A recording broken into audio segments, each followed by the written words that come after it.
start line there. Yeah, look at some runners ready to go. Yeah, and as you say, on this course, the like making sure you pace throughout it is going to be so important for that winning group. We saw actually last year there was a very high DNF rate, even in the elites, and some of the top runners that we've got that we expect to be at the pointy end at the very end of this race actually DNF'd last year. What do we think about the temperatures today, Jeff? Do we think it's going to be a little bit easier than last year? I think it was around 28 degrees last year. The forecast is that it'll be a little bit cooler. Right now it's about 20 degrees Celsius at the start line. The conditions are dry. We haven't had much rain in the city this week. So I think the temperatures will be a little bit cool, but things can change out there. So if the sun's out there all day long, it can be a long day out in the sun. There's not too many places to hide out there on the course. It's pretty exposed. Yeah, 100%. I think we do have some cloud cover, but Hong Kong, these trails are exposed, which from a viewing perspective is going to be incredible with the drone footage. Before we kick off, I say, share the link on socials. We'd love to be able to get engaged with you. And here we go. The runners are just about to go now. Oh, they're off. So what they're doing here is they're leaving a country park barbecue site and heading into the national park here. As Scott said, it's paved for the first kilometer or so. Some rolling pavement. It should allow the field to thin out. You're going to have the elites obviously at the pointy end, and then the pack will sort of make its way out onto the trails. But a lot of runners out there, so it's going to be busy until the group thins out a little bit. Yeah, and you can see there, you've got 20 runners wide.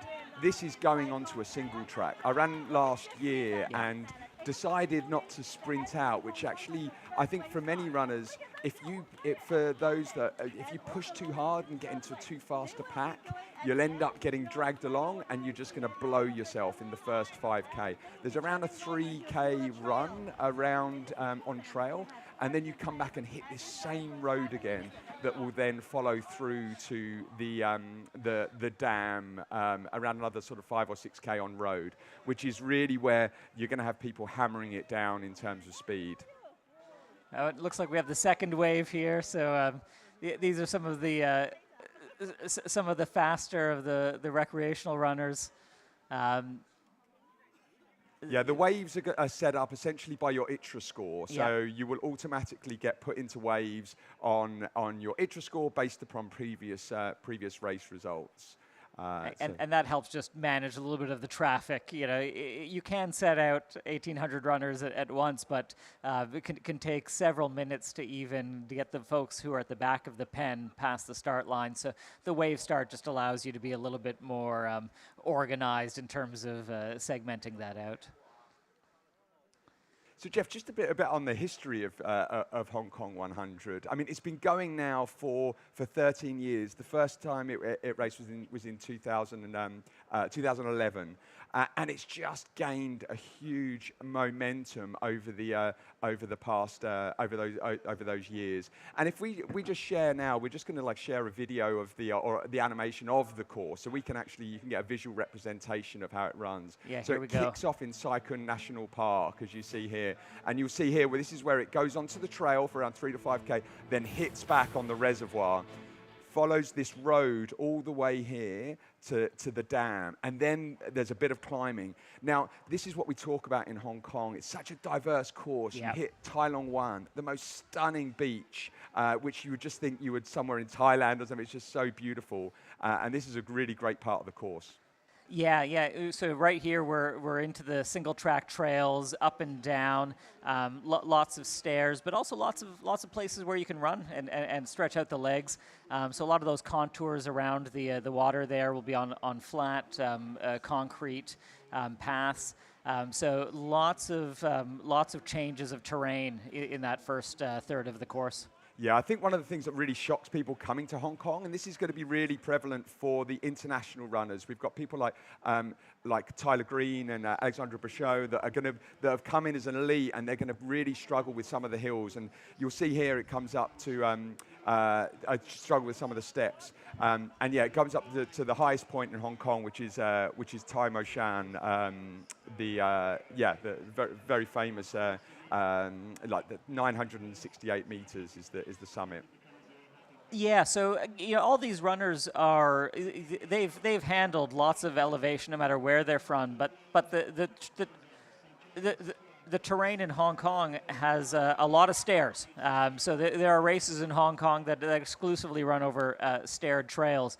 I would say that a very good proportion of the climbing here is going to be up and down these concrete steps, and if you're not used to doing a lot of training and racing on those, can accumulate some wear and tear on the quads. And some of the runners who don't race on stairs, you could see them feeling the effects in the second half of the race. Yeah, absolutely, and so we've. There are a few of, I suppose, out of the Hong Kong-based runners. I think we've got John Ray and Aoife Stingray, who's had an incredible season. In fact, we just voted him Athlete of the Year on the Endurance Asia podcast, Male Athlete of the Year. And so, but he's predominantly on like slightly shorter distance. But I think a lot of the Chinese runners we're going to be seeing, the mainland Chinese runners are going to be really, really strong. I think that a lot of the trails in China also have a lot of stairs, so they're used to this type of terrain. They've typically done very well in Hong Kong 100. Yo Pei Chan, who's got the course record, we're seeing now the third wave coming off now as well. Sorry, second wave coming off now. And I see a few people hammering it off that start line again to get to the bottleneck. Well, so we're going to have an additional 2 waves after this, a total of 4 waves of today's. I mean, everyone feels the excitement on the start line, and I think we'll see some of those paces get a little bit slower as they hit the road. But that congestion affects all the runners, so even in some of these lower waves, people still don't want to get caught up too much at the trail entrances. So yeah, we were just discussing some of the how we feel some of the field are going to fare. I mean, I think I think, as I said, Yo Pei Chan has got a really good history in this race. He's won the past 2 years, but we were just looking at some of the results recently, and that you think there's some other people that we feel we should be keeping an eye on in at the front of the race. Yeah, I mean, there's Zhao Jiaju is the top runner by ITRA score, and he has really had some fantastic results. Although a couple of recent DNFs at Western States and UTMB, but he'll be a name to watch. Zhan Huohan, he was he second last year? Sorry, Zheng Hua. Second in Hong Kong 100 last year. Yeah. It was Qing Guidu. Qing Guidu was second in Hong Kong 100. Oh, sorry, he's second in the 50K last year. Yeah. We have Duo Ji, who's a very talented runner, also from China. Probably about 7 or 8 of the top 10 contenders are going to be some of the mainland Chinese athletes who have been doing a lot of racing in China over the last year. Haven't seen them on the international circuit as much, but the racing scene in mainland has become incredibly competitive. So there's some really talented runners there. We have Tyler Green from the U.S. Who's in this year, and he's had a very strong year. He was second at Western States and was top 10 at UTMB, as well as third in Transgran Canaria. So a very strong 2023. But again, racing in Asia can be a little bit different. The humidity could be a little bit higher here. We have those stairs, and a very strong field. So we'll see how that plays out. But yeah, you mentioned John Ray Onifa. Stingray is his nickname. He's a very aggressive runner. He just won the Asia Trail Master Championships in Indonesia at the finals in December. He's in good form.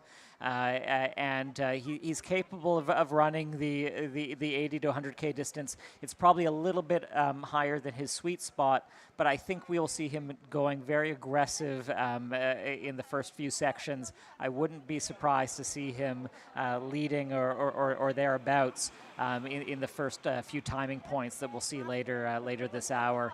But it'll be interesting to see once we start crossing some timing mats. How the course is, or how the pack is placing. Yeah, absolutely, and then and there's some amazing female athletes as well. Where Esther Silag, who had been originally planning to race, she's actually unfortunately been sick recently. The benefit of that was we're going to have her in studio today. But as she had the top ITRA score coming into it. But we've got Dominika Stelmack, who's the next highest on ITRA score, who's had a really good season and is expected to do well today. Yeah, and Wu Yanyan from mainland China, as well as Anna Lee, who had an amazing result last year, coming from the second wave and still making the podium. We also have some great Hong Kong local runners in the ladies' field, Kimmy Liang and Angie Yan, and they'll both be shouts for the top 10. Yes. It's a very talented field and a course that'll suit some of these athletes. Yeah, as we just see the third wave go off now, some of these athletes here will have sort of potentially like 24 to 30 hours on the course. It's going to be a long day out there for some of these, but they're going to be able to enjoy just the absolute delights of Hong Kong. I think one other thing to point out about this race is just the amazing checkpoints as well. Like it really has just such a great atmosphere. It's very much like a community-based event. Like we've got Checkpoint 5, for example, has been Run HK charity are going to be taking over. You've got there's like different groups that are taking over different checkpoints, and so for all these runners coming through, it just gives them an absolute boost getting into those checkpoints. The support's amazing, and it's just going to keep them going right to the finish line. And it's great just watching these athletes. I mean, this is a 100K race that they're embarking on. We're going to spend a lot of today following the pointy end of the field and some of the elites. All of these runners that you're seeing on the screen, they're out to tackle 100 kilometers of mountainous trail. And these are the people who really make the event what it is. We are going to have footage at all the checkpoints throughout the race, and we'll see some of that community spirit that Scott was talking about. There's all the supporters for the runners who are going to be based there, as well as the volunteers will be handing out nutrition, helping runners fill their bottles. It's as you said, it's a long day out there for everyone. The elites, we're expecting the men to come in probably around the 10-hour mark. Maybe for the women 12 hours thereabouts. And some of those runners in the later waves, they could be out for more than a full 24 hours as they make their way a little bit more slowly through that challenging terrain.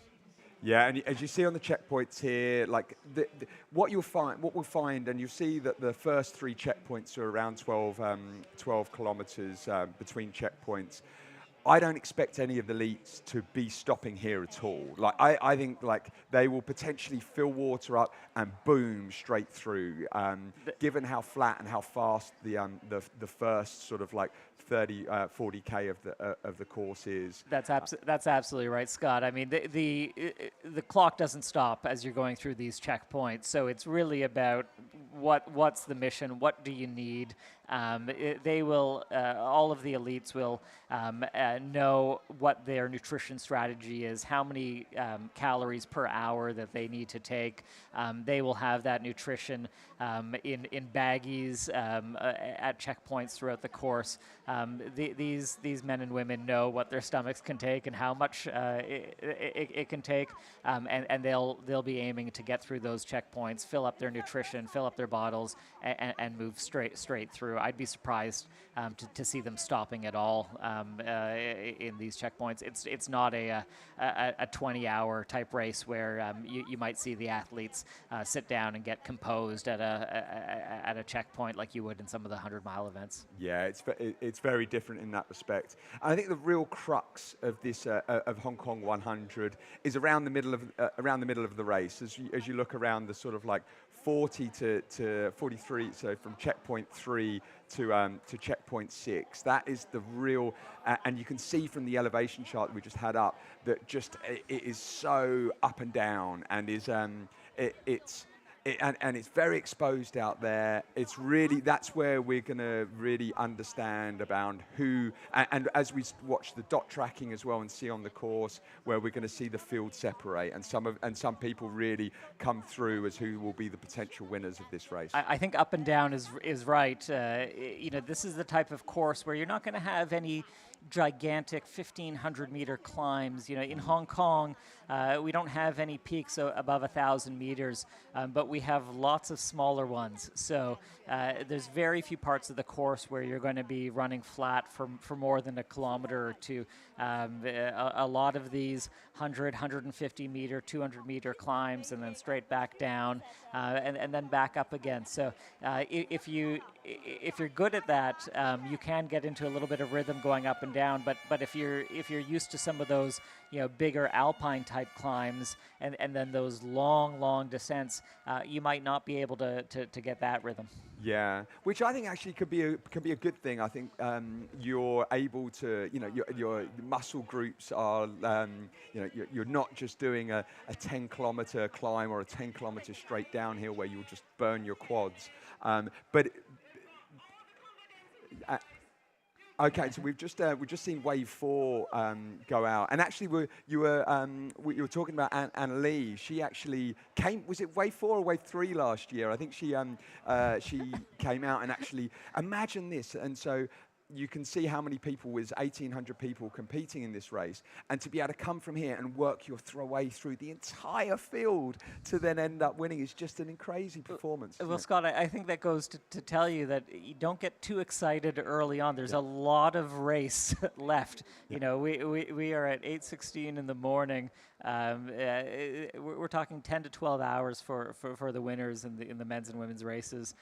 So there's no reason to get too excited. If you need to make up 10 minutes of gap, there's a lot of day to do that. And also you'll find in these types of events, if the wheels do come off, if you've made some poor pacing decisions early on, the consequence of that get felt in multiples later on. So it usually for most athletes pays to be a bit conservative, even for some of the top end athletes. Very difficult for the race to get totally out of your hands in the first few sections. Yeah, well, I mean, as we said in your intro, Jeff, you've won the Oxfam Trail Walker 3 times. It's actually pretty much a very similar course to this, isn't it? And so the whole of Hong Kong 100 has been based on the Macklehose Trail. Yeah. It was the training ground for the Gurkhas many years ago, and then started as a charity event. And Janet and Steve, the race directors and founders of Hong Kong 100, were the people that started they raced overseas, and they thought, hey, why isn't there a 100-kilometer race here in Hong Kong for just solo athletes, for people to run alone? Yeah. And they used the Macklehose as the primary part of the race. But there is, the iconic parts are the Sai Kung Park and Tai Long Wan, the beautiful beaches and the hills, and then the summit of Tai Long Wan.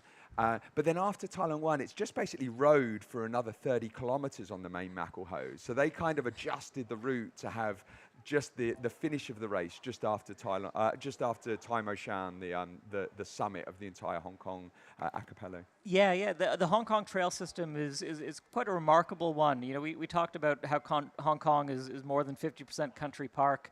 It's the equivalent of a national park here, and there are 4 main trails. You can call them the super trails in Hong Kong. The Macklehouse is the longest. That's about 100 kilometers, and that's in the New Territories. So it's in the north end of Hong Kong, and that runs from east to west over some of the big mountain ranges that separate the mainland China from the Kowloon Peninsula here in Hong Kong. So that 100 kilometer trail, it's almost like the main highway going through the New Territories on the trail system. All sorts of secondary trails that connect into it. It's a remarkable system. Once you get onto any of the trails in the New Territories, it'll eventually split you onto the Mac. But as you say, Scott, some of the races in Hong Kong follow the Mac entirely. The Hong Kong 100 will spend a lot of the day on the Mac and then do some detours to check out some other interesting trails in the surrounding areas. Yeah, as you see here, this is Yo Pei Chan's record from the 2022 Hong Kong 100. He put in an incredible performance, just a minute over the 10 hours and 1 minute. He came back last year in 2023 with the primary goal of beating that record. It was a slightly harder year last year. He still won the race and put in an incredible performance, and but it was around 10 hours 37 minutes. I think there's around 3 athletes that are also coming back this year to take on that record. One of which is Yo Pei Chan. And actually, let's go to Yo Pei Chan, and we got to speak to him. In fact, like we'll first share a video of Yo Pei Chan running around some of these trails in China before we get to see an interview with this incredible athlete.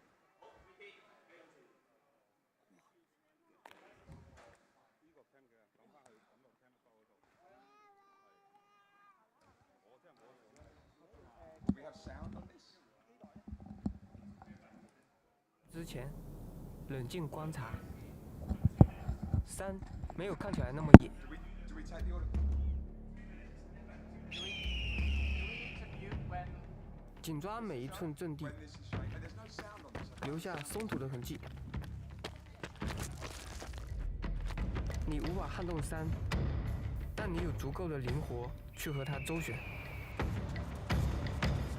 任山咆哮，不过是耳畔风声。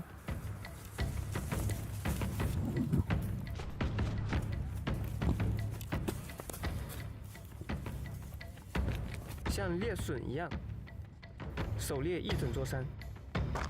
I don't have sound on this. 我是尤培全，这是我的野道。 Yeah, we're not hearing sound. Oh. Wow, what incredible footage there.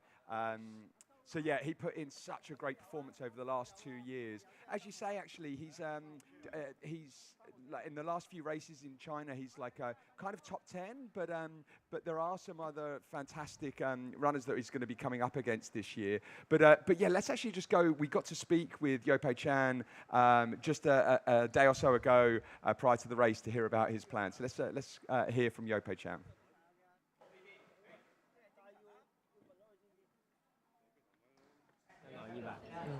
那你对他的哪一个部分是最印象深刻的？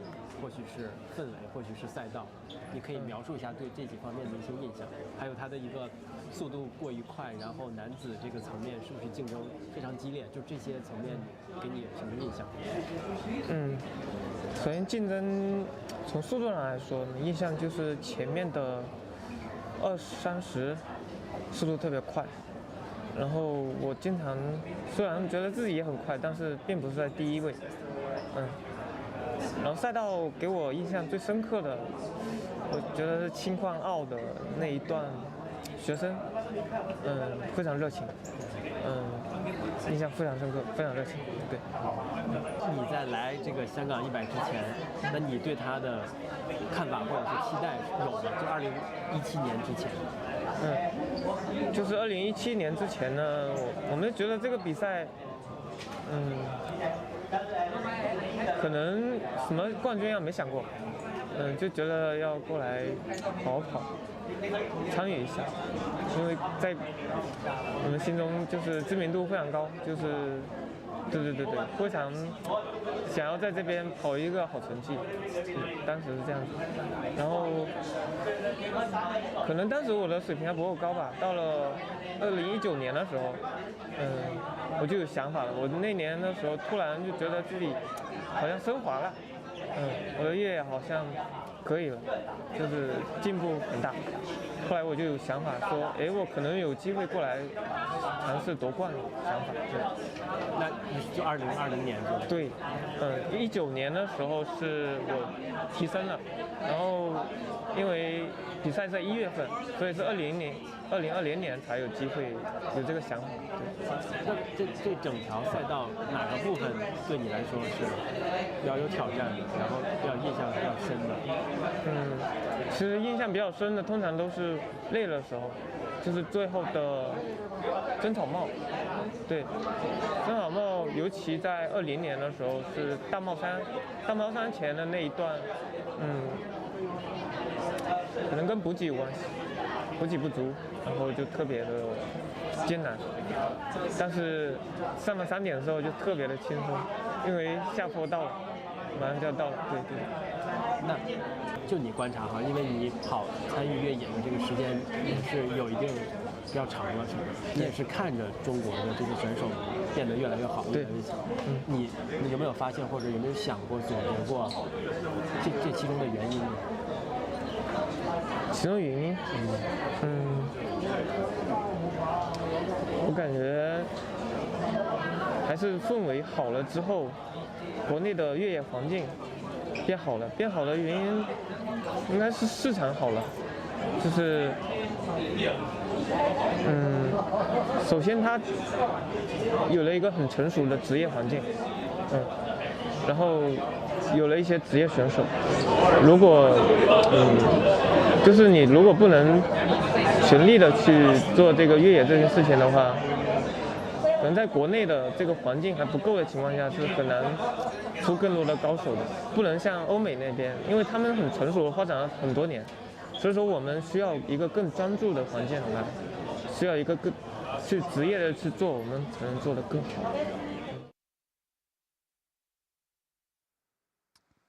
It looks like we're back live. Yeah, so great to hear from Yopo Chan there, and I think once again he's definitely going to be at the pointy end. We've shared the record for the male race, and so the Wu Yanyan is the female record holder for the Hong Kong 100. Another incredible runner. We also got to, as you can see, the course record here, and we also got to speak with her yesterday as well. 你对香港100有什么印象？包括它的赛事氛围，或者是它的一个赛道的特点，包括还有它是否有足够的竞争性，对你来说是否喜欢？因为去年跑的是大满贯，连续3天的比赛，所以自己在每个组别里面的竞争感并不是特别的强。但是呢，整个香港100的赛道给我的就是第一印象就是特别的美。虽然公路也会比较的多，然后很多的基本上呢石头的硬化台阶也会很多，但是呢整个赛道都是特别的漂亮，然后氛围也特别的好。无论是我们会路过很多的徒步的爱好者，还有就是参赛的选手，整体的水平也很高。所以整体港100给我感觉就是一个竞技性很高，同时呢氛围又很好的一个高速的越野跑赛道。那氛围好主要体现在哪个方面呢？首先是，你会看到世界各地不同的面孔。对于我们平时在大陆生活的选手来说，哇塞，这是一个很 international、很国际化的一个比赛。首先在这一点就会让我们有一定的兴奋的感。然后其次呢，就是在补给站你会看到会有更多的亲属或者是亲友团啊，或者是一些赞助方品牌的一些支持的这种氛围会很浓厚。还有就是会有一些的叫什么就是会有一些的少儿军、童子军，对，然后很可爱，小朋友们从工作啊、服务啊，对我们的这种热情啊，觉得还是挺特别的一个体验。你刚才提到说香港的比赛更国际化一点，对，那它除了这一点之外，跟大陆的比赛还有什么不一样的点？赛道的路标啊，可能会更规范一点，从有岔口啊，或者是什么。当然，现在国内我们也会有，就是我们的在组织啊、布标方面也会越来越严谨。香港这一点，我觉得做的就是相当的清晰，基本上不会跑错路。那其实现在大陆的一些越野跑运动员在国际上的一些比赛，都是越来越能够跑到很好的成绩的这么一个状态。对。那你可能是作为这个大陆的精英运动员之一，你是不是也想在不同的国家、不同的比赛去拿到一些好成绩，去更把这个中国的越野跑运动员的这个形象去亮出来？对的，这是肯定的。因为对于我个人来说的话呢，其实从去年开始，我才慢慢的出国参加比赛。就是整体的话，可能出去以后会给自己慢慢的就会给自己一个定位，我想走到国际，会让更多的不同国家的人知道我们中国越野跑，包括中国越野跑整体的水平的提升和大众爱好者对这项运动的热爱。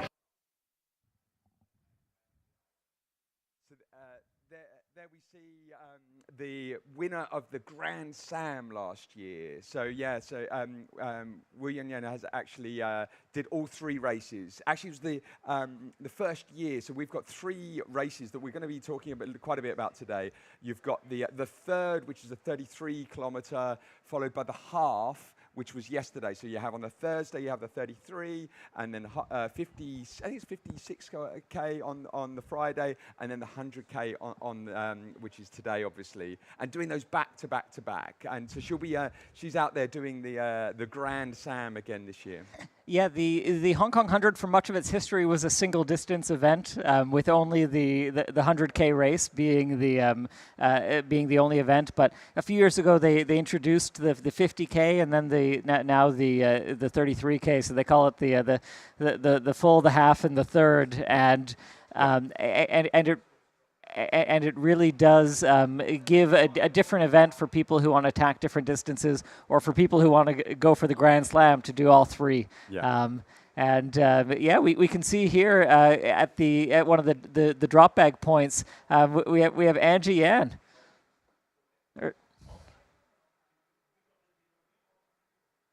We can't quite hear Angie Yan's voice, but yeah. This is just to show you a little bit of how the size of today's race is. We are finally on day 3. The weather is perfect. The sun is coming out. We're expecting it to come in around 26, 27 degrees later on the day. But look at the size of this race. Look at all these race packs that we are collecting. And they will all be shipped by our lovely volunteers going to the finish line later. Can I have a quick word with the volunteer, please? Volunteer, 可唔可以同你講一句啊？ Hello， 請問你今朝幾點鐘過嚟volunteer 㗎？6點鐘之前就到咗啦，5點半啊，我5點半到咗啦。 She has started her work already by 5:30 this morning. And 跟住你而家嘅工作就係要將呢啲嘢行李我係做行李寄存嘅。咁而家之後要將啲嘢上車。而家要等大會佢安排點樣，我哋要 pick up 嗰啲上一架車，然後去CP5啦，有啲就係要去終點嘅。Okay. So she's already sorted the bags out. Some of them are going to CP5 in Klang Ha, which is 50 km along the course, and some of them are going to the finish line. So she started already 5 o'clock in the morning. And so how many times have you been volunteering in our race? 即係喺呢度鬥你幾耐啊？你做咗呢個 Hong Kong 100嘅 volunteer 幾多次啊？哦，做咗好多次，同埋我都玩過幾次，我玩咗1次嘅啦都。Well done！ Yeah 咁你嗰一次你係玩咗幾多公里？100公里啦，時間成績點啊26個鐘頭啦。She had a very nice record of herself doing the Hong Kong 100 few years ago, finished in 26 hours, and now she's more focused onto the bags. 會唔會再玩啊？我諗我做義工啊，我會好開心，因為 still 見到 have 啲相 comments 熟 on the 嘅跑 YouTube, by the way. 手。係啦，就係咁樣啦，係啦。She's a very good example of how close the Hong Kong trail running community are. We are all very happy to volunteer because you see your friends. It's like a family that you see maybe 5 times a year, and then you see them suffering while you are 5 o'clock in the morning here supporting them in another way. I really like that, and thank you very much for helping. 我想講一句，我好中意做 Hong Kong 100嘅義工 ，very good, very good, and proud of this race. We are very proud of you too. Thank you very much. Thank you. OK， 好，靚女。Thank you. Okay, just have a quick look to the end of this scale. This is all the bags in different colors going to the checkpoint 5, whereas the red ones are going to the finish line.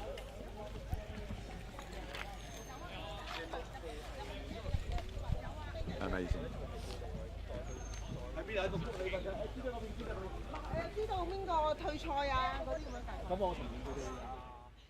This race wouldn't, any race I think, would never happen without the volunteers. There's so much that goes into making this a great experience for the runners. There's 2 things that really came to mind watching Angie out at that checkpoint is the logistical operation that a race is like this.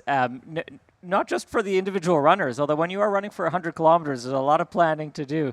But for the race itself, you know, you're having, this is a point-to-point race, so the start line is in a different place from the finish line. All of the gear that the runner's leaving at the start line needs to make its way to the finish. There are drop bags available throughout the course. All of that needs to happen seamlessly, and it doesn't happen without the help of hundreds of volunteer and race staff throughout the course that are spending their entire day to help make this event happen. It's a really special example of the community spirit here in the Hong Kong trail running community. Yeah, absolutely. So we're talking about the community in Hong Kong. Let's talk about some of the people that have come in from overseas to experience that as well. So we've got some incredible international athletes, and we actually got to catch up with Tyler Green. We mentioned him there before. Was top 10, finished 7th at UTMB this year. Yeah, let's hear from Tyler Green. How do you feel like racing in Hong Kong compared to the US and Europe? Because I know that you arrived in Hong Kong maybe a few days ago, and then you actually, went out for a few runs. How do you feel? Well, as far as racing goes, I'm excited to find, just to experience racing in Asia, and I'm not quite sure what to expect. It's a little bit scary, and I think that allows opportunities for growth as a runner as well. As far as the trails go, the biggest surprise for me, maybe it's not a surprise, I knew it was coming, but just how many stairs there are in Hong Kong. And so that's something that I've been preparing for as best I could, but I know that it's going to create an additional challenge. But I mean, I'm just blown away by the Hong Kong trails, just how you come in and out of these beautiful mountains and bays and beaches and islands, but it's also right in the middle of a city. It's just been the most spectacular adventure for us. How do you assess the standard of Chinese runners? Because they've been really doing so well, and now they're actually doing a lot more overseas races. I'm sure you probably have kind of run with a few of them in races. How do you feel? Well, I just know that the quality of competition here is going to be really, really intense, and again, makes me a little bit frightened just to not quite know what I'm up against. And that's really exciting, just to be able to test myself in a new way. Yeah, there are certain runners, American or European runners, that I'm used to running, and many of the runners here I don't know much about their strengths or weaknesses, and that is going to create an additional challenge. But I know that the quality of Chinese runners is extremely high, and it's going to be a tough battle out there. So lastly, can you give us a little bit of tips? Like, how do you prepare when you competing overseas, especially in the terrain, in the area, on the trails that you have actually never been or don't know much about?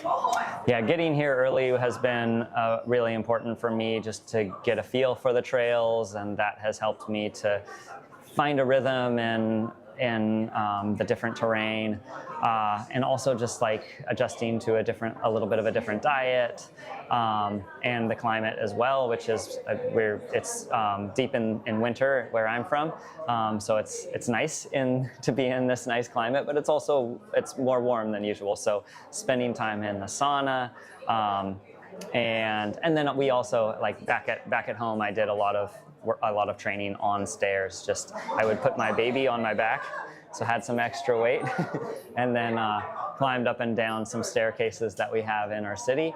At some preparation, I don't think it's as much as I could do if I was living here, but hopefully it will be sufficient. Well, great to hear from Tyler there.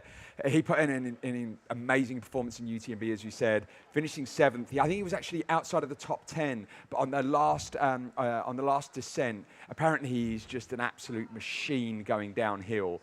So it will be interesting to see on this course today, how he fares. There's definitely a downhill bit right at the finish after Tai Mo Shan. A long run downhill, around 5K, roading, snaking round. So if he's got a couple of places to catch up, if he's within spitting distance of the leader, he's got a chance. And interesting to hear that interview. He spoke about this being his first time racing in Asia, not sure what to expect, and also not sure of all of the other runners. He races against American and European competition most of the time, and he noted the quality of the Chinese elites, but not sure what their strengths are. So what that usually means is he'll either just run his own race or get caught up in a little bit of those battles, and usually just trying to run your own race and not getting too distracted by new runners who you're chasing, because you're not sure if they're strong finishers, and you don't want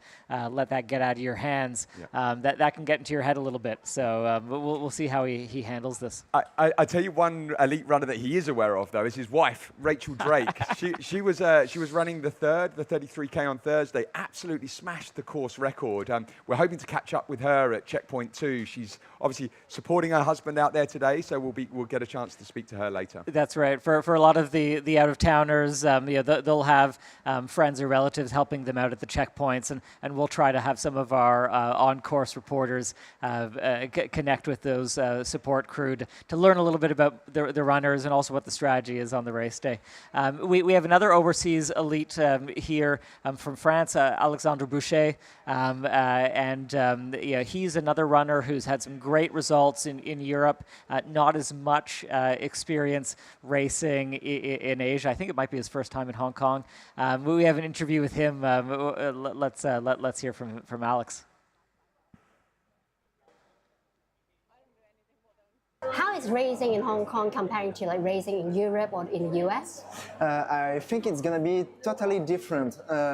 From Paris, from France, when I saw Hong Kong song, I saw something legendary. So I'm here just to run a legend. It's what I'm thinking, like a French. I think it will be different because here it's for me it's short because it's only 100K and I'm more 100 miles runner. So it will be for me short, and so when it's short, it's so fast.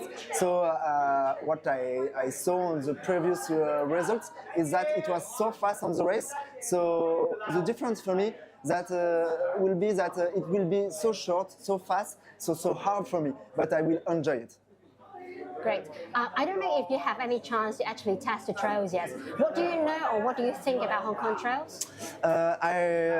1 week ago, I know nothing about this, but I have arrived something like 5 days ago, so I do a recognition to saw the track, and my girlfriend was living here like 8 years, so she tells me there's a lot of steps, there's a lot of stair, it's pretty much technical. Okay, it's gonna be fast at the beginning, but after it's gonna be very technical.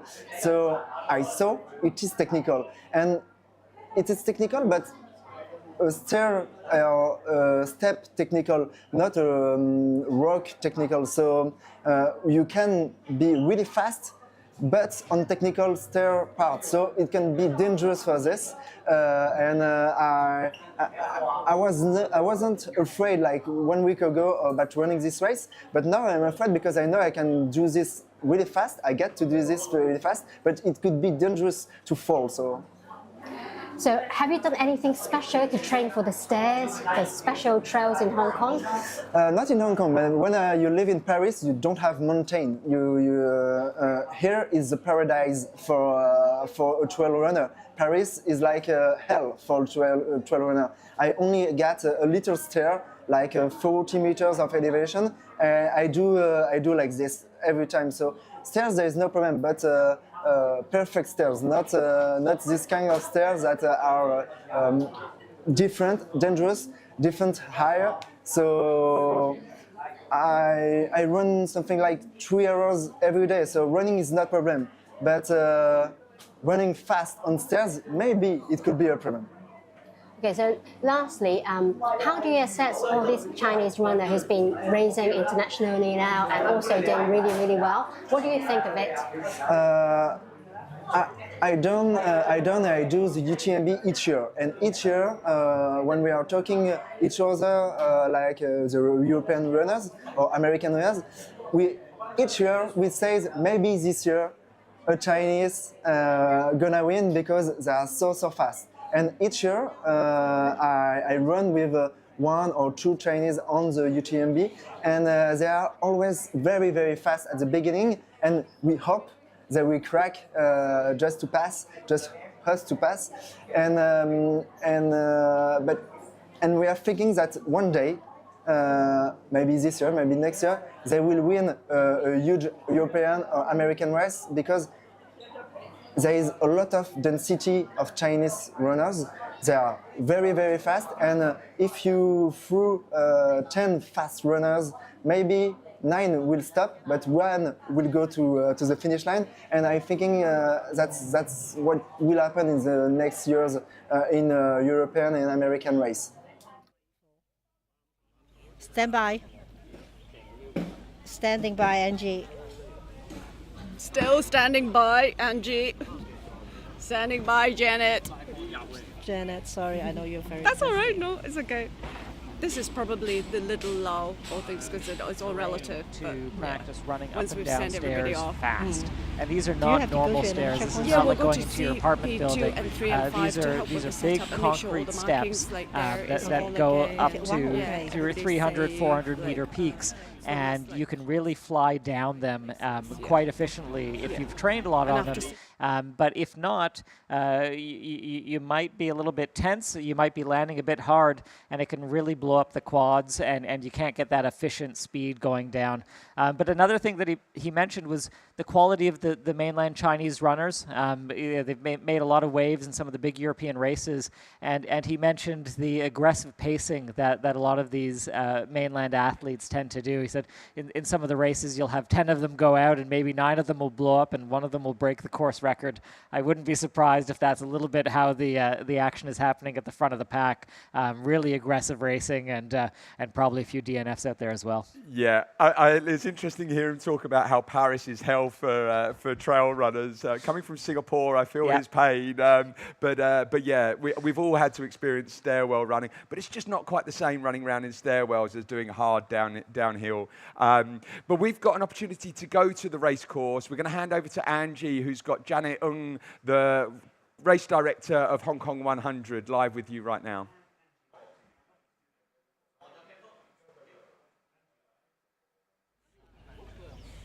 Good morning, studio and people on the internet. We are here in Sai Kung on the start line, and with me I have co-race director Janet. Thank you very much, Janet, for doing this, and thank you for taking a little bit of time telling us a little bit inside story of the race. So tell me a little bit something that we haven't known yet. Oh, wow. Where do I start? It's a very exciting lineup today. It's probably the most competitive that Hong Kong 100 has ever seen. It's got a lot of elite runners. It's got a lot of stories. All the runners have got their own individual stories, but today, all of your crew will know that we have tagged the top runners, and it will be a very, very strong competition. We have been talking to the elites in the week leading up to today, and there are a lot of runners that are desperately keen to be the champion today. I have a few technical questions to ask. Do we have an idea how many people started this morning on 4 waves? It will be about 1,800. We will, after this, speak to our race timing guys and to get the exact number. And of course, like at each checkpoint, we know how many people will drop out and how many people will continue. But we understand that considering the DNSs, which is do not starts, it will be about 1,800. Wow, 1,800 is a very, very important number because it shows after the COVID, after so much battle with the government, all these health issues, how much effort that our Hong Kong trail running community has put in to have a race this size. And I'm very proud of you guys. So, we have a lot of very strong contenders this morning, including 2-time winner Yao Pei Chuan. How does he feel today? Have you spoken to him? Well, he's actually been very much involved in the race. He is a spokesperson and he is a runner for our title sponsor Anta. So we've been seeing him at the press conference and he was one of the interviewees, and he was at the starting line helping us with the start of the 33K as one of our guests, start person to press the starting horn. And yes, so pressure is on, of course, and he finished last year at the finish line. I interviewed him and I was asking him what happened and how did he think about the race. He really suffered last year with the heat. It was hot because with the pandemic, we only had Hong Kong 100 in February, so it's hotter than our usual. We usually have Hong Kong 100 in January, which is the coolest and driest month of the year. So last year, it wasn't that good for him. He held up and he won it. He won it just a touch over 10 hours, but he's determined to go under 10. So are a lot of other athletes as well. We have heard from the Nepalese contingent that they are even aiming for 9.5, which is absolutely aggressive. But I think all these athletes, they just go out and they're keen to race, and it's great, I think, to have a competitive race where they can really try and push each other to their limits. Yes, a couple of years ago, Yao Pei Chuan finished the race 10 hours, 7 minutes. 10 hours, 7 seconds. Yeah. And imagine that 7 seconds makes a whole world of difference. Do you think today's weather, he will have a better chance? I think so. I think not just him, I think a lot of the other elites will have a chance. Some elites, they have been staying here. Tyler Green, for example, from the US, and they've been here for a week recceing the course. So we will see tough competition, and I think with a strong field, they will be really competing and egging each other on. So it will be also interesting to see our live stream team closer to the support point East Ham to see how they fare. Often we see them competing head to head.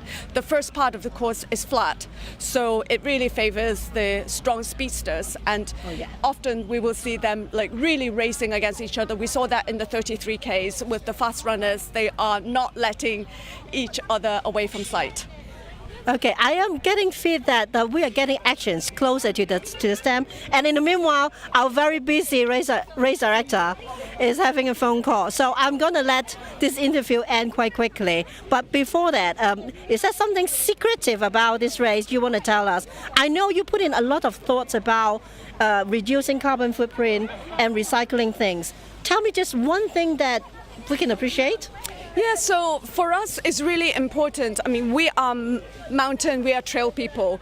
We live together as one with the trails, with nature. So we don't really want waste, and we are fully aware that in an event we create a lot of waste as well. So we want to do our little thing, like, yeah, make our little contribution. And this year what we have is that for the drop bag, for the checkpoint 5, you can actually see our volunteers like packing them up. So we have a friend and who is also a Hong Kong 100 participant for all these years. He's come up with this idea to collect around China from events all these disposed like tents and banners and everything that is like not reusable for the next year of an event, and put them together. We shipped ours to China in order for them to make into these drop bags. They're all unique and it's beautiful, and they could be really great souvenirs for each runner because every one of them is different. So we want to give a statement to everyone to say, like, yeah, we care about it. We care. Maybe it's not much we can do, but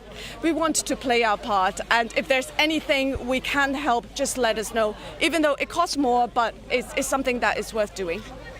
That is really, really great. I hope more events organizers, not only race, more events organizers can participate in that way as well. So thank you very much, Jeanette. I'll see you later in the checkpoints. I know you're very busy. I'll see you later. Yeah, and all the best to the live streaming team. You guys are doing a great job. Thank you so much. Thank you so much. Okay, back to the studio when Jeanette is making her call. Thank you very much. Back to the studio.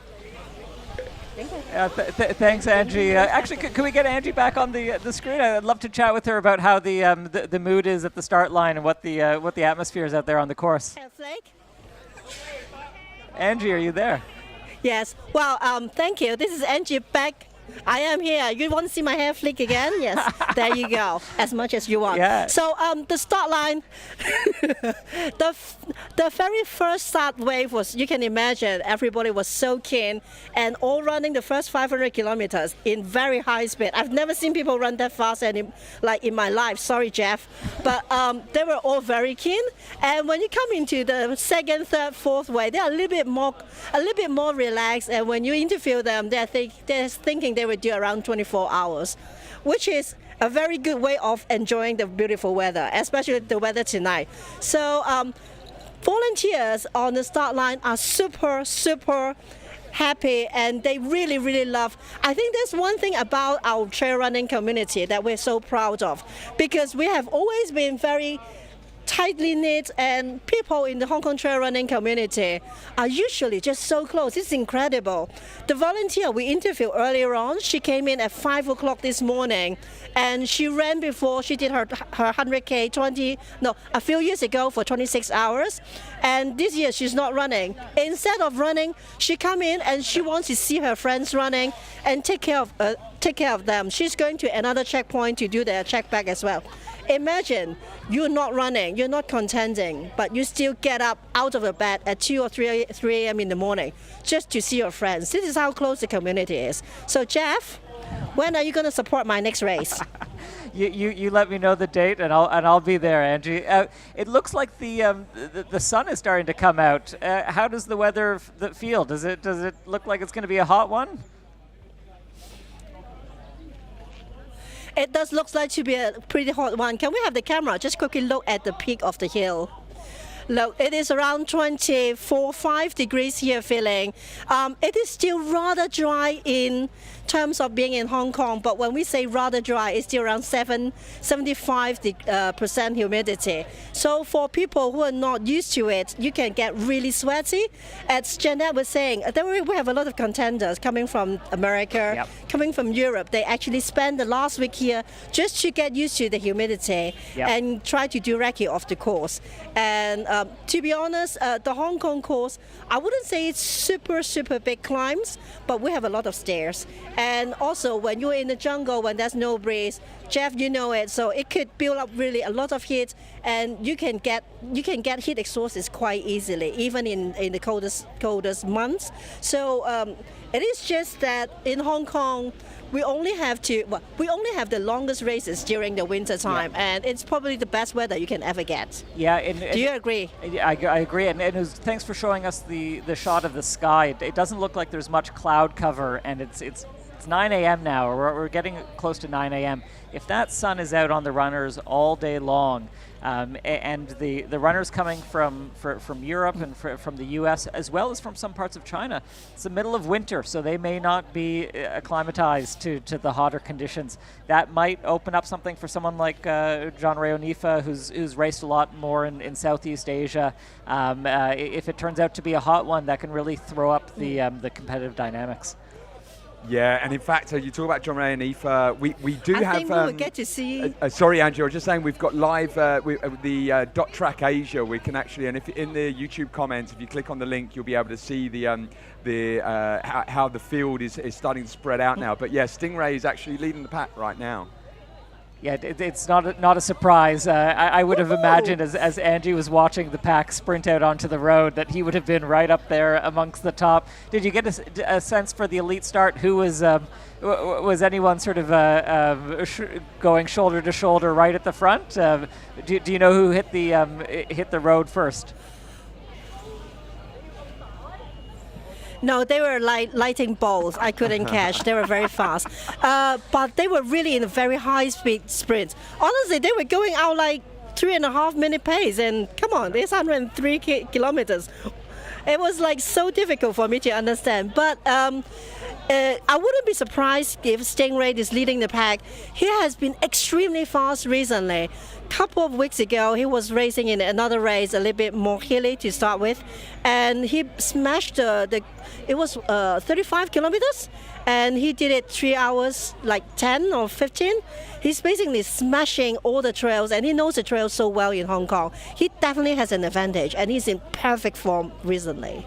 Yeah, what a season for him, huh? What he is just, it's so good to see him up on the pointy end of this race. But it's a long race. We knew he was going to go out hard, so yeah, he's part of the T8 running crew with you, and so you train with him quite a bit, right? Yeah, I've trained with him and raced with him, against him a number of times. He's a fantastic competitor, a real competitor. You know, he is a tactical runner. He doesn't like to let the race get out too far out in front, but he has gained a lot of experience over the years. He's competed in 2 world championships now for his native Philippines, and has raced in some big races.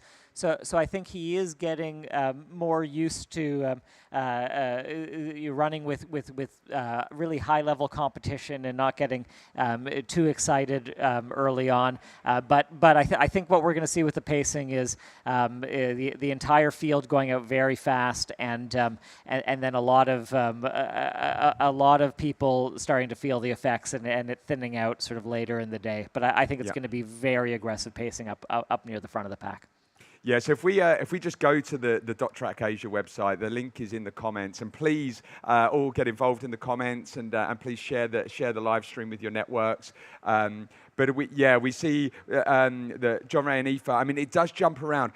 One of the things I love about ultra running, and I'm a big fan of adventure racing, is dot watching. It's like an actual sport in itself. But to be able to sit at home and just imagine what these athletes are doing on the field at the time and doing on the course. But as you see here, it will jump around a little bit. So we've got John Ray and Aoife, Stingray, who's going to be leading the pack, and we've got a Nepalese runner, Bahadur, there, which is just neck and neck. And yeah, it's just jumping around. So there's always a slight delay. There's always like a couple of minutes delay as it comes through. But Yo Pei Chan is just coming off that first beach. This climb off, so you pass the reservoir. There's a short climb over here, and then drop down to the very first beach of Thailand 1.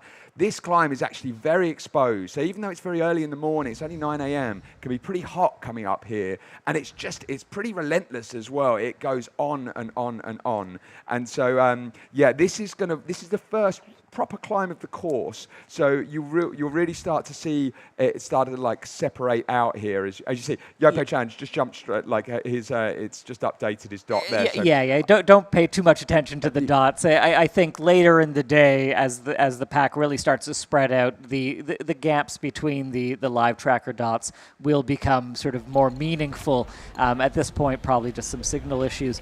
Each of the runners will be carrying a GPS tracker that they'll be required to carry in their racetracks, and those things will ping and update, a few times a minute. So right now the front of the pack, they're going through their first climbs of the day. Those really start after you cross that beautiful dam. A really iconic part of the race, as you have a reservoir on your left-hand side, and then the ocean on your right. I think we might have some live shots. Sorry, we have we're going to have live camera at Pak Tam Ao at one of the road crossings. And there we are at Pak Tam Ao. I think we're still a little. Yeah. So about 45 minutes, we'll start to have the ladies and gentlemen, the elites starting to work their way through that checkpoint. So you have a lot of the volunteers and checkpoint supporters, probably just looking for race info, seeing if the runners that they're expecting are making their way through the course okay so far. And this will be the first point at which people will be able to connect with their crews if they've had crew, if they've got crew supporting them. Yeah, it will be pretty quick though. People will be coming through here rapid. Yeah. This early in the race, you probably don't need too much checkpoint support. You're just going to pick up a couple of gels, swap your bottles out for some fresh ones, and the real purpose being to get in and out across the timing mats and continue on to the course. It'd be very surprising if any runners were having any issues in terms of gear or blistering this early on in the race. So I wouldn't expect too much interaction between the support crews, just a quick bottle swap and a few packs of gels. Yeah, and we talked before, Jeff, around the Grand Sam, the 3 events, doing the trio of events on the Thursday, Friday, Saturday. We've actually got an incredible international athlete, Francesca Knapp, who has done extremely well in the first 2 days. We caught up with her in between before she started the final Hong Kong 100. Let's go to her interview now. How is racing in Hong Kong comparing to racing in Europe or in the US? Compared to racing in Europe, I think Hong Kong is, as I said, really particular, because in Europe you tend to have mountain races or more flat races or sea races, and here you have everything. So that's why I'm here again, because I get bored very easily, and in Hong Kong you are never bored, because everything changes continuously and you have to adapt continuously, and so I think it's something really exciting. And you've been racing this race before and race against some Chinese runners. How do you assess their progress, because they really improved so much and now they're actually racing, competing so much on the international level?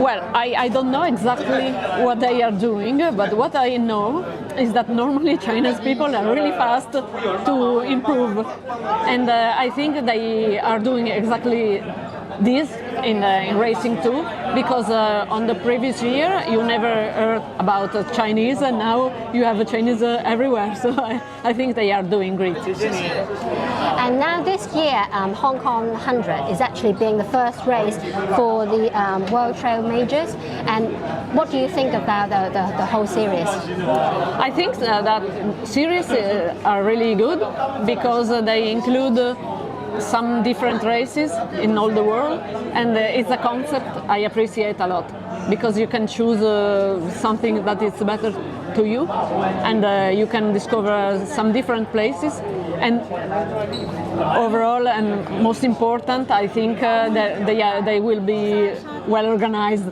and it's a bonus. As you are preparing for the Grand Slam, so what strategies do you have this year? I think it's a very big challenge, and I think that the only strategy actually is to take it one step at a time, because I've never did stage race before, so I don't know.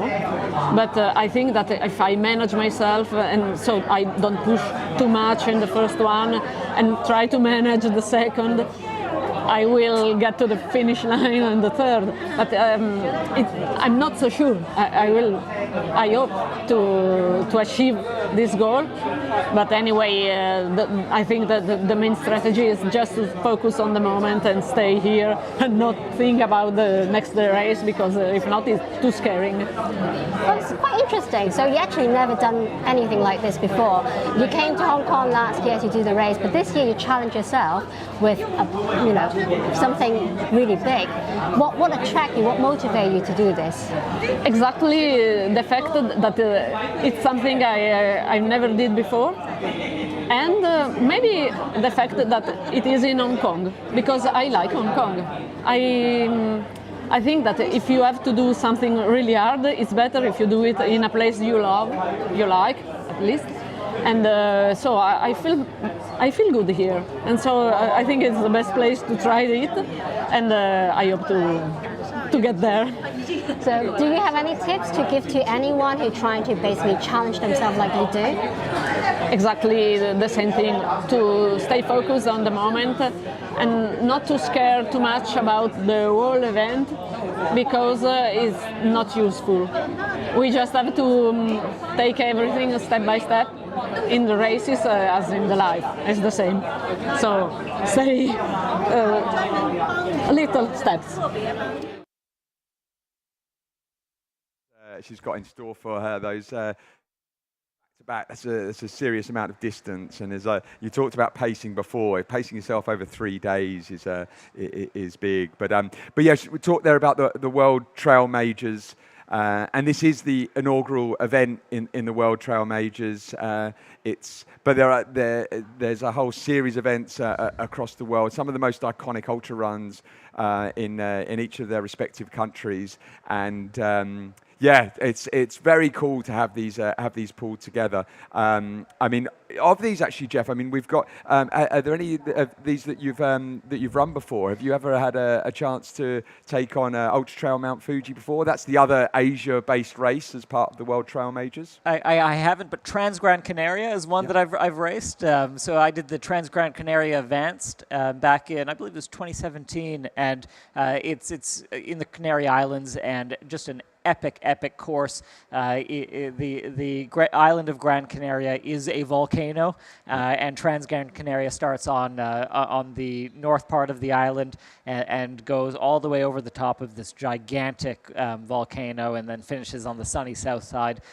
going through every different type of climate and terrain, running through little Spanish villages in the middle of the Canary Islands. A really special race, and it's cool that it's part of the series. It's a tough course from what I understand. One that actually, I'm from the UK originally, but the South Downs Way, I've mountain biked it, but I've never run it before, and I've been it's actually been on my bucket list for quite a while. But the South Downs Way is a very iconic race in the UK. And then another one on the list is the Quebec Mega Trail, and that's a miler in the Canadian province of Quebec.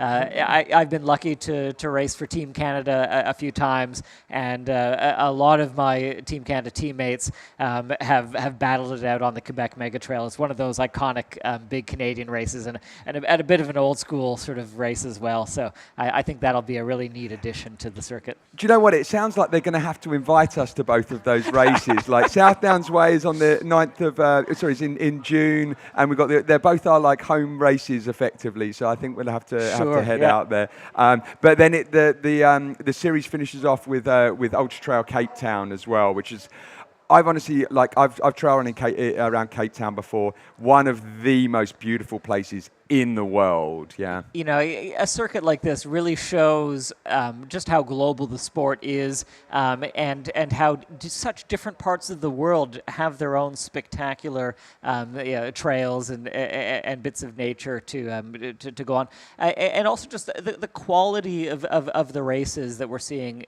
on every continent. The growth of this sport has really been special over the last 10 years. I think, especially outside of the core areas I think Europe and North America have perhaps a longer history with some of these races. In parts of the world like Asia, where we are, there wasn't much of a racing scene here 15 years ago, and to see where it is, in Asia and other parts of the world, just coming up to that sort of that global standard, wherever you are, you can get extremely well organized events. Yeah, I think that's what it's about. The community side of these events is just really at the core of what it's all about. And for all of these races, they've all got their own, they're very much embedded into the local community, and they've got their own very local flavor to them.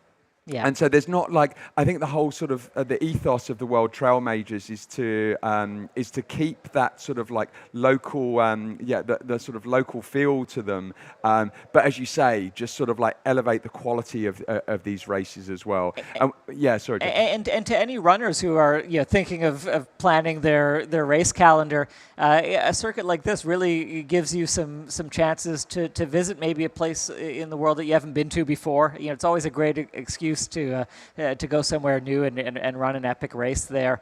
You're not going to be disappointed by the quality of the terrain and the organization, and you might have a chance to fall in love with a new part of the world. Yeah, and we actually got to speak with Sergio Fernandez, the director of communications for the World Trail Majors. So yeah, let's hear what Sergio has to say. What are the main aims of World Trail Major, this collaboration? Yeah, this is quite flat organization, non-profit. It's formed by the several races. Actually, the number is 9.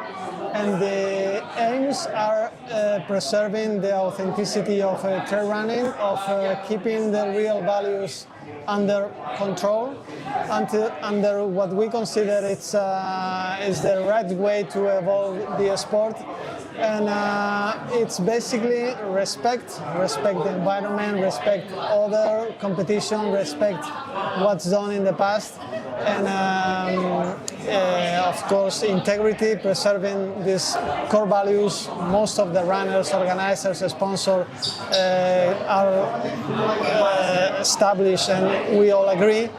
And preserving also the identity of each race, and not pretend to do all the same. It's a way to preserve a character, an important hardcore value of trail running, that is the diversity. It's region by region is different, evolve in a different way, and that's great in a sport that has some rules, but it's also a little, not chaotic, but a little not super standardized. We don't have the rules other sports have, and it is part of the beauty of this sport. So, for race organizers in the World Trail Major Series, why is it so important for the races to remain independently managed by and organize it? Yeah, as said, this is an organization, has no owner, but the races that take part on these World Trail Majors. So it's owned by themselves. They can leave whenever they want. There is not a compromise to stay in the association for time or whatever. So if they don't agree, they are free to leave. But also because they have the control of the decisions they take, the way to promote it, the way to influence in the sport, the way to take the decisions is all together. There is not a boss, and all have to obey the decisions. So have you heard some kind of response, comments and reactions from the runners about this new series? In general, has been a very good response. Of course, there's people that need more information than critics. Okay, it's part of the job. We have to accept them, and if we consider they are reasonable, we try to adopt it, because this is something live, and that's something that will grow and evolve in many ways. For example, probably the most positive responses have been from the elite runners, because they really like the idea of the way of doing things and the way of managing. For general runners, for the typical runner, like 99% of us are, the response has been like an alternative, like a way to discover the world, to discover other places, other ways of practicing trail running, and in general has been very positive. And we take this as probably that we took a good direction. So with Hong Kong 100 being the first race in the series, how excited are you to see it being, Well, it's great because this has been prepared for quite a long time, and at the end there is only one first ever, and this is in Hong Kong. It's an honor to be here. It's great to, at the end, start in a physical way, not just plannings or not just PowerPoints or videos. So it is great that it starts in this event, and let's see how it gets. Of course, we will make mistakes. We know it. We will have to learn, because if not, our future is dark. But we have to start, and this is the right moment to do it. And it's great to do it here in Hong Kong. That it's one of the main races in the whole Asia. So it's all of these races are remarkable and very important in each region or country, and it's great to start here in a different race. For me, in my case, coming from Europe, it's very different to what I know, and I'm excited to do by myself also and run on the Hong Kong trails. Is a lot, yeah. We're live now. Yeah, and we're back in the studio. It was a great interview there with communications director Sergio for the World Trail Majors. But I'm lucky to have our first guest of the day. We have Roy Chu, who's a Hong Kong-based trail runner, and welcome to the studio. Thank you for having me. How are you doing this morning? I'm good. The studio very close to my home, so I woke up just now, had some breakfast, come over here. We'd love to be in the trial actually, but both Jeff and I are in the same situation. We're both injured, not racing. So very glad to be here. Yeah, and so Roy, tell us a little bit about yourself as a runner. And I understand that you competed in the Hong Kong Third, the 33K event last year. Tell us about your experience there. Right, so I would perceive myself as a amateur recreational trail runner. I wouldn't call myself a racer. So my Hong Kong 100 debut was actually in 2021, where I competed in the virtual race. Yeah. There I retired at 70 kilometers in Sha Tin Pass Road, and then took a year of training, came back again 2022. I took on another virtual version of Hong Kong 100 with the full support of my then girlfriend and my parents. That I finished 16 hours, 42 minutes, which is an okay result. Yeah. Nothing too impressive to write home about in new elite size, but it was an okay result. And then last year, I was preparing for my A race, which was a half Ironman race in March, late March in Davao, Philippines. Yeah. So I decided not to race the full distance, and I chose to race the 33K. I think last year was the first version of the third, right? Yeah. So very luckily got on the podium, the 10th. But I would say myself being the first amateur recreational, athlete on the podium, because if you look at the result last year, the first 9 guys were all, big names, elites, local elites, mainland elites from the West. So I would pride myself for being the first in the amateur category. No, well, that's congratulations. Thank you. And that's amazing. And tell us a little bit, what was the course like? The third course, I think that's fairly typical Hong Kong trails, but maybe describe it to the viewers. Right. So I would say the third course is fairly similar to the half and the full course. So you go the usual East Dam, you go to the beaches, and then when you're in Tai Tam, there's a corner you have to turn left and start climbing the Tai Chum Koi. Yeah. So it's a quite a challenging climb, because when you arrive at Tai Chum Koi, Tai Tan, you're already 25, 26K in. You start to fatigue because it's a short distance race, so you're basically sprinting, right? Yes. So when your legs are already fatigued, you still have the last climb to do. So it's quite a challenging course. I still remember after the Tai Chum Koi climb, I didn't know my position, right? Because no one was giving me split. Sure. So I was about to turn right and run back to the finish line, but then I didn't know my position. I didn't know whether someone was chasing me. So I was thinking about, I'm passing people. I think I'm feeling good. It would be nice if I get the podium, top 10, right? But I didn't know if someone was chasing me. So once I go back to, the roads, I started sprinting, and then I felt a little bit of cramp in my right leg, and I was like, oh my God, am I going to stop here? Is this the end of my, a good day? Is it the end of the good day? My good form stops here?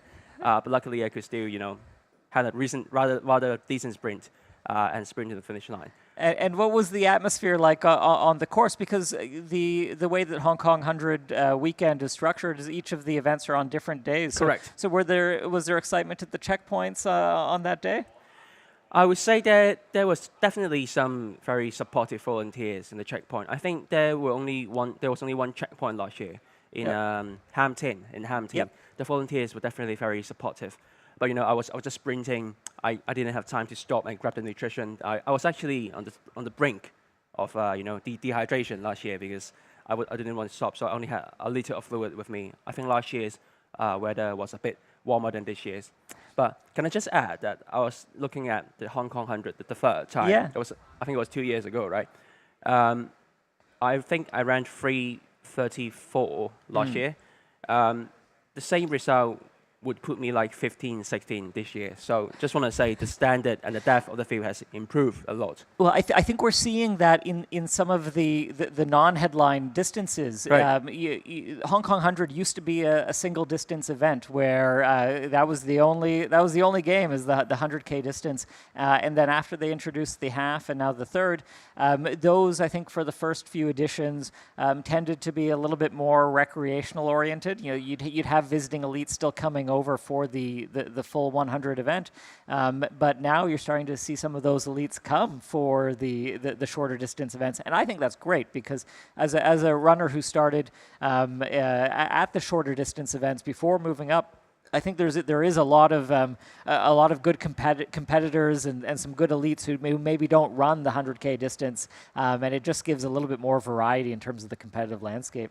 Tell me just about sort of the other types of events that you run.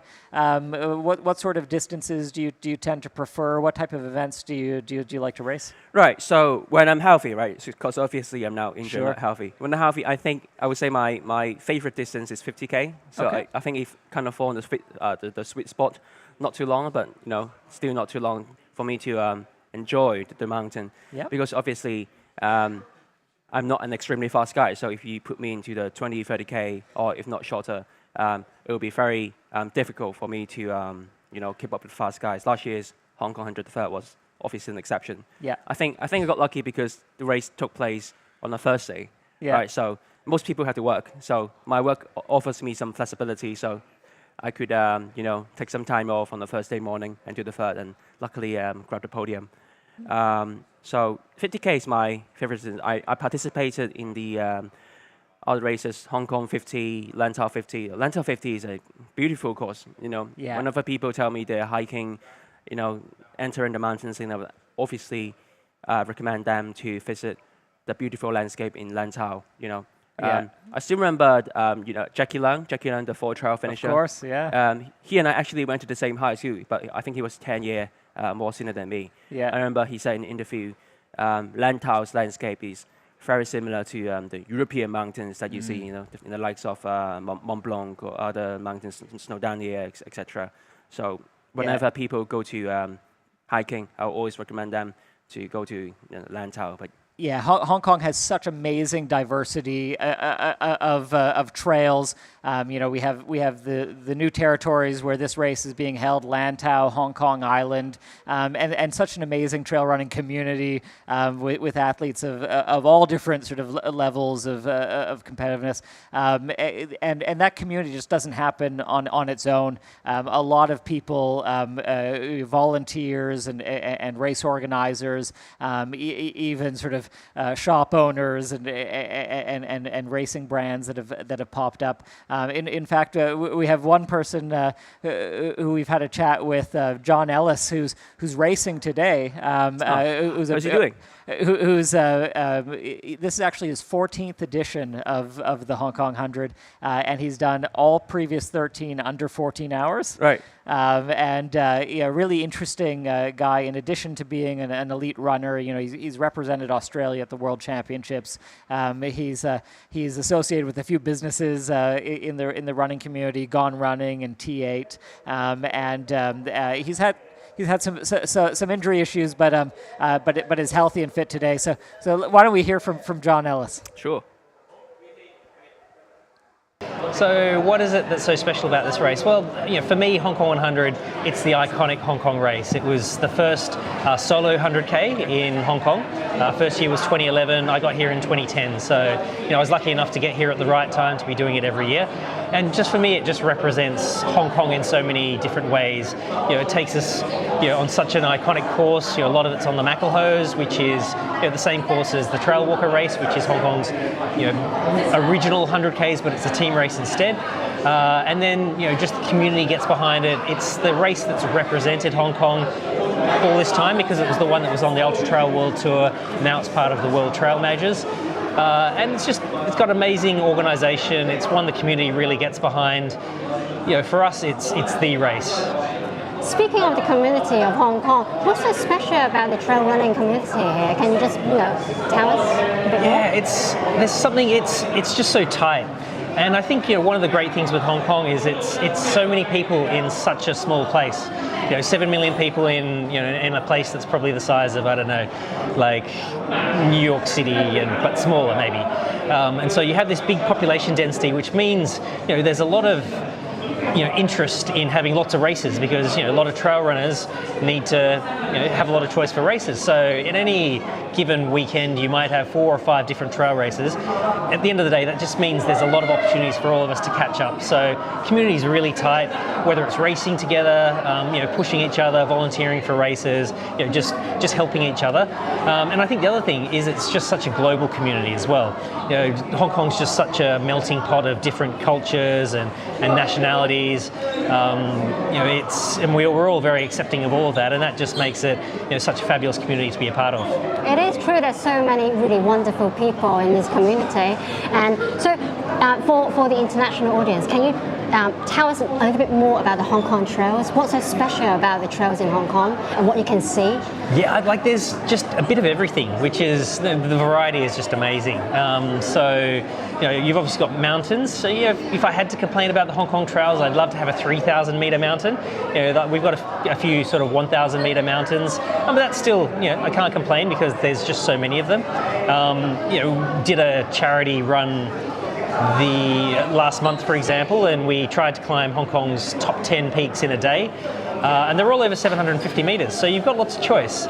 So you've got good mountains, you can find they're generally fairly technical, or you've got some stairs. That's probably the one big thing about Hong Kong is some of the steeper sections tend to be staired up, but at the same time you've got some really good beach trails, you've got some good double track, some single track.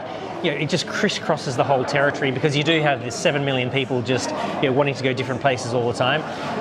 And I think probably the best, coming to Hong Kong 100, I think it's always a good reminder because you're running down Sha Tin Pass Road and you just see the internationals who are running here for the first time. They look to the left and they see Kowloon just open up in all its skyscraper splendor. And I think that's one of the great things about Hong Kong is like when you get to these mountains, you've got nature here, but right next to it, you've got global city metropolis with skyscrapers, and that juxtaposition of trail right next to city is just, it's so unique over here. And from a practical point of view, it also means that where I live, I'm a 10-minute run to the CBD, but I'm also a 10-minute run to a national park. And I don't think there's many cities around the world that are big cities where you could actually say that. Yeah, it's really very true. I've been interviewing so many people and they're just talking about how unique Hong Kong trails are. And speaking of like runners, the mainland Chinese runners, they've been doing so great. Do you have any insights that you can give us? Like how can they improve so much in the past few years? Yeah, it's been actually amazing. When I did the first Hong Kong 100 in 2011, and admittedly it wasn't a big race back then, but even going forward to 2013, 14, you were starting to get a few Chinese runners come through. There were some really fast ones. I think the amazing thing about Chinese running these days is they've got so many world-class athletes, but just it's how deep the field is as well. It's not hard to find a whole bunch of plus 900, plus 850 ITRA score runners over there. And so, yeah, it's amazing to see. They're on our doorstep, they're coming over and competing with us. So, yeah, look, they give us a run for our money, and often, it's eating their dust, which is fine. But I think, that having that nucleus of runners pushing each other, I think that's been great. It seems like the government's generally been trying to encourage trail running. And I think, when you've got some amazing trails like China has, and a population of 1.3 billion people and a government that supports it, I think it's a pretty powerful combination. So it's not a surprise to see so many runners emerge and become elites on a global stage. So my last question is that what strategies do you have to just keep running, keep going, and any tips that you can give to anyone who's trying to push the boundaries to improve themselves? Generally, or for Hong Kong 100? Just generally. I mean, I think at the end of the day, if you want to get better at something, you've got to pick something that you love. Because to get better at something requires dedication and passion and persistence, and it's really hard to do that if it's something that you don't love. So first of all, pick something that you love. I think having friends doing that as well really helps.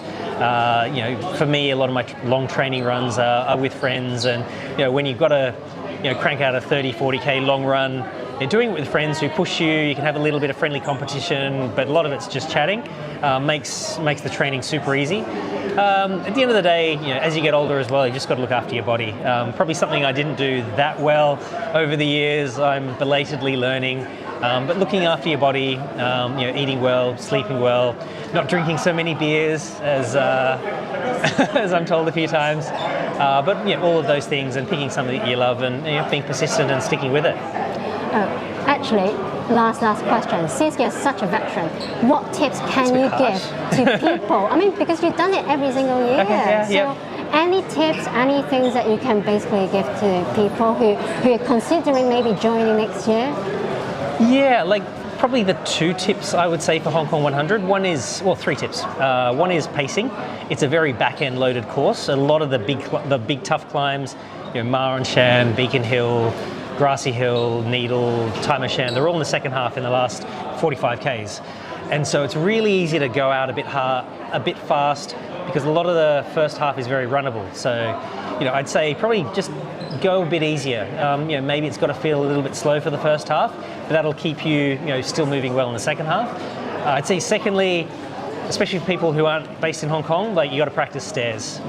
When all the internationals come over here, they're always surprised at the stairs, and it's different muscles that you use versus an incline or a decline, coming up or down. So definitely practice those. You just want to get your muscles strong enough, but also, you want to get your technique right as well, because the difference between a fast stairs and slow stairs, can be a lot for especially some of the elites. And then the third thing is, just be careful with the weather. It might feel cool at the start line. It's easy to think, I can push a little bit harder, but the weather here is tricky. Especially this year, it looks like it's going to be 24 degrees, 80% humidity. That humidity sneaks up on you. You end up sweating a lot more because of the humidity, but you don't get that evaporation cooling benefit because it just doesn't evaporate here. It's too humid. So the other thing is just to be careful of the weather, and just realize that, the sweat's not getting you as much benefit, and just take it easy. It's great to hear from John Ellis. He's a really important member of the trail running community here. But back here with Roy, and I want to talk a little bit about the field that's out there today. So we have the men's leaderboard up, and Roy, tell me who in this on the screen here, any runners that stand out to you. Right. So far we have seen the top 10 male runners crossing the first checkpoint at East Dam. Stingray, or John, he crossed the first checkpoint in 15 minutes. But if we look closely to the time, actually, I would say 5 or 6 male athletes actually crossed the first checkpoint together, because the time difference is close to 10 seconds. So I would say that the leading pack is 10 people. You don't want to put too much stake in terms of who is first versus fifth there. The group is running together at that point. Right. So we know that Yu Peiqiang was the previous 2 versions winner. So I like to see a competitive race. So it would be great to see someone stopping Yu Peichang's domination. What do you think so, Jeff? Yeah, it'd be amazing to see him get another crown as well. There's also Deng Guomin, who's in third place, right in that top pack. This is a beautiful shot of the stairs coming down to the beach. This really shows you the type of terrain, the diversity of terrain that you have in this first third of the race, and you can see the stairs. You know, they are technical, but the type of technical where if you have a good technique, you can really keep quite a good pace. And so you'll see the elites at the front of the pack really hammering it fast down those stairs, not losing much speed at all. Do you recognize which part of the beach this is? Is that the Ham Tin Beach? I believe so. This would be the second beach that the runners are going to traverse. The beach crossings are not too long, probably a couple hundred meters. A couple hundred meters. But it actually can throw you off a little bit once you're transitioning onto the sand, that feeling of the loose sand underfoot. But before they know it, they'll be back onto some dry trails. What tips would you have for people running on loose sand, Jeff? What tips would you have? Try to get off it as fast as you can. You want to move up to the higher part of the beach where the pack will be a little bit firmer, maybe a little bit of vegetation. You can see in this shot some of the trail on the higher end on the beach, I think a lot of the runners will try to follow that bit. But you can really see the both the tightness of the pack. Still a lot of runners at this point of the race are running close with one another, and also just the speed that they're still maintaining. You know, this is going to be a real shootout. So from my personal experience, of course, I'm nothing close to your expertise, but if you can look at the screen, there are two colors for the beach, for the sands. Yep. So the part closer to the water, the sand is actually tougher and easier to run on, right? So normally when I'm running on the beach, I would choose to run closer to the water so that, you know, it's more efficient to run, because when the sand is too loose, you run hard, but you go slow, which is inefficient. You want to stay off the middle bit. You want to either be at the wet part where it's a little bit of a harder pack, or once you start the vegetation, start to see the vegetation, and there will be some trails that will go through the vegetation part. So you don't need to run through the main part of the beach, at least for the whole trail. But we can see the runners there on the beach itself, making their way across. It's a really, I think, unexpected sight for some of the athletes coming overseas. I think a lot of people might not realize that Hong Kong has these types of beautiful beaches that aren't too far from the city. Yeah, you're right, Jeff. So let me ask this, Jeff. I'm sure you have run past these Sai Kung beaches many times, right? And Hong Kong is also renowned for its beautiful beaches, you know, say for Hong Kong Island, Stanley, Repulse Bay, Deepwater Bay. But have you ever leisurely, say on a Saturday afternoon with your family and friends, you know, playing some drinks, pizzas, visiting these Sai Kung beaches? Have you ever? Yes, absolutely. We like to bring the family up to those parts of town. Even on Hong Kong Island, places like Sheko, the south side of the island, there's some really beautiful beaches. Take the dog with you, take the kids with you, and then what I'll actually often do is bring my running gear with me and then run home afterwards, or run back to the MTR, get a few mileage. And we have live shots on the trail. We have one of our runner photographers with the GoPro, Ryan Whelan, and he's working. Oh, there's David Longo, David, out on the course, and this is a bit of a steep climb coming back from one of the beaches. It looks like. And this is the type of climbing that you're seeing in the first third of the course.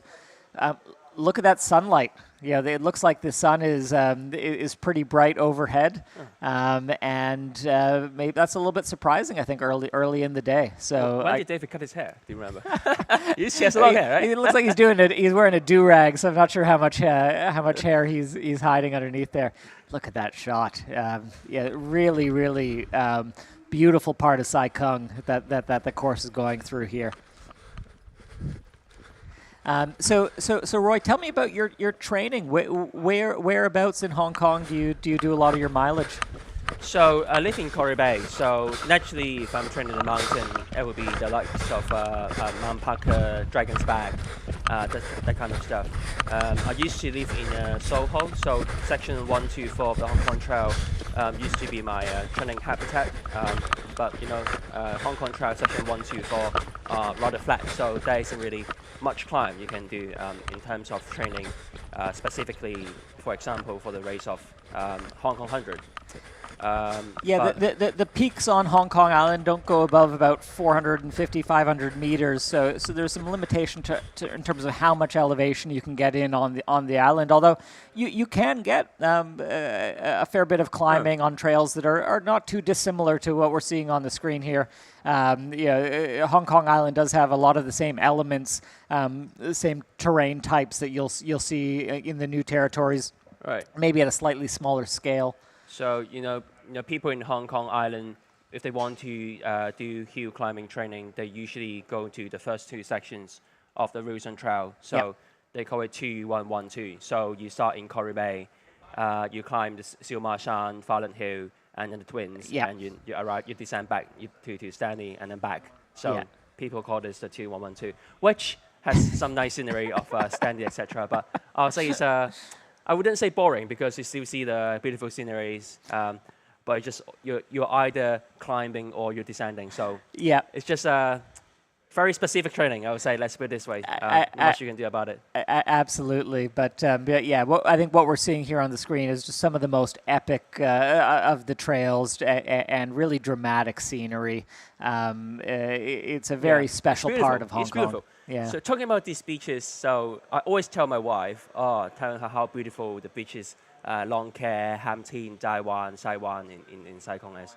But when we, in our spare time, go to the beaches, we almost only go to the ones in Hong Kong Island, Stanley, Repulse Bay, given how, convenient it is. So one time, she always asked me to bring her to these beaches. But the difficulty is if you're not running there, you have to either walk 10 kilometers to East Dam and then further walk 2-3 kilometers to Long Care, or you take a minibus from Pak Tam Chong to the East Dam and hike into it. That's right, Roy. So this part of the course is it's not one of the more accessible bits. Yeah, it's rather remote, isn't it? It's rather remote. The start line where we were about an hour ago, that's sort of Pak Tam Chong, a hub of the trail system where it's easy for vehicles to get to, and it's a very popular barbecue site. But then to get to where we're seeing here on the screen, there's no real easy way to do it other by on foot or on boat. Yeah, by speedboat. Speedboat is an option. It can be a beautiful spot, but everyone needs to have a little bit of fitness to get there. We're looking at some of the downhill on the course from one of the live cams, and this shows you the type of stairs that the runners are going to have to be running up and down all day long. And it won't be pure stairs. You'll have the trail split from maybe 100 meters of trail to some stairs and then back to some single track. So it does require you to cycle through all of those disciplines and still keep a good rhythm. You mentioned stairs, Jeff. Would you say stairs is an element quite unique to Hong Kong's trail scene? Because I've heard many people saying in Europe, in UTMB, etc., you don't actually get to climb and descend a lot of stairs. It's basically just buff out. Either you are running uphill or downhill. Would you say stairs is very unique to Hong Kong? Some of the mainland trails will feature stairs as well, but certainly Hong Kong, I think, is famous for it, and it's just not a big component of trails in a lot of other parts of the world. So just the the length of some of the descents and some of the climbs that are purely or feature a lot of stairs, I think it's just a lot higher proportion here in Hong Kong, and it means that the Hong Kong-based runners or the runners who race a lot in Hong Kong. Their legs get adapted to that type of training. They get a little bit stronger quads and just used to that sort of repetitive motion stress of that impact. And then their technique also just gets a little bit more efficient. If you're running technical alpine downhills in Europe, you will get more efficient and faster on that specific terrain. And running stairs is the same. If you're someone who runs stairs every day as part of their trail training here in Hong Kong, it will become a little bit of second nature. It will become more economical for that runner, and I think that's going to be something that we will see from some of the elites here who either train a lot in Hong Kong or have raced here a lot versus some of those who this is going to be their first time. So do you think the fact that Hong Kong's trail has so many stairs would put athletes from, say, USA or Europe in disadvantage? I think they're not adapted to this training. I think it can, and I think historically we've seen cases of some very strong European and North American runners who've struggled here. Home field advantage is something that we see in all sports. I remember that Tom Evans retired in Hong Kong 100. Yeah, like 2016, 2017, right? Yeah. Yeah, despite and he was in great form at that point, and whether it was the stairs or the humidity, this is also a race that happens during the winter time. It's off season for some of the athletes, so they might not be in as regular racing form as some of the Asian-based athletes. So it's a home field advantage exists in all sports, and I think trail running, that's definitely the case as well. But it also just means that when you throw all those athletes with different backgrounds into the mix, you can see some surprises as well. Would you like to see Tom Evans going back to Hong Kong? I'd like to see all of the global elites come here. Tom Evans is a fantastic athlete, but to me, I think Hong Kong has such beautiful trail running to show off to the world, and so many great events. Hong Kong 100 being the oldest and most classic of the 100K solo races in Hong Kong. But I think the race just serves as a showcase for the Hong Kong trails and the community. We have a live track, a live running shot back on the course, and this is typical new territory, single track, but pretty wide. You could really keep a good speed here, but also you're quite exposed. The sun's out already. The sun is out. So you're able to keep a fast pace, but you need to keep in mind that it's a long day out there, and it's easy to get excited in the first half. Absolutely. So I think the most important bit in a sunny, hot, warm environment like this is to stay hydrated, because especially for the elite runners, they like to go lightweight, and they don't bring a lot of fluid on board with them, typically not more than 1.5 liter of fluid. So this is still in the first 33 kilometers of race, still a very long day to go. So if you're dehydrated, you put yourself in a great risk and detriment and danger that your performance in subsequent stages of the race will be compromised. And I'm not 100% sure who we're seeing on the screen here, but it might be Jeremy Ritzie. And if it is, he, along with John Ellis, is one of the few Hong Kongers who've done every edition of this race. Right. And like John, Jeremy, who's an elite runner himself, he's finished each of his previous attempts under 14 hours. It just shows you that there are some runners who take this race very seriously on their race calendar, this is a veteran runner who knows the course very well, and has been through a lot of adversity and a lot of challenging races. It's great to see some of these runners making their way through the first third of the course. Do you know how Jeff's form, Jeremy's form is coming to the race? Is he in good form? Decent. He's not racing as much as he used to in his heyday, but the Hong Kong 100 is the top race on his calendar. So he's done a few longer training efforts and a few shorter races. I think he's going to be in fine form to finish, and I think he'll get in under 14 hours to continue the streak. Normally, when I determine whether a person is a very dedicated trail runner, is I look at his training. So a few runners are Lantau based. Jeremy is one of them. So when you dedicate your life to be based in Lantau, you can tell that guy is a very serious and very dedicated trail runner. Yeah, Lantau is a really great spot to be based as a Hong Kong trail runner. Some big trails, big mountains on Lantau Island, and very accessible regardless of where you are.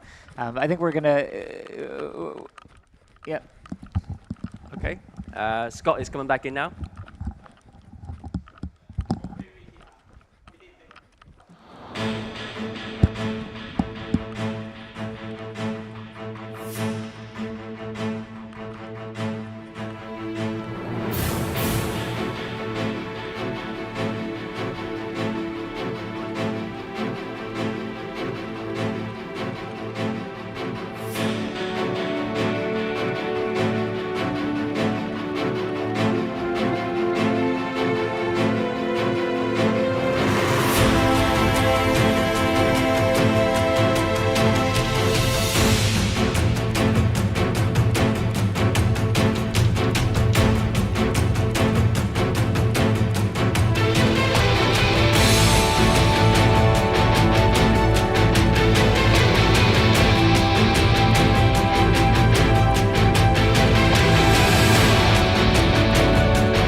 Live on the course again now.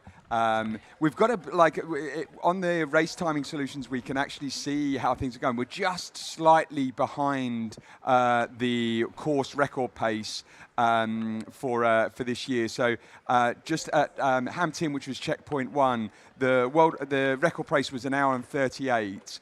Yo Pei Chan has got into that checkpoint and was 140 in first position, but they are so close. We've got like all 10 athletes, well, all 8, the first 8 athletes, all within 20 seconds of each other. They are packed up right at the pointy end of the field. Well, but you remember what I said with Jeff just now. I like to see a competitive race with a good racing dynamic. We can see a staying race starting to drop a little bit. He's now 25 seconds behind. I mean, 25 seconds is absolutely nothing. Yeah, it's nothing. But it's interesting at the pointy end who's pushing it. But I think are we still with Jeremy Ritchie here, are we? Looks like it, looks like it. I think as we were talking before, just a very, like a legend of the ultra running, has run every single year. I actually bumped into him last year when I was running it at Leb Mine Pass, before the Time of Shan climb. The last kind of checkpoint before you, before go up Time of Shan. And I was like, Jeremy, what the hell are you doing here? You should be way ahead. But he, I think, like many people last year, had a really tough year. There was a 35% DNF rate last year, which is in the Hong Kong 100, which is kind of unheard of.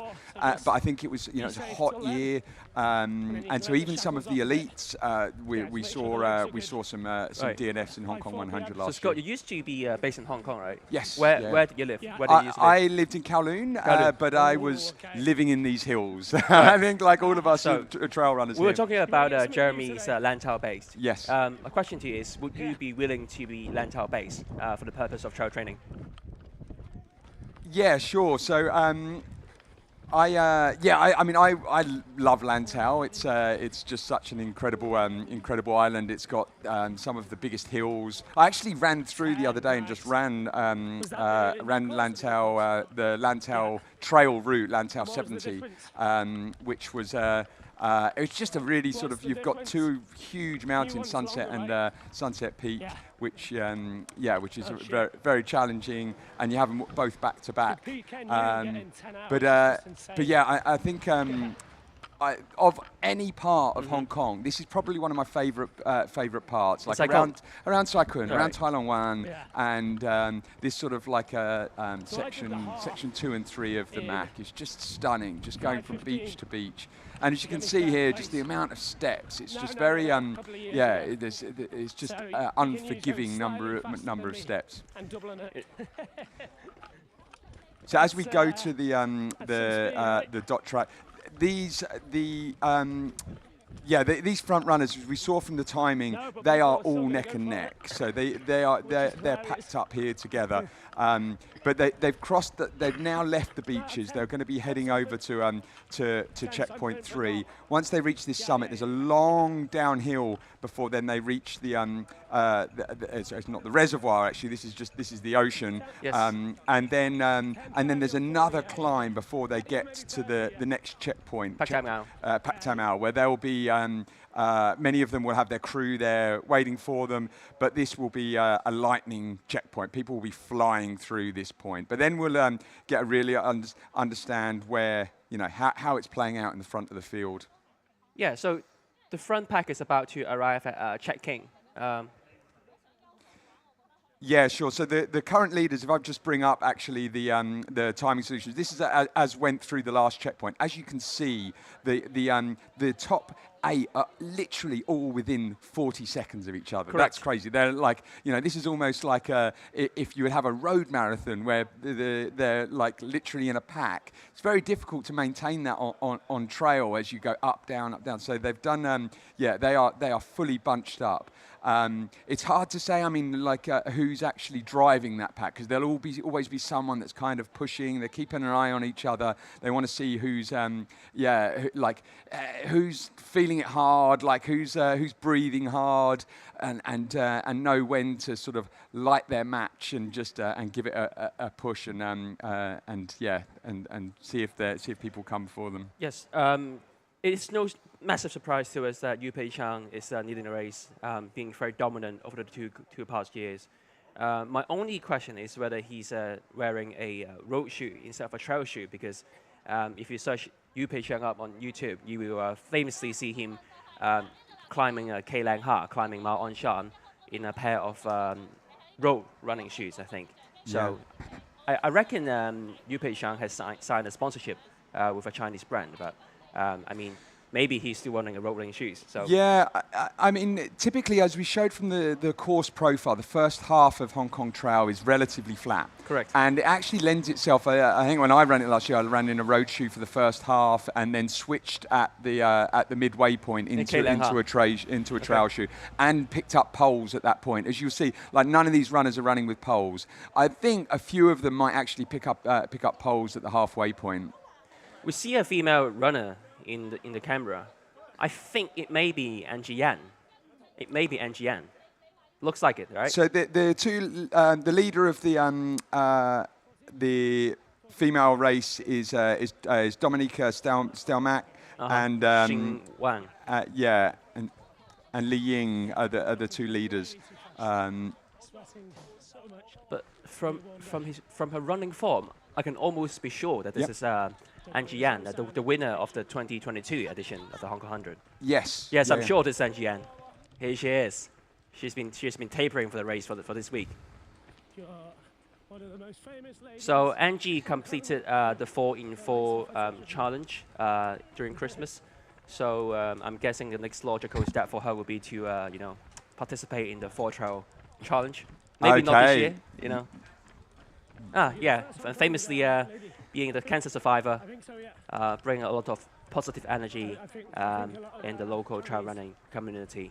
Yeah, and she is she's actually she's from Hong Kong female runners. She's in second place at the moment. We've got Kimmy Leung is actually appears to be ahead of her on the course at the moment. Yeah, in fact, just looking at the starting time. But Kimmy Leung is another Hong Kong-based runner that also ran has run the Hong Kong 4 Trails and is a survivor for the Hong Kong 4 Trails. In fact, if we just a bit of statistics. Angie, when she arrived at East Dam, 1:09 in the 22nd position, but she's looking good. She's looking in good form. In 2022, when she won the virtual race, she was paced by Wang Ho Chung, our local elite runner, who is not racing this year, and she's looking in good form. You know. Is there any reason why we don't have Wang Ho Chung racing this year? He had a really good season. Logically, I would say Chung should be racing because he just signed a sponsorship agreement. So logically, he should be racing, but I don't know why. But he has been doing this too many times. Yeah, I mean, he had a big race at Tour de Jean earlier in the year, didn't he? One of the 330 odd kilometers. So I think that. He came 8th position there, so I think that's gonna take it out of anyone's leg, that kind of distance. I think the fact that Wang Ho Chung is not racing today just gives Yu Pei Chang some comfort that maybe I can winning the race 3 years in a row. You know, obviously Wang Ho Chung will be one of the biggest threats to Yu Pei Chang when it comes to Hong Kong 100. Yeah, absolutely. And look at these beautiful drone shots. This is just one of just such an iconic spot. And as we talked about earlier on, like just the diversity of Hong Kong running, I truly believe that this is the best city, best city in the world for trail running. Just the diversity of trails. As we see here, we've got the running through the beaches, and a lot of the time this is streamed with tourists all coming to come and see come and have a beach day, and as we see the course go on, there's obviously many mountainous regions, but then there's some of the views across Kowloon and Hong Kong Island. Yes. They're just spectacular. I can't wait to see some of that drone footage later. A bit of update on the leaderboard. The first female racer to pass the Ham Tin checkpoint is no other than Dominica. She passed the Ham Tin at the time of 2:02. So far, the only female runner to pass Ham Tin.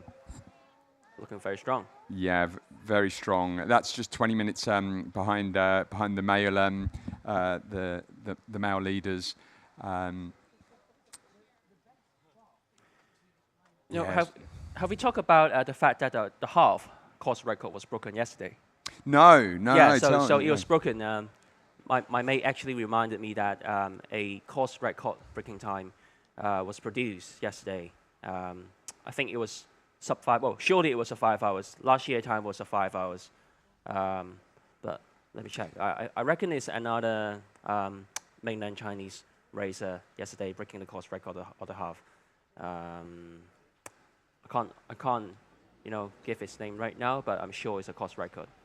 And another spotlight of yesterday's half race was Japanese elite runner Rai Ueda coming to Hong Kong to race the half. Interestingly, I was looking at his Strava, right, and I saw him coming to Hong Kong. He was running around the Taiping Shan, the peak area, and then I showed my mate. He's always training in that area. He felt so gutted because sometimes he likes to take a few days off and do some training around his home pack, and that day was not the day, and clearly he missed out on the chance of bumping into Rai Ueda. Yeah, well, we'll have the chance to hear from him. Actually, he's going to be coming into the studio later today. Actually. Yeah, really? He's coming to join us. Yeah. Okay. So we'll see him here in the studio and a live interview. Right. I think I have the name. It's Wu Erqing. Wu Erqing. So Wu Erqing broke the course record of the half yesterday, representing Team Kailas. Yeah. What time did they come in? It was a time of 4:48. So the first two athletes both ran sub 5 hours. Wu Erqing came first, and then Fan Bang Lin came second. Fan Bang Lin representing Team Solomon. And another update on the Grand Slam, perhaps. So Grand Slam wise, I think local athletes Tan Chun Kit is now leading the Grand Slam. Do you know Tan Chun Kit himself? I don't know. You don't. So a bit of information of Tan Chun Kit. His nickname is he calls himself the Eagle Man, the Eagle. Okay. He's a very famous high-level, high-standard local athlete, not only in the trail scene but also in the triathlon scene. So I was actually racing with him last year in March in Davao, southern Philippines. I reckon he raced in Canting, southern Taiwan, last October as well. So obviously a very high standard athlete. So yeah, I know Sangay Sherpa, who's currently sitting third in the Grand Slam for we saw him up in Vietnam for Vietnam Mountain Marathon, and just recently in Doi Thanon in Thailand. He has I don't know if you know much about Sangay, but he's had an unbelievable year. So the guy just races race after race after race. He's actually in races done almost 3,000 kilometers this year just of racing, like not of training. 3,000 purely of racing. So he did UTMB, which he DNF'd interestingly after like about 140k or so, but then went straight and did Tour de Jean just 8 days later. Like, the guy is an absolute legend, and he's so he's coming off the back of a top 10 finish in Doi Thanon in Thailand in the 100-mile course, and is in podium spot, third spot at the moment in the Grand Slam for the male, which is the 33 plus the 55 and then the Hong Kong 100 back to back. Also a shout out to our friend Elliot Fradovu, who's now sitting at the 12th position of the Grand Slam, although 3 hours behind the Eagle Man. Very famous, iconic individual in the trail running scene, famously survived the 4-Trail Challenge 2 years ago. He participated in the 4-Trail last year as well, but unfortunately he had COVID just a few weeks before the challenge, and he had to pull out in the Wilson Trail, I reckon. But this year he's doing the Hong Kong 100 Grand Slam, and it's looking in good form. So still making jokes after the third and the half. We'll see how it performs today.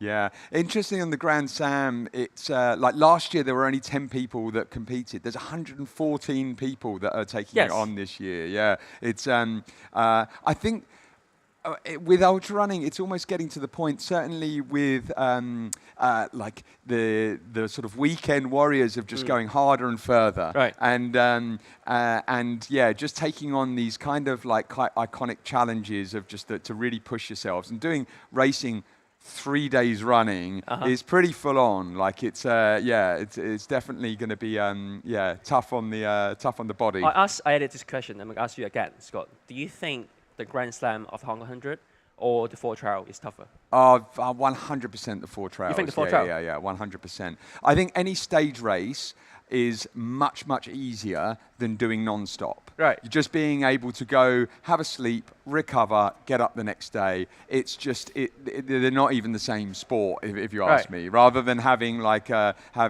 non-stop for days, it's just a very different type of competition. I think most people provide the same answer. The 4-Trail is harder. But my argument is that if you do the Grand Slam, you run pretty much, a substantially when you say the Grand, similar. we're talking about the Grand Slam Hong Kong 100. Yeah.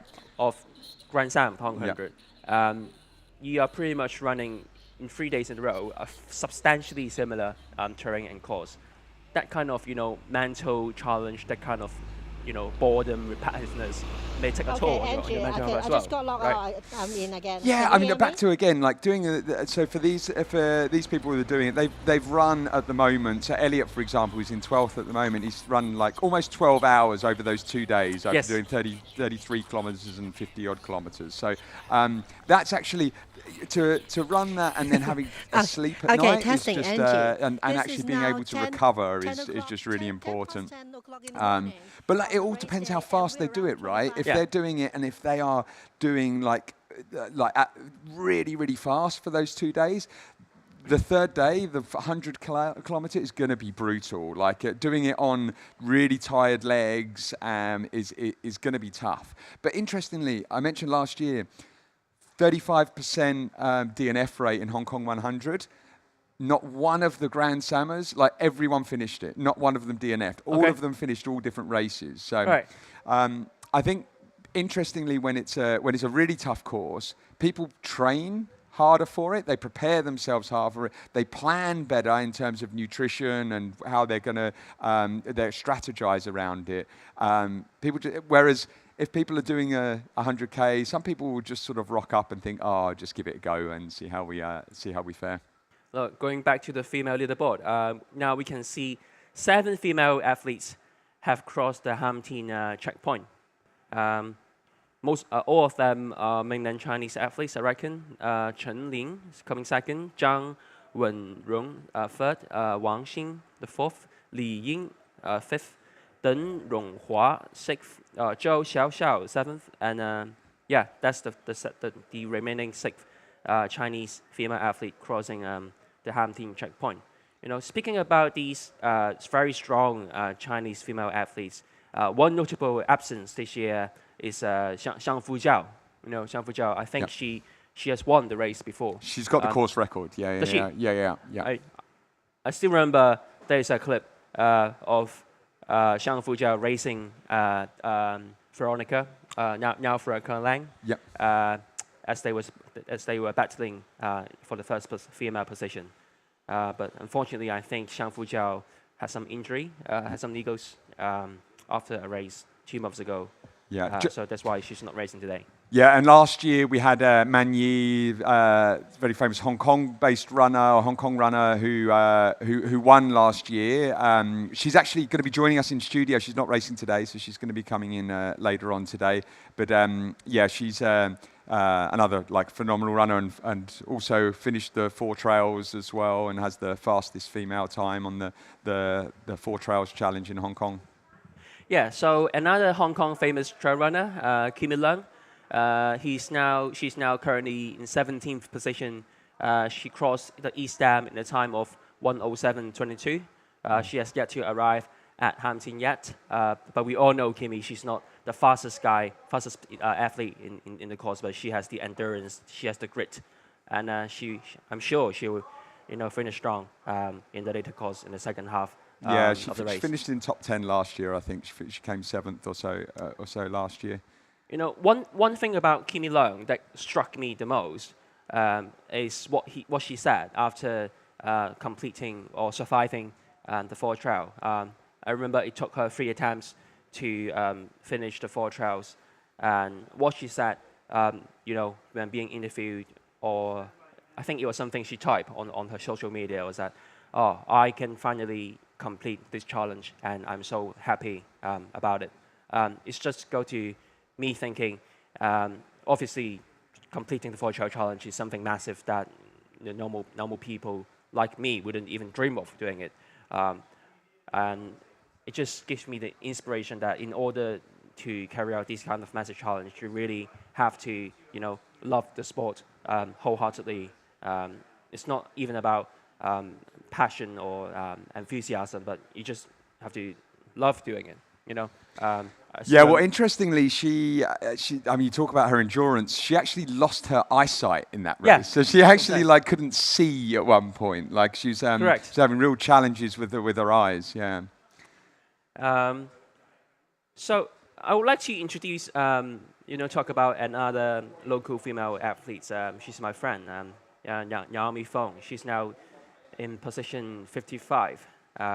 crossing East Dam in the time of 1:16. So I think many people would know Naomi. Do you know Naomi yourself? So Naomi has podium many local trail races. I think the Hong Kong Island was a race called Hike and Trail.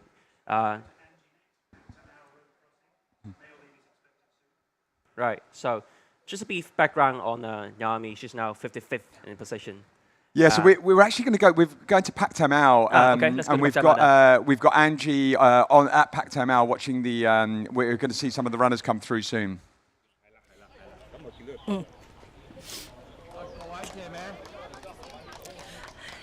Hi, good morning again. This is now at Pak Tam Ao, 27 kilometers into the course. This is not a checkpoint, but we still have a lot of spectators here and a lot of hikers going around.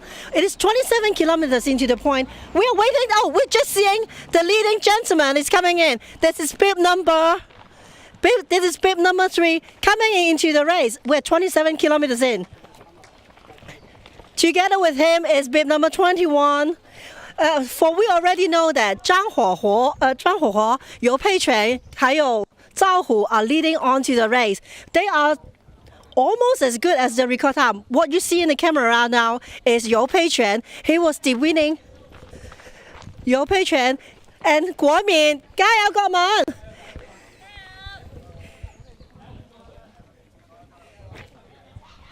！Liu Peiquan. Okay.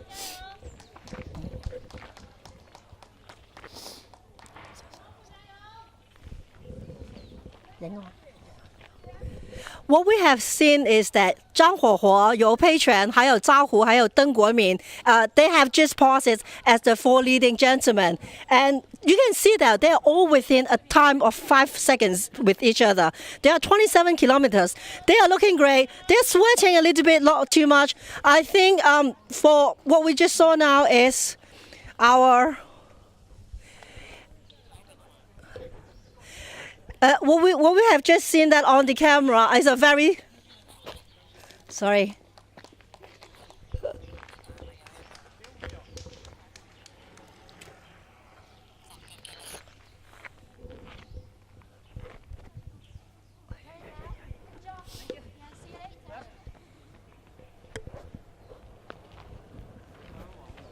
Wow, that was... they were flying through there. And we've got Tyler Green actually coming through now. This is the first international athlete coming through. Looking strong, like he's, it doesn't, it doesn't look like he's pushing it. Yeah, he does. And I think this is it's so early in the race. Like, it looked like the front runners there were really pushing it hard. But he's Tyler Green running through smooth. But yeah, it looked like the Nepalese runner Tirtha Badur was actually right at the point. Was leading the race through that point there, and Yopo Chan just about 30 seconds behind.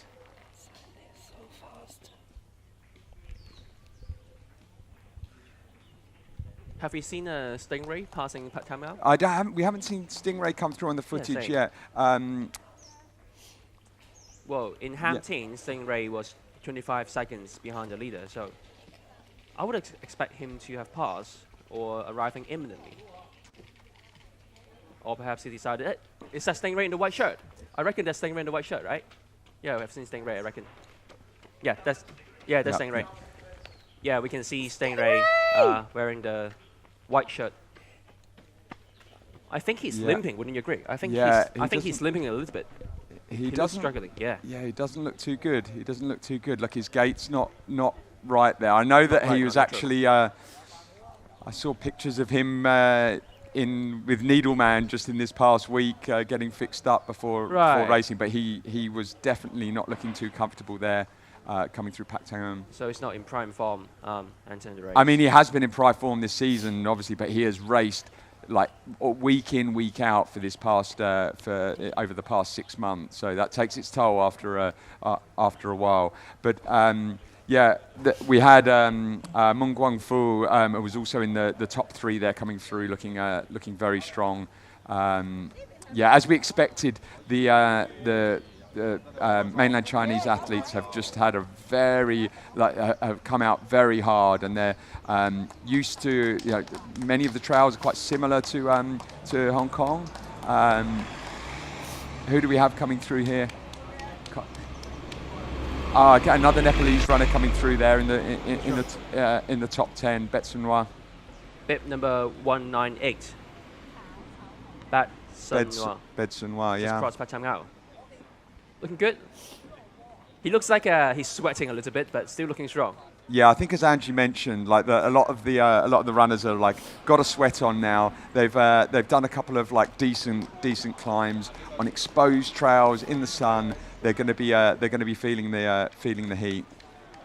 Scott, one thing I noticed is that no runners, at least no leaders in the front. Is that pack. Alexandra Bachot? I'm not sure about that.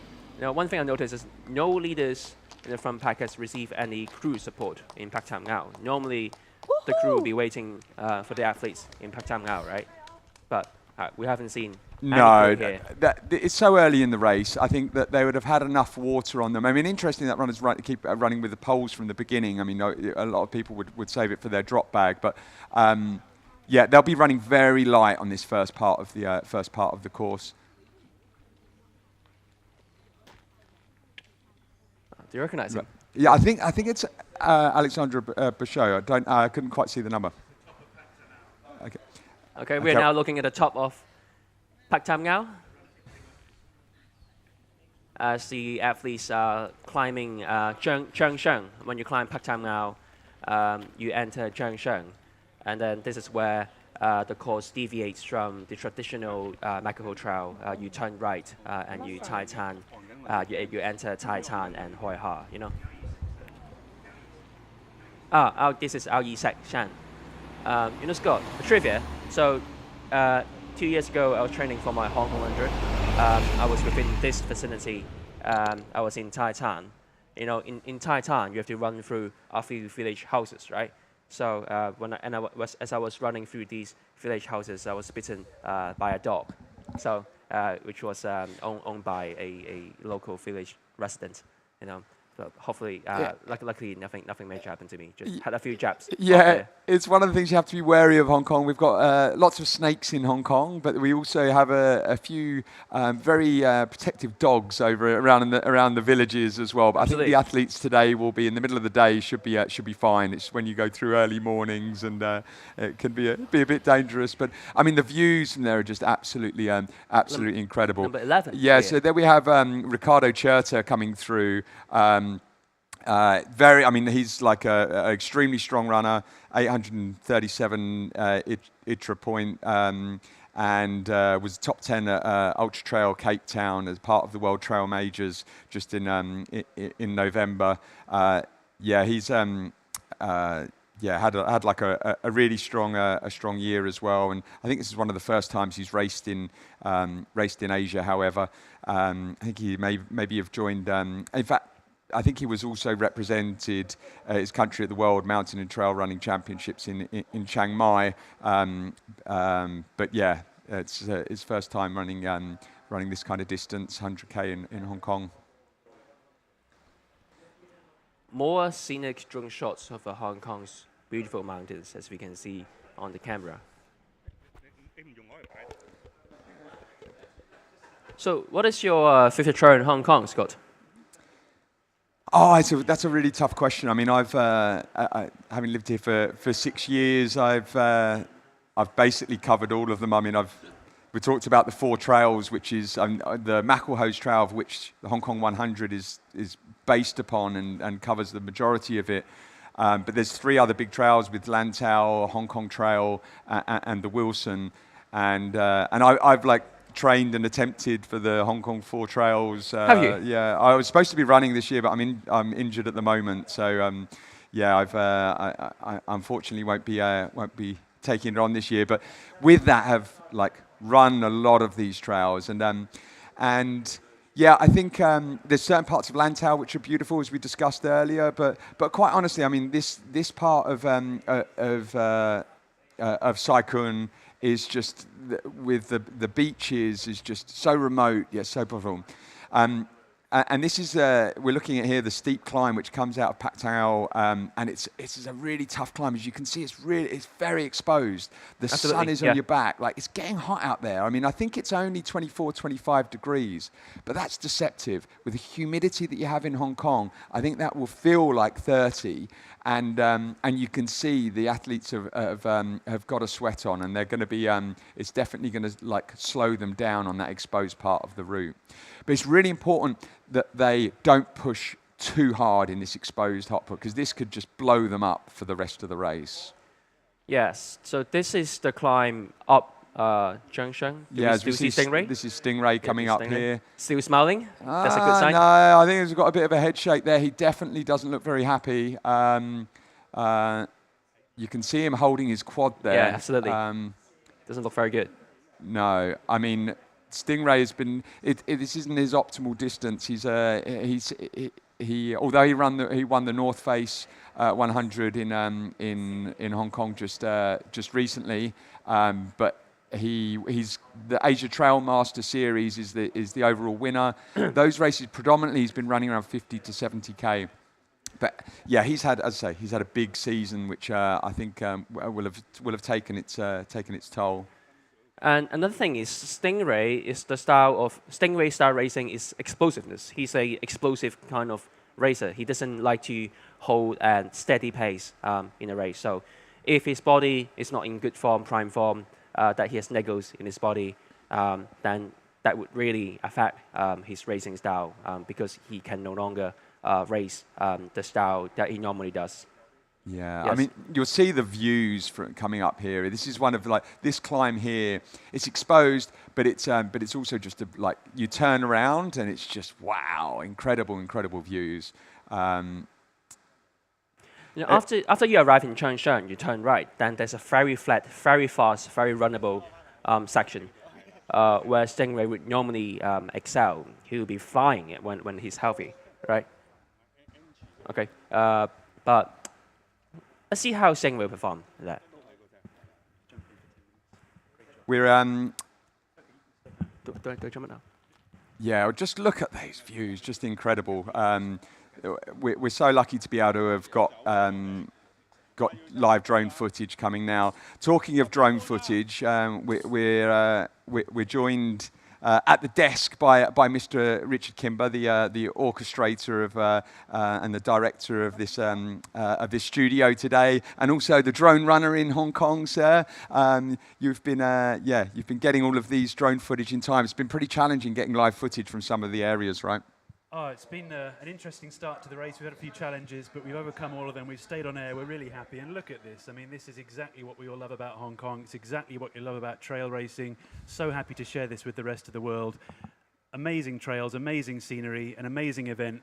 It's just such a pleasure to be able to share this with everybody who's watching. Please, if you are watching, share the link with everybody who you think around the world who might enjoy this feed. Comment in the comments. Let us know where you're watching. Let us know what you think of this race. Let us know what you think of Hong Kong's trails.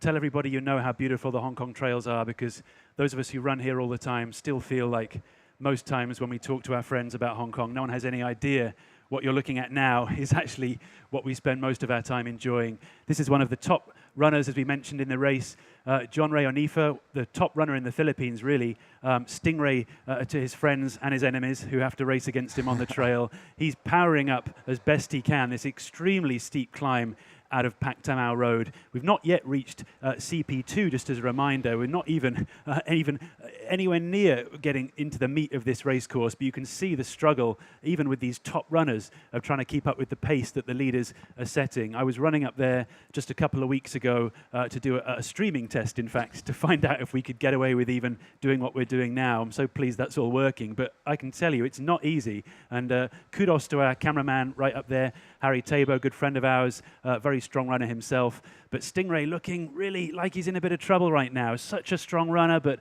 he often goes out pretty hard. Maybe on a day like today, even for someone like him who often does so well in the heat and in the humidity, this is all getting a bit too much. It's really amazing just to have this up close and personal camera angle that you often, of course, don't get in these types of race coverages, just to see the struggle. You can see, of course, he's just going to the side of the stairs here. That's a very common tactic for racers in Hong Kong, to try and make this tough elevation just that little bit more palatable on the legs and on the knees by using the gradient of the climb on the side of the stairs rather than taking on the stairs themselves. But as you can see here, sometimes that runs out and you just got to hit those stairs. But Scott, we've both been there doing these types of races. We both know how hard it is.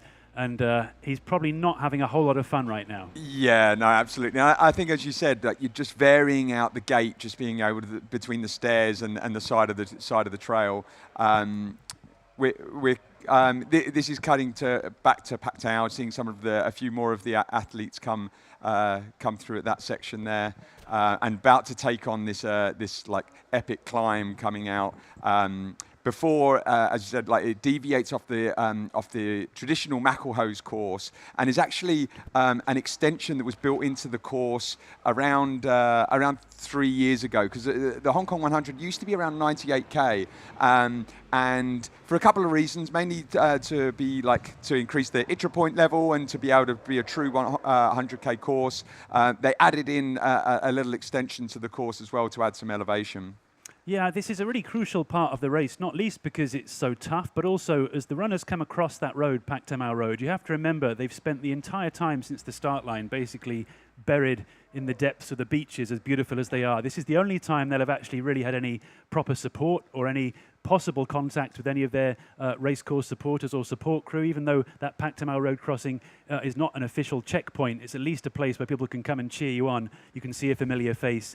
You can try and use some of the facilities there if you're really struggling. We've been there as well, of course, all of us who have done these races. And that's why this is an important moment for these runners, just to finally come back into civilization for a moment before they head straight back up into the mountains to take on this really tough climb. CP2 still for these runners at least 20 minutes away, possibly 30 minutes away. Stingray here struggling up over this big climb. When he gets to the top of that, he will get some respite. He'll take a bit of an up and down on some pretty technical trail, then a sharp right-hand turn, and he'll fly down with the rest of the race leaders to checkpoint 2, where finally he and all the rest of the runners will be able to actually get some proper support, possibly from their support crew, because many of these elite runners, of course, are not just picking up a banana at the checkpoint. They're actually being pretty well taken care of by their support crew, which at this pace is pretty much essential. Yeah, they'll have their support crew will be there waiting with with a pack, basically, to just throw into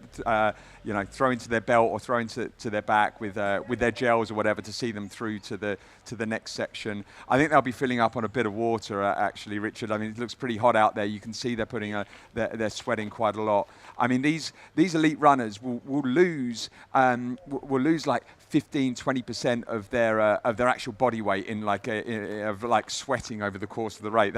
You can lose a serious amount, and so they need to try and replenish that along with electrolytes to be able to maintain it. And I mean, you talk about these long races. It's like 100k slightly different, but it's an eating contest. It's making sure that you can bring on enough and consume enough calories to get you through, whilst also maintaining. I think last year, very high DNF rate, as we've said consistently, but a lot of people were having stomach issues, and that was because of the weather.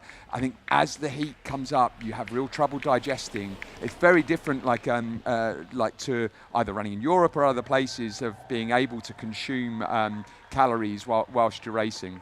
Yeah, no question. I mean, you and I were racing 100k in Thailand just, a month or two ago, and I think we both probably found that slightly humid, despite the fact you're in Singapore, I'm in Hong Kong. It's never easy running in these conditions, and it doesn't matter how fit and strong you're feeling in the morning with the aircon on. It's a rough old race when you get up in the mountains. And you pointed out earlier, very good point, this particular section as they climb up to Ngai Seksan from Pak Tam Mao Road, very exposed, absolutely no chance of any cover. The sun is starting to come out. It's now 10:30 local time in Hong Kong.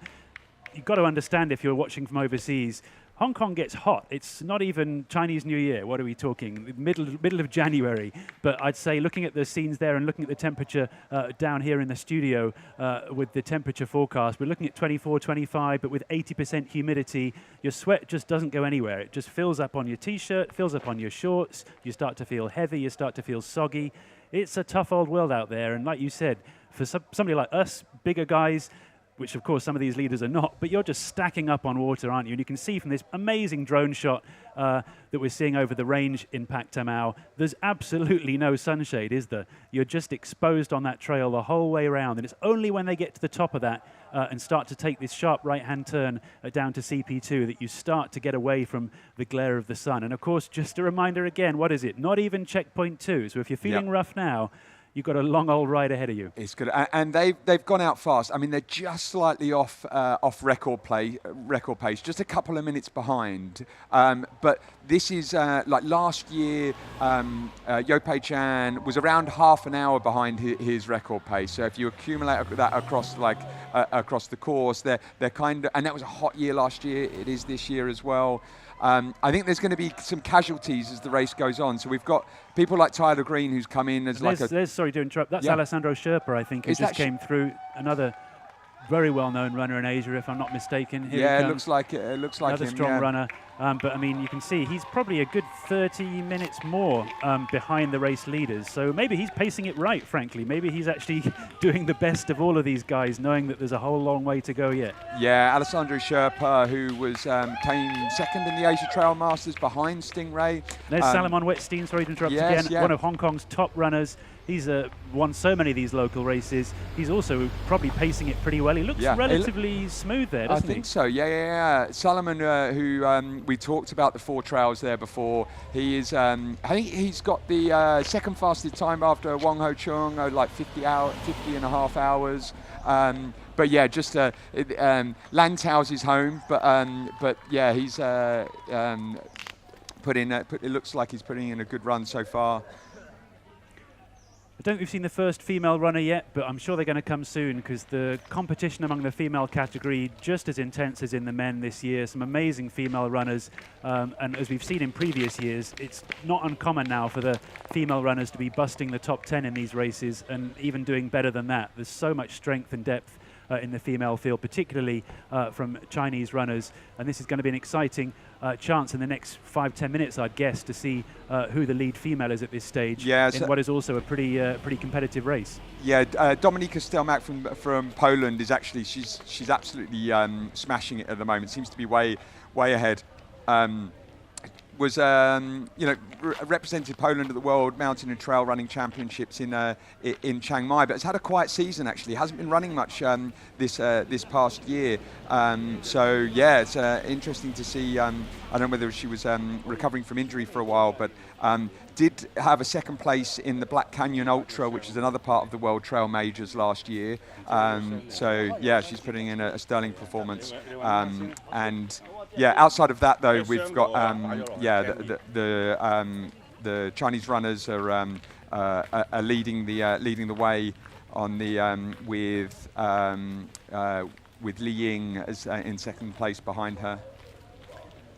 This is one of my favourite spots, I've got to say, Scott, on the whole of the whole of the trail in this race course. This is, of course, part of the Maclehose Trail that we've talked about earlier in this live stream. Probably Hong Kong's most famous trail. Stretches 100 kilometres from the far east of the New Territories in Hong Kong all the way to the far west across, as you can see, beautiful terrain. You barely see a building in sight here, and anybody who's not familiar with Hong Kong might be wondering where exactly this race is taking place. It is, can you believe it, probably, 30, 40 minutes from where we're sat when there's not much traffic here in the heart of the city. You can just about see some of the skyline in the background there, but this is about as good an advert for Hong Kong as I could possibly imagine there being when you consider that this is basically a playground for anybody like us who loves spending our time in the mountains. The only thing, if anything, we could probably wish for here in Hong Kong is just 1 or 2 peaks that might be in the sort of 2,000, 3,000 meter range, rather than having, as we do, so many that are around the sort of 700, 800, 900 meters. But when you string them all together, like in a race like this, even if there's no big 3,000 meter climb, this is by no means an easy run, is it? Yeah, I mean 5,300 meters of vertical gain over the course of the 102 kilometers. And I think, as we talked about, there's the first half of the race. In fact, if we just want to actually bring up the elevation chart, we can have a look at it again. But the first half of the race, whilst these are pretty big hills, but actually the big ones are coming in the second half, and it's just the relentless up and down. And I think, we can talk about who's leading the race right now, but to be honest, the race starts at halfway. Like, that is really when we start to get to the crux and see who's going to be there towards the very end. Yep, you're quite right. I mean, if you think these look big, then just wait for a few more hours. And on the subject of that, of course, I'll just say it again before I hand off to Jeff Campbell, who himself has blazed through these trails for years here in Hong Kong. I'll just say again, please share this link if you're watching on YouTube. Tell your friends about this live stream. We're so proud and happy to be sharing this race course with you and to be sharing this race event with you. The Hong Kong 100, part of the World Trail Majors series. It looks so pretty here. Please comment, tell us what your thoughts about the coverage, tell us your thoughts about the race course. If you have questions for Scott, for myself, for Jeff, for any of our guests like Roy, who's done such a great job of explaining the scenery and the local running scene, please let us know in the comments. We'd be really happy to try and make this live stream as interactive as possible. We're continuing to look at some of the runners now, as we say, leave the beach area and come across the road as they start to head up into the mountains. That looked a little bit like a Pong, didn't it? It was Pong. It was Pong, wasn't it? Pong, one of the legends of the Hong Kong running scene because of his efforts in the famous Four Trails Ultra Endurance Challenge. You can always spot his haircut. Yeah, he moved to the UK just last year, and then maybe it was smooth there as he heads up the trail. I'm going to bring in Jeff Campbell, who's one of the top runners in Hong Kong, one of the top runners in Asia indeed, and has represented Canada at the World Championships of Trail Running. He's going to come alongside me as Scott takes a quick break, and we'll make sure that we keep showing off how beautiful the Hong Kong scenery is. Welcome back, Jeff. What were your thoughts as you saw some of the runners come through Pak Tangum there? I mean, it's amazing just to have these live shots of the runners making their way through the course.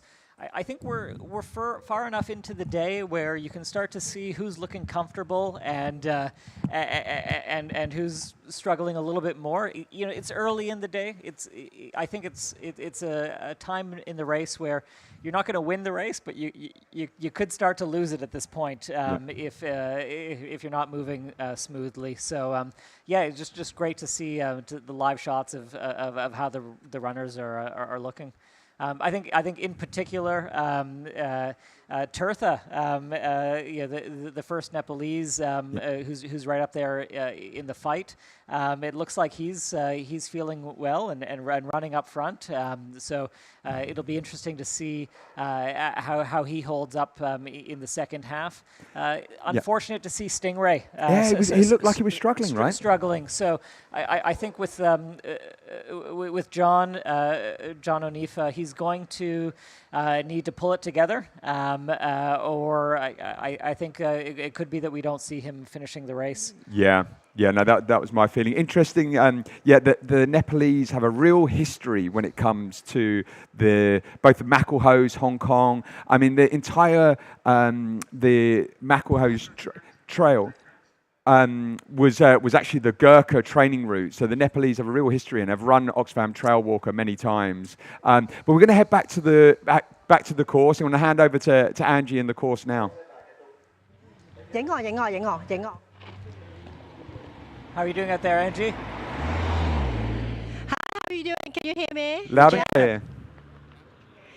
Okay, we are now, it's only 23 degrees here out here, but believe it or not, everybody is sweating, Stingray's suffering. We saw Solomon, one of our local favorite. He was sweating a lot. He was running so fast he didn't see his son and hurt the little boy's little heart. But all in all, we're in a very good spirit here at Pak Tam Ao.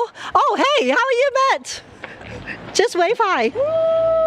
Hong Kong 100, so excited, Gaia! So what we just seen here is one of a local very strong contender, Matt Lang, and his wife Veronica just behind. He is supporting their friends. We have now around 30 male leading runners has gone past. It has been around like 30 minutes since the first runner went past, and we are just looking into our leading lady at any time. We're at 10:44 in the morning. The leading lady, I suppose she'll be here any minute. And to the live tracking, we know that it's Dominica Stelmark that is leading, followed by Chinese Li Ying, and followed by another Chinese running lady. They are just as strong as the male runners, but I hope in a way that because it's very hot, they are slowing their pace a little bit just to give away for the later on today. Because looking at the sky, it's bright blue, and there's no cloud and very little breeze. Even though the temperature is not very, very high, we're not looking into any cooler anytime. How are you guys doing on the studio? We're following the action, and thanks for the updates live from the course. It's amazing to see what's happening out there. I think Dominica Stelmach is she's looking strong. I think you're going to see her at any moment, and then Li Ying coming in and keeping things interesting. I think that it's going to be a tight women's race, it looks like, this year. Yeah, Angie, what were your thoughts of the leading male runners coming through? Were there any that stood out? Like, were there any that you felt that looked like they were struggling? Do we think that they've gone out too fast, or what were just seeing them run through? What was your feeling? Actually, surprisingly, you would think that by now they should have known the route very well. And the last little bit is kind of flat, that is slightly going up. You would think that it would be quite an easy run for them. But surprisingly, all of them look quite sweaty. I would think that because the leading gentlemen, all of them come in within 5 seconds. There are 6, 7 of them all in 5 seconds. They were in a very strong battle already this time of the race, or the first quarter of the race. That's why they all look like they're all suffering a bit. Even though our local favorite Stingray, our local legend Solomon's Weststein, they are all sweating a little bit way too much than what we normally see them. And our guest runner coming from the north of China, they are not having all this luck being, here come Dominica! Well done!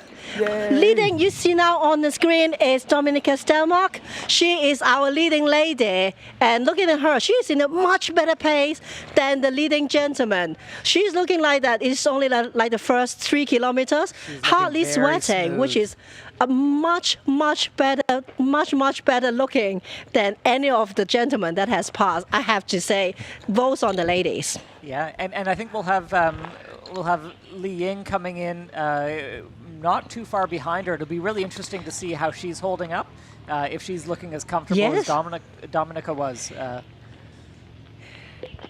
That is, when you see Dominica and when you see her looking that comfortable in the race, it kills your confidence a little bit, right? Yeah, I'm also looking forward to seeing Li Ying. Li Ying should be around 1 or 2 minutes behind, so she could be any time now. And I know where you are is not an official checkpoint, but have you seen any of the runners take on any nutrition or fill water bottles or do anything else, or is it just crossing the road and getting back onto the trail? That's a very good question, because just behind me, that is a public bathroom, and I do see a couple of them, especially European runners like Sherpa, Alessandro Sherpa. He was trying to cool himself down in the public tap. So you can tell you that how hot it has been, and the guy has been living in Kuala Lumpur for half of his life. So you can imagine how hot it has been. Oh, here it comes, our second lady, Li Ying. 小心看车 Li Ying! Let's watch Li come through here. Oh, she's looking good as well. Yeah, looking smooth. She's gone for the pole option from the start. It's yeah, it's interesting. I mean, none of the elite males had poles initially, and I think that Dominica also has decided not to go with poles for the first half, as we've discussed many times. The elevation is backloaded on this course, So there is an option to have drop bags in this course, so you don't have to carry the same gear from beginning to end like you do on many races. So you can have a drop bag, you can pick up poles at the halfway point, you can change shoes, and I think I reckon we'll see a lot of the elites choose to do that. Yeah, one of the interesting things about Hong Kong is because the climbs tend to be shorter, although more plentiful, you don't have those big 1,000 meter, 1,500 meter constant climbs where you have the poles out and you can work them. A lot of the up and down in the first half of the course means that the poles are going to have to come in and out of the quiver, and some of the runners just feel that it's a little bit too much to worry about, and they'll pick up poles maybe at a drop bag halfway through the course and save them for some of those bigger climbs in the back half. Yeah, it can make a big difference. I mean, with the back end of this course, as you go up Tai Mo Shan, which is the summit of the entire Hong Kong archipelago, it's like 968 meters. It's actually there's a lot of road, and so I think for some of the European runners could be for Alexandra and for Tyler coming from the US. Running up that road, I think, could be as long as they haven't pushed themselves too hard too early. But the poles can be a really good assist on that to get up a really fast pace. Yeah, they can, and it's one of those things where you start to see the strategy, each runner's strategy, come out a little bit in terms of who's using what in terms of equipment. You'll see some of the runners just prefer to run as light as possible, at maybe 500 milliliters of fluid and a couple of gels, and that's it. They'll stuff their mandatory race gear into their running belt, and then just carry as little as possible. Others like to have a little bit more kit on them, and it's always that balance of how much is it going to help versus how much does it weigh. Yeah, well, I mean, we heard from John Ellis earlier, who's in the team with he typically runs very light, right? He's normally got his dad bod out as well, hasn't he? But is he wearing a shirt today? I haven't seen him come through Pat Kang out yet. I would say that's unlikely. I haven't seen him on any of the live shots, but it wouldn't be very John Ellis-like to be wearing anything on the upper body.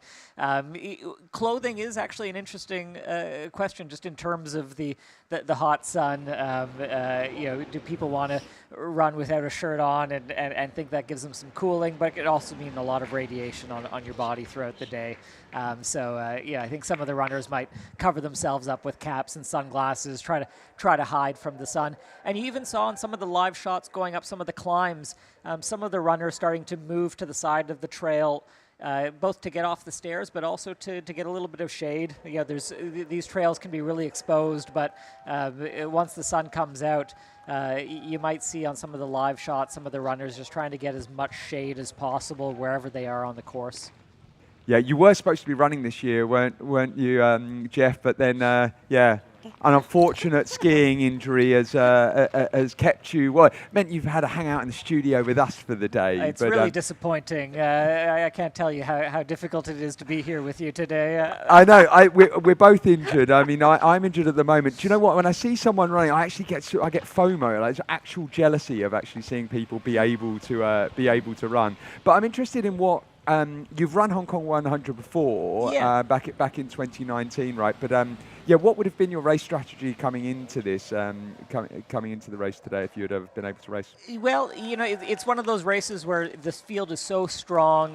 You have to be careful about getting too caught up in what's happening right at the tip of the spear at the front of the pack. So my strategy would have been to go out relatively comfortable in the first third, sort of where we are in the course right now, and try to keep some gas in the tank for that middle part of the day.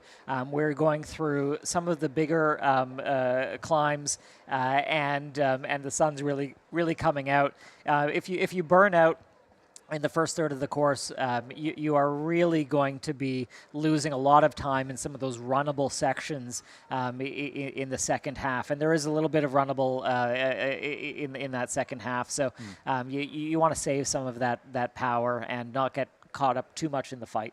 Yeah. What about fueling strategy? Like, what do you expect some of the elites to be doing? I suppose it's like everyone has their own different tastes. Different. I know you're a gel man, but yeah. What would you reckon they'll be doing? Yeah, so I mean, for the elites, both the men and women, it's a 100K race. It's 10 to 12, 13 hours for the top runners. They'll try to be getting between 200 and 300 calories per hour. That's about as much as your body can take. You can train that up a little bit, so you can practice during training and during racing how much energy you can get down. But you put too much in, and the stomach can go. And if the stomach goes, you're in for a long day because you just need to be feeding the glycogen into those muscles, getting the carbs.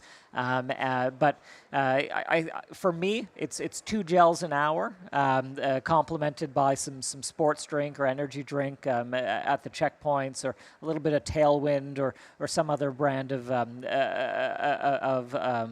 carbohydrate powder to put in your fluids. Some of the other runners might prefer going all liquid fueling. So you can have these various brands of energy powders that you can mix with your water, and that just means that you're having nothing but fluid with taking in all your calories throughout the day. You'll see some of the runners who eat real food, particularly in the later stages of the race. You might see some noodles at some of the checkpoints, and some of the runners, particularly some of the Chinese runners and Nepalese runners. You can see them plow through a bowl of rice or a bowl of noodles, and if your stomach can take that, then the calories in is just the most important part. Yeah, absolutely. I think.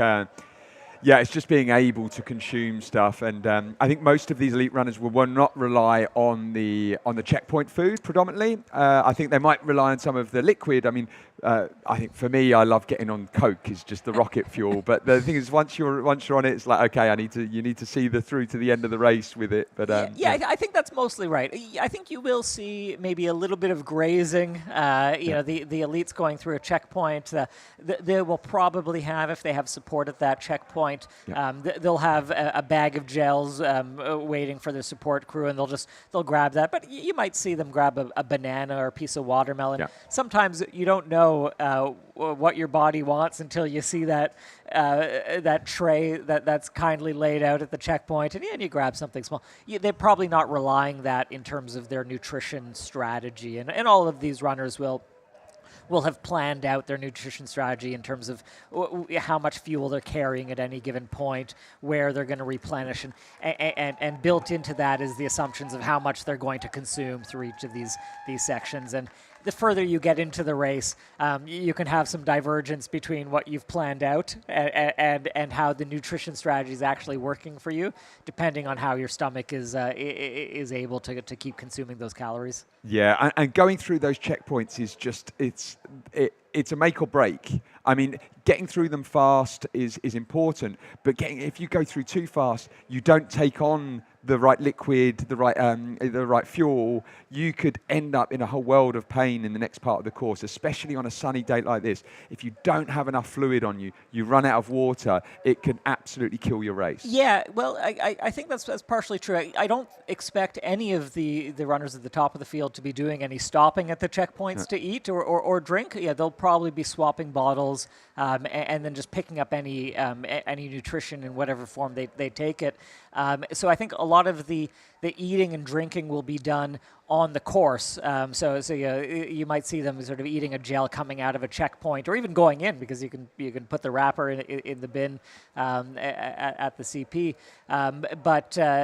Sometimes you might have a runner who has maybe half of their water still from the previous checkpoint, and they think, I'm just going to run I'm going to run straight through instead of doing a bottle swap, and things like that when they're trying to maybe trade time instead of having to do a swap.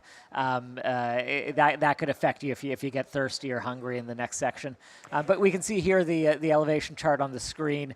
What are your thoughts, Scott, on this part of the course that the runners are going through here? Well, the runners have just gone through checkpoint 2, and so we've got an update on how they're actually faring. So they're 2 minutes behind the record pace, and Zhang Xiaozhu is leading 2:51 going through checkpoint 2. Yep. Yupei Chan on his record year went through in 2:48, so just a couple of minutes behind record pace on the course. And we're actually heading to checkpoint 2 right now to see some of the athletes coming through. But yeah, this is like a really critical part of the race at checkpoint 2. It's a little out and back into a checkpoint. So. Yeah, so interestingly, so how this part of the course works, if you you see on the you run down and then you run back, so you actually, it's a good opportunity to be able to see who you're competing against and be able to, it's like that out and back piece where it's like you know what position you're in, you know who's following you, and so can really sort of like push the athletes as well. And we have Yupei Kwan who's no, sorry, is this... This is a Nepalese... is this Tirtha? Yes, yeah. Or I think that might be Bed. Is that Bed Sunwar who's getting loaded up? It's difficult to see without the without seeing the numbers on there as well. But yeah, I think...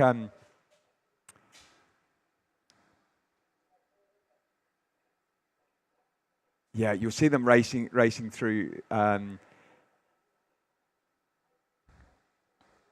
they've got their crew here, changing bottles for them. They're already prepared. Interestingly, a lot of them are wearing packs. Like I was expecting a lot of them to go light, at least on this first half of the race, and maybe just have a belt and to carry maybe a liter of water, maybe one bottle and an extra in a belt. But yeah, quite a few of them are actually wearing. I wouldn't make too much of that. You know, those packs are not going to have much in them. So yeah, they're super light. So I think that is going to be a preference for the runners, whether they want to carry their water on the chest versus whether they want to have it around the waist on a belt. But most of those packs are going to be, probably weighing about 100 grams or thereabouts, and we'll probably just have it's basically just like a belt on your chest as opposed to a more substantial race pack. Yeah, the top 4 runners have all come through within a minute of each other. So the highest ITRA score athlete in the race, Zhao Xiaozhu, was the first through, followed by Deng Guomin, and then Meng Guangfu and Zheng Hoa are the top 4 athletes coming through. Closely followed by Yupei Chan, who came in just like about another minute or so, along with Tyler Green, the US athlete, coming over. Both of those neck and neck. We've got to remember that within the top, there's literally 3 minutes spanning the top 7 athletes. 3 minutes in the course of a 10-hour plus race is literally nothing. It is like there's so much that can change. This is a really, really tight squad of people at the front of the race. And I think we are starting to see the pack spread out a little bit. We're starting to see that first maybe group of 6 or 7 athletes who are within a minute or two out from each other, and then you start to see a few minute gap starting to emerge. And we're still very early, and that could close. But it's interesting to see sort of which runners are deciding that they want to stay right up at the front of that fight, or if they want to hold back a little bit and see if anyone's maybe getting a little bit too excited and wait to make their move later in the day. This is still early enough in the race that the race is not going to get too far out ahead of you. You're able to get information if you're a few minutes behind the leaders in terms of where the gap is at each of the checkpoints. But if a runner is saying I'm going to drop back 3-4 minutes, it might be an indication that they're thinking that the pace right up at the front isn't for them at that moment. Yeah, and I can imagine. I mean, you've been at the pointy end of many of these races with elites, Jeff. Sometimes you can get pulled along, right, and you forget to run your own race. Yeah. And because it is such a long day, you really need to dial into your own body and know how you're feeling at each point, right? That's true, but we also have a race here today where a lot of the athletes were talking about breaking the course record, trying to get under even 10 hours. With that type of ambition, there isn't a lot of room for being conservative. So, it's a high risk, high reward strategy, and I think that we will be seeing a number of those runners who are in the top 10 right now who won't finish in the top 10 or who won't finish at all. Yeah. But that's sort of that's the cost of playing at the pointy end of the race and trying to be ambitious with things like course records. Yeah, absolutely. I mean, we've got we do have all the way up to 11th position have gone through checkpoint 2 now with Bate Menkai. And yeah, Stingray just moving coming through there. Yeah. He's actually just coming through, the 12th person to come through checkpoint 2. He's looking like he's having a tough day at the office. Yeah, Stingray is an athlete who, when he's on his day, there's not too many people in Asia who can beat him, and he's really ran well on the world stage several times, but he does go out hard, and sometimes if the pace isn't agreeing with him, like any athlete, it can be too much. Seeing him in this type of condition this early on, I don't think it bodes well for the rest of his day. I hope that he can pull it together and finish strong. But it's not a good sign to see someone struggling through as early as CP2. Yeah, this with around 3 hours in the bank already, as we say, like 7 hours to go, but the tough part of the race is on the second half, and we can see some of the runners climbing Pak Tang Ao,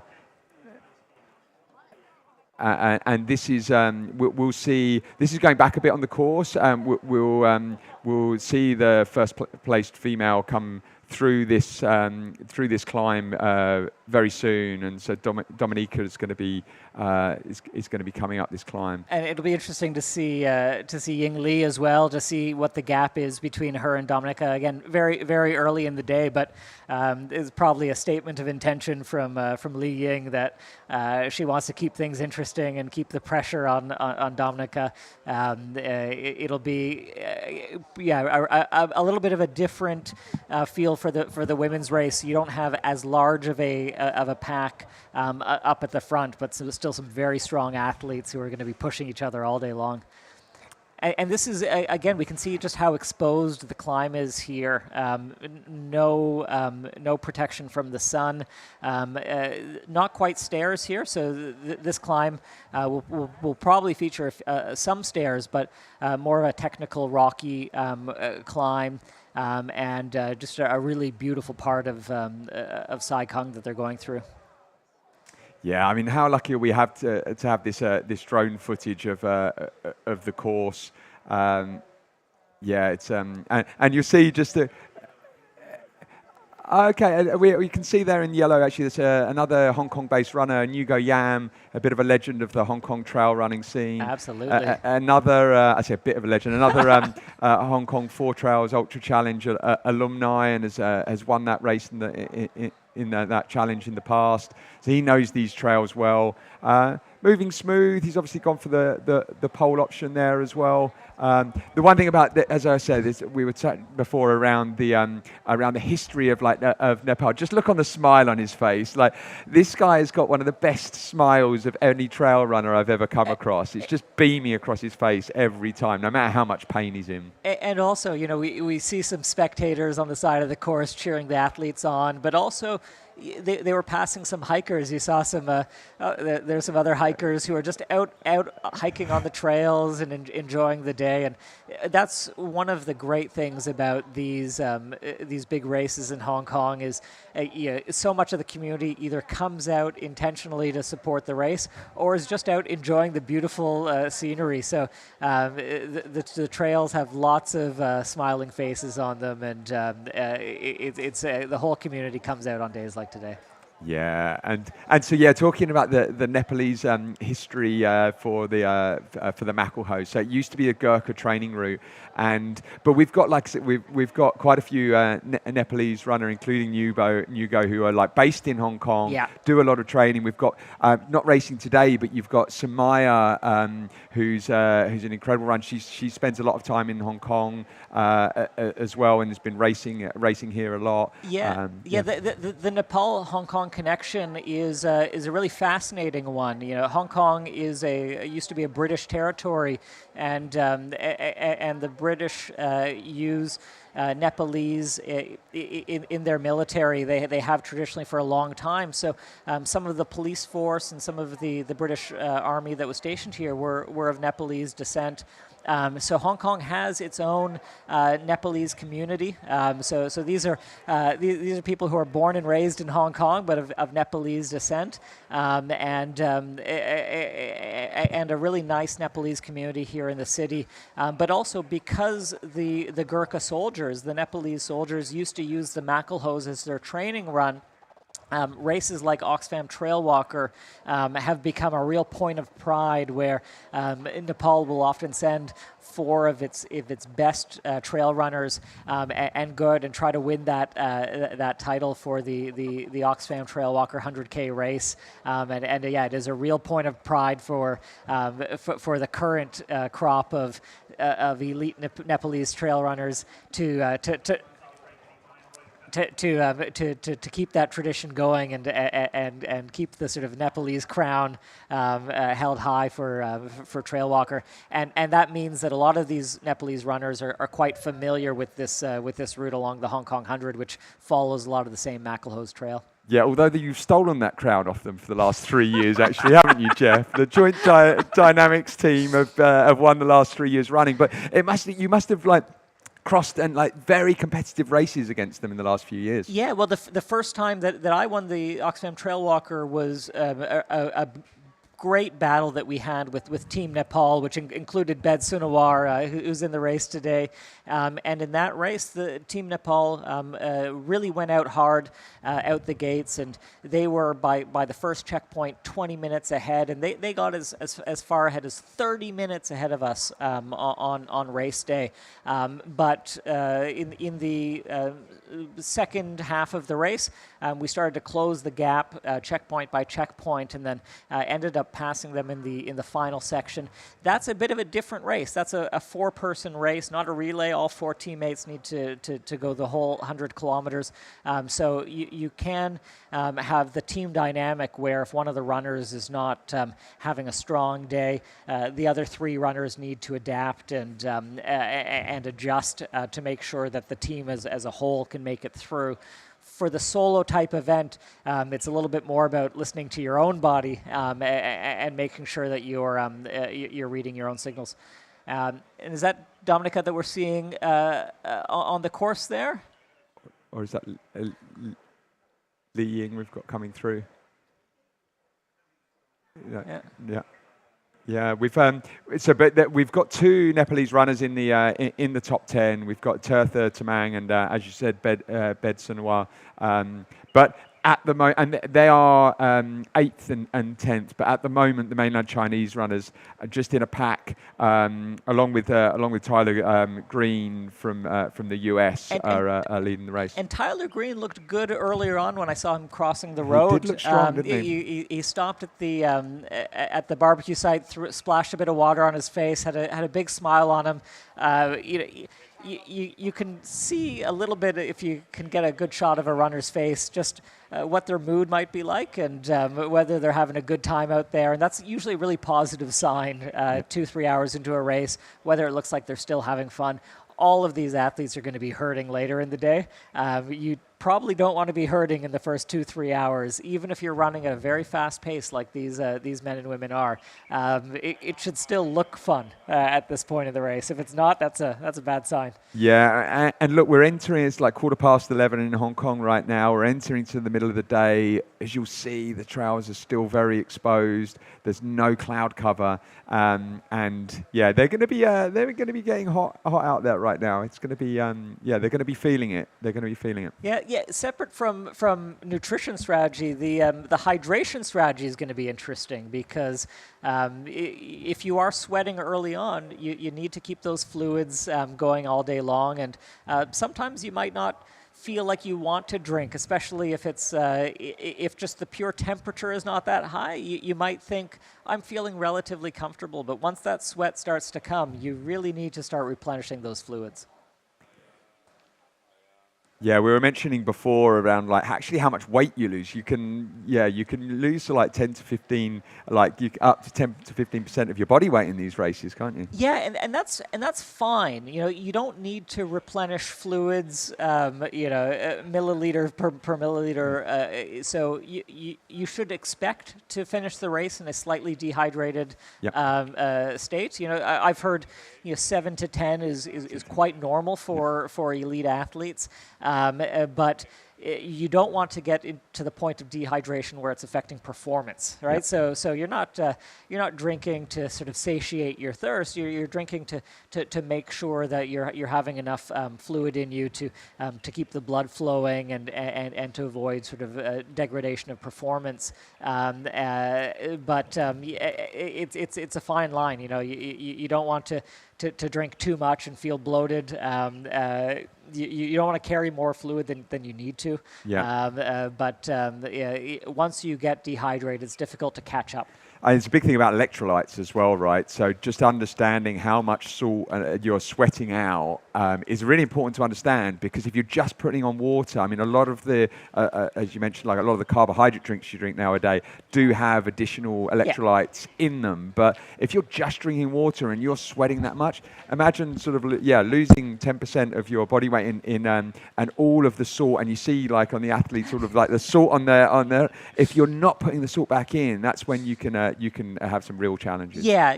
Although, as you mentioned, a lot of the nutrition, whether it's the gels or the sports drinks, they're getting better at putting a lot of those other types of electrolytes and salts in them. So as long as you keep on taking in that nutrition throughout the day, you're probably going to replenish a lot of that. So for me, the way I look at it is, as long as you keep on drinking and then getting some type of calories in you probably are going to get enough of the electrolytes to at least keep you going. Every runner will have a little bit of a different balance in terms of what they need. All of these athletes have raced a lot, and they should know what works for them, and also practicing it during training, right? So runners say never try something new on race day. All of this nutrition, all of the gear that they're using, this is not what they race with. It's also what they train with, and they should know exactly what their stomachs need for these type of efforts. 100%. We're going to invite Roy back onto the back into the booth now. See you all again soon. And this is just another gorgeous shot of Sai Kung. features some really beautiful natural parts of Hong Kong. As Scott was saying earlier, from most of these shots, you'd have no idea that you're in just one of the world's global financial centers. It looks like the most remotest of places. In the second half of the race, you will see a few parts of the course where you can actually see the full city skyline, as well as Shenzhen just across the border into mainland China. So the Hong Kong trails are really special in that it's both the natural scenery as well as glimpses of city skyline, all so close together. But right here in the first half of the course, just really peaceful and beautiful parts of the Hong Kong countryside. Talking about competition, Jeff, you can see the leaderboard beauty challenge now 2 minutes behind the race leaders. So do you think you can still climb back to win the race? Oh, I wouldn't put too much on the gap at this point. True, yeah. So I think that probably what we're seeing there is maybe the sun coming out a little bit and Pequin just thinking, I'm going to dial it back a little bit, still stay in the hunt. He's going to know exactly where the leaders are, being only 2 minutes back. He'll be able to see them on the climbs, exactly how far ahead they are. And sometimes just stepping back and letting someone else sort of dictate the pace and the aggression. It's one less thing that you need to worry about. That's true. So in the first half of the race, a lot of it you just want the race to keep going and save the battling, save the hard work for the second half. So in the camera, in the screen, we can see the Hao Tong Kai checkpoint, I reckon. That's the point where the course is very close to the Tai Tan country trail. From an amateur standpoint, I would say the Tai Tan country trail is the most demoralizing part of the course. And why do you say that? Because it's not very, it doesn't have a lot of climb. It's primarily flat, but it's very rocky. Yeah. And you're around 30 kilometers in the course.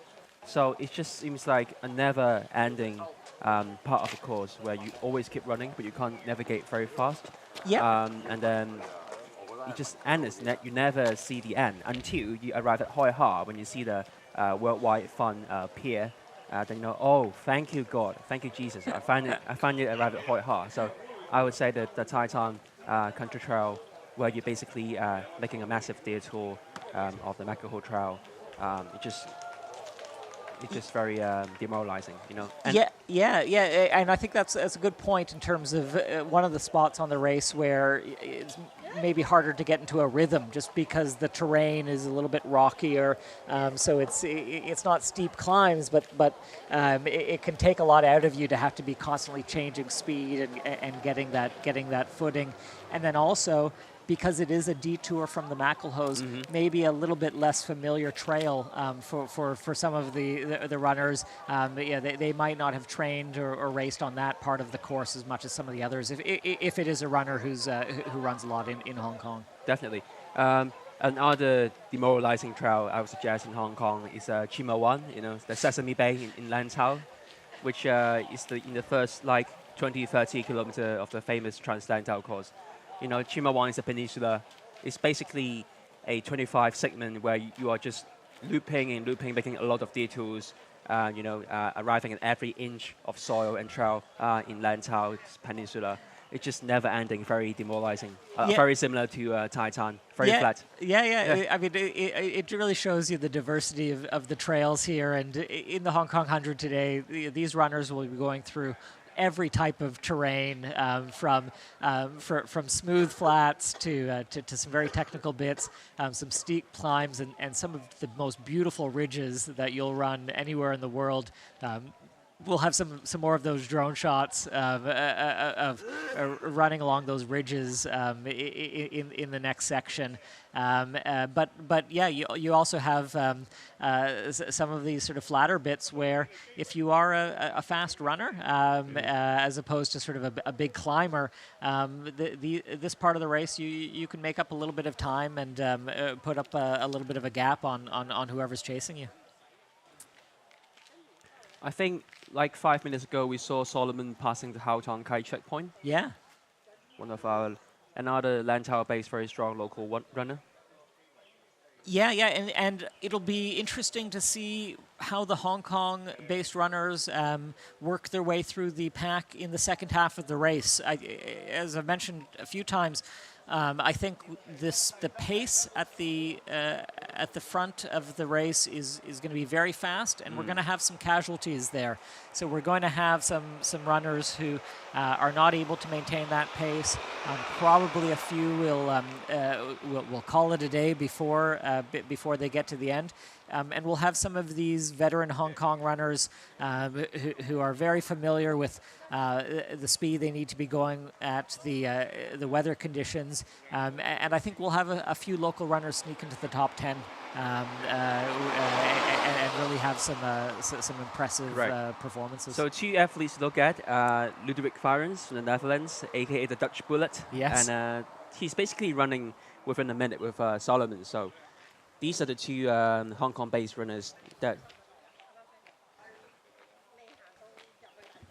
these are definitely the 2 local athletes that we are putting our eyes on that potentially have a very high chance to be on the podium. I reckon Ludovic was on the podium last year, right? Yeah, maybe we can get your screen up and see the leaderboard. This is we're still having a pretty tight pack up at the front for the men's race, right? And it looks for the women's race. We have 2 or 3 ladies who are going to be pushing themselves and in the battle for the lead. But here we have the men. And any surprising names that you see right up at the front? Well, we can see 11 athletes have passed the Hao Tong Kai checkpoint. The 2 athletes I just mentioned, Ludovic and Solomon, are currently sitting in 23rd and 24th. Well, expecting a few friends to arrive in due course, including Cash, our guy Elliot Rutherford, and another friend of mine is Rod Henderson from the UK. Rod finished 15 hours, high 15 hours, a low 15 hours in 2022. He unfortunately had to retire last year due to the weather. And this year, I think, well, he told me he'll be looking to finish the race. But I think deep down he wanted to finish sub 15 hours, so let's see about that. And we see John Ray O'Neill, Stingray in 12th. That's definitely further down the pack than we were expecting. And right at the front, you know, Zhao Zheyu is a top Chinese runner. No surprise that he's pushing the pace. Deng Guomin is a very strong runner, a lot of experience racing here in Hong Kong, and a past podium finisher for Hong Kong 100. So, he's obviously, it's a statement of intent that he's looking to push right for the first spot. No, Jeff. When we look at the leaderboard here, Stingray is 12, but he hasn't even arrived at Hao Tong Kai, the checkpoint yet. So we saw him struggling. So we wouldn't be surprised if when he arrived at Hao Tong Kai, his position will be further down, because I'm expecting a lot of strong Chinese athletes to overtake Stingray. Yeah, and it'll be interesting to see how he reacts to that. You know, some runners are able to put things back together and finish with a strong half in the second half. But also for a runner like Stingray, where he likes to really push the pace, he might decide that today is not his day and to retire early. We'll have to see what happens and whether he comes out of that checkpoint looking strong or whether it looks like he's making some decisions. It is entirely possible. Definitely entirely possible. On the 65th position, we see another local based French runner, Arnaud. He's a very strong runner. Let's see how he will perform in the subsequent stages of the race.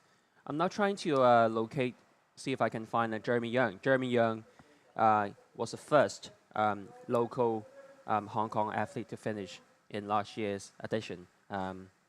But maybe he's still finding his rhythm that we can't see his name on the top 100 leaderboard yet. And we're seeing the live stream from the checkpoint here. And so who's the next runner that we're expecting to come through? Is it Stingray was next on the list, but we're not 100% sure whether he'll be the next runner coming through. Who else might be in contention for the next one to go through? I wouldn't be surprised to see Ludwig coming hand in hand with Solomon. If the two strong athletes working together, they are Hong Kong based. They are definitely familiar with the course. They know how to pace it in accordance and in adjustment of today's weather. So I wouldn't be surprised if they can overtake about 10 athletes to enter the Hao Tong Kai checkpoint together. The thing about trail running, especially in the ultra distance, is that if you are with somebody, we have seen this in UTMB, a few strong athletes working together. We see somebody entering checkpoint. Two athletes entering checkpoint. 3 actually. Let's see if we can make out the bib numbers on these athletes. I see someone in white top. Maybe Stingray, because Stingray is wearing a white top today. It's possible. So it would be surprising if Stingray is still hanging on, given he has been limping, struggling, as we can see on the camera. I think it's Stingray, right?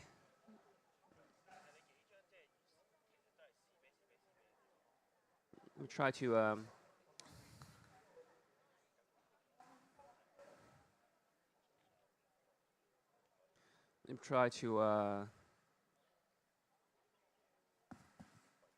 refresh. Right. Yeah. For the checkpoint. So this is the checkpoint 2, right? Yeah. Yeah, so we're 34 kilometers into the race here, about 1,500 meters of climbing that the runners have already done. So, you know, a little bit less than a third of the climbing so far in the race. But no real big sort of giant climbs. We start to see those more in the second half, where you're having the 400 or 500 meters of elevation in one big single climb. These are more sort of smaller bits coming out of the beaches and coming out of the road crossings. But the runners are probably a couple of minutes off of the course record pace right now. Given what's looking like hot conditions out on the trail, still very aggressive pacing, and you could see them dipping under the course record pace later in the day, or maybe holding to this level. We'll just need to see. But you can see still a lot of other checkpoints to go through here. Any of these in your past experience in terms of notable points to go through? So if we look at CP5, it's Kailang Ha. CP5, I think it's around, it's 57 kilometers into the race. So before you arrive at Kailang Ha, you have to climb Kai Kong Shan, and then descend back to Kailang Ha, and then after Kailang Ha, the checkpoint, you immediately have to climb Ma On Shan. And many would consider this to be the most challenging part of the course, because the climb to Ma On Shan is a very steep one, and it's 2 successive massive climb, because you just climb Kai Kong Shan, and then it's Ma On Shan waiting for you. So to many athletes, CP5 is a critical point, because you just climb Kai Kong Shan. So how you use CP5 to your advantage can be crucial. You know, some athletes, especially those at front pack, they don't want to lose time. They want to stay in the front pack. They may choose to just run through. But the risk of this is that you have missed a crucial opportunity to review, to cool yourself down, that you may just blow up when you're climbing Ma On Shan, one of the steepest climb in the course. Yeah, and if you just look at between CP5 and CP6 there, it is one of the toughest portions coming out of CP5, almost 900 meters of climbing for that next section, and some pretty tough exposed climbing right in the middle of the day. There's also some big climbs at the end, but by that point, usually the temperatures have cooled a little bit. The sun's starting to come down, but that big climb up Mao Shan between CP5 and 6 is right in the middle of the day with the sun over top. But yet, towards the end of the race, CP9 lead mine pass. That to me is always a big mental checkpoint, because you have the tallest mountain in Hong Kong immediately after that, Tai Mo Shan, almost 1,000 meters high, and that's the last big climb of the race. So it's that checkpoint. The runners are going to want to know what the gap is between them and their next competitor, how much they need to make up, and then it's just pedal to the metal. And once you get to the top of that climb, a very fast descent, mostly on the road with a little bit of trail mixed in, and then the iconic finish in Hong Kong 100 at the barbecue site at the bottom of Tai Mo Shan. Can I share a story of mine in Kelang Ha with you, Jeff? So when I was running the virtual course in 2022, I arrived at Kelang Ha, and then my girlfriend and my parents were waiting for me there. I asked my mother to prepare me some rice. I think it's a tomato beef rice. Still remember that? Yeah. But when I arrived at Kelang Ha, I found my stomach stopped working. So as my mother was, opening up the thermal flask to pour the rice out, I just told her to don't do it, because I don't think I can still eat any actual food that my stomach has stopped working. Yes. As an elite runner, how do you make sure your stomach can still be functioning in the later stage of the course? Yeah, I think for any runner, if the stomach stops working, you're in a lot of trouble, because you need to keep those calories going in, or else there's just no way that you can keep the intensity that you need up. So I think the signs, understanding the signs of when the stomach isn't working early on, and making the change at that point, because once your stomach is not feeling well, it's usually too late to make big changes to your nutrition strategy and have that be effective. So what do you normally do to make sure your stomach keeps functioning? What do you normally do? Sometimes you take a break from the gels and you just see if that settles. Maybe switch to a little bit of liquid calories, and then try to catch up later. But yeah, usually just try to make an adaptation, try to make a change in terms of the types of calories that you're getting in, and hope that you can get whatever alternative down. Right. I think we're going to take a look at Yuping Chow and take a look at his running through the Hong Kong trails.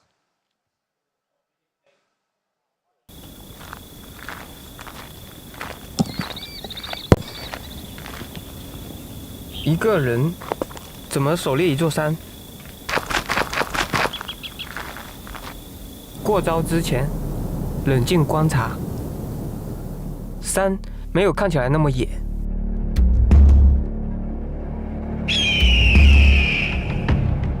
紧抓每一寸阵地，留下松土的痕迹。你无法撼动山，但你有足够的灵活去和它周旋。任山咆哮，不过是耳畔风声。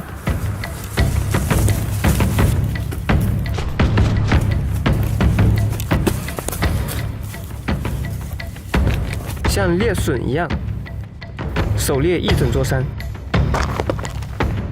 我是尤培全，这是我的野道。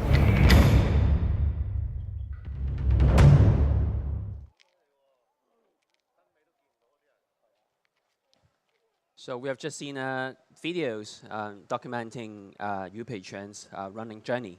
Yeah. We would have known that Yu Peiquan is the winner of the past 2 editions of Hong Kong 100. I reckon he's also the course record holder of Hong Kong 100, as we can see on the screen right now. an unbelievable runner. He is one who probably punches above his international ranking here in Hong Kong. The course really looks like it suits him, he has stated his intention to go under the record today.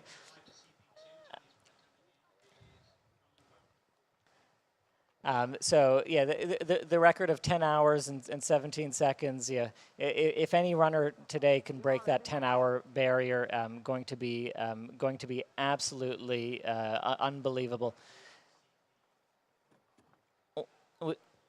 We have Meng Guafu coming through Hoi Ha right now, and looking pretty good. He's looking controlled. Bib number 9, Meng Guangfu. Is he the first athlete to arrive at Hoi Ha, though? No. Oh, okay, no.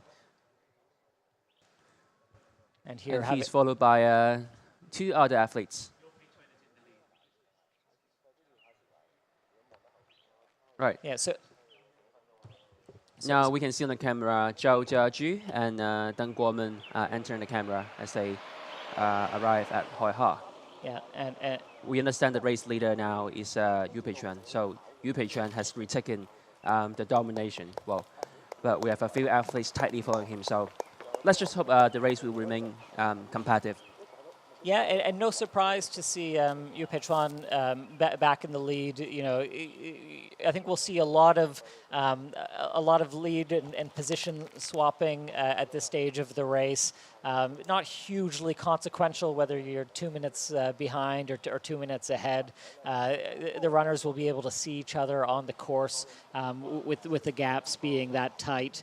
And it's really about just conserving your energy and making sure that you're not overexerting yourself, especially as we're sort of approaching midday, getting to the hottest part of the day out there.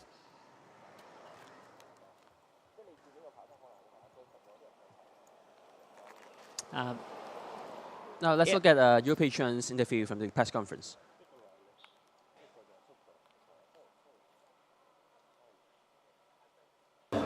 那你参加过这么几次香港100，那你对他的哪一个部分是最印象深刻的？或许是氛围，或许是赛道，你可以描述一下对这几方面的一些印象，还有他的一个速度过于快，然后男子这个层面是不是竞争非常激烈？就这些层面给你有什么印象？首先竞争从速度上来说，印象就是前面的20、30速度特别快。 然后我经常虽然觉得自己也很快，但是并不是在第一位，然后赛道给我印象最深刻的，我觉得是青矿澳的那一段，学生，非常热情，印象非常深刻，非常热情，对。你在来这个香港100之前，那你对他的看法或者是期待有吗？就2017年之前。 就是2017年之前呢，我们觉得这个比赛，可能什么冠军啊没想过，就觉得要过来跑跑，参与一下，因为在我们心中就是知名度非常高，就是对，非常想要在这边跑一个好成绩，当时是这样子。然后可能当时我的水平还不够高吧，到了2019年的时候，我就有想法了。我那年的时候突然就觉得自己好像升华了，我的越野好像可以了，就是进步很大。后来我就有想法说，我可能有机会过来尝试夺冠的想法。那就2020年是吧？对，19年的时候是我提升了，然后因为比赛在1月份，所以是2020年才有机会有这个想法。对。那这整条赛道哪个部分对你来说是比较有挑战的，然后比较印象比较深的？其实印象比较深的通常都是累的时候，就是最后的争草帽。对，争草帽尤其在20年的时候是大帽山前的那一段，可能跟补给有关系。补给不足，然后就特别的艰难。但是上了3点的时候就特别的轻松，因为下坡到了，马上就要到了。对对。那就你观察哈，因为你参与越野的这个时间也是有一定比较长了，是不是？你也是看着中国的这些选手变得越来越好，越来越强。你有没有发现或者有没有想过总结过这其中的原因呢？其中原因，我感觉还是氛围好了之后，国内的越野环境变好了。变好的原因应该是市场好了，就是首先它有了一个很成熟的职业环境，然后有了一些职业选手。如果就是你如果不能全力的去做这个越野这件事情的话，可能在国内的这个环境还不够的情况下，是很难出更多的高手的。不能像欧美那边，因为他们很成熟，发展了很多年，所以说我们需要一个更专注的环境来，需要一个更去职业的去做，我们才能做得更好。What an amazing athlete he is, and yeah, he's looking strong on the course today. So the athlete should be approaching CP3 coming through any moment. We don't have a live camera at CP3. There's no signal there, but we'll have hopefully some live reporting from just a few hundred meters away and see some of the runners coming through. So we do have Angie at Hoi Ha just before CP3. We'll see if we can get her on screen. Hi. And there we have Angie live. How are you doing down there, Angie? Hi, it is still quite hot today, but surprisingly, you can see our leading runners are not as bad as what we saw them about an hour ago in in CP2. No, before that. Hi, how are you? So we have now we're now here at 41 kilometers in Hoi Ha, 2 kilometers to the next CP Pak Sha-o, and we are now on this slope up just after they passed the nice, beautiful Hoi Ha beach. Leading, we saw a very nice, a little bit more relaxed Yo Pei Chuan. He's the course record holder, and he's looking to win it the 3rd time on the road. And so far, he's leading for about 2 minutes to the second one. To the second runner, Meng Guangfu. And then after him, we saw Deng Guomian, our really beloved Deng Guomian, and Zhao Jiaqu following them together in about another minute. So after this little slope, they will be going into the next CP for a little bit of refreshment in 2 kilometers. What we are thinking is that the weather out here is really, really hot under the sun. But when they are going into the trails, it's quite shaded, so they should be all right.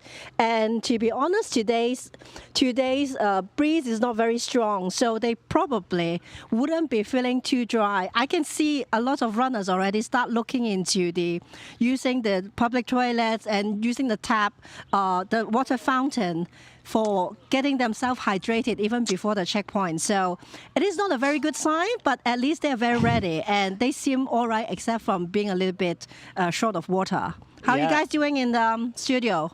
We're doing fine. We wish we could be out there on the course with you. It looks like it's a beautiful day. Do you know how many runners have gone through? Is it about 5 who've gone through now? So far, it's around 9 to 10 that gone through at this point at Hoi Ha. So we are 41 kilometers in, and then I bet in around 10 minutes time, they probably in CP3. You'll be able to see them on the live result. All right. So Angie just said Yu Pei Chuan looked quite relaxed just now when he ran past Hoi Ha. Do you think he is? Do you think he knows that he can't break his own course record and just decided to take it easier? I don't think he's looking into a course-breaking pace. Right. But he definitely looked a lot better than when we saw him in back about an hour ago. So he's sweating less. He looks a lot drier, and he's in very good core. He's looking very strong, using his upper body, using his entire body for a good form of run. And what about Deng Guomin? And not even Yo Pei. not even 有 Patreon though. So our favorite local friend Dan Guomin and our foreign runner Taylor Green, they all seem to be a little bit more relaxed, even though the sun is very strong. Yeah, it was interesting watching Tyler cross the road earlier. He looked like he was in good spirits earlier in the race. It's always a question mark for some of the American or European runners how they adapt to the Hong Kong conditions, all the stairs on the course. But it looked like he was still having a good time out there, and the conditions weren't affecting him. So he could be a real person to keep an eye on in the second half, and that might be something in the mix that we didn't necessarily expect. He might have a shot for the podium. What about the Nepalese runners? We have Tirtha and Bed Sunawar who are running strong today. How are they looking when they pass through you? When they pass Paktam Ao, which is 24 kilometers or 27 kilometers on the course, they were really sweating very badly. But I haven't seen them right here, so I would be thinking they come in around 3 minutes. But funny to say, look into the camera right now. We have another very good form runner. It looks like this is what an ultra runner to start their race would look like, right? This is a very good form, maybe not as wild and strong as your usual form, Jeff, but looking like you're having good fun. How are you? Yay! So we have now Betsuana just passing us. Yeah, and look at him. He's in a very... Yeah, one of the Chinese runners, and looking very smooth, very relaxed. That's probably going to bode well for him going into the next few sections. As some of those runners who are being affected by the heat and getting caught up in the fight, they can see themselves being passed by some of the runners who've stayed composed and who've really sort of controlled their energy and their exertion at this early part of the race. And we're not too early into the race anymore. As Andrew was saying, 41 kilometers in, these men and women have run a marathon by this point, and up and down some pretty big hills already. So it's amazing just to see how good and composed some of them still look. Do we know if this is composed is a very good word.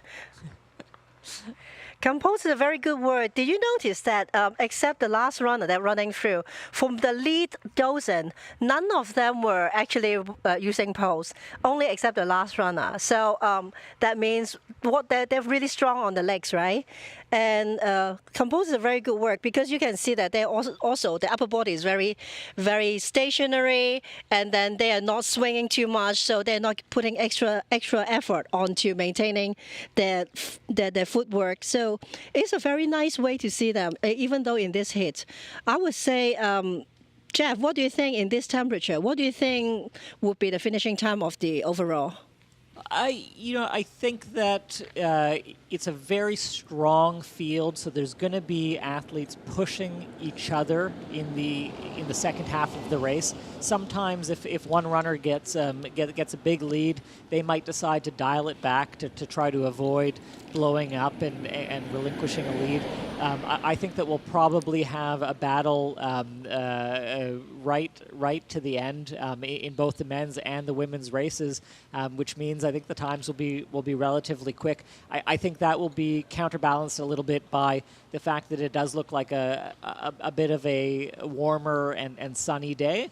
So I think taking all that into account, probably closer to maybe 10 hours, 10 minutes.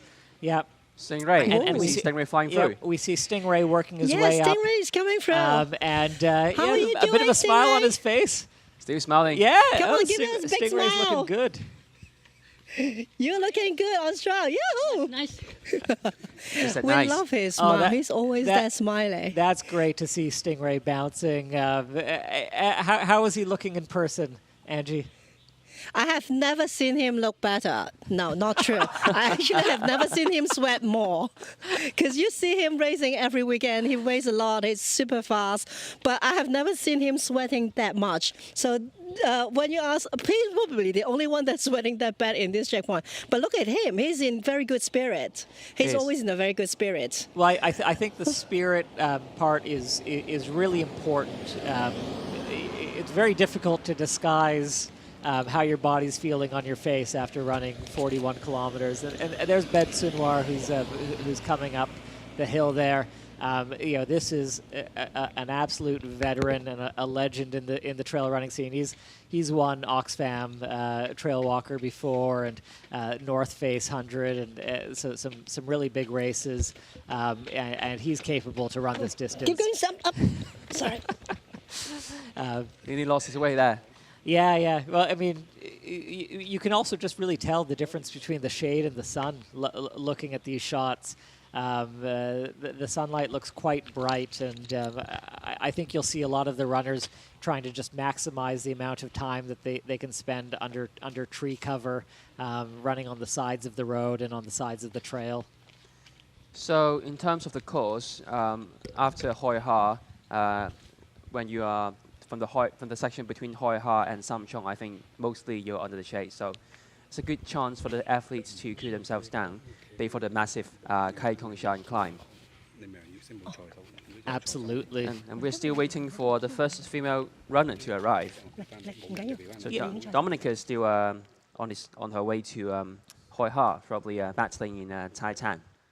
Yeah, probably a few minutes more at least before we start seeing the women's runners come through here. I think that the pace is going to be fast for the women's race as well. A couple of strong ladies, between Dominica and Ying Li and Anna Li. It'll be really interesting to see how that plays out, as well as whether some of the Hong Kong-based female elites can crack into the top 10 of that competitive field. So we are now looking at the Grand Slam. So the Grand Slam leader, local elite, the Eagle Man San Chen Kit, sits at 79th position. He arrived in Ham Tin 2 hours, 11 minutes. So I think he probably is still leading the Grand Slam because I think he has over 20 minutes lead over the second place in the Grand Slam category. And just to remind those who are tuning in, the Grand Slam means that they ran the 33-kilometer event on Thursday, the 50 yesterday, and the 100 today. It's unbelievable to try to combine those three events into one giant race. But it's a real sort of special category that they have for the men and women who are going for that today. Yes.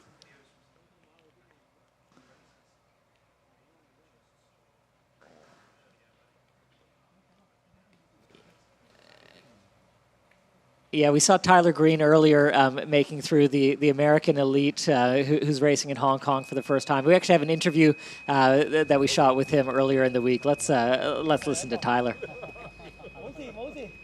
How do you feel like racing in Hong Kong compared to the US and Europe? Because I know that you arrived in Hong Kong maybe a few days ago, and then you actually went out for a few runs. How do you feel? Well, as far as racing goes, I'm excited to experience racing in Asia, and I'm not quite sure what to expect. It's a little bit scary, and I think that allows opportunities for growth as a runner as well. As far as the trails go, the biggest surprise for me, maybe it's not a surprise, I knew it was coming, but just how many stairs there are in Hong Kong. And so that's something that I've been preparing for as best I could, but I know that it's going to create an additional challenge. But I mean, I'm just blown away by the Hong Kong trails, just how you come in and out of these beautiful mountains and bays and beaches and islands, but it's also right in the middle of a city. It's just been the most spectacular adventure for us. How do you assess the standard of Chinese runners, because they've been really doing so well and now they're actually doing a lot more overseas races? I'm sure you probably have kind of run with a few of them in races. How do you feel?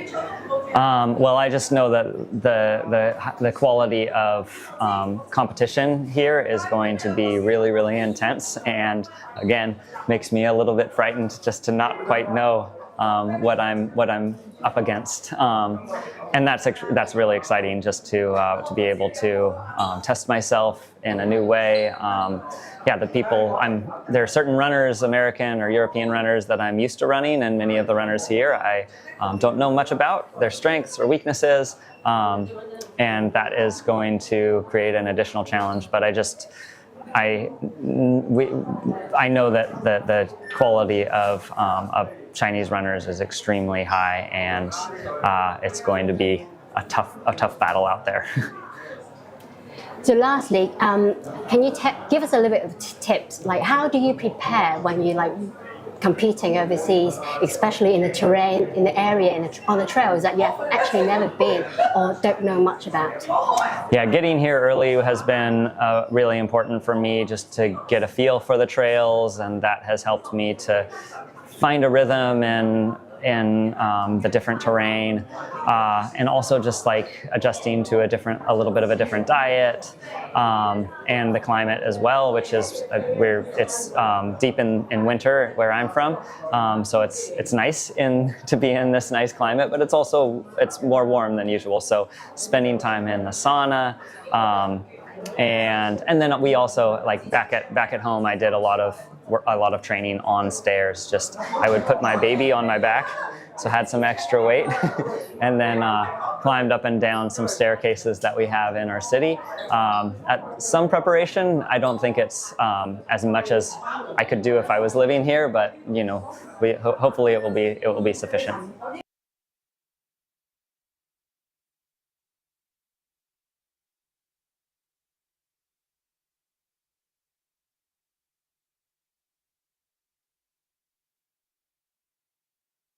But in that interview, talking about how Hong Kong is a new experience for him, trying to train on the stairs, and then also it being warmer than where he's based from. So adapting to the conditions here, talking about some of the challenges that the out-of-town runners are going to have. Yeah, my biggest intrigue is how he does his heat adaptation coming to Hong Kong, because obviously, as I said in the interview, it's snowing winter in the USA. How does he transit himself from the USA to the heat and humid Hong Kong? Is intriguing. In triathlon, this massive race called Kona, this is the World Championship, is famous for being very hot and humid as well. So it's interesting to see how the athletes, the professional triathletes, start going training in the heat chamber indoor to adapt their body to a hot and humid environment. So yeah, interesting to see. I did notice when Tyler was coming through one of the earlier checkpoints, he was splashing a bit of water onto his face, maybe trying to stay cool, but that's not necessarily a bad thing. That might be an awareness that he needs to manage the heat and pay extra attention to that. Yes. And even runners who can be based in cold climates can still be good at racing in the heat. So it's not to say that he can't do it, but it can be a bit of a shock when you're just flying in the week before a race. Sometimes your body doesn't have enough time to adapt to that local climate. So do you find yourself perform better in colder or warmer conditions? Oh, I like to race in the warm. Yeah, you like to race in the warm? Absolutely. And even though I'm from Canada, Hong Kong is where I really do most of my training, and our long humid summers here means that you're just out in the heat a lot of the time when you're doing your training, and I find that's an adaptation that I've been able to get, and everyone suffers in the heat, but it's about relative suffering. So if it's hurting your opponents more than yourself, then you can get an advantage.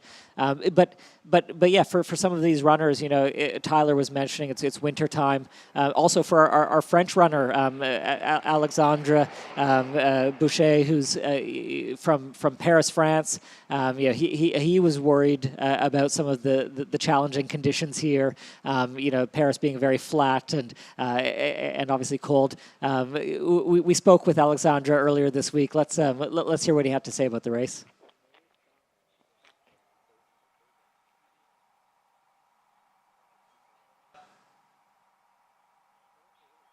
How is racing in Hong Kong comparing to like racing in Europe or in the US? I think it's gonna be totally different from Paris, from France. When I saw Hong Kong song, I saw something like legendary. So I'm here just to run a legend. It's what I'm thinking, like a French. I think it will be different because here it's. For me, it's short because it's only 100K and I'm more 100 miles runner. So it will be for me short, and so when it's short, it's so fast. So what I saw on the previous results is that it was so fast on the race. So the difference for me that will be that it will be so short, so fast, so hard for me, but I will enjoy it. Great. I don't know if you have any chance to actually test the trails yet. What do you know or what do you think about Hong Kong trails? 1 week ago, I know nothing about this, but I have arrived something like 5 days ago, so I do a recognition to saw the track, and my girlfriend was living here like 8 years, so she tells me there's a lot of steps, there's a lot of stair, it's pretty much technical. Okay, it's gonna be fast at the beginning, but after it's gonna be very technical. So I saw it is technical, and it is technical, but a stair or step technical, not a rock technical. So you can be really fast, but on technical stair part, so it can be dangerous for this. And I wasn't afraid like 1 week ago about running this race, but now I'm afraid because I know I can do this really fast. I get to do this really fast, but it could be dangerous to fall. So have you done anything special to train for the stairs, the special trails in Hong Kong? Not in Hong Kong, but when you live in Paris, you don't have mountain. Here is the paradise for a trail runner. Paris is like hell for a trail runner. I only get a little stair, like 40 meters of elevation. I do like this every time. So stairs, there is no problem, but perfect stairs, not this kind of stairs that are different, dangerous, different higher. So I run something like 3 hours every day. So running is not a problem, but running fast on stairs, maybe it could be a problem. Okay, so lastly, how do you assess all this Chinese runner who's been racing internationally now and also doing really, really well? What do you think of it? I do the UTMB each year, and each year when we are talking each other like the European runners or American runners, each year we say maybe this year a Chinese gonna win because they are so fast. And each year I run with 1 or 2 Chinese on the UTMB, and they are always very, very fast at the beginning, and we hope that we crack just us to pass, and we are thinking that one day, maybe this year, maybe next year, they will win a huge European or American race because there is a lot of density of Chinese runners. They are very, very fast, and if you threw 10 fast runners, maybe 9 will stop, but 1 will go to the finish line. And I'm thinking that's what will happen in the next years in European and American race. That was Alexandre Boucher from France, one of the European elites who's competing. He's in about 31st position right now, so that's a bit interesting. He's holding back off the pace compared to Tyler and even Alessandro Sherpa, some of the other European and American elites here. It'll be interesting to see whether that's tactics, whether he's being extra conservative and going to put his foot on the accelerator in the second half, or whether he's having some struggles in the conditions. You know, in the interview, he was noting that the stairs and the terrain is just a lot different than what he trains on day to day. He also mentioned that he was wary about falling in the stairs in Hong Kong, and that's why what we just discussed, that the stairs, the uniqueness of Hong Kong, may have put some international races in their disadvantage. But I'm looking at Alexander's CV for last year. His 2023 season was brilliant. His last race was the 3rd of November last year. He raced the Ultramarathon by UTMB in Sweden, where he came second with a time of 15 hours, 34 minutes. He raced in the UTMB, the full 100-mile course, where he came 21st with a time of 23 hours, 3 minutes, a very solid sub-24 hours performance. Yeah, it really shows you the quality of the field today. To have a runner like that who's in and around the 30th position, just a lot of really talented runners and runners who are familiar with the conditions here. But we're still relatively early into the day, so you could see runners like that who have the quality, who can really make some big moves through the pack as some of the runners start feeling the effects of the first half of the race. And maybe have a few people who are not able to proceed. So now let's talk about the Grand Slam, those athletes who are competing in all 3 distances.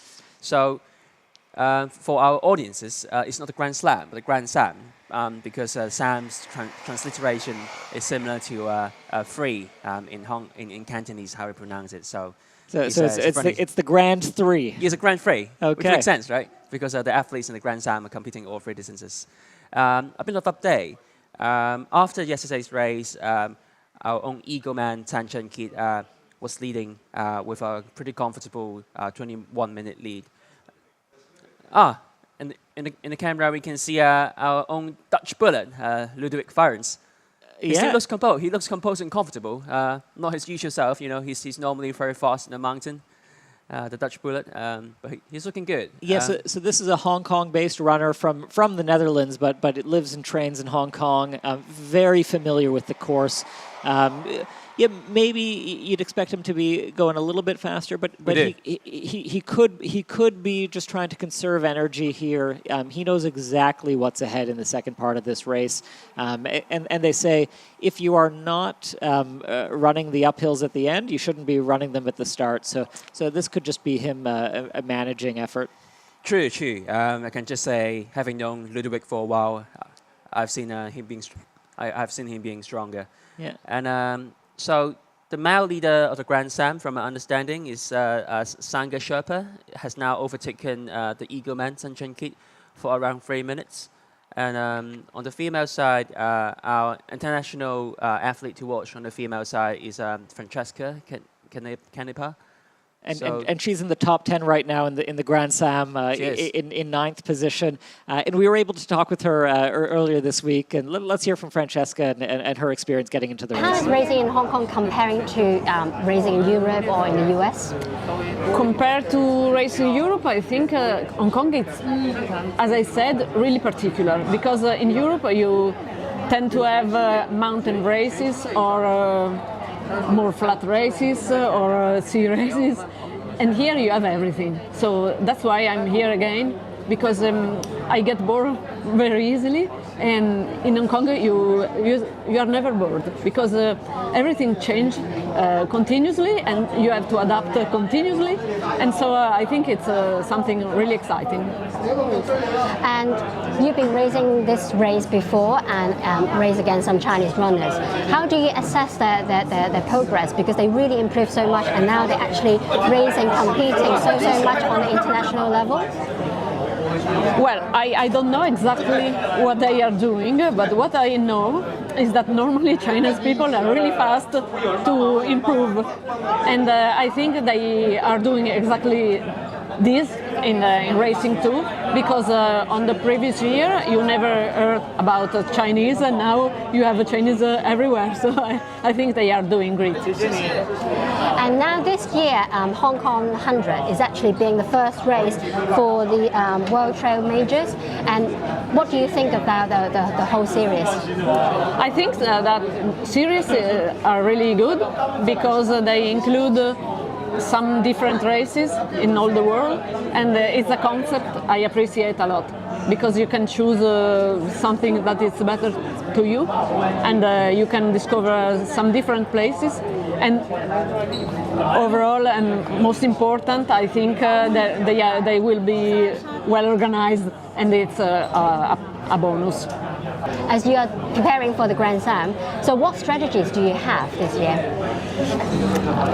I think it's a very big challenge, and I think that the only strategy actually is to take it one step at a time, because I never did a stage race before, so I don't know.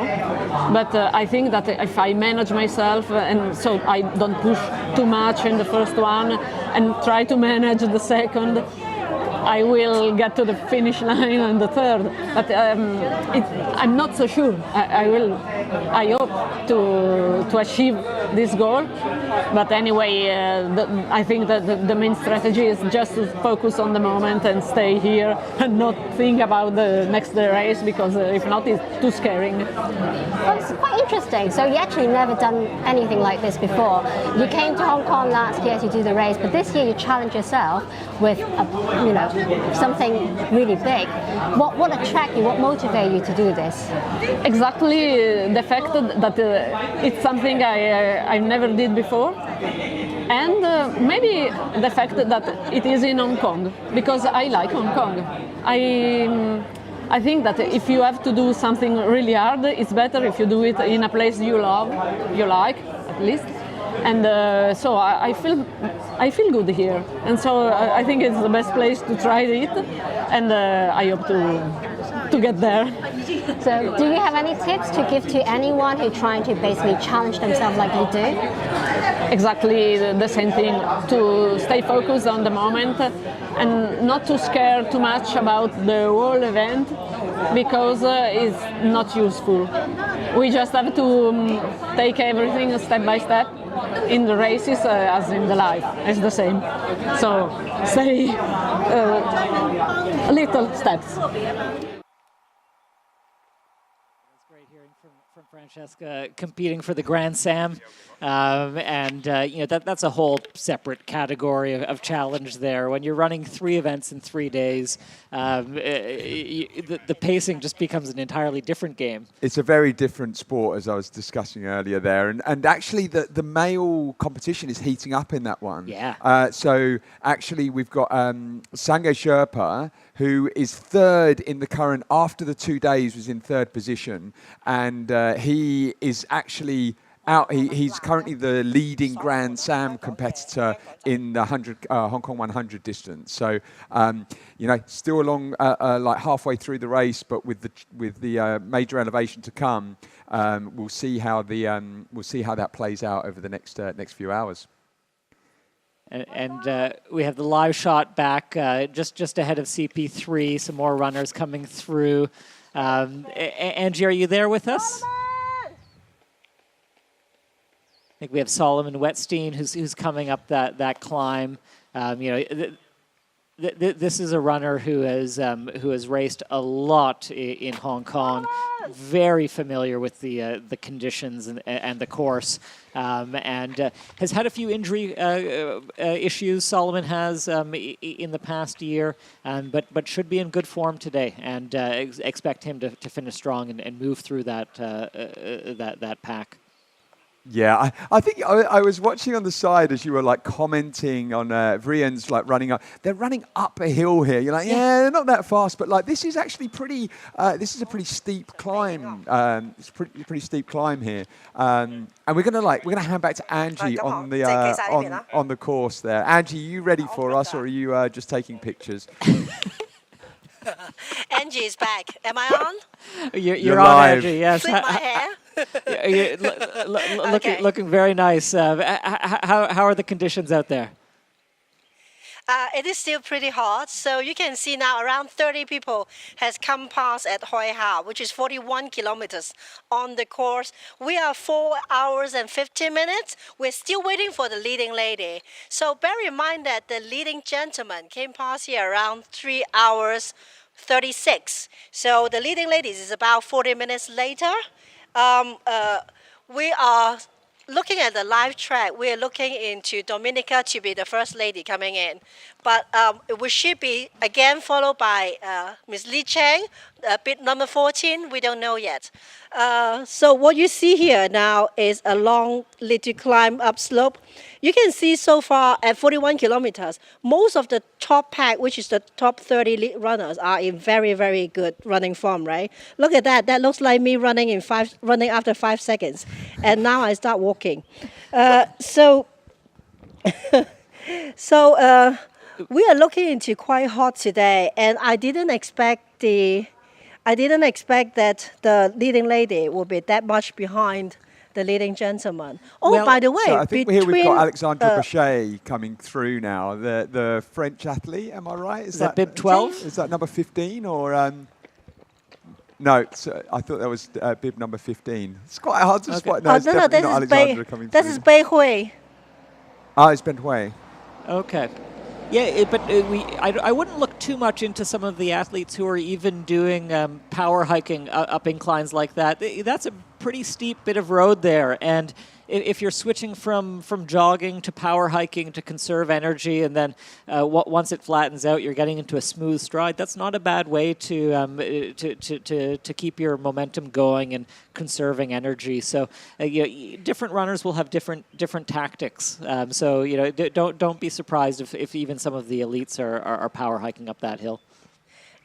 Yes, I heard you saying earlier on, if you're not ready to run the last bit, do not run the beginning, right? Yeah, I love that saying. It's a good one, Jeff. Don't run at the beginning what you won't be running at the end. It's a classic.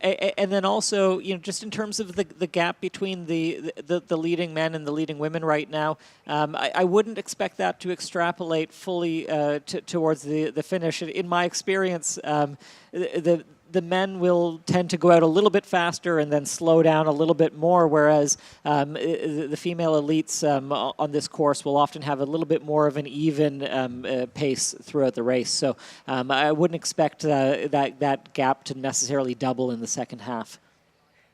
That is also statistically true, right? So some were saying that for an ultra running, the longer the distance, the more even the ladies are paced, and it shows also on the statistics. I'm sure you guys are going through that. Oh, by the way, have you noticed that when we had the streaming earlier on, Yo Pei Chuan was the first one to come through this, and I noticed on the live result, he got overtaken when he was on checkpoint 3. Do we have any insight that what happened? We don't actually. In fact, we just missed him coming through there with you. But currently, he is leading the race. He has gone through the last checkpoint. He's at 4:18. So he is definitely leading. He is still leading the race. We'll wait to see the next athletes coming through. And for the leading women, who again we should be seeing come through at some point soon, it'll be really interesting, Angie, to see how they are looking, just the expressions on their face, how their bodies are moving. It's possible to tell a lot about how a runner is doing by just seeing them up close and how they're managing that effort. Looks like we have. Two ladies at the front now, Chen Lin and Dominica Stelmach, and then Li Ying just behind them. But the last CP that they went through was a little while ago now, so there might be some swapping of places. It's going to be really interesting to see those first 3 ladies come through, and we're looking forward to having your live feedback for that. Yeah. And Angie, yes, you mentioned Yo Pei Chuan. Sorry to cut you off there. So he came through checkpoint 4 hours, 18 minutes. He is just 1 minute. He is just 1 minute off of his record pace, which was 4:17 coming through checkpoint 4. So we're actually going to go straight to checkpoint 4 now to see the Yung Choyo coming through. We've actually sorry. Yo Pei Chan has already, I believe, has already gone through. But this is Yung Pei Cho, the checkpoint 4, where we'll start to see some more elites coming through now. That's Meng Guafu, who is coming through, I believe, in second position. Looking very strong. Looking very quick, yes. So we're just waiting for his timing, but I believe he's going to be around 2 minutes past behind Yo Pei Chan there. Yeah, and I wouldn't again put any too much weight on the gaps at that point. If you're 2-3 minutes apart of that stage, you're still going to be able to see your next competitor on climbs or on any sort of big open stretches, and there's still a lot of kilometers ahead of these athletes. So I think anyone who's sort of 2-3 minutes within one another, you can essentially call that a draw at this point, and I wouldn't read too much into that. If anything, it's just psychological, right, isn't it? It's because some runners like to be leading out the pace. They like to be at the front. They like to be pushing people. Others just like to sit back and sit on people's tail and just and let them drag them up the hills effectively. But I think Yo Pei Chan, he's a couple of minutes ahead now, and it would actually be great to cut back to checkpoint 4 as we see some of the other elites come through. Because we're still, still at an earlier part of the race here. So this is probably around sort of like the 50th position or so coming through now. Yeah, somewhere around there. Yeah, but again, in terms of assessing how runners are doing and trying to extrapolate that for where they might end up, I think these types of live shots where you can see how the runner's form is, what their posture is looking like, the expression on their face, that'll tell you as much about how they're doing as their relative position or what the gap is between them and the next athlete.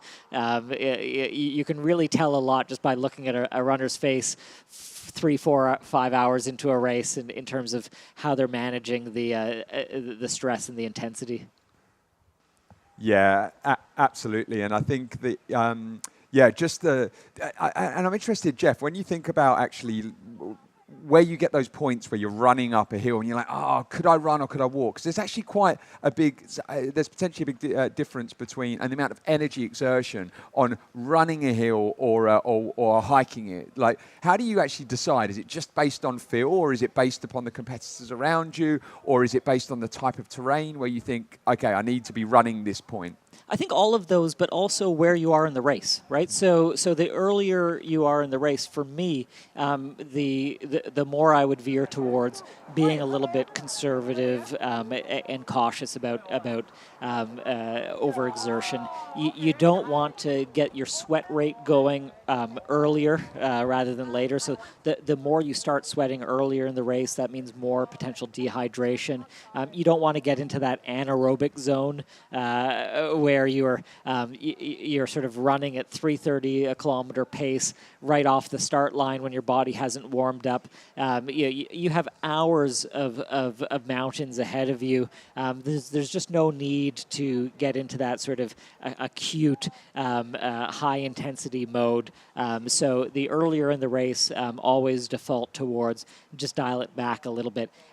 As you get further on into the race and you're battling for positions, sometimes you might want to have a little bit of a burst of a speed to get a little bit of a gap on another competitor, maybe break that visual distance, and that's where the tactical sort of parts play out. But at this point in the race, I'd be listening to my body, really trying to pay attention to the conditions, and trying to keep as much energy for a strong second half, and I wouldn't feel at all guilty for going into walking pace. But what we have here is someone who is not on walking pace. That looks like our leading lady who is powering up that hill. Do we have a bib number there? Is that Chen Lin from China? Yeah. Hi, Angie. Are you there live on the course? Was that bib number 14, Chen Lin? That is Chen Lin just passing by, and she is at. It's now 12:26. She's just passing by 41 into kilometer 41 onto the race at Hoi Ha. And we haven't yet seen other ladies. And tell us how So Chen that is was Chen looking. Lin. How was she looking out there? Very, very composed, very calm. It's like she's doing a very easy low heart rate morning jog. Yeah. Very, very, very calm. I shouted at her. I kindly encouraged her. I said, "You're doing very well. Good job." And she calmly replied, "Thank you. I feel good." And then she just went on. Yeah. So very short conversation, but she's very in a very good emotional space. And I think her running posture was really great. We wouldn't want you to have too many long conversations with any of the leading runners right now, Angie. That can wait till the finish line. But certainly on the screen, it looked like she was powering up that hill and was very comfortable. Yeah, she is. She was using her pose very well. Yeah, though. very good So technique. you can see that her upper body was giving very good push, and that it doesn't really give her extra attention onto her entire posture. So we she was discussed really well. earlier, I think actually, it's like a test pose.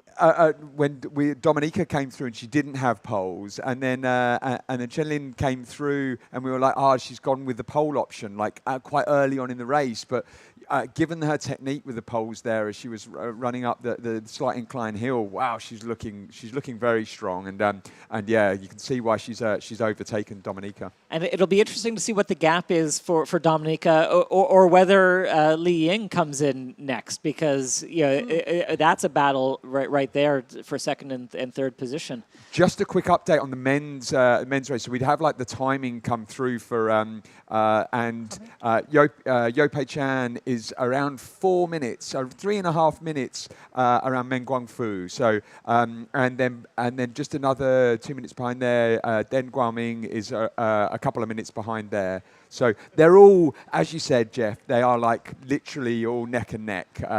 We're coming into to checkpoint 4. There's literally 4 minutes between the top 4 there. We're waiting for Tyler Green to come through in checkpoint 4 as well. Yeah, and I'm trying to peer over Angie's shoulder right now to see if I can see a Polish athlete coming over. It'll be really interesting to see, as we're getting into the hottest part of the day, how another one of these European runners is dealing with the heat. It looked like Alexandre Boucher was a little bit further down in the pack than we had expected based on his performances in other races. Sorry, Jeff. We're at checkpoint 4 now. I believe this is Tyler Green coming into checkpoint 4. He looks like pretty chilled. If it is Tyler Green, he looks like he's, no, I'm just going to make sure. I mean, this is the point where you go through the checkpoint. It's like, give someone your bottles. The crew in here are experienced on these checkpoints. Give them your bottles. Hey, I want water in that one. I want this in that one. Do it for me. Like, well, you can see putting some water over his head. So really heat management right now. He had mentioned that it's winter where he's from. Putting water down the shirt, down the back. That's okay. This is just probably hose water, and it looks like he's getting some encouragement. But yeah, he isn't motoring through. You can see him spending some time in the shade there. So he keeps on stepping back into the shade, just trying to get some of the respite from the sun. But he's off. So yeah. I mean, I would. I mean, look. This is like at this point they've done sort of closing on 50K. So a minute's respite is well deserved. Is this Jingguidu? But what you'll see I would expect most of the runners, and it's what I would do, is at this checkpoint just try to stay into that shade and let the volunteers and your support crew help you out with filling bottles and getting nutrition. And even if you can just, if you're having to stand and rest as people are helping you fill up, better not to do that in the sun. Yeah, absolutely. Jeff, would you, at this point, would you actually load on water at this point? Would you be drinking a lot of water to try and like take, whilst you're stopped, take on? Or is it like quickly load of water into your pack or into your belt and out? There are three factors that I think would go into that. One, how much water carrying capacity I'm carrying. So if I'm only carrying 500 mils, then it would be more likely that I'd try to power down a swig or two. Also, the amount of time and distance to the next checkpoint. So if I know it's going to be a longer gap than what my water carrying capacity has, I might do an extra swig, and also just how hot it is, because at this point in the day, when it's getting quite warm out there, that'd be just sort of another factor. I think all of the athletes by this point and at this time of the day, they're going to be feeling the heat, and they'll be not only drinking, but you can see the water going over athletes' heads, and that's a really good strategy to try to mitigate the heat. It'll be interesting to see whether how many of the runners are utilizing ice. Yeah. So this is a really popular thing to do in a lot of the Asia-based races. Oh, we have another of the ladies coming through here. We have a bib number. Oh, no, that was one of the male runners. I thought that was... I mean, he had very sexy legs. That might have what confused you. Difficult to see coming in and out of the shade. Sorry about that. But yeah, really popular to utilize ice to help manage the heat. Now, not all checkpoints will have ice, so you'll have the CP support crews for some of these elites transporting ice and then loading that up into handkerchiefs or even just stuffing them down the athlete's back. Just that sensation of the ice on the skin can really help manage the perceived heat rate and can help reduce your sweat rate a little bit. Yeah, you can even get like a neck buffer, which you can load ice into, which just slowly melts over the course of, which I've used in a few challenges. Yep. So there are some purpose-built neck buffs that will have ice compartments in there. You could also use the sleeves and then shove ice down the sleeve, so it's on your veins in your arm. And I've done that in a few races, including the Oxfam Trail Walker 100K. And it's important to do that even if you're not overheating. You want to get the cooling done before you overheat. And we've got second place lady coming through right now. Dominika from Poland is coming through. I mean, when you consider when you can compare how she's doing against Chen Lin, who was running this hill with poles powering through. She's like choosing to walk up, but as the saying goes, don't be running up hills at the beginning, you won't be running up at the end. Yeah, but there's nothing about that form that I find alarming. She looks like she's powering up, and it looks like. It looks like those shoulders are still high. She has a smile on her face. To me, I think this is more just tactics. Yeah. Do we get a high five with her, Angie? Do we get a high five? Can I get a high five? Yay! Dominika's looking fine there. So I think this is just more coming from Europe, from the colder climate. It's the middle part of the day. There's no point in trying to show off for the cameras and running this entire hill. Yeah, she had a beaming smile on her face. She's looking good there, and yeah, not too far behind. You know, it's only it'll only be 5 minutes or so. Yeah, plenty of racing to go. 7 minutes. 7 minutes. And I can confirm that her palm was very dry, so she's almost not sweating at all. No, and that's very smart racing. You know, we're not even halfway through the race at this point. There's no point in getting your sweat rate up. You just want to be just nailing those kilometers, tick by tick, and moving through the day. So coming through here now for checkpoint 4, we have got. Sorry, I didn't see the number there. Yeah, I know that we're waiting on a couple of the Nepalese runner, but it didn't look like him there. We were waiting for Turta Tamang to come through. In fact, it's actually already been through. So yeah, Chung Ho Hua is who actually DNF'd. We're just seeing coming through checkpoint 4 there. Actually DNF'd Hong Kong 100 last year. He's the second highest ITRA score at 895. Yeah. But yeah, and actually DNF Triple C in Europe this year as well. So, but yeah, currently looking at him now, having a. So as you say, like he's loading on some fluid there now. He's, but I mean, he does have a pack, so he's got the space to be able to take on water with him. Yeah, there is a danger of taking on too much water to carry because it's weight, right? Yeah. So most of these runners, even if they have a pack, they're not going to have more than 2 500 ml bottles, and they'll fill both of those up. And yeah, at this point in the day when it's quite hot, you're at the 50K mark at this point. You want to have enough to drink, but not carry any more than you need. Yeah, so that was Deng Ho Hua, and then I believe this is Zhao Hu. This was bib 23, right here on the screen. Oh, okay, sorry, that's Bata Munkai, who's one of the Chinese runners. Tibetan runners from China. He also, funnily enough, the two of those coming through now, both DNF'd Hong Kong 100 last year, so they're sitting in the top 10 now, but. A lot. Here comes through Stingray as well, and Stingray's keeping up. He's not far behind. Like we were basically saying earlier in the day, he's done. He looked like he was struggling, but you can't count out the Asia Trail Master. No, absolutely, and runners don't come too much tougher than Stingray. I think he probably would have hoped that he was maybe further up the field at this point, but still a lot of race to go, and there's a lot of things that can happen in that sort of top 20 grouping. So don't be surprised. Some of these athletes who decide to stay in the race, even if they're not feeling super strong. Wrong way, Stingray. Wrong way, mate. How many times have you run this course? Come on. Well, these runners have been they've been going for 50K. So he fancied doing another 50. No.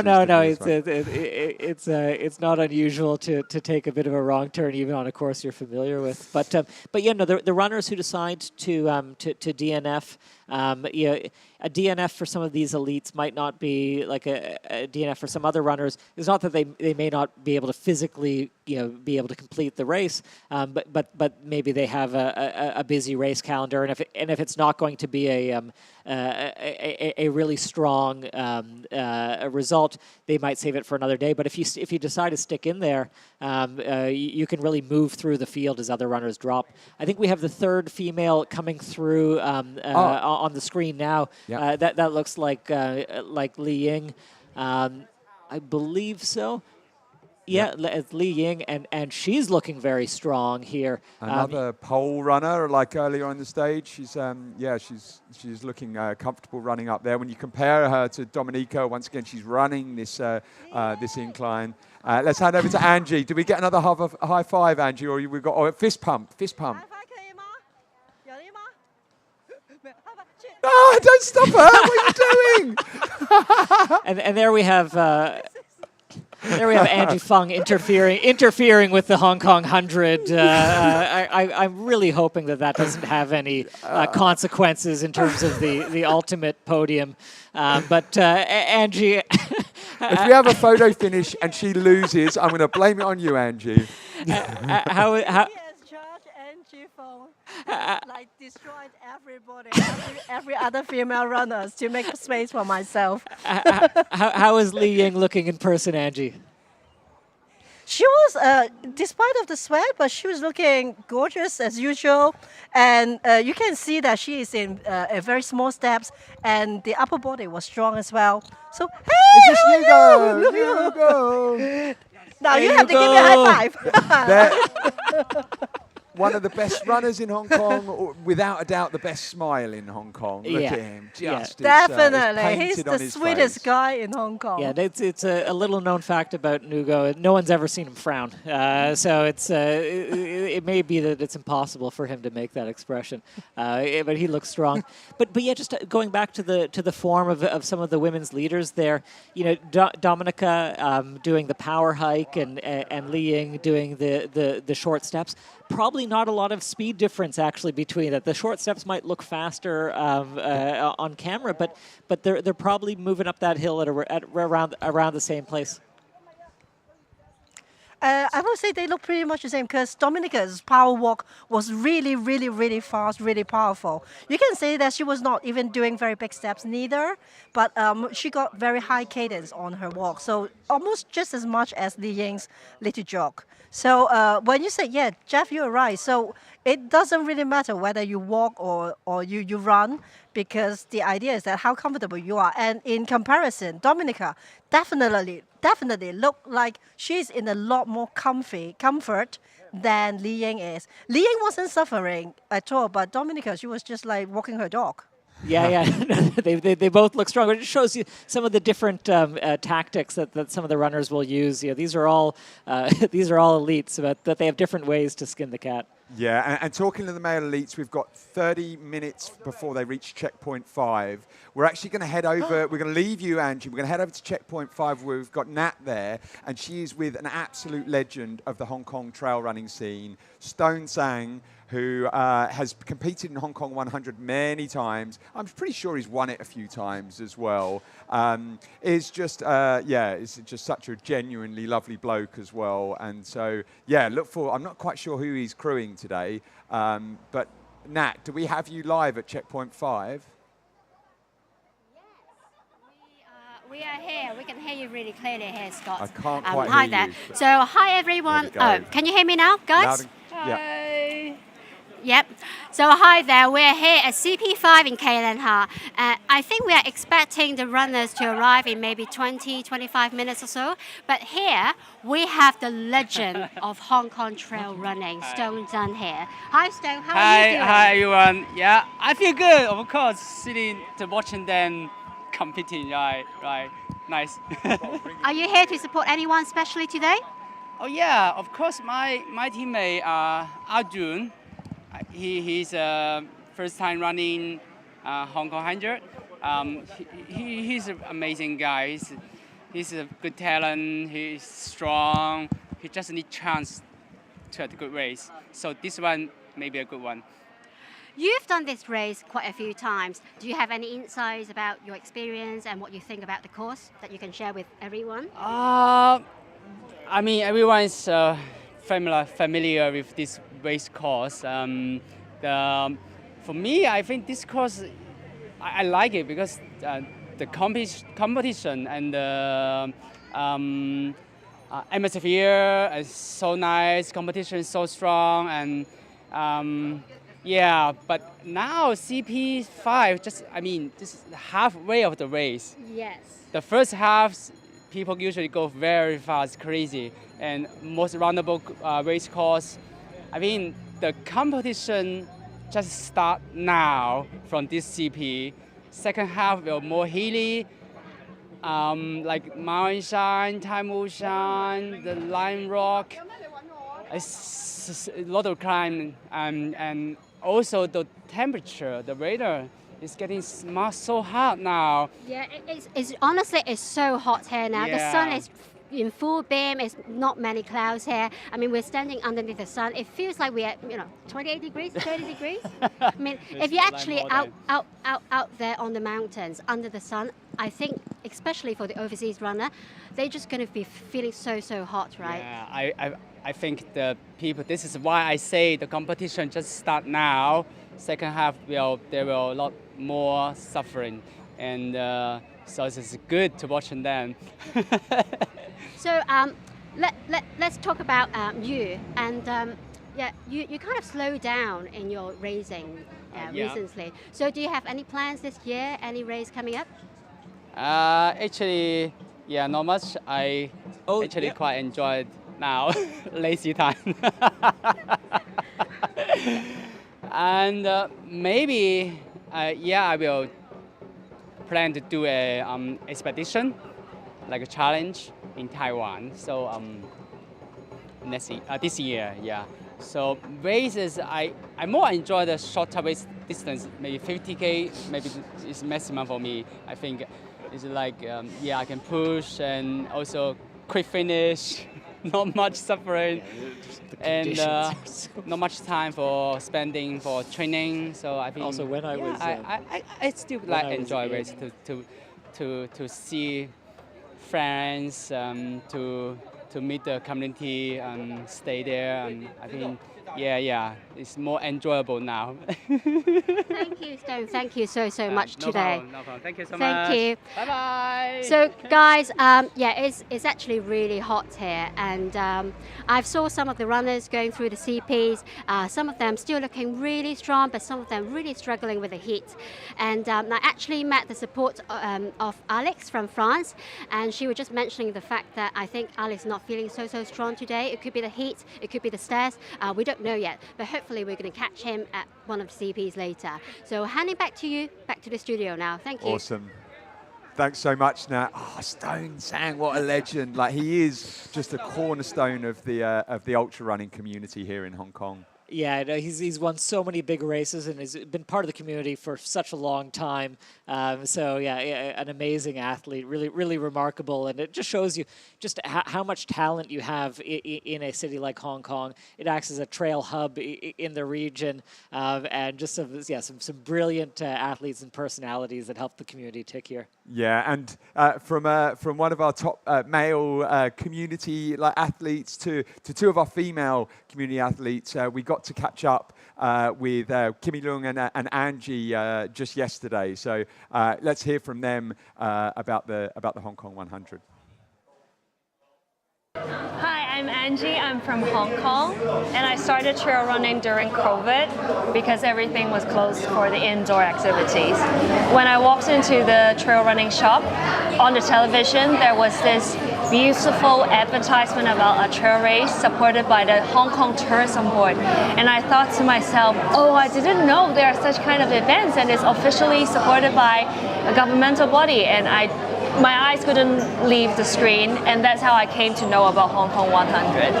And that's how I signed up for my first race. Unfortunately, it was a virtual, and I did it even though it was the first 10 months I started trail running. I finished, and the next year I was hoping with the improvement in the situation there would be a real race. I signed up when the registration was open and was devastated to know it was again a virtual. But I happened to come across a trail running group, and I joined them in training, and with the support I came first that year. That was the 2022. And since then I've always wanted to do the physical Hong Kong 100, and that's what brings me to today. So you've done it last year, and then this year you're coming back again. What's so special about Hong Kong 100 that you want to just do it again? Well, as it mentioned, it's a physical Hong Kong 100 that I really want to get to experience.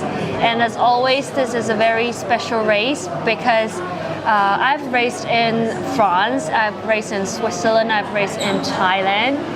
I haven't been to a place like Hong Kong where from the rurals you will suddenly find yourself approaching the skyscrapers, and as the sun sets you will be seeing one of the best night views in the world. This makes the Hong Kong 100 a very special course, and as someone born and raised in Hong Kong, although I've always enjoyed outdoor activities, running this distance was beyond my imagination when I was younger. Being able to see all these views on feet is a completely different experience that's beyond words. As you were mentioning that you're actually relatively new into trail running, but you've been doing so well. So what's the tips, what's the secret?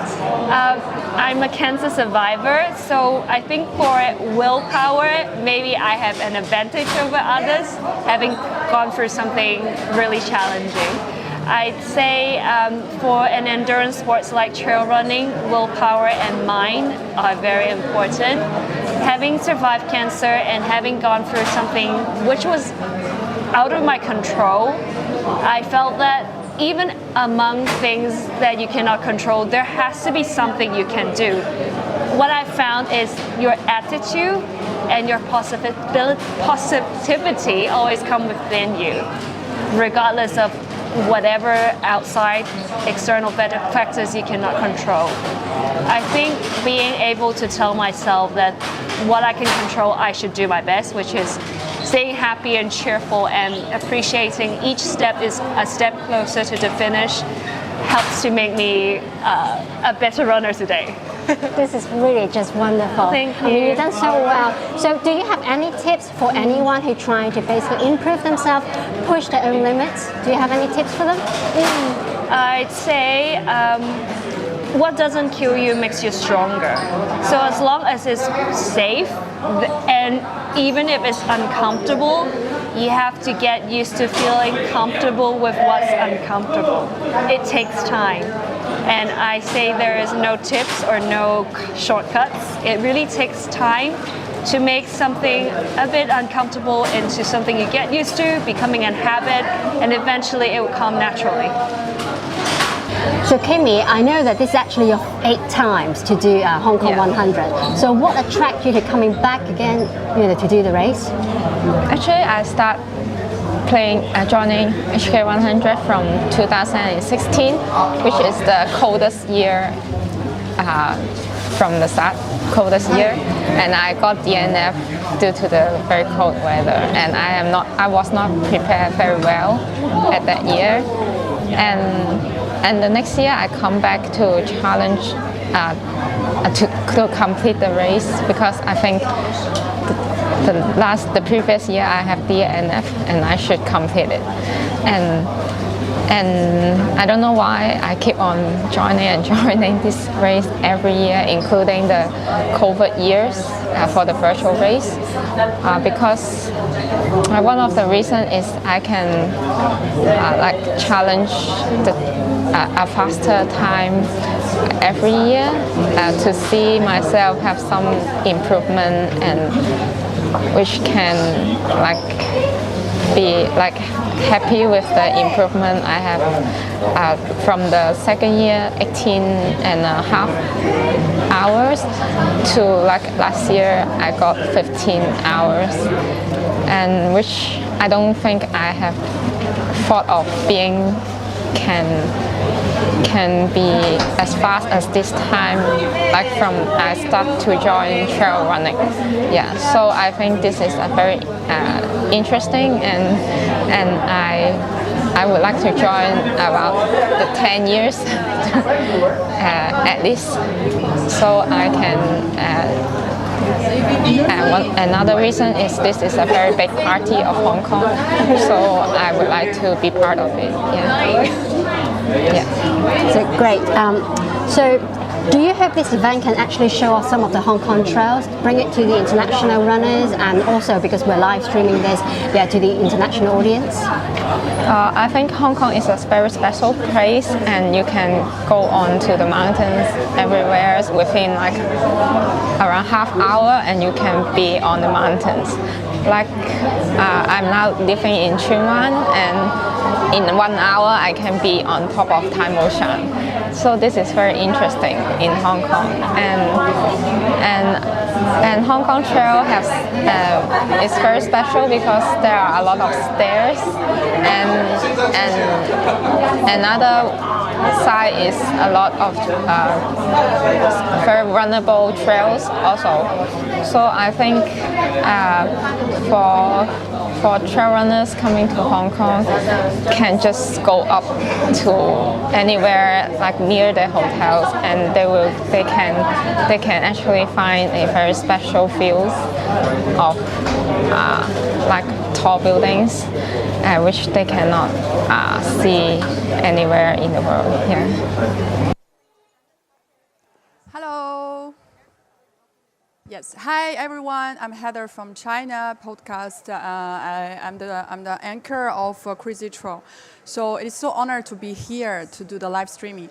The athlete close to me, she is the number 4 of yesterday, the half women races.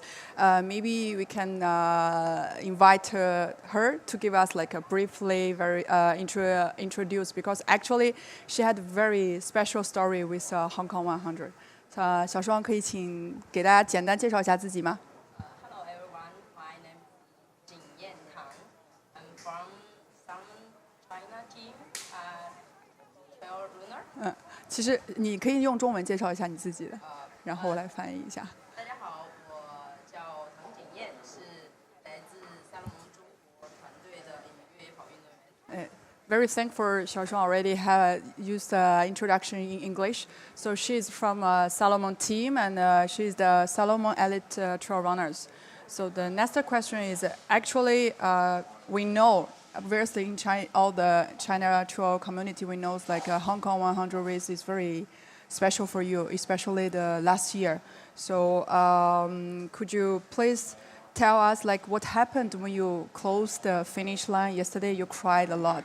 就是其实去年的时候，小双我们大家其实都有知道，小双在港百发生了一个事故，然后其实今年他又重新回来了。我们有开玩笑说他是不是来复仇或者是怎么样。然后昨天他在终点的时候，其实他就有流下来泪水，所以其实我们想让他来聊一聊为什么其实昨天到终点之后他哭了。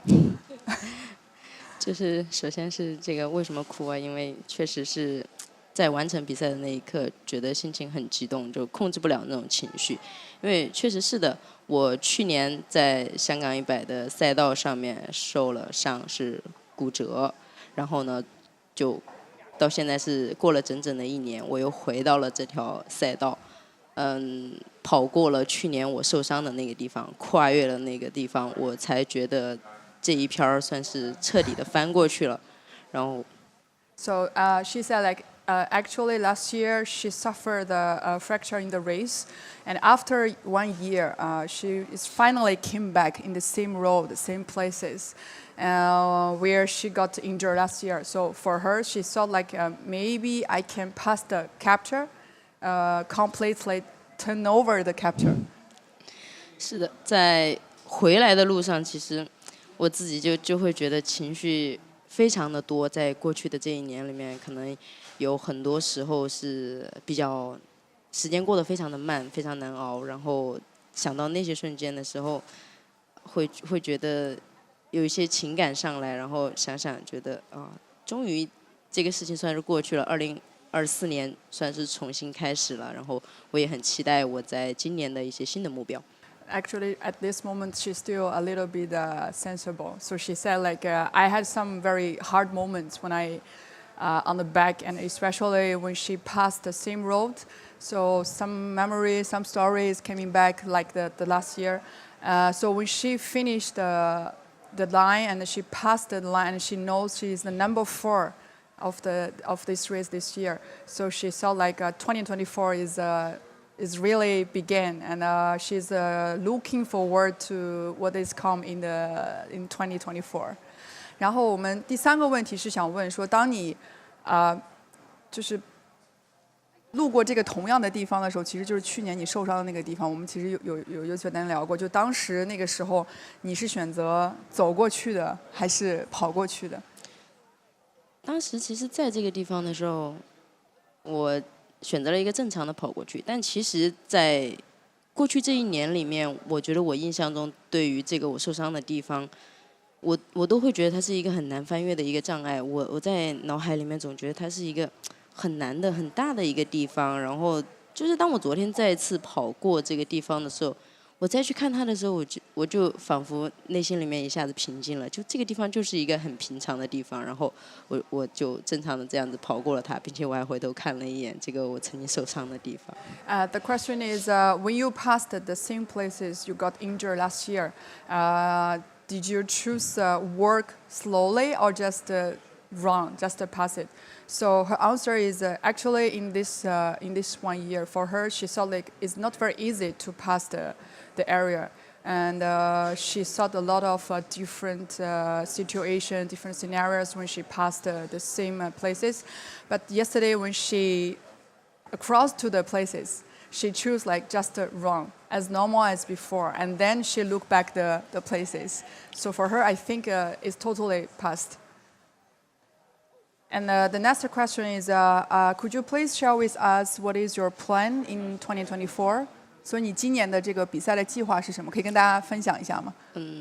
因为去年有一年没比赛，然后其实我是蛮渴望再次回到赛道上。然后接下来的一场比赛呢，就是在2月底的那个西班牙的大加那利。再就是今年的其他的一些国际上比较大型的一些比赛，我会非常的期待。然后是我在近期呢也找了一个新的教练，我们会一起为今年的一个大的赛事的计划去做一些充足的准备。Okay, so for her, the next race could be in Spain. Is also the second of WTM Transcan area. She's gonna run 86, right? 你会跑86公里的。是的，是对。And for her, the next race this year could be focused more than international races, and she already find a new coach. Is from United States. Yes. So she will work with the new coach to prepare some big races in this year. 然后最后一个问题，其实是我替一些就是身边很多关心你的朋友去问的。那今年小双跑了56公里，去年也是56公里。那明年去年100啊，哎呦，我印象中一直还是，所以我想问，明年会不会再来挑战一下香港100？当然肯定会来的，因为其实去年我是报的100公里的组别，然后我领先了17公里就受伤退赛了嘛，然后等于是其实这个赛道我还没有真正的在比赛的过程当中去完成它，所以因为今年是刚刚拆了钢板才2个月，所以其实恢复的时间也有限，就选择了一个半程的56公里去测试一下。然后在明年的话，我还是会再跑100公里，去完成我还没有完成的这个赛道，然后并且去完成我还没有完成的事。好 ，So the last question is, will you come back to Hong Kong 100 in 2025? So if you come back, will you try 100, like Hong Kong 100, 103 kilometer or the half? So his answer is absolutely. I'm Benefit will be come back next year, and she will try 100K, because for her she got injured 1 year ago is during the 100 kilometer. So for her it's still an obstacle, or maybe it's still a challenge for you, right? So she will be back, and so I think she will got a very good result in 2024 and 2025. Thank you. Thank you. Okay, so now we just going back for the roots. Let's say what happened for the nest.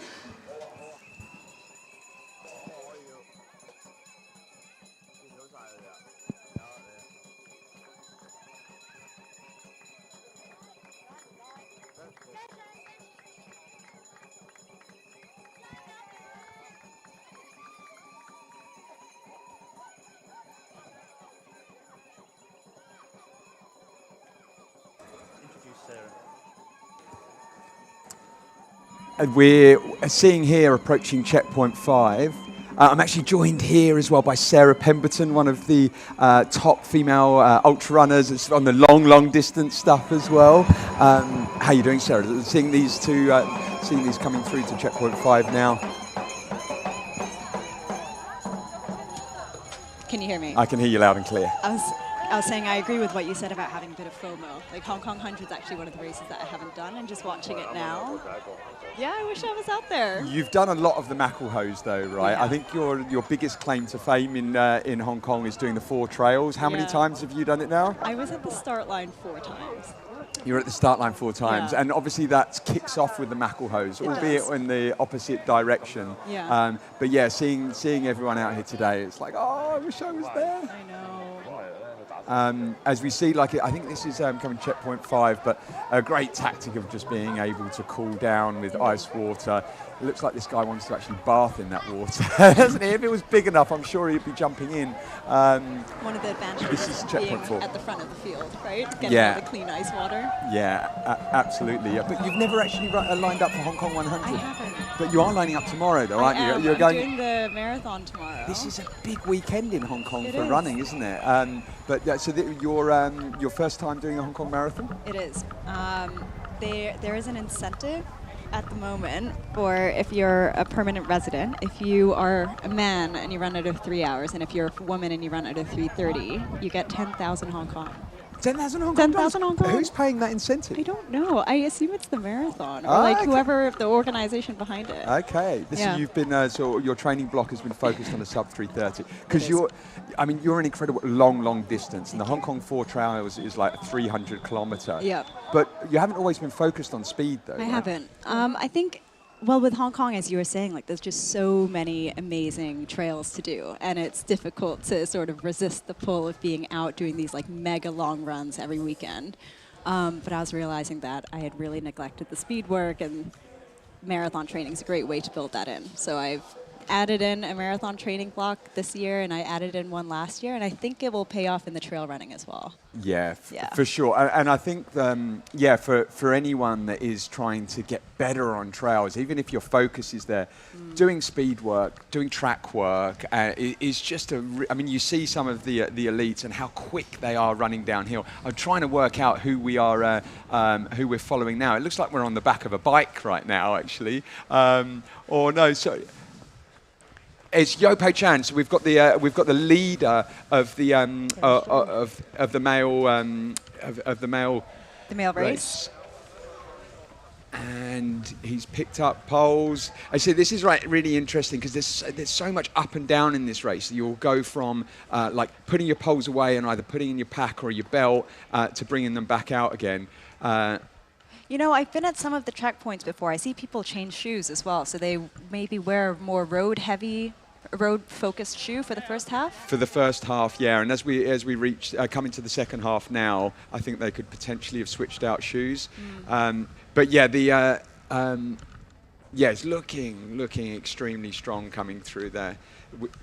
We've got one of the biggest climbs of the course coming through now. Actually, I ran Hong Kong 100 last year, and both of us have trained so much on this. And you've done Oxfam Trail Walker before, though, right? I have. So you would have spent a lot of time on this part of the course. But this is section 4, I believe, of the Macklehose. This is after checkpoint 5 of the Hong Kong 100. But yeah, the climbs coming through here are just really intense, and so this will start to approach to come down and where you've got the view over the whole of Sai Kung. There's a mountain called Ma and Shan, which is just a very iconic view. I hope at some point we get some drone footage of there. But you'll see, even though it's we're like this is a real big incline, but he's still running the incline road there pretty hard. Who do we have here coming through checkpoint 5? Yeah, very good. We're just so just a bit of an update of how the lead runners are doing. So we've got Yo Pei Chang. He's 5 hours 3 coming through checkpoint 5, and as that pertains, that's just 2 minutes behind his record amazing. pace of 2 years ago. Does that mean we'd be expecting around a 10-hour finish? So this was actually this was of last year actually, which was 10:37. So yeah, I think we're going to be around 10 to 10 and a half hours. Okay, this is back to checkpoint 4. Some of the mid packers coming through. But tell me, Sarah, you've grown up in Hong Kong and you've covered pretty much. You're training for the 4 trails. You pretty much cover every blade of the trails across here. Like, just give us a bit of an insight, and for those that are watching in overseas, like what the scene is like here. Yeah, I think when people from overseas hear about Hong Kong, most of what they see is the cityscape, right? You don't have this idea, this image of your head of all of the countryside that we have and all the protected parks that we have.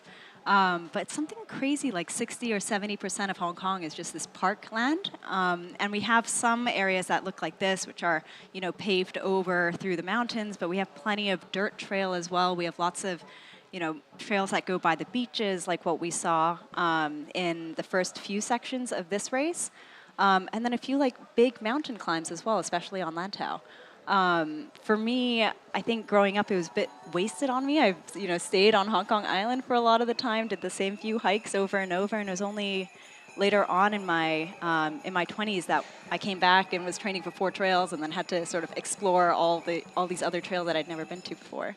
Yeah, we were just watching there that Yopo Chan dropped our cameraman. I mean, he is carrying like a 2-kilogram transmitter on him, but like, yeah, 58K into the race, and he dropped him.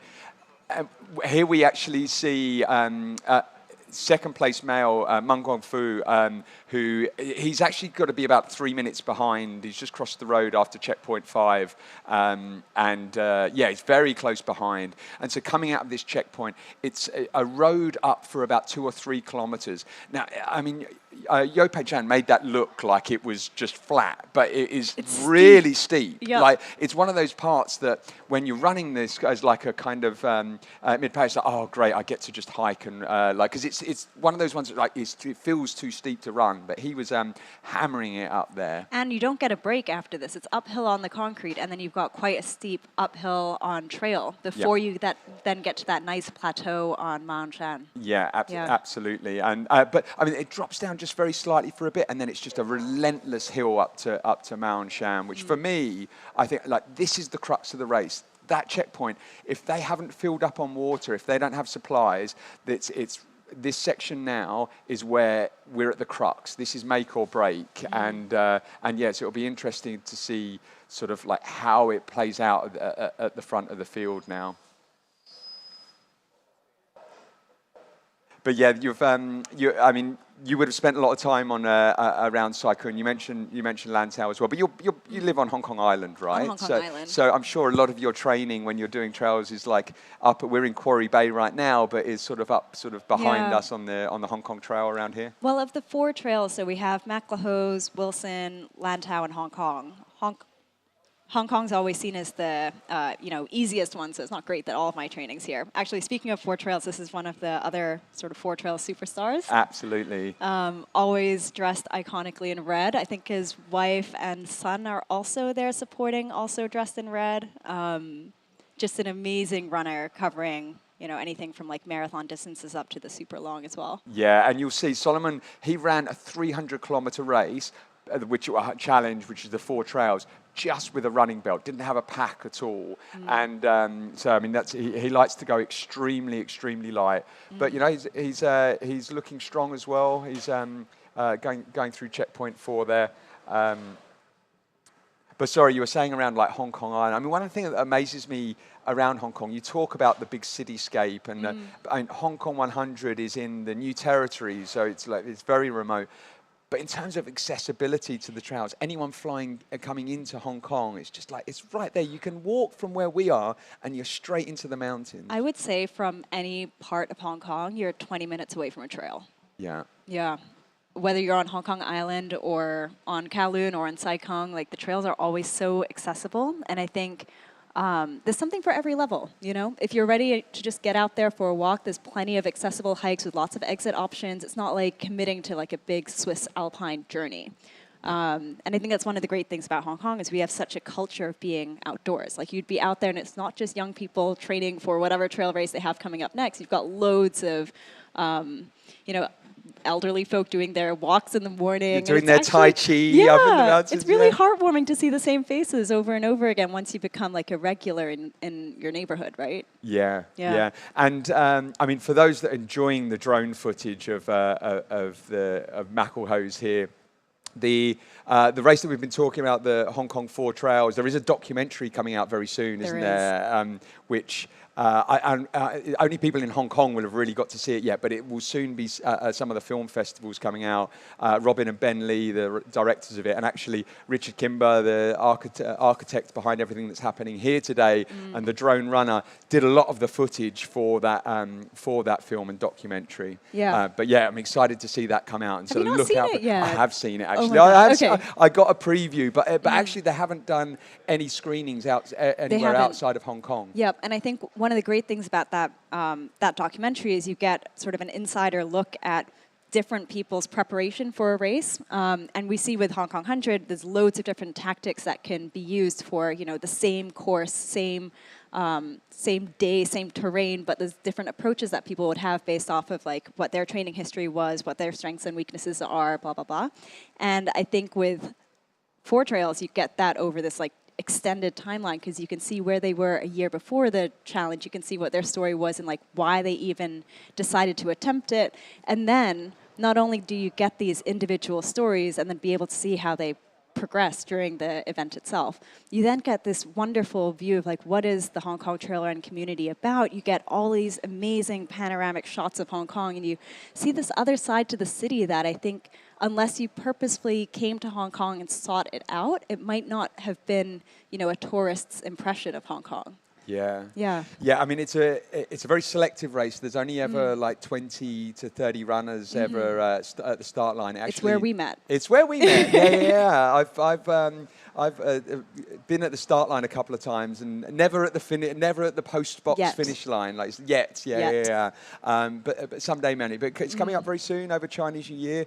And for those of you that have been dot watching today, the dot watching for that event is just incredible. Like the whole of Chinese New Year, I am spending my entire time just at my laptop watching the dots and seeing how these crazy people are getting on. But one thing to point out, it isn't a race, it's a challenge, not a race. And as Mr. Richard Kimber would give me a nudge and remind me so. But I mean, having said that, I mean, outside of the elites here, I think everyone that's doing these kind of ultra runs, you're really competing against yourself. Like I think it's all about just getting the best performance out of yourself when you're out here, and I mean even for the elite runners, but it's just really doing the best you possibly can. As we watch one of the elite runners come through through now, I think it's Deng Guomin coming through now and about to hit that hit the road piece going out of checkpoint 5. Sorry, that's Zhao Zhaozhu. But interestingly, Yo Pei Chan has sort of pulled ahead slightly. He's got around a 7-minute lead going through checkpoint 5 from second place Meng Guangfu and Deng Guomin. He's about 13 minutes behind Yo Pei Chan. So he's starting to pull ahead. And it's interesting because the first half of this race is so different from the second half. The first half is much flatter, it's much faster, and then the second half you have all of these climbs. I guess that's when the heat really sets in. And so just because you've done well in the first half doesn't necessarily translate over to the second half. So there'll be some interesting strategies, I think, on pacing and tactics coming into the play now. 100%. And I'll reinforce again, this is the crux of the race. Like from kilometer 57, this climb out here is just really challenging. And we've talked about how exposed the trail is in many parts. Like where it's going to come out here into sort of like into like one of the summit it's going to come out to, it's just a really relentless climb, isn't it?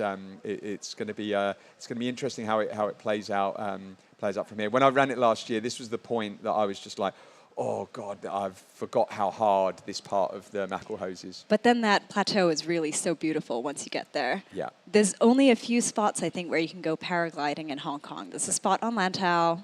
There's a spot on Dragon's Back, which is on Hong Kong Island, and then it's this spot in Sai Kung. And so often when you go there, you'll see a few people camping out on the plateau. You'll see loads of people sort of hiking up a few peaks around there. And then you see paragliders as well. You also see a lot of like cows as well. It's randomly, you're top of a Mount Shan's probably around 500 meters, and then you'll be running on the trail, and just this huge kind of like buffalo-size, buffaloes, aren't they, really? They're like, what the hell are you doing? Yeah, the European Alps have sheep, we have cows. Yes. Yeah. And snakes. Yep. And snakes, yeah. But not And- at this time of year, though. No, we'd hope. they'll be back in, Soon.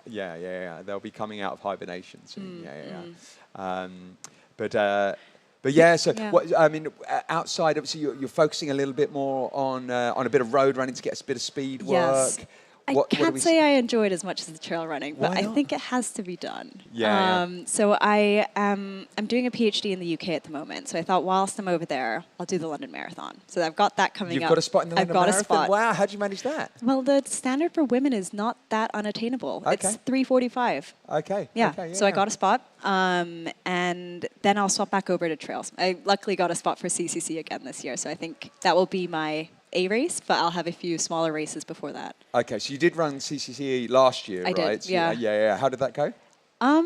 It was good. I think, as you were talking about this morning, a big difference between Hong Kong and Europe is the length of the climbs, right? Here, you'll be going uphill for like an hour, whereas in Europe, you have these much longer climbs, and I think it's just a different impact on your body. Like in Hong Kong, we have a lot of stairs, and in Europe, you have these slopes, and it's just small things like that we weren't quite used to yet.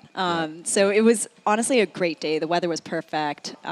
It was, I had, managed to have a good day with fueling and hydration and all of that. So I can't complain. And it was nice also to share a few kilometers back and forth with some other Hong Kong people. Yep. I think in a way, like that's one of the big draws of these UTMB races is it's just such a summit of trail running, and you catch up with friends you haven't seen. So I'm just actually going to just checking out the dot track. I mean, Yo Pei Chan is still around sort of 7 or 8 minutes of Meng Guangfu, I think we just saw coming through there. We'll be expecting Tyler Green, the US athlete, coming through checkpoint 5 very very soon as well. So this is obviously the Hong Kong 100. Oh, I think as we see Tyler Green actually has just gone through checkpoint 5. Yep. Looking strong. Yeah, looking strong. I mean, look, he's gonna be roughly. So he's 5:21. He went through there. So he's 18 minutes past behind Yo Pei Chan. So it's slightly stretched out a little bit now. But as I say, the Hong Kong 100 is a series of races over the weekend. We've been covering the Grand Slam, but we've also, so on the Thursday, we had the third, which is the 33K, and then the half, which is around 55K yesterday. But we're going to actually run through the highlights of the third that went ahead. Sorry, we're going to go through for the half, which went ahead on Friday.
our superstar.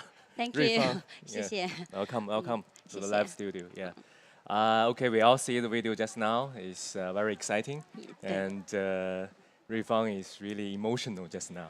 It's expressing to me that when racing, it's not so much, but after reviewing that, it's so emotional, right? Yeah. Very excited. 对。 Okay, first of all, thank you for coming here. And okay, defending champion Rui Fang is here. Please introduce yourself. 介绍一下你自己。Hello， 大家好，我是周瑞芳，然后是Vibram 非凡支队的队员，然后我平时呢是跟着耐克黑马训练的，对，然后很高兴这次再次来参加港百，然后也很开心再次卫冕了冠军，而且打破了赛道纪录。Yeah。对。不光是打破，而且提升了好像接近30分钟，对不对？这个我好像记得赛道记录不是我自己跑的，对，好像是20年的吧，对。然后提升30分钟是我自己对我去年的一个目标的一个提升，对。好的，非常好。Yeah, she shared that she's training with Nike Trail, right? Nike Dark Horse training camp, and he's very stoked to win it again, defending champion and win, and also he's Vibram athlete. Yeah, Vibram athlete. Okay, what do you do for living? 平常是 It's health management. Yeah. She's one of the non-professional athletes who win the race. Very rare in today's world. Yeah, let's make it really special. Yeah. Second question I want to ask you is, what you remember most during the race? When you race, what you remember? Yeah. 就是印象最深的是印象最深的话，其实我就是可能在最后一个点，因为实现反超，对不对？我不是说实现反超最印象深刻，因为我队友在倒数第2个 CP 点跟我说，第1名张娜，然后领先我4分多钟，然后他跟我说，你可以往前再追，也许能追得上。然后我当时计算一下。到终点的距离一共也才13公里了，然后我在想4分钟的时间，我要怎么去追？对，然后我算了一下，我至少每公里还得快30秒。然后我当时就想，这么热的天气，感觉难度还是很大的。我觉得好像不太可能的事情。对，所以在到最后一个 CP 点的时候，我看到他就在我前面，而且他还没有到 CP 点，他就在我前面，可能就100米的样子。我当时就很惊讶，对我就是看到这里很惊讶，对。对。Actually, when she first know that. She's how far away from the first Miss Zhang Na is like 4 minutes, and that time is only 13 kilometers left. So to catch up for that 4 minutes, you need to at least 20 to 30 seconds per kilometer to catch up. So she thought that's very challenging. But at the CP4, there's 5 kilometers away from the finishing line. She's very surprised to see that time, the first Zhang Na, yeah, and so she just decided to surpass her, yeah, on the CP4, yeah. Okay, I also heard from the running community that you have a name called Banana Girl. 你那个香蕉妹的这个称呼是怎么来的？这个是我2018年刚加入耐克黑马，然后在跑上马的时候。拿着1根香蕉从出发拿到最后，但是我又很奇怪的是没有吃。为什么会拿着香蕉呢？这个就很奇怪。因为我一般在比赛前我会吃1根香蕉，因为香蕉里面含有很多的微量元素或者矿物元素，对，然后它对你的就是也很有好处嘛。然后我就拿着，但是那天早上我吃的又有一点多，如果说我赛前就起跑前再吃的话，就不太合适了，会对你的肠胃造成一定的负担。对，所以就从头拿到尾，然后到一路都不记得吃了。对，到终点那个香蕉还抓在手上。对，所以从那以后，然后上海的很多跑友就叫我香蕉妹啊、香蕉女神这样的。对。Yeah, the naming actually coming from when she raced in the Shanghai Marathon. And as a starting point, he still didn't eat that banana. And on the way, he decided to carry that with her. That's why people see her carrying a banana. That's why the banana girl coming from. Yeah. Thank you for sharing that. Very interesting. Yeah. Yeah. So the next question is, what's your secret to improve that to actually almost get where you expect when you plan it, right? And it's like 30 minutes faster than last year, 20 to 30 minutes faster than last year when you begin your plan, and how you get there. Can you share something? 对，就是我想让你继续 share 分享一下关于怎么达到了能快这么多。对，因为去年我参加港百是有那么一段就出现了卡筋术的问题，因为去年因为疫情的原因，可能导致肌肉的力量会下降，所以出现了这种症状嘛。然后再加上我今年是有跑好几场越野的比赛，所以我在可能在经验上或者是能力上有一定的提升，因为我之前跑的很少，一年就跑1场或者是2场这样的，对对，越野的比赛，对对对，所以真的越野跟路跑之间还是有一定的区别，对你的肌肉的肌肉的力量啊，或者是说肌肉发力的方向都会跟路跑有一点区别。所以今年我跑了有应该是23年，跑了有4、5场的样子，所以这方面的能力有一定的提升。然后再加上因为我平时也没有去爬山训练，对吧？跑山训练，平时的训练都是跟路跑相关，所以我出去跑越野都是以赛代练的方式，对，所以出去比赛你看多了，然后比你优秀的选手他是怎么去跑，然后我会从这边学习一点技能，对，然后后面再把它运用到自己的比赛当中。Yeah, he's a very unique runner here, and her background is actually from road running, marathons. And all she learned is from last year. She did 4 different trail races, and she learned from the people who is better than her that time. Yeah, and learn from the racing. Right? 对。Yeah. And also last year, she because also weather very hot, right? Even hotter than today. 对。And so she got the ITB, so it's painting. So she think this year if there's no ITB, she can definitely run faster. 对。Thank you. Yeah. And also yesterday on the race, I saw you carrying some very interesting supply, like cucumber and carrots, right? Yeah. Also banana. Yes, also another banana. Okay. Yeah. So can you actually give our audience some introduction about why you do that and how you think it benefit your racing result? 其实这个补给的话，跟每个人的习惯都有关系。可能每个人喜欢带不同的补给，然后但是能量胶一定都是每个人必带的。但是我自己个人的习惯，我就是喜欢带一点水果，因为水果我喜欢很多人吃能量胶的话，吃多了它是有肠胃会不舒服，对，所以我一般会在我吃能量胶之前，我会吃一点水果垫一下，稍微缓一点。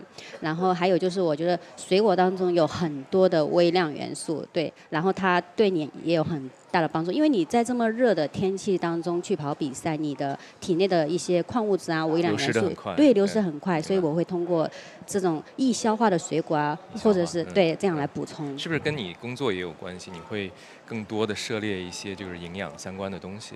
也有一点关系。然后我自己在大学还没毕业的时候，我也很喜欢去关注一些健康方面的问题，包括饮食啊怎样的这些，对。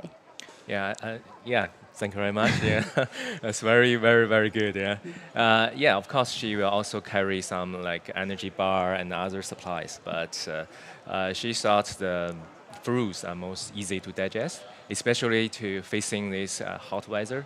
She always prefer to eat some fruits first, and then there's some energy supply, energy bar and the gel, right? Yeah, and. Okay, what do you see today, right? The race today is 100K, and who you like? And is there anyone your friends racing today? Yes，从那个名单上看，今天的竞争，尤其是男性的，是很激烈的。很激烈。对对对，真的很激烈。对但是我还是比较期待尤培权。尤培权。对对对，因为我跟也是卫冕冠军。也不是，我跟尤培权也比较熟，因为我比较喜欢他这个人。对，我觉得他这个人就是很好，然后就是很怎么去形容，就是很谦虚啊，然后对对对，就是我比较喜欢他这个人的性格各方面的吧，对。然后我就很期待他也能再次卫冕，或者是说跑到自己一个预期的一个成绩。对他赛前我看采访就是他希望能够破10小时。对对对对对对。自己后的一个就是一个记录。对对对对。Yeah. Rui Fang also said she really liked Liu Peichuan, the defending champion for the 100K. And the reason behind is they are very good friends privately. And also she liked Peichuan's character a lot, very modest and always exchange a lot privately, right? Mm-hmm. Yeah. So you learn from each other as well. 对对对对。Yeah, thank you. And okay, so what's your next race? 下一场比赛会安排在3月21号左右的意大利。对，意大利。对，然后这是一个42公里，它有点像山地马拉松，但是它也是 Skyrun 这种。对，但是它也是 UTMB 的系列赛。明白。对，但是我跑的组别是42公里的。42公里。Yeah. Her next race will be in Italy, 42 kilometers. Yeah. And 你明年会回来参加其他赛事，就是港百你会回来吗？明年？会的，会的。还是会参加50公里，还是更长距离的？我可能最近会不会超过100。不会。对，都是以50公里左右，或者是70、80这样的距离，先这样为主。所以明年还是会以这样的计划对，先看。如果说我明年再跑50公里的话，因为就比如说我跑相同的越野赛，同样的赛道，对吧？它跟马拉松一样的，就是马拉松你是以 PB 来定义你的，对。然后如果说我明年还是跑50，它的赛道还是一样的，我还是想成绩上，对对对，就是这样的，对，这样才有一种成就感。对对对，就是你马拉松你是在不断的追求更高的 PB 这样的，然后。在相同的比赛、相同的赛道，什么都没变的情况下，我还是想继续更快啊，这样才能体现你能力有没有上升，或者是对，就这样的训练的效果。对对对。Yeah, her plan is still she will definitely come back next year, but also maybe 55K. Yeah, because her background mainly and most of her training is road running for marathons. And in road marathons, the number one goal is to have a new personal record. Yeah, you can. Yeah, 尤培权现在出现在画面里了，刚好是你的好朋友。我们看看他现在的竞技状态如何？你觉得他现在的这个状态怎么样？这个应该是还挺轻松的，对对对，挺轻松的，对。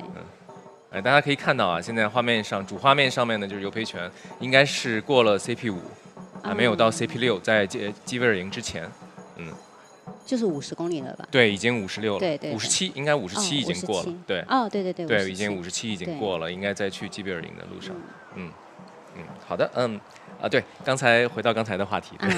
Yeah, she will come back next year for 55K, and will try to make another personal best, or possibly a race record again. Yeah, let's looking forward for her performance next year as well. 因为相同的赛道，它也可以体现出你的训练的一个效果。然后还有就是，你可以做一个对比，就比如说你今年在哪里跑的不够，你觉得不够好，然后你可以明年看一下这段能不能提升，能不能快。今年你觉得哪里可以有机会？我可能今年就前面30来公里，我觉得很暴晒，然后很热很闷，对那一段我就觉得，我感觉我是不是要中暑了？然后我就把它放慢节奏了，对，然后就是按自己比较一个舒适的对那种在跑吧，对。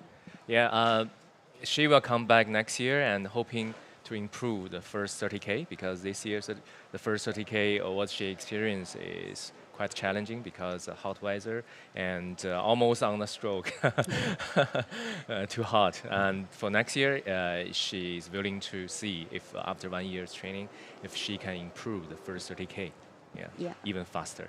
Maybe another 5 to 10 minutes.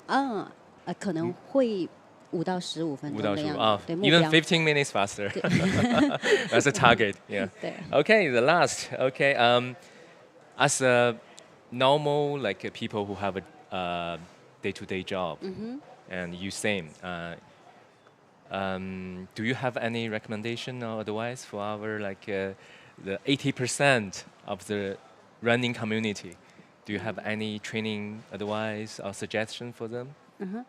首先这种运动的话，我们首先可能就是因为我们也是非职业的嘛，所以最开就是怎么样的那种目标一定是健康为主，对吧？锻炼身体，对。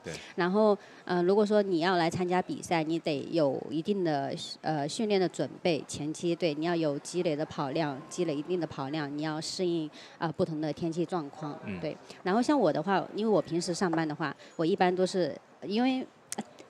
早上起不来嘛，我一般都是夜跑，对，晚上跑，对，然后晚上下班之后去跑一个15公里左右的有氧，然后一周之前我自己的是跑1休1，我没有加入黑马之前是跑1休1，然后加入黑马之后，我的训练呢就更科学系统一点，然后我一周会有1到2次的速度，对，然后还有一周就是周天有一个长距离训练，对，然后。力量也有一周会有2次的力量训练，就这样的，对。Okay. For the normal runners like us, she advised that we improve step by step. 对。And for her, is that she really hate to wake up early, so most of her training is at night after work. 对。And she adds some strength training. Twice a week, and also long distance LSD. Yeah, for on the weekend. 你那个 LSD 会多长呢？训练的话一般不会超过30。不会超过30。对，最长也就31、32，然后最多的时候就是更多的可能在20、25这样的样子。20到25。对。Most of the long distance training is 30. between below 30 and most of the time is around 25. Yeah. And also for the normal runners like us, she also advised that the health is a top priority. You adjust your life according to you, what works for you. Yeah. Okay. Thank you. Thank you very much. Let's come back to the live.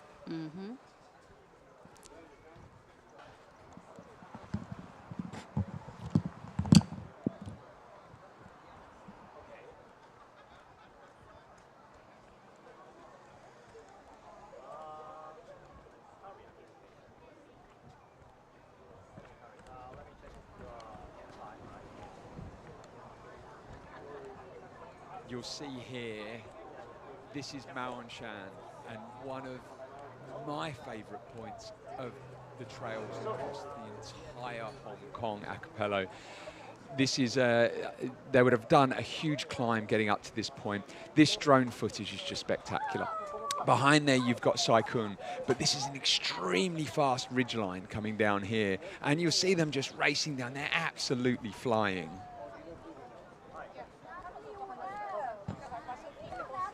Just the views are spectacular. In terms of the race, we've got Yope Chan has already passed through here already, and we've. I'd love to be able to know who these are, but they're running through here. But interestingly, Stingray, John Ray and Aoife is back in the top 10. He's catching back up. Just going through the last checkpoint was just 23 minutes past in 8th place. But yeah, just absolutely stunning views. Wouldn't you just love to be out there today? It's so impressive that they've come off of that really difficult climb. They've gone up the road, they've gone up the technical uphill, and then now they're just letting it rip coming down this plateau. I think you won't be able to see it, but it's usually also quite windy on this section. Yep. Yeah, and as they come around here, then it's probably, this plateau is probably only 500 meters to a kilometer or so going round. And then you bank around, and then it's just like a steep downhill. The steps are like half a meter each, like one of them. Like there's a very technical run downhill. Which is just brutal on the thighs coming down, especially at the pace that they're throwing themselves down here. And do we know about the women's race? We so the women's race, we've still Lin Chen Lin still leading the race. She's has gone through checkpoint 4. With Dominica. Dominica is in second position, but I think this is back to checkpoint 4 now, actually. So we should see Dominica coming through here at some point. Oh, our cameraman's just fallen over. I think just this drone footage. I think just the way that Hong Kong lends itself to be able to get this kind of footage is incredible. So just in terms of the other top runners in the male, so we've got Yo Pei Chang, Meng Guangfu, and Deng Guomin are the top 3, and heading towards checkpoint 6. And sorry, this is actually the other drone footage heading down to checkpoint 5, and yeah, like a beautiful downhill run.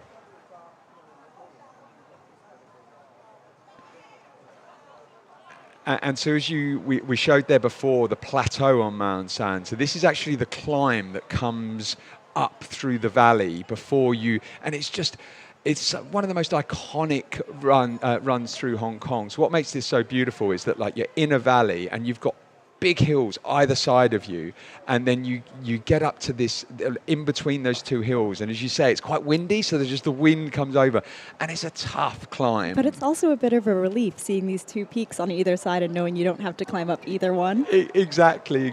And same when you come over the other side, so the plateau over the other side, and there's a big peak in front of you, and you think, oh God, I'm glad I'm not going over that one. I forget what that hill's called. And I wonder if it's an advantage for the Hong Kong-based runners, because then they know exactly which hills in their eyesight they're going to have to climb, and mentally you don't have this like, oh, I hope that one's not one I have to go up, you know? Yeah, no, there's definitely, you do definitely have an advantage, and that's like people like Yo Pei Chang, even the Chinese runners, that they've raced this quite a few times, and they know the course and know what's coming. It's a huge advantage. And same with Stingray. I mean, I think that Jeff and I sat here and was like, he's done. Like, we were like, we'll be surprised if he even finishes now. But, you know, he's pushed back, and it's great to see him back in the top 10. It just goes to show with such long races, you really can't call anything at the 30K point, you know? You can turn any situation around. Yeah, I mean, we were... maybe not any. Yeah, maybe. Yeah, I mean, it's just we were talking there before about off camera, Sarah, that you ran a big miler in Indonesia in Bromo, right? It was and you said you called the race director to pick you up. You're like, I'm done. He's like, do you want to just take a nap? Yep. And, yeah. Because there was nothing actually wrong. I wasn't injured. I had enough food on me, and I called him, and he said, why don't you just take a nap for an hour, call us back, and if you still want to be picked up, we'll come get you. And so I slept for an hour and was a new person when I woke up. Continued with the race. A+ race director. Yeah, you're. If there's nothing broken, you don't have any serious injury, like there's always a way through. There's always a way to pull through. Yeah, I find when you're really struggling in a race, having to sit down and think like, okay, what's actually wrong in this moment, can be quite helpful. And if you're not feeling pain at parts of the race, then you're probably not pushing hard enough. And but I mean, I think that is, you know, there's a few things about these elites running this kind of distance is managing the fuel intake and making sure that they're consistently adding fuel, and then like not pushing themselves too many times. I mean, there's the concept of like you have a box of matches, you have 10 matches in there, and there's certain points throughout the race that you can burn one of those matches, that you can give it a push. But you've got a finite number of those times that you can push through, and until you like blow up completely, and managing like those resources, and just not pushing it too many times. Yeah, and I think that's something the elites have to think about that, like me as a normal runner doesn't, is the race tactics, right? So not only do we have to manage your own hydration, your effort levels throughout the race, but then they also have to think about the strategy of, like, who are my competitors, when's the right time to push versus, where their strengths are. I can't imagine having to think about that as well. Yeah, I mean, we were saying before, like, for most people, they're just racing against themselves. They just want to get to the finish. But for these that are they're having to like matches just to be able to keep within within the right distance of their competitors around them. This is an amazing shot. Yeah, look at this. This is just incredible. Is this coming down to checkpoint 5? Or? I think this is right before the plateau. So you come up through the valley, then you run along this, and then you go onto the plateau, if I'm right. Yeah. Yeah. And that's the peak that you don't have to climb. Yeah, this peak on the right is the one that you don't. You turn right down just before it. There, you see the turn right down just before you get to it. But this is the town of Sai Kung. The start line that you would have seen earlier is the very entry to the Sai Kung National Park. So it's very close to there. So effectively, we've done a big loop around the coastline and have come back up through the hills.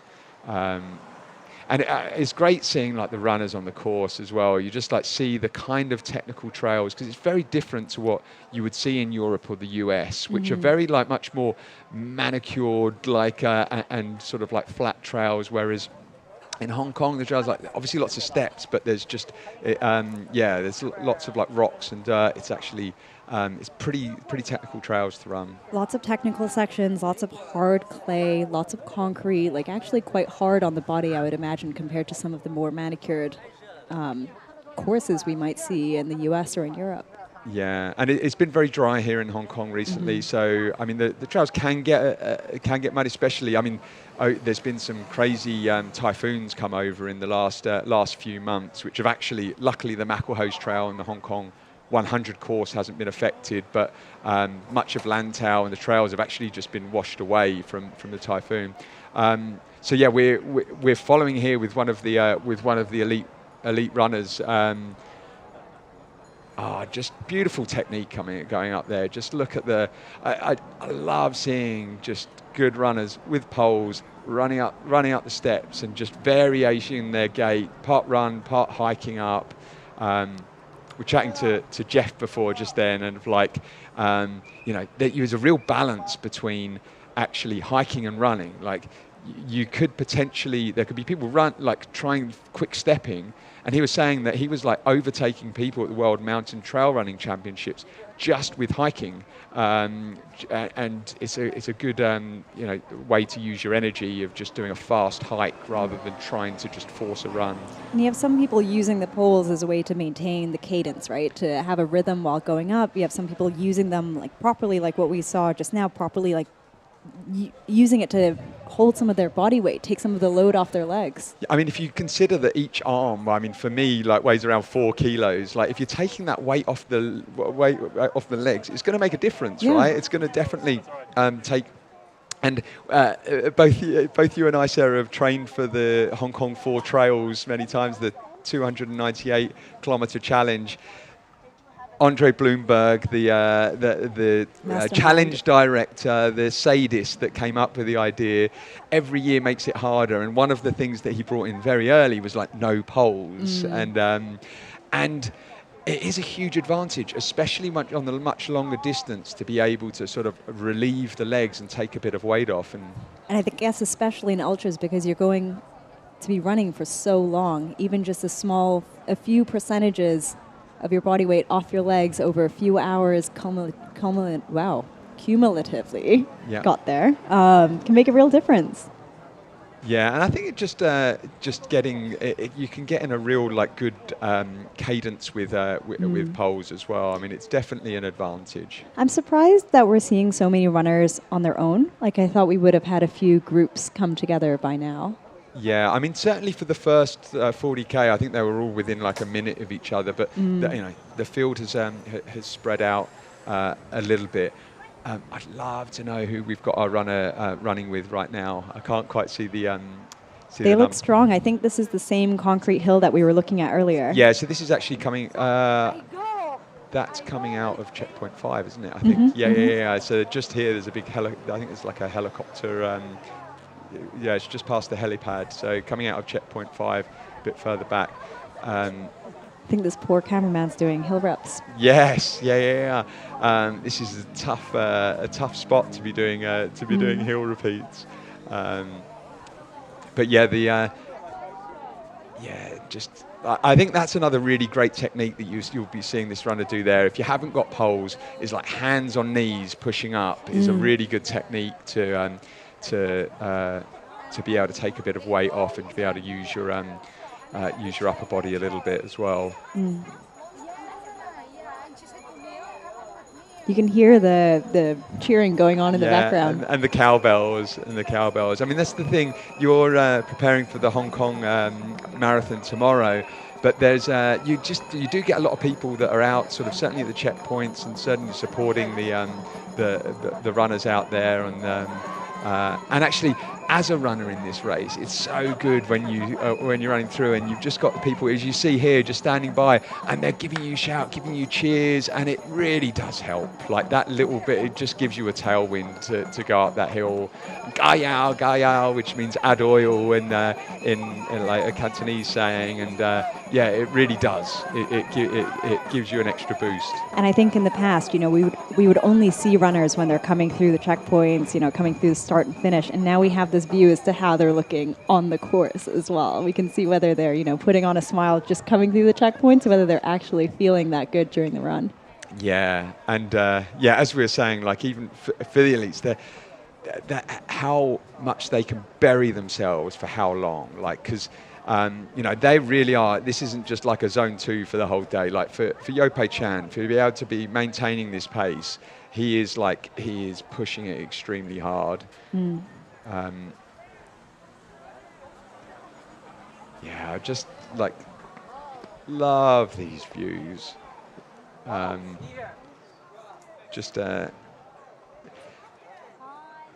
So outside of what would you say is your, having covered every blade of Hong Kong? So like of the Macklehoes, what's your favourite part of the course? Ooh, I think that ridge was up there. Yeah. I mean, it's hard to say because it's often so tied to the memories that you have on specific sections of the race. I think it'll be beautiful up near Tai Mo Shan, Needle Hill, all of that. I don't love the beaches, I'll be honest. You don't? You don't like running on sand? I got lost there. Oh, did you? Well, there's three beaches that come in a row. Yeah. And in 4 trails, you're running them in one direction. In 4 and 4, you run them in another. And then various races use like maybe 2 or 3 of the beaches. It's all very confusing if you happen to do a lot of races in Sai Kung. And I just, got a bit lost as to which beach I was on. And yeah, so so I got two favorites and one not favorite part. Yeah. The one bit that that I'm a big fan of is Lead Mine Pass. Like it's kind of like one of the last sections, and then you go through this beautiful rocky section. We'll have some great footage of that. I imagine that's later. Maybe the last checkpoint before they come down into the finish. It is, yes, yeah.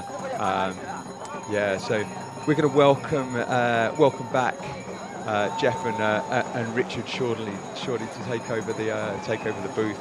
And Sarah, thank you so much for joining. It's always good to see you. Yeah. Good luck for the Hong Kong Marathon tomorrow, and we look forward to seeing the 4 Trails documentary come out soon. And you feature quite heavily, so like we won't no spoiler alerts. All right. Thank you, Sarah.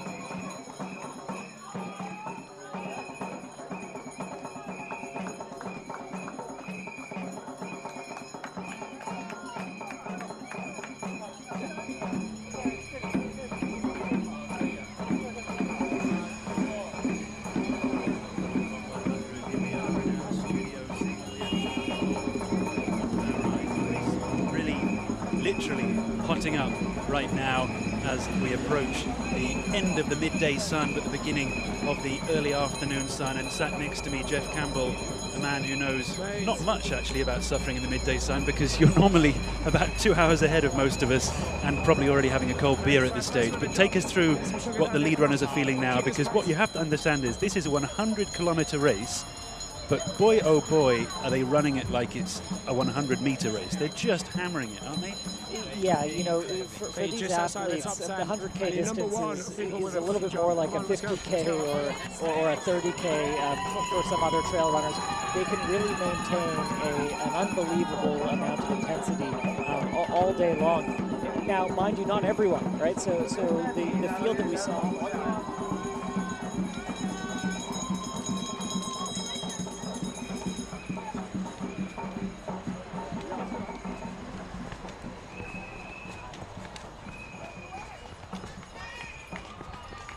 We're looking here on the graphic that you can see on the screen at Yo Pei Chuan's record time that he set just in 2020. This was just a shade over 10 hours. He said before this race that he thought he could go under 10 hours. This is pretty much off the cards, I'd say, at this stage for anybody, based on the fact that it's a pretty hot day. And so far in the first 5 checkpoints, I think they're a little bit off that record pace. But I mean, you've got to wonder how they keep pushing themselves so hard. And particularly, you were talking, Jeff, about his track record. I mean, an incredible athlete. But actually, some domestic Chinese races he's run, he's not necessarily been blazing as fast as he does here in Hong Kong when he turns up every year and makes it look so easy. Well, yeah, he is a very well-accomplished runner and obviously a multiple-time champion here at Hong Kong 100. But yeah, compared to some of the other ITRA scores of some of the other mainland athletes in this race, you have some folks who are in the 900s or very high 800s, and even in some head-to-head battles like in Saigu in October in mainland China, he was a little bit off the pace of that one. But it shows that in trail running, every course is different. Some can really suit certain athletes, and also being familiar with the course, having run it so many times, he really will have a good sense of what is the right feeling, what is the right pace at certain points in the course. He knows what's left, being more than halfway through, what to expect, and how much gas he needs to have in the tank. Yeah, and see if we go back to some of the race course footage here of the athletes just powering up these climbs. That looks to me like it could be one of the mid-pack male runners, probably off the pace of some of the leaders, but you can see the challenge that they face. There's not a single bit of sort of easily runnable trail in this section of the race course. It's either stairs or technical trail or both, and then one and then the other. It never really is it, and that's why they've got their poles out at this stage. Yeah, that's true, and as I mentioned earlier, this is in Hong Kong. You're not going to get these 2-3 hour long massive alpine climbs. There's a lot of up and down, and they tend to be very, very quick changes of terrain. You're on technical single track, and then you're on some stairs, maybe a little bit of flat, and then you're downhill, and then rinse and repeat. So you as an athlete, you need to work on those transitions. Make sure that you're going from the stairs to the flat bits and not slowing down. You can see just here on the screen how good this athlete is at not being lazy on the flat bits. Keeping on powering through, even if he's mixing in hiking and running. Just being smooth through all those different technical transitions. That's it, and I mean, this is, I think, probably one of the toughest sections of the course. This chunk between CP5 and CP6, it's long, it doesn't relent, it's on up, down, you've got this big stretch in the middle where you get this amazing opening across the Ma'an Shan ridgeline, and you kind of feel to yourself like, oh, that's it, I've reached the summit, now it's basically all the way down to CP6. But unfortunately, not so simple. There's a whole heap of stuff you've got to do before you get down to what is effectively a little bit of respite at CP6, and we'll be there very shortly as these lead runners come through. The runner on screen now, Ludovic Vriennes, one of the top runners in Hong Kong, especially for these long distances.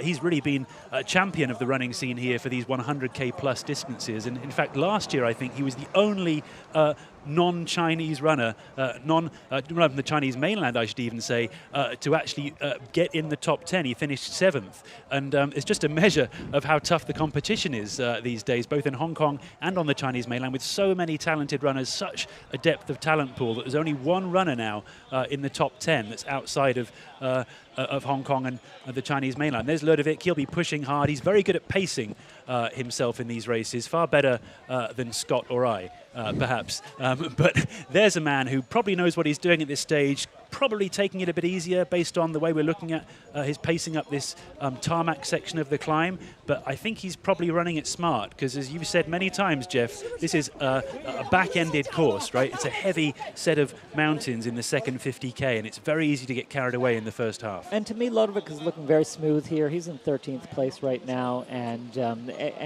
just looking very comfortable. He knows this course very well. Hong Kong-based runner, even though he's from the Netherlands. And there's still enough of a course still in front of him that he doesn't want to get right to the limit. You know, if you are redlining at this point in the race, there's still a lot of time that you could lose but by not being on the front of your feet in the last few sections. So, and also it's about 2 o'clock, just after 2 o'clock in the afternoon in Hong Kong. So the sun is out still high in the sky, especially in the exposed sections. You know, you don't want to be overexerting yourself. Yeah, quite right. I don't know if we can pull up the leaderboard from my screen here right now, but it's really starting to get a little bit more interesting to start to pick your top three. We've got Yo Pei Tuan in the lead here.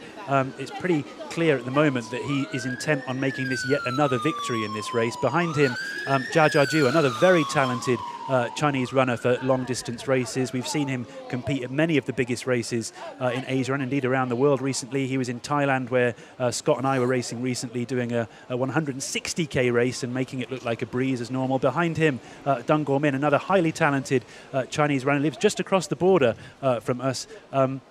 Over near Shenzhen, and he's often putting in some pretty heavy times for his training that we all keep track of over here in Hong Kong. And then behind him, the first overseas runner, Tyler Green from the US, who we saw at the press conference earlier in this live stream, telling us all about his training plan of carrying, I think, his child up and down the stairs in order to try and keep things going. But we'll update the leaderboard as we go and keep you all up to date, of course, with what's happening over in the female race. If we just jump across and see who's in the lead there, much easier to keep track of that one at the moment. There's a couple of standout runners. Lin Chen, the last to cross the CP4 at Yongshuio. We'll keep track of her and see what's happening in the female race there as well. Lin Chen on screen there, of course, coming through Yongshuio in the lead. Fairly comfortably ahead at the moment of Dominika Stelmach, another highly talented runner, and Li Ying behind her. Another, as you can see, strong contingent of runners from the Chinese mainland in this top 10, stretching pretty much, what is it, all the way down to the top 10, in fact, apart from Dominika there holding her place in second. Yeah, I think it's going to be a lot of work for Dominika to close that gap. You know, being a Europe-based runner, coming into Hong Kong in the hotter weather, and with a very challenging second half of the course ahead for the women leaders. It'll be interesting to see what Li Ying does. She was looking very strong when we saw her a couple of hours ago, and wouldn't be surprised if she had a strong finish. And I think it'll be a close finish, but potentially with Li Ying making a move in the second half. Yeah, very quickly, let's just check in on the Grand Sam current situation. This, of course, is the runners who have competed in the third. That's a 33-kilometer race on Thursday. Then on Friday, another 56-kilometer race, and then today they're casually knocking out another 100 kilometers in the main event. We've got Ying Ying in the lead here currently. Behind him, Yang Jie, another very strong runner from the Chinese mainland, and Sangha Sherpa, a Nepalese runner, in third. This is a mission, isn't it, to do 3 races in 3 days? Although you've probably done it, but it's a mission. Yeah, well, and to go and have the 100K on the last day, there must not be too much left in the tanks. I would imagine that tactics and how you handled your pacing in the first 2 races will really come into play today. If you got a little bit too excited in the 50K yesterday, it could be a long day out there in the sun today. No question. Quick check-in on the females in that same slightly crazy category. Here they are, another 1, 2, 3, 4, 5, 6, 7, 8. runners from the Chinese mainland just ripping up the course. Amazing performance by them. And then down in 9th place, Francesca Canepa from Italy, another promising entrant into this race, but struggling really to keep up with the pace with the leaders across these 3 days. We heard from her in the press conference with one of our interviews earlier saying how much she loves racing in Hong Kong. She actually won the Hong Kong 100 individual race right, yeah. A few years ago and is back here because she loved racing here so much. Maybe let's go back on the course and see some of the scenery and understand why she's so fond of racing in Hong Kong, just as we are, because of all the amazing views and ridge lines and trails that we can enjoy when we're running here. We're there at CP5. That's where many of these lead runners have just come through. You can see there it's only the 57-kilometre mark, despite the fact that the runners have been pounding the trails for so long. So that's just over halfway, but still a lot of climbing to go. Yeah, that's right. Yeah, this is a backloaded course, so the 50K mark may not necessarily be exactly the halfway in terms of timing and effort. So yeah, I think the runners who've done this course before, they'll know exactly what's in store for those last few stages. It'd be interesting to see some of the out-of-town runners who this is their first edition of the Hong Kong 100 for them, how they handle those big climbs at the end, and maybe how much research they've done on the course and how much they've mentally prepared themselves for how they need to finish. I mean, it's a tough one, isn't it? Because you'll have been aware, of course, I'm sure, of other international runners coming over to Hong Kong. They're often asking for advice from people like yourself, who I'm sure they've met on the trail scene, knowing that you're based here. What are the sort of top 3 tips that you always say to them when you have an outstanding runner who has nothing to learn really in terms of knowing how to structure a big race, and they've got nothing to learn about how to turn their legs over? But when it comes to running here, what are your sort of immediate tips that you share with them? Yeah, well, it would depend on how long before the race that we were having the chat, because if it's long enough in advance, really getting them to practice some stair running. Now, running on stairs, in your apartment building or in a stadium might be a little bit different than the type of Hong Kong big concrete steps that we have. But just getting a little bit of technique, running 2x2 downhill stairs, that's a great thing for out-of-town runners to do before trying a run in Hong Kong. But one of the more practical tips that I would give if it was closer to race day is Hong Kong weather this time of year. It can be a clear, seemingly cool day, but the humidity can still get quite high. The sun can be deceptive, and we've seen a lot of races in Hong Kong where the pace has been very aggressive at the front of the pack, and then runners just blowing up, and some DNF rates that are higher than the conditions might seemingly you'd expect, and there isn't massive amounts of elevation, but the Hong Kong courses can be tricky just because of how fast they allow you to run, and sometimes that can be your own undoing.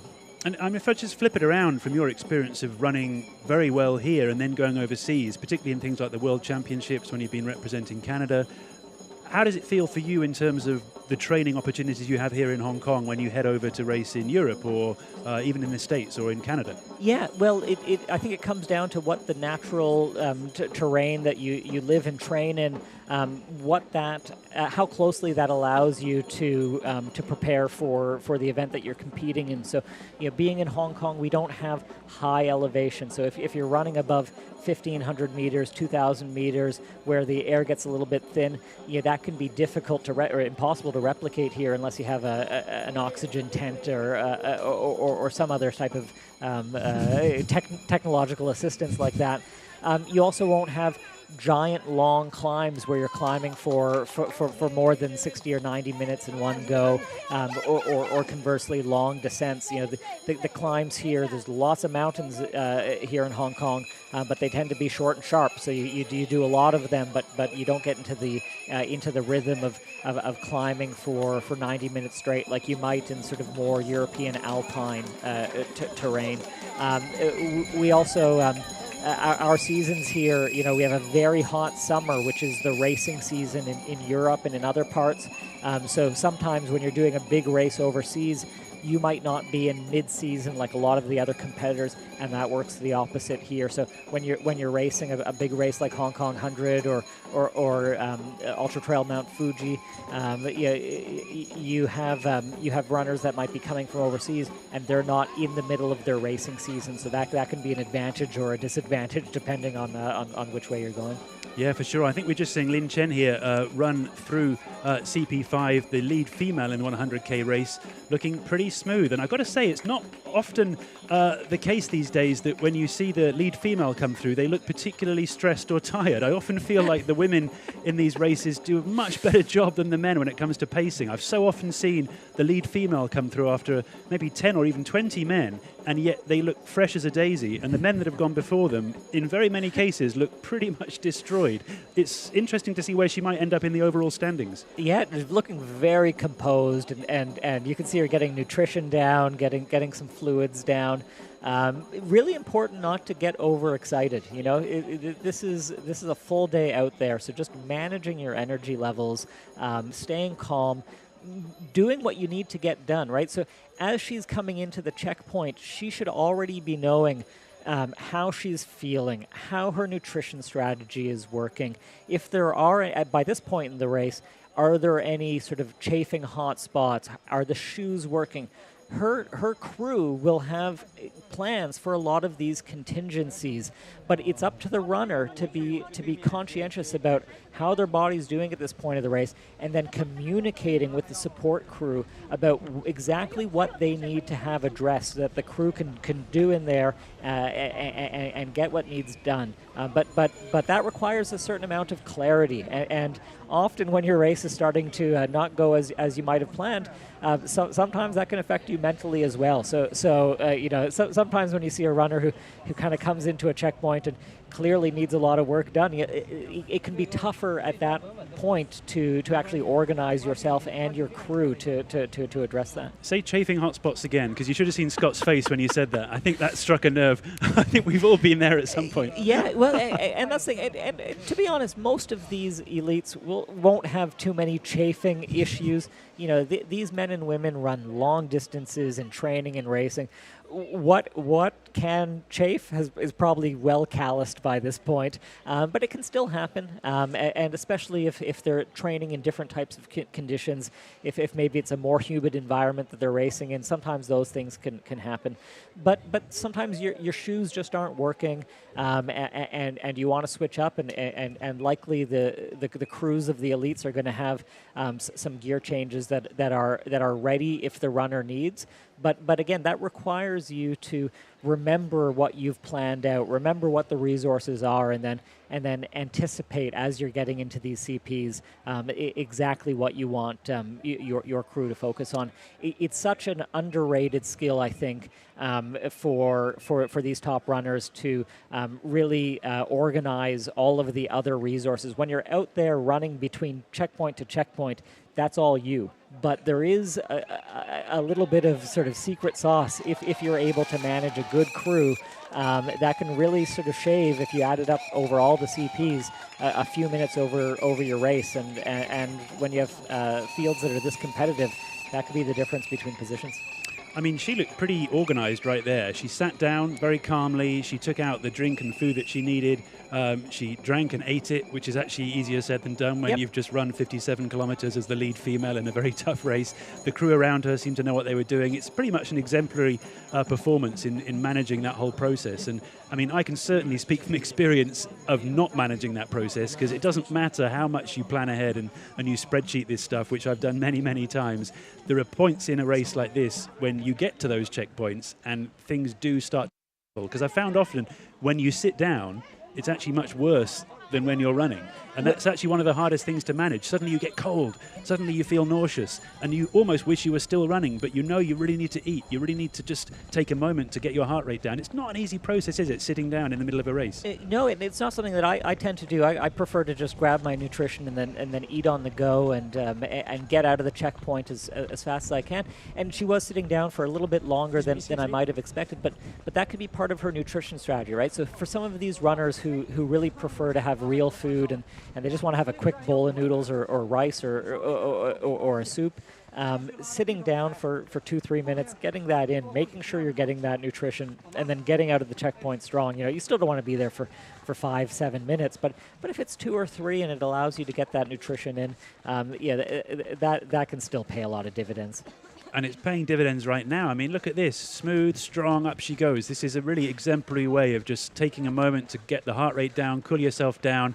And I mean, she's not even bothering to take those little sort of side gullies, on the side of the stairs. She's just going straight up. And this is, a really powerful performance. And it makes it look, to me at this stage, like she's still moving smoothly and maybe is going to be hard to beat in this 100-kilometer race. I almost wonder if she's feeling too good coming out of that checkpoint, because sometimes you can feel like you've recovered. You get out of the checkpoint, maybe you have a camera person following you, and you want to really just show how strong you're looking, but still a lot of race to go and some big climbs. So just important to still maintain your composure and just manage your energy levels. We're coming back now out of the climb out of CP5. We're looking at the females in this 100-kilometer race. If you're just joining us for the first time here on the Hong Kong 100 live stream, you're very welcome wherever you're watching from. We've got comments coming in on the YouTube stream from all over the world. I've seen comments come in from Europe already. We've had, of course, a whole morning of action for our viewers here in Asia, particularly in Hong Kong, of course, and in China, where we're streaming both on the Chinese mainland and internationally from here in Hong Kong. If you're enjoying this stream, please do share it. Share the link to any friends who you know will enjoy watching this amazing action. And, of course, please leave some comments for us here in the studio. Let us know what you think of the coverage. Let us know what you think of the trails. There's a whole heap of comments here saying, I had no idea Hong Kong was this beautiful. Is that really Hong Kong? Which is understandable, because this is the kind of scenery, honestly, which is very rarely shared anywhere in the media. And it's one thing that I think we're also proud of, whether we're naturalized Hong Kongers, whether we're local Hong Kongers, whether we're expats who've lived here for a long time. We just really so proud of this amazing scenery, and it's so nice to share this on a platform like this with the rest of the world. This is a really big, it was a really big surprise when I moved to Hong Kong. I only knew it to have skyscrapers and really dense population. A race like this really showcases just the amount of natural beauty that Hong Kong has. So much of the territory is covered in country parks and such a well-developed trail system and a trail running community. And a race like Hong Kong 100, I think it's a real showcase event for trail running, not just in Hong Kong, but in China. I think this is historically a really important race for the mainland elites, and we have so many in both the men's and women's fields who are showing just how strong they are just in their backyard.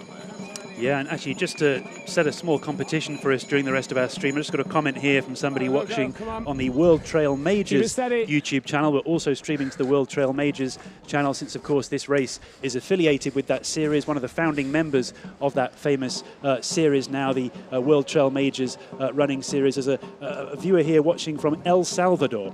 How about that? What time is it there? 1 o'clock in the morning? I don't know. 2 o'clock in the morning? I think it'd be about a 12-hour time difference thereabouts. So, it's amazing to have people from all over the world watching this amazing race unfold, and I think we're going to have a pretty exciting finish.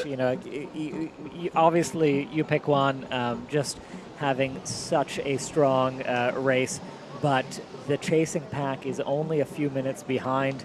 Meng Guangfu and Deng Guomin, such strong runners on the men's side. All of these men in that chasing pack have the ability to close that gap. I think on the women's field, Chen Lin is looking very strong. Yeah, we saw her with the live cam, just really looking comfortable and moving very fast. It'll be a lot of work for Dominika Stelmack and Li Ying to close that gap, but maybe some aggressive racing for those podium spots for the women's race. No doubt. And actually, as soon as I said El Salvador, somebody else has just messaged on the World Trail Majors site saying they're watching from a freezing Zurich So how about that? It's slightly different to the scenery we're seeing now. And in fact, even as I say that, you're very welcome. So let's say, what is it, like a buenas noches to Gilberto Melendez, who's watching on the World Trail Majors site. He's just told me it's 12:27 a.m. where he's watching. So I'm sure you've had a lovely day. Thanks so much. Please don't stay up all night, although if you want to, you're very welcome to stay with us. We've got another, 30, 40, in some cases 50, in some cases for some runners, 70 or 80 kilometers of running still to go. But please stay with us. Share this channel, of course, with any of your friends in your time zone, and we'll welcome you through the remaining hours of this exciting race. If we can pull up one of these other race shots full screen, I'll use that as an opportunity to step out for a moment. Welcome back Scott from our other Endurance Asia fan club of the commentary team, and we'll get Scott and Jeff back in the seat as we try and coordinate the rest of this race coverage. I'll share with you, Jeff, just while we wait for that, the reality of what we're doing here, which I can promise you has not been that simple. We're trying to stream across the entire race course in Hong Kong, and while you might think it's Hong Kong, I mean, surely it's got cell phone coverage everywhere, you'd be surprised. This is one of the reasons we love Hong Kong so much. It's a city, but that's like a tiny fraction of Hong Kong. The rest of it, mountains, jungles, in some cases it feels like sometimes, country parks, endless beaches and so on. And it's been a bit of a mission to carry this off. But so far, we're hanging in there. We've been streaming now for, 7, 8, 9, 10, 11, 12, 7 hours. Yeah. Not a bad effort. And we've still got another 7 hours to go. So halfway, exactly. It's over halfway for the runners, probably for the fast ones, just about halfway for us. But looking forward to, of course, carrying you all through wherever you're watching for the rest of this race. Another viewer here saying they're watching from the Philippines. Thanks so much. Of course, we've got a local Filipino runner here in Hong Kong, Stingray, tearing up the trails as he usually does, but suffering a bit in the first half. But if we just, let's check in quickly on the latest in the race standings. If I just pull up my screen here again, we can just see how Stingray is doing. I think he's back in the top 10. He was running in 8th earlier. I think he might still be. You're quite right. There he is. Thereabouts. Yeah. John Rayanifa, number 8. That's really impressive because he was definitely having a hard time, wasn't he, earlier on in this race event? It was pretty obvious he wasn't quite on his normal form. But there he is, number 8. Doing a pretty good job of holding position because it was looking rough for him, wasn't it, earlier in the race? But he's doing a great job of holding on. And again, what is a top 10 that's heavily stacked with runners from the Chinese mainland. The only ones busting that 10 at the moment. You've got Tyler Green still holding strong in 5th. He's one of the top US runners in this race. And then in 7th, Turta Tamang, a strong Nepalese runner who said that he felt he could go under 10 hours in this race. That's a pretty strong challenge. Maybe not this year, Turta, but no doubt in the future. He's a very strong runner who's had a lot of success running here in Hong Kong. I'm really impressed with Tyler Green's performance today. For an American who's never raced in Hong Kong before, really keeping things together. He's looked comfortable through all the checkpoints, and he's holding his own against some very strong competition. Turtha, the Nepalese, they always have something to prove in Hong Kong, and he's pacing it very, very ambitiously. And then Stingray Onifa, pulling things back together, and he's only 10 minutes off of 3rd place right now. So if the top 10 here for the men is still relatively tightly packed. Yu Peguan has definitely opened up a gap, but the chasing pack, they're still in this, and I think you could see a lot of movement in this top 10. You're quite right. As we look down the times here, we've got 13 minutes on the lead there from Yorpei Tuan. But after that, we're looking at 6-minute gap, 4-minute gap, 1-minute gap, 2-minute gap. As you say, it's pretty tight in this top 10. A lot could change in what is still 40 minutes of solid racing. Let's try and go back to the course now. We'll pull up one of these race course shots if we have one, and try and go full screen with this one. Will give me a chance to switch out with Scott, and then we'll have a nice opportunity to freshen things up in the commentary box while I go and figure out how we're going to film CP6, CP7, CP8, CP9, and then eventually get to the finish line. It's been great sitting in with you, Jeff. I'll just hand back over to Scott now, and good luck to both of you for the next 30 minutes of commentary. All right, and thank you, Richard. And we are back on the course here, and you can see all of the checkpoint supporters and and some spectators ready to cheer on the runners coming through. It just looks like a beautiful day out there. Really lucky to have these types of conditions out on the course today. Can be a challenging race if the weather is wet, or we've had some editions of the Hong Kong 100 where we've even had some snow on Tai Mo Shan. So this time of year normally we have pretty good conditions, but nothing's a given. Yeah, no, that was back in, I think it was 2018 or something. There were the Tai Mo Shan, which is the highest point of the entire Hong Kong archipelago. There was literally, the road was frozen. I remember seeing a video of like these cows sliding down the top of the hill. They had to like divert it onto trails so people could actually get off, but it was pretty precarious. But yeah, I don't think we'll have any snow out there today. No, I think it would have to be a real change of conditions. It's looking absolutely beautiful. I think we see Ryan Whelan there. Ryan Whelan, who's one of Hong Kong's top trail runners. He's not racing today, but he's carrying a GoPro and a transmitter, and he's been doing some of the live shots of some of the top runners. So he's definitely getting some mileage in today, and he's fast enough to be able to keep up with the top elites.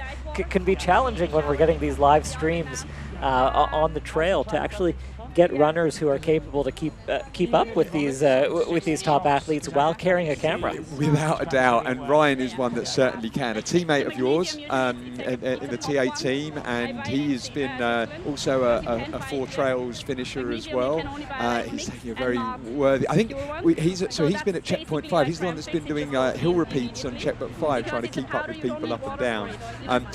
I've got to put a quick call out for Mr. Richard Kimber, who we had in the booth just then. He's not only been doing some of the presenting here, he's also running a huge team, not just here in the studio, but across the whole of the Hong Kong 100 course to get this live footage to you here.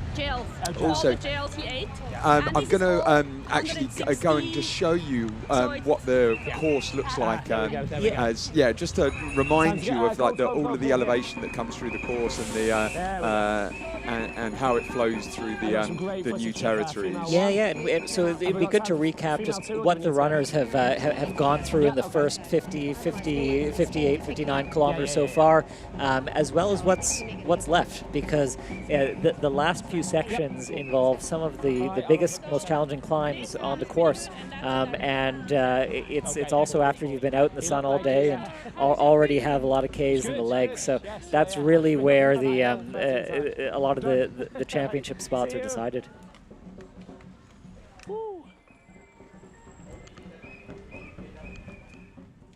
Are we able to throw up the? Here we go. So Scott, do you want to talk us through sort of the race course so far? Yeah, so we showed this is the initial part that goes around and it joins the dam along the road. This was they did this first section up to here, 10K in like 48 minutes, crazy speed. Crossing some beaches there. And they're crossing the two beaches. And remember that the first part of the course, although it looks pretty hilly here, but this is actually like the sort of flatter part of the course as it goes around Sai Kung National Park. About 3-4 minutes of each, and then I got the first. Yeah, and just this real part is such a natural, beautiful part of the Hong Kong trails. Not too many views of the cityscape here. You know, you're running along the mountains close to the ocean, and as you sort of pass this halfway mark, you'll start to approach some parts where you have some beautiful vistas of the city itself. And so this bit here is this is the plateau that comes around Mao Shan around here, and looking down to Sai Kung that we've seen. And so this is about where quite a few people are on the course right now. Yeah, and you can see Kowloon there, the dense population. That's the densest part of Hong Kong. So you can see all of the skyscrapers from there. But you can just see a lot of this is running along ridgeline and then getting some bigger climbs just in the last 30 kilometers. And you'll see looming over here is Tai Mo Shan, the big hill, and you'll be able to see that for about the last 30K of the race. And it's just before the end. It's around 5K before the actual end of the race. So yeah, it'll be a very fast finish down there, but But yeah, I think what I'm looking forward to actually is once we hit the part where you section 5 of the MAC, where you see over that whole Kowloon vista. So you've had the national park, and then you get to see the city and how Kowloon, historically, you could see coming out there that you've used to have the airport on Kowloon side. That's right. So Kai Tak Airport. And now it's actually, they're building a stadium and everything there. But historically, it had no high rises because it was the flight path. Correct. My mum used to be an air hostess, and she said she used to fly in, and as you'd bank round, you'd literally bank into the mountains that these people are running in, and she could look down, you could look down and see people in their windows, like putting their washing out and stuff. But since they've moved the airport, it's started like building high-riser out there, and we'll see that vista as we cross that part of the that part of the course, sort of near Sha Tin Pass, is one of those places where you've been running by that point in just undisturbed nature, and you forget that you're close to this massive urban city. And in Hong Kong, the trails are so close to the built-up areas. But if you're just on the other side of the ridge, you'd have no idea that there are 7 million people living just a couple of kilometers away. We can see some of the shots here. This is Mao Shan along the ridge. One of my favorite parts of not just this course, but of Hong Kong trail running. Yeah. Yeah, we're actually expecting first female to come through here very soon, and so yeah, hopefully we're going to be able to catch footage around her hitting that ridge line and flowing right round. And as you say, it's like around almost a kilometre run along this ridge line, and it's just after a really challenging climb up to this point, up through a valley. It's quite hot through there, and you just get to this point where you've got a breeze flowing through your hair, and you just get to enjoy this ridge line flowing round and the beautiful vistas down to Sai Kung. Absolutely, and to be honest, this is one of the beautiful parts where you can almost forget that you're in a race, and even if you're being very competitive, it can really just take your breath away how beautiful of a trail this is. But tactically, it also gives you a little bit of an ability to look over your shoulder and see whether there's anyone coming up against you. We're able to follow the live tracking, see what all the splits are, how far back the competitors are. These runners will get a little bit of that information at the checkpoints. They'll be asking their support teams, how far back am I from the next runner, or how far back is the next runner from me? But sometimes the information that's available at the checkpoints is limited, and just having that real-time information on the course for sections like this, where you're able to see a pretty good distance over your shoulder, just to see if anyone's in the hunt behind you, or if you're chasing someone from behind. Yeah, absolutely. It's Chenlin we're expecting to come up through here. So if you look on the left-hand side here, it's actually like a really big hill. I've never actually climbed up to that summit there, but there's just, it's like a full cliff face, as you can see on your left-hand side. But this is a real valley, and this is like a climb up through the valley. You get out to, and honestly, it's just spectacular. Blows you away as you get over that and come out through that valley there.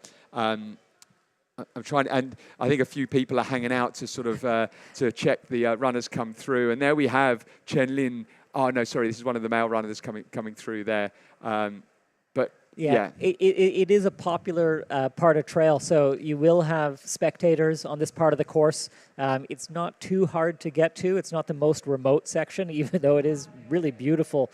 So you'll often have some hikers and some race spectators who'll be camping out there and yelling "Gai Yao," add oil to the passing runners. There might be some hikers there that are just ahead of this runner, yeah, because this is the main trail system in the new territories, there will be a lot of other members of the public on the course. Most of the sections are wide enough that it's not too hard to pass, and a lot of these locals are hikers are used to races being held, and they're quite good about moving out of the way. But yes, sometimes you might need to give some warning if you're going at high speed, just so that the members of the public can make way.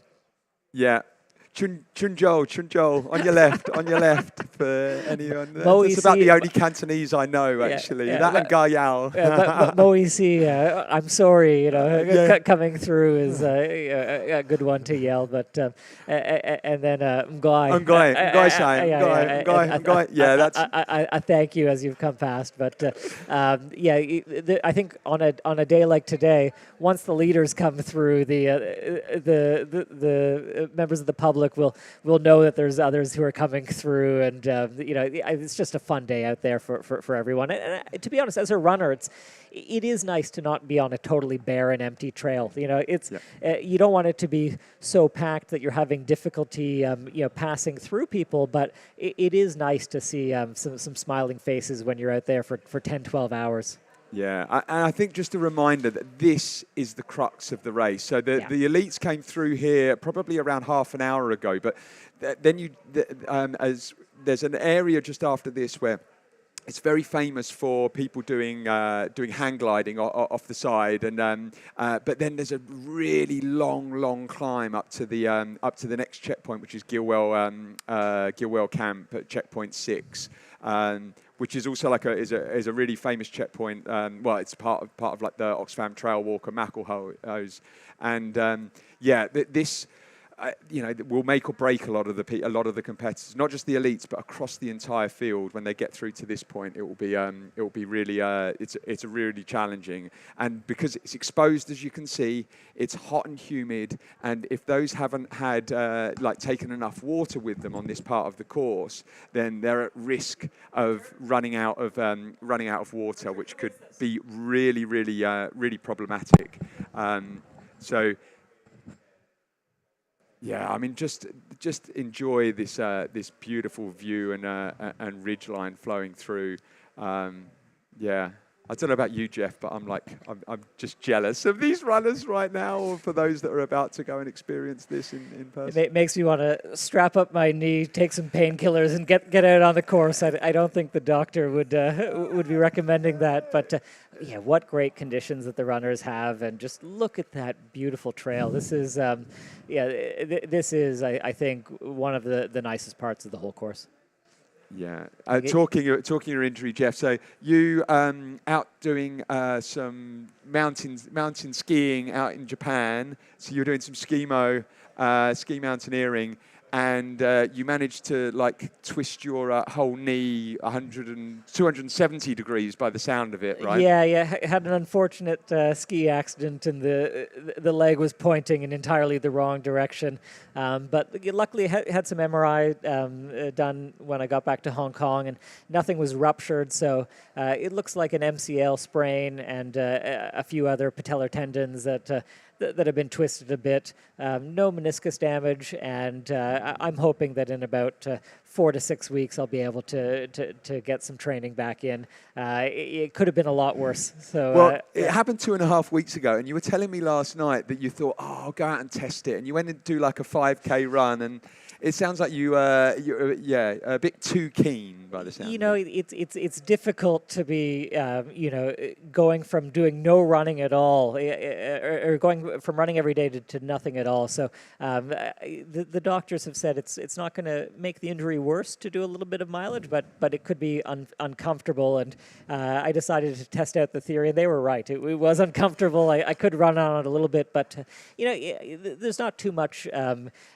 training benefit at that point. So to me, it was just more about testing to see if I could build a little bit of that back into my daily routine. I think we're still a little bit early. Going to give it a few more weeks, but it gives me a chance to sit in the studio here today and really just soak in the whole event and watch all the participants today. Well, you've got one of the fascinating story, Jeff. Because I mean, what age are you now? You've just entered into the Masters. Are you 41 or 41 now? 41, yeah. I thought so. And but you actually only started running completely, not even completely. You only started running was it 5 years ago, 5-6 years ago? No, it was about 9 years ago. 9 years ago. So when I moved to Hong Kong was when I started to run. So I moved here just for personal reasons. My wife is from the territory, and we were living in Canada, and we moved here.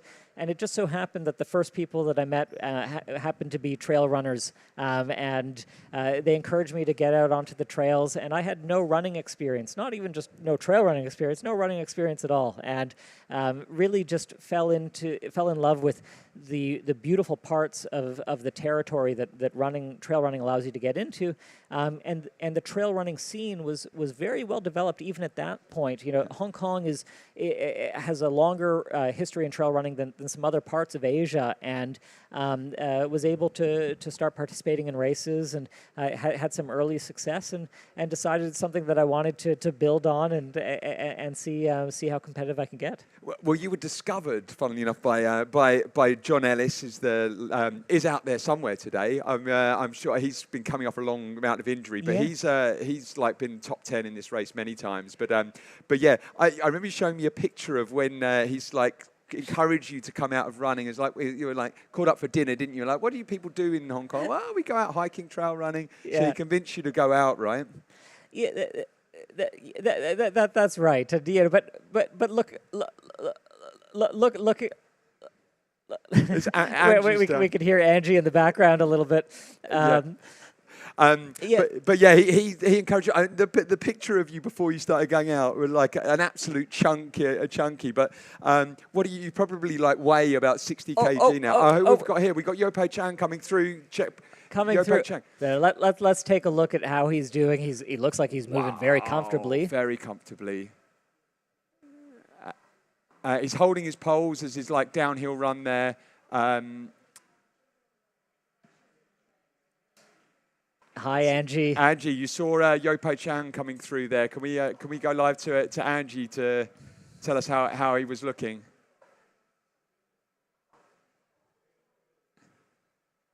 Hi, Angie. We can see you live on the stream. How are you doing out there? Can you see me now? We can see you. I know. Why don't you tell the viewers where you are on the course? We are just 1 kilometer after the checkpoint 6. We're 71 kilometers in. It is at the little trail that comes in, this beautiful nice trail that comes in and turns into the main road of Sha Tin Pass Road. The reason we're choosing here because we have a very nice view of the Kowloon side of Hong Kong, as well as you can see the runner coming down on these little steps. Hong Kong is so famous for steps, and this is somehow is a technical thing that we like doing in Hong Kong. So what we just saw about 1 minute ago at 2:47 was the leading runner, Yopo Chang. He, with bib number 1, is always leading, defending winner. He is just one pass and in a very, very nice form. I would say he looks so much better than 2 hours ago. And even the last time I saw him, he was in, like you say, very composed. And this one, he's even more strong. He's even more forceful on his strides, and he's now going downhill. You could see in the live stream about a minute ago, he is a very, very good, nice control pace. He didn't go crazy on the downhill, so he's looking very good, I would say. Yeah, watching a runner's downhill form at this part of the race can tell you a lot about how their body is doing, because if you are still in good shape, if those legs are still holding up, you'll see the downhill look very smooth and effortless. You can be laboring a little bit on the downhills at some point, 70 Ks during the race, and that usually doesn't bode well for the finish. But Yopo Kwan was looking very, very strong there. Now we're mindful of the gap between you and the second runner. I think Meng Guangfu was second at the last checkpoint, with Deng Guomin in third. It'll be really interesting to see who comes through next and what that gap is. Because it wouldn't surprise me if Yopo Chang was starting to extend a little bit of a lead, given how good he's looking. But we won't know until we see the next runner. Yeah, absolutely. So, Angie, we've just come through. So, Gilwell Camp is just before. This is after checkpoint 6, right? This is about 1 kilometer, 1.5 after checkpoint 6. So we should be 71 kilometers on the course. Yeah, the race timing hasn't updated on here yet. So like, if let's just keep an eye on like timing wise how far Meng Guangfu is behind them. But yeah, beautiful part of the course right here, Angie. So just as you walk down here, it goes onto a road which follows the ridgeline looking over the entire Kowloon Peninsula. Really, really great spot. Yes, not only this is a great sport. It's also very nicely covered by a lot of other very interested hikers. If you can just quickly look into the hikers, 可唔可以睇一睇佢哋？睇一睇啲 Let's hikers. turn the camera So around and see everyone. that on you the can ridge. see that everyone is very curious and super friendly. Oh, it's beautiful to see all of the sort of active hikers, and it's remarkable just how much of the population here does get out and use the trails. You see hikers of all ages, shapes, and sizes on the Hong Kong trails. You know, you don't have to be sort of a hardcore outdoors person. It seems like a lot of people in the city just really enjoy getting out there, and it's not hard to get to most of the trails. You know, it's usually not more than a 20-30-minute taxi, even to some of the more remote trails. That is so true. If I would choose to walk up here, it would be around 30 minutes from town. But if you take a taxi, it's about 5 to 10. And tell us a little bit more about sort of where you are. What's the monkey situation right now, Angie? Oh, okay. You are like anti-advertising Hong Kong. We have a monkey situation in Hong Kong. No monkey is more clever than our monkeys in Hong Kong. So I am not yet in the monkey zone. The next camera, our next group spot will be in the monkey zone. So we have very well-trained monkeys that they look into the calendars and they will come out on the weekends because that's like where the most people will come and visit the country parks, and everybody will have some food. And the monkeys are very well, I don't know who told them that, but they are very well informed about plastic bags. So if you're carrying a plastic bags in Hong Kong and if you see monkeys, you have to hide the plastic bags. But otherwise in Hong Kong, in terms of wild animals, we almost feel nothing. So occasionally you see boars, but no, monkey is the only thing you have to watch out. Some people would say that Hong Kong has snakes, but honestly, the snakes are so docile here. They don't normally cause a lot of problems. It's the monkeys. Monkeys are the evil. Yeah. Well, there are some poisonous snakes in Hong Kong, but yeah, you're usually not too far from a hospital if you did get an unfortunate bite. But there is some really interesting wildlife in the last part of this course. A lot of the wildlife in Hong Kong is distributed only in particular areas. But what we'll see around the Shingmun area is monkeys. That is one of the areas that will have a lot of monkeys. And then on Tai Mo Shan, you'll have the cows, feral cows that basically graze the grasses on Tai Mo Shan, and they walk on the same trails as the hikers. It's really a beautiful sort of experience running on that giant mountain and having these big docile animals just minding their days. Yeah, the amount of times you run around a bend on the trail and there's just a huge cow just there right in front of you, and you're like, whoa, that's taking up the entire trail. It's like, how am I going to get past this? But yeah, no, it's all part of the joys of running through Hong Kong. The cow's probably thinking, what's this bloody trail runner doing on my mountain? Get off my mountain. I'm here just having a snack. I've actually seen on running on Hong Kong Island, you get wild boars, and I've also seen cats, like wild cats. I'm not quite sure what cats they are, but on Hong Kong Trail. I mean, it could just be a house cat. It could be a house cat. It definitely wasn't a house cat. On Hong Kong Island, you'll have civet cats. Civet cats. So sort of like a cat, a wild cat / small mammal. I don't know exactly what category they're in, but it's like a wild cat. You'll have porcupines on Hong Kong Island, a lot of wild boar. And the boars can be a bit aggressive if you surprise them. Seasonally, you'll have spiders some pretty big spiders. They tend to come out in the later half of the summer, and if you're running on some of the trails, especially if you're out early in the morning. Yeah, if you're breaking trail. Or if it's been raining all day and you're going out for the first run on the trails after it's cleared up. The golden orb weaving spiders, they like to lay their webs at around face height on the trails across, and they like to sit right in the middle of them. So, one strategy that a lot of the runners here will do is use a specialized piece of equipment called a spider stick. Oh, okay. Where it's a technical tool that you pick up off the ground. You find a stick that's about a meter long, and you run with it at face height in front of you, and you hope that it's going to hit the spider webs before your face does. So I'm a big fan of mountain biking as well, and there's one of the islands in Hong Kong, one of the small islands called Lama. There's there's a power there's like power station on there. There's like but you can head over there on your mountain bike. But the challenge, and some great mountain bike trails, but you're not going to be able to put a stick in front of you when you're ploughing down a trail on a mountain bike. And when you're going down and you feel the web on you, and there's a good chance there's one of those spiders just on you somewhere, and they're as like big as your hand, kind of there. I don't think they'll sting you, but like just the thought of it is as far as I understand, they're a little bit poisonous. Not gonna kill you, but I think it's more the surprise of you're doing a fast downhill and then you have a giant spider on your face. It can be a little bit unnerving. These runners are not going to face that issue, even if they're breaking trail. The spiders aren't out, but they might have a few monkeys to deal with in the last 25K. A lot of beautiful wildlife here in Hong Kong. Yeah, and so the section that the elites are going to go through now, section 5 of the Macklehose, it's after checkpoint 6.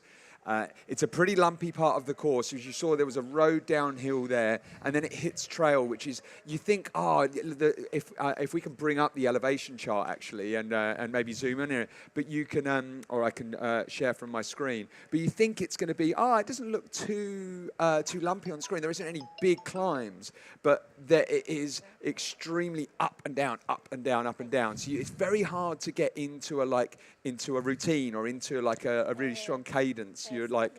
As you start getting, it's like another climb, and then you start running downhill, and it's another climb. So it's hard to get into a really good rhythm. Absolutely, but it also showcases for a race like Hong Kong 100 how you need to be a jack of all trades. It doesn't just suit big climbers or people who are good on flatter concrete, or people who can deal with sort of technical terrain. It features all of that, and I think different parts of the course, maybe more prominently feature some of those. But just looking at this elevation chart, you can see not too many giant climbs, but very few flat sections either. You're going up or you're going down. Yeah, and it's hard to really see on here. It's like, okay, that doesn't really look like, but these hills are they are really steep. They're steps.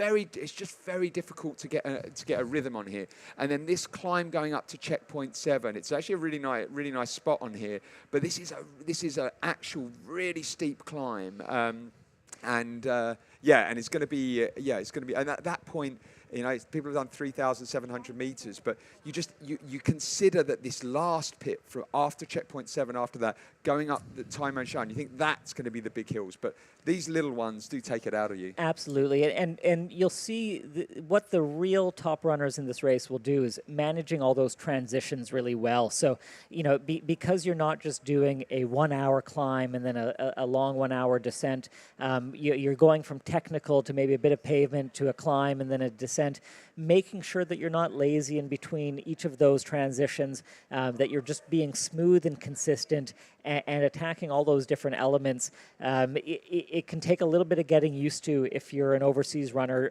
doing this type of race for the first time.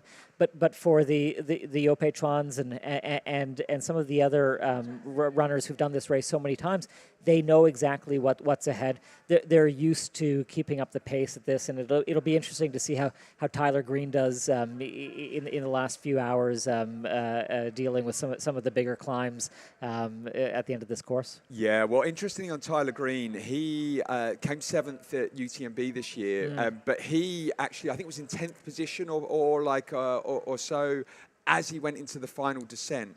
And so he's a very, very fast descenter. He overtook 3 people on that descent.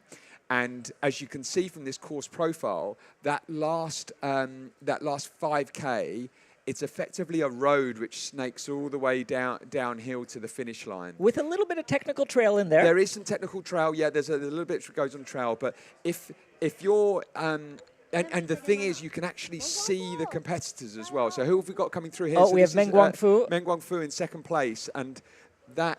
I wish I'd. I saw a big smile, so it looks like he's moving well. Having some signal issues, but yeah, no, he's looking all right. Maybe not quite as sharp as Yu Peichuan was, but what's the gap? Yeah, Andrea, I didn't actually take a time check on between. I think we're looking at about a 13-minute gap here. I think yes, it was. It's about 13-14 minutes in gap. So on his stairs downhills, he wasn't just as smooth and flexible compared to earlier what we see him, and also compared to the leader. So I would think that he's probably struggling a little bit on the knee, looking like that the ankle or the knees are slightly locked up. Hopefully, this next 2 kilometers running on the road downhill, he can kind of loosen up a tiny little bit. His facial expressions was like that is suffering a tiny little bit of pain.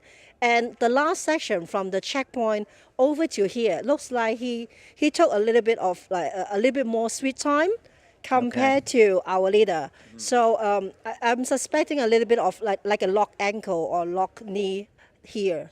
So what do you think, guys? Could be. You know, what I'm looking at is the last time they went through a timing checkpoint, the gap was about 7 minutes. So if it's up to 13, that's really an indication that Yu Peichuan is able to keep up a pace that the other runners are having trouble with. And you combine that, the increasing gap, with just how comfortable you looked. I think that he's looking like he's in a very prime spot. Yeah, for sure. Also bear in mind that it is sorry to cut you off. Go. No. So also bear in mind that it is slightly cooler now out on the trail, and the last session is basically like what you see on the screen. Is kind of covered. There are a little climb here and there, about 100 meters up and down.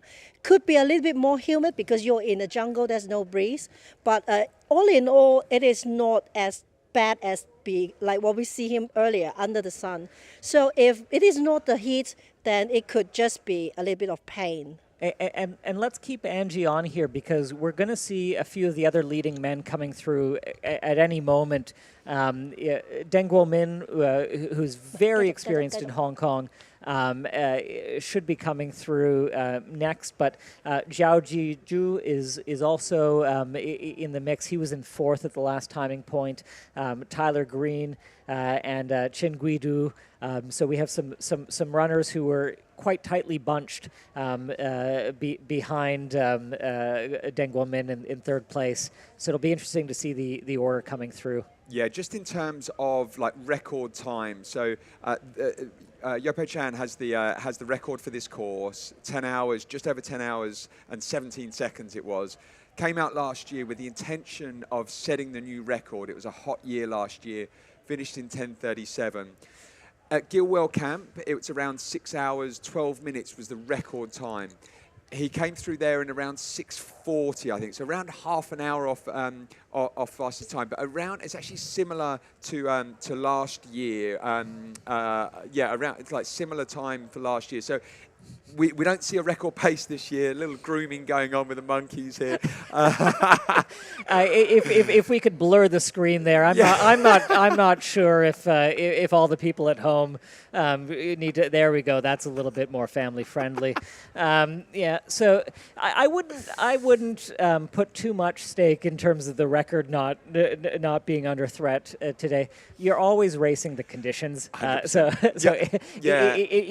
is not anything thing to say of the quality of the runners. If it was 10 degrees cooler today and a little bit of shade, I think with the quality of this field, 10 hours could have been under threat. Yeah. These runners are racing for places, and I think I think you is putting on a real clinic in terms of how to pace the Hong Kong 100. Yeah, that's one of the things I love around ultra running, and compared to, I mean, spectating a marathon, you know that you're always focused on and the splits and the times, but for ultra running, like anything can happen. It's over obviously longer distance, but the conditions make have a real impact on ultra running, and it's a very different spectator sport. I'm so glad we're able to bring this to you as a live spectator sport now. I think like this is kind of the future of the sport. Yeah, it's real neat, and to have the technology of having the live cams throughout the course. You know, we have the combination here of being able to see, being able to see the splits, but also to see the expressions on the runners' faces, how they're doing, to see how their support crews are interacting with the runners. You know, this is something that previously, if you weren't at the event, you'd have no ability to see that. So yeah, we're really lucky, and thanks to all the production team that's put this on together, and all of the volunteers and technical crew. Everyone's doing an amazing job to bring this to the folks at home. Yeah, I mean, with most with marathons, to be able to cover those, you're on like main streets, and it's. But I can't stress enough how challenging it's been for the team to get all this footage out to you in such remote parts of Hong Kong with no signal in most of these places. But yeah, the team are doing a fantastic job out there bringing this footage to you. Yeah, to you live. Normally, if you wanted to watch monkeys grooming each other, you'd have to watch a different YouTube channel, but. You know, here you can see some of the best racing in Asia and some interesting nature as well. Now, who do we have on the screen coming through here? This is coming around the Ma On Shan Ridge again with the drone footage down there. But I was just wondering if that was the leading female coming through. Yeah. Yeah. Yeah. So we're actually. I mean, obviously, we've talked about this is the inaugural event of the World Trail Majors. Yeah. And a series of nine events across the world, and you know, there's a lot of excitement around these group of events, and yeah, we're going to hear a bit more about the sort of the team that have brought that together and what's in store for the rest of this season. Absolutely, yeah. Let's check that out. Cool.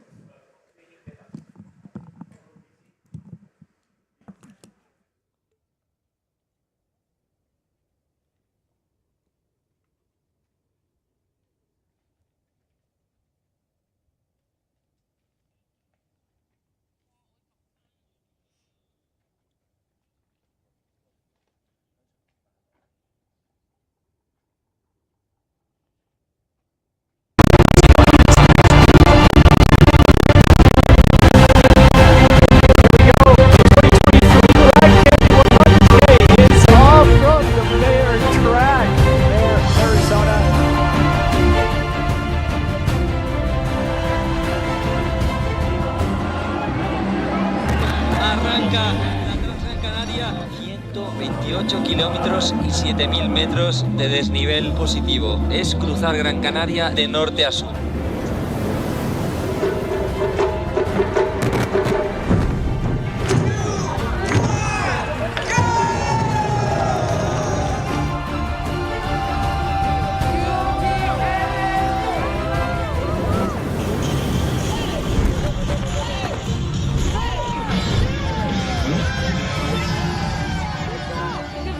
Aqui realmente desafiar tudo, a montanha, tudo o bom que tem na Madeira, que realmente nós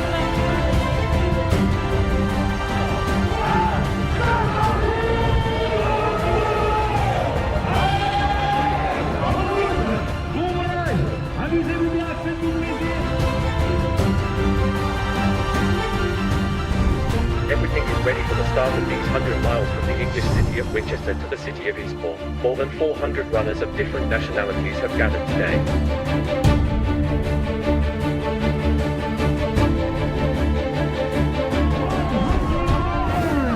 C'est Québec Méga Trail. Alors vous avez différents liens qui peuvent être suivis. Le gagnant du QFT 100. What are the main aims of World Trail Major, this collaboration? Yeah, this is a quite flat organization, non-profit. It's formed by the several races. Actually, the number is 9. And the aims are preserving the authenticity of trail running, of keeping the real values under control, under what we consider is the right way to evolve the sport. And it's basically respect the environment, respect other competition, respect what's done in the past, and of course integrity, preserving these core values. Most of the runners, organizers, sponsors are established, and we all agree.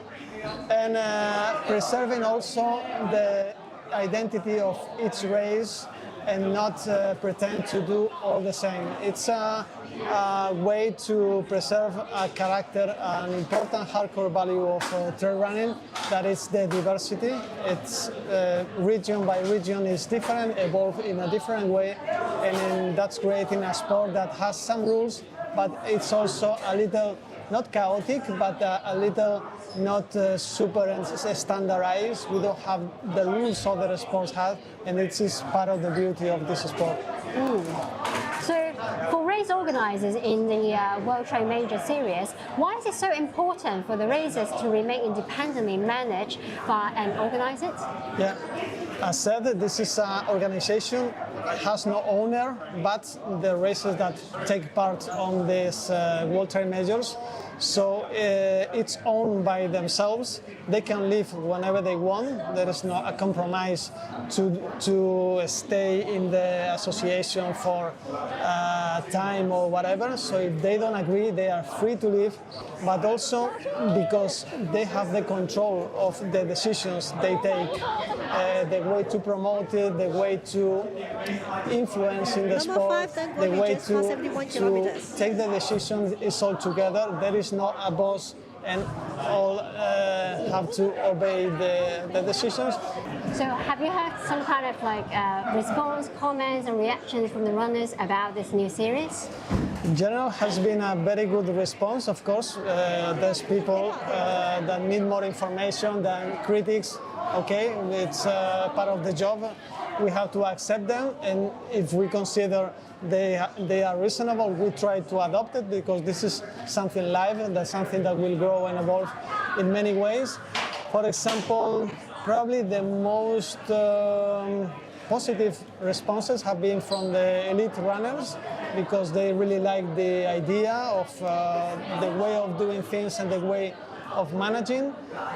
For general runners, for the typical runner, like 99% of us are, the response has been like an alternative, like a way to discover the world, to discover other places, other ways of practicing trail running, and in general has been very positive. And we take this as probably that we took a good direction.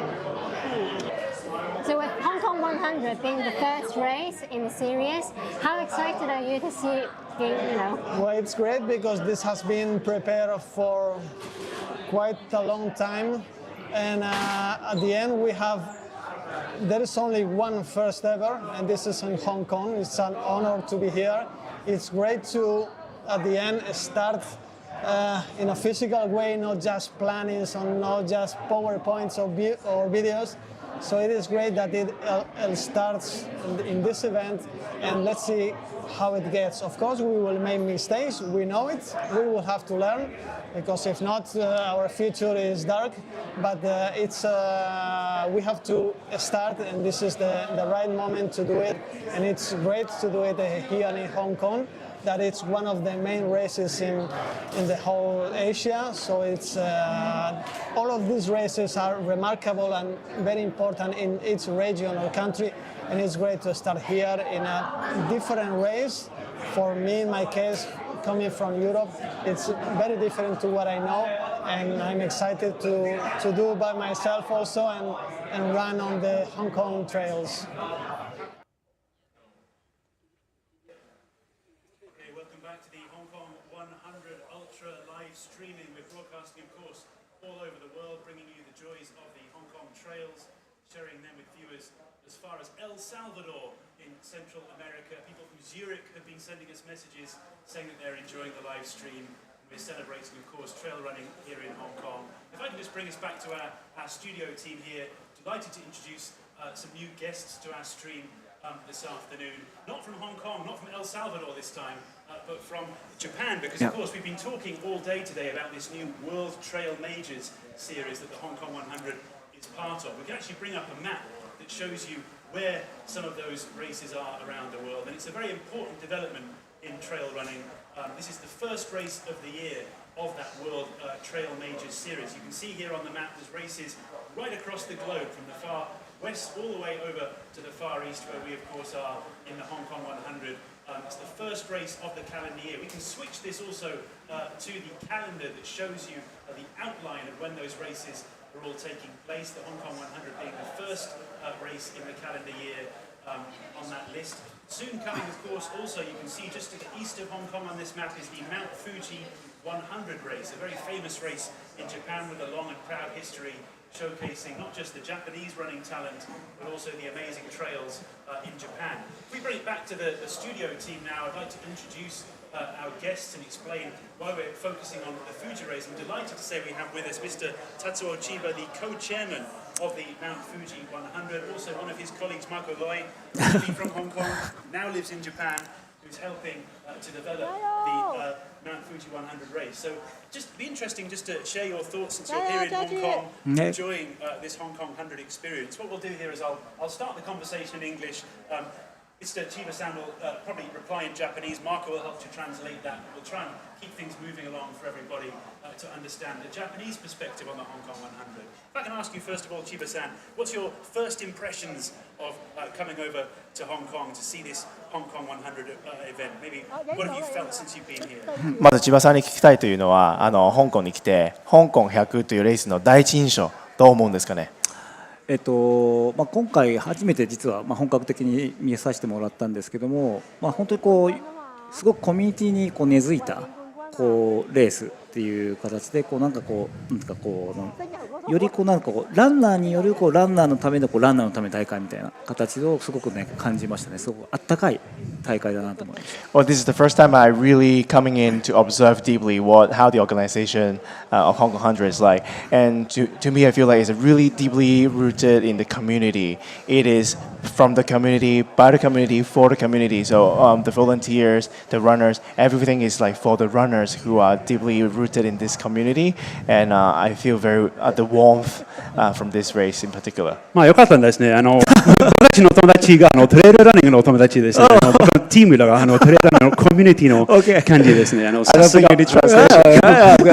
But we're very happy to have you here. But what I'm saying is our entire team here in the studio today is a perfect example of what you're describing, because many of the people helping me out on this project are indeed friends from the trail running community. We've had, of course, Scott and Jeff just off camera here, but also all the people we've seen filming on the trail. This is all really part of a community effort to celebrate not just the Hong Kong 100, but I think really just to showcase trail running in Hong Kong to the rest of the world. But on that subject, this new World Trail Majors series, it's a big deal here in Hong Kong for this race, because this race has always been a big deal in Hong Kong, but maybe hasn't had that global exposure that the race wants. And by being part of this group, this is now an opportunity for it, just like the Mount Fuji 100, to grow. So what's your perspective on the World Trail Majors? How will this help the Mount Fuji 100, and what do you think about the concept of this World Trail Majors Series. 香港100にとっては、このもちろん地元にとってはすごい有名なレースなんですけども、でも今年からそのワールドトレイルメジャーズに入ることで、インターナショナル的に世界的に知らせるきっかけになりますので、すごく大事なきっかけだなと思いながら、富士100の場合はそのトレイルメジャーズに入ることで何が狙っているというか、どういう目的なのか、メリットに関してはちょっとお聞きしたいなと思います。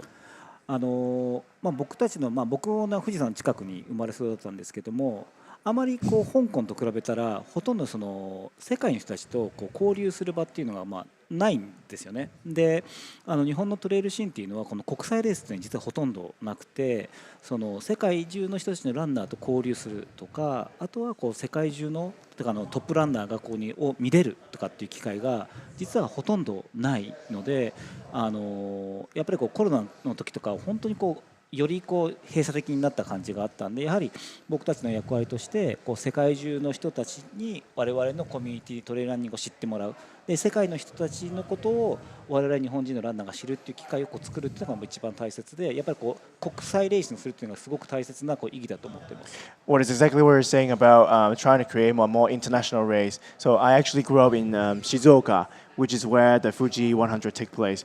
There are not many races in Japan that has that international audience or runners coming in. So by being part of the World Trail Majors, hopefully we can show the Japanese community also how the top runners from overseas run like, but also for the overseas runner to know the beauty of Japan as well. And maybe just quickly on that subject, tell the viewers around the world who are watching this stream about the trails in Japan, keshiki toka, trairu toka, this type of scenery that we can enjoy in Japan. Okay. It must be amazing for them to consider coming to try the Mount Fuji 100 race next time. プロモーションの時間です。どうぞ。OK。そして今度はね、今年のマウント富士100は名前もね変わってということなんですけど、今エントリーが終わっててですね、いろいろ集まってるんですけど、また再び世界中の強いランナーも含めて多くの多分40カ国地域からね世界中のランナー集まりますし、あとやはり僕たち1400人のボランティアと一緒にレースを作っているので、日本っぽいですねトレイルランニングのコミュニティの我々言うとおもてなしっていうのをぜひ楽しんでもらいたいなと思います。So this time we just finished the registration process, and we are going to have runners from over 40 countries. And so we're really excited about that. The other thing is we have 1,400 volunteers coming out from the Japanese community to support this race. In that sense, you can really experience how we give you that omotenashi, that accommodation for the runners coming from overseas. In fact, we must say before we finish this chat, whenever we go to Japan to race, the funinki, the atmosphere is always just so fantastic, the welcoming that everybody receives. So we wish your race every success. We hope to see the whole team coming over to film your race in the same live streaming next time. It'd be fantastic to try and achieve the same thing. Yeah, 毎回日本のレースに行くときにもまさしくそのおもてなし感を感じたので、すごく楽しみにしてます。もし機会あったら日本のレースも取材しに行きたいです。もうぜひお越しください。ありがとうございます。もしできれば、よろしくお願いします。ぜひライブ出てもらえると、我々もライブやってて大丈夫です。やりたいよね。ライブぜひ本当にいつでも何でもどこでも大丈夫ですね。トレイルランニングだから。Thank you so much to Chiba-san. Well, let's go back to the course now if we can and see some of the latest on the trails there.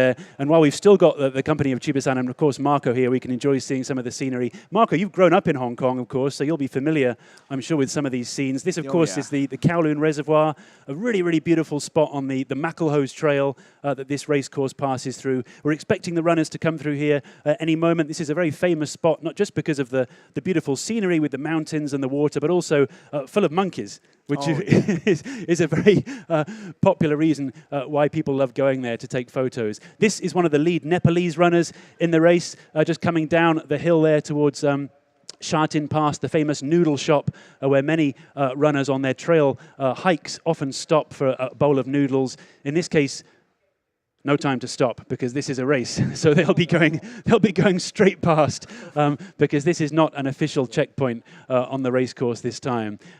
If I bring this shot full screen, you'll see there's the set of stairs coming down from the mountain there. Suddenly, the classic thing in Hong Kong that's so unique, but is also sometimes the case in Japan as well. You'll run through the mountains for what feels like a long time, and then suddenly, pop, you end up in a village or in a town and it feels as though you're back in civilization. But I think this is one of the unique points that perhaps, Marco, you're familiar with, Correct, having grown yes. up here and experienced the trails. Yeah, and the close proximity to the beaches as well, right? In the first 50K of the race, you run across a couple of beaches. This is so Hong Kong to me. And where are you living now in Japan? In Kamakura, so not too far Kamakura. from Tokyo. Well, also in very nice beaches in Kamakura. Correct. And just give us some insight from your point of view, having lived both here and, of course, over there. You're involved with the trail running community there. It's obviously a very popular sport in Japan. We've seen some top Japanese runners racing overseas and here in Hong Kong. Right. And it's clearly going to be a growing sport, not just here in Hong Kong on the Chinese mainland, but also in Japan. Sorry, what's the question? Oh, for the development of trail running that you're seeing by being part of this team, developing the race there. Well, first of all, it's quite different in terms of the composition of runners. We were just talking about the other day, like how there are a lot more citizen runners in Japan, and then they spread out. Some of them really, really competitive, some of them not so. So there's a really well-spread community, and there's so many races in Japan with the mountains everywhere. So it's really nice to see over the last 10 years since I moved over there how it has been developed. That said, my first 100K was Hong Kong 100 in 2012.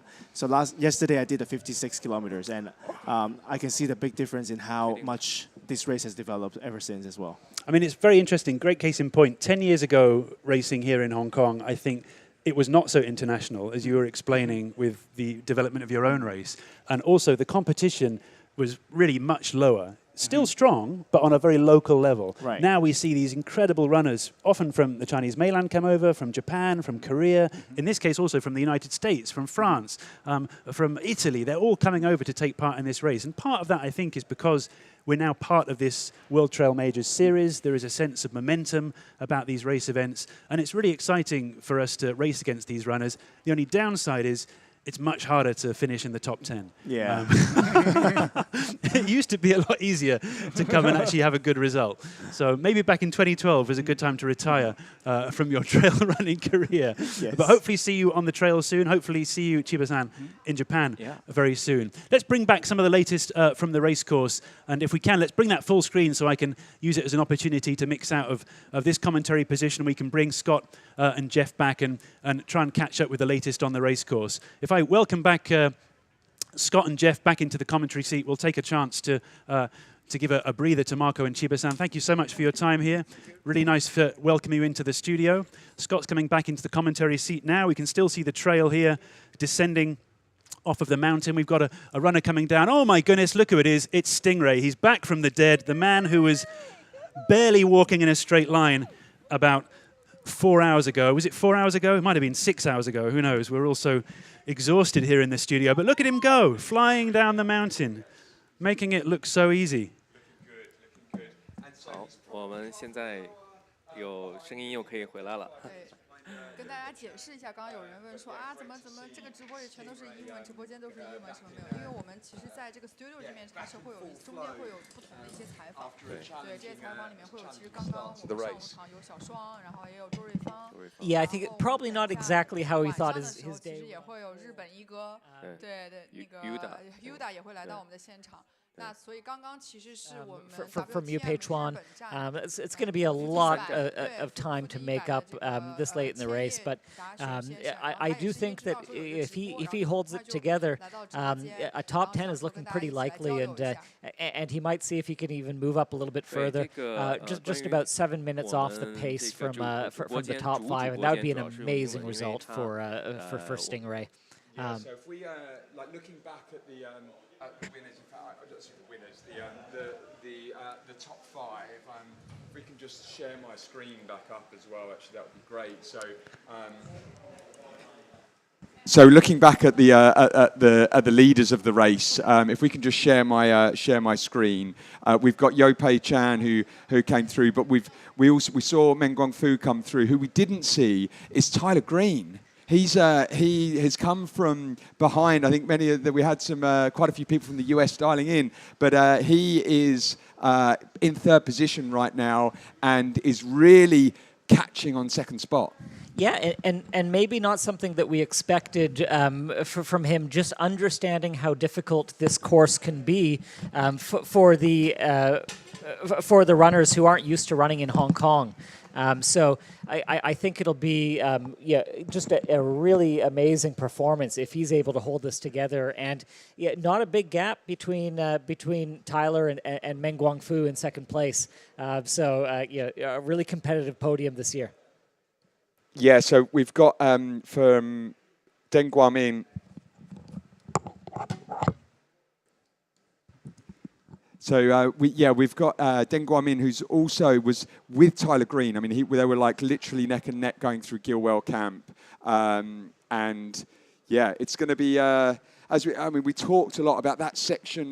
That section 5 after checkpoint 5 is the crux of the race, and it looks like Tyler went through it well and looks in a good position. So if we just see here, we have Yope Chan, who's actually already reached the Beacon Hill. He's already reached the Beacon Hill checkpoint. If we just jump back here to, we showed here that this is big climb up to Beacon Hill. Then it drops down. This is like a really fast, steep downhill coming down here, and you actually then hit a road, which is where we saw a lot of the monkeys from as well that you would have been seeing. This is like Monkey Hill, it's known as. Even though this is fairly steep, this is road, so this will be very runnable coming up here. So Yope Chan is absolutely flying right now. He's in really a good position. But as you say, like Tyler, downhill very strong, so we'll see how he does when getting to that Beacon Hill. And I think he could potentially catch Meng Guangfu on that section coming down there at or certainly make some extra headway into him. Yeah, and maybe if we could pull up the women's leaderboard and look at how that race is unfolding. Chen Lin having a great race out there today, and you can see Li Ying has passed Dominika Stelmach. We were expecting that. Li Ying was looking really strong whenever we were seeing her on the video, and a runner who's going to be experienced with this type of terrain and going to be running in season for her. So a little bit of work for her to do if she's going to challenge Chen Lin for first spot. But even looking further down. Even further down the field, we're having some runners in fourth and fifth who are not too far off the pace. So it'll be really interesting to see if this ladies leaderboard changes much in the final 25K. I wouldn't be surprised if it did. Just a reminder that this is the third race in 3 days. We can go to the Grand Slam top 10 and just check in on them. Yeah, so with the Grand Slam, so this is actually how they finished at the end of the second day. So just to see where Chunkit and Disian Sangha. Well, let's go back to the 100K, and so we've got currently Chunkit's in 27th position, 38th position for Disiliang. And Sangha Shub is 48. So actually, they're still in the same positions of that top three in that order. We thought that this was going to be pretty. They were potentially going to push each other, but it seems like all three of those have settled into their first, second, and third spots that was standing from the from yesterday's result. And then quickly, the women's Grand Slam, we have Xu Wenfei, who's in the lead, and then only about 15 minutes behind Zhao Fen and then Liang Hongfan. Now the Grand Slam is the third race in 3 days. Started off with the 3K event that was held on Thursday, and we have some highlights from the Hong Kong third, the 33K race that we can put on the screen and take a look at.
what incredible footage. I was getting goosebumps watching that. It's yeah, a really cool race footage. Yeah, so the third is the 33-kilometer event here, and it's the youngest of the three distances.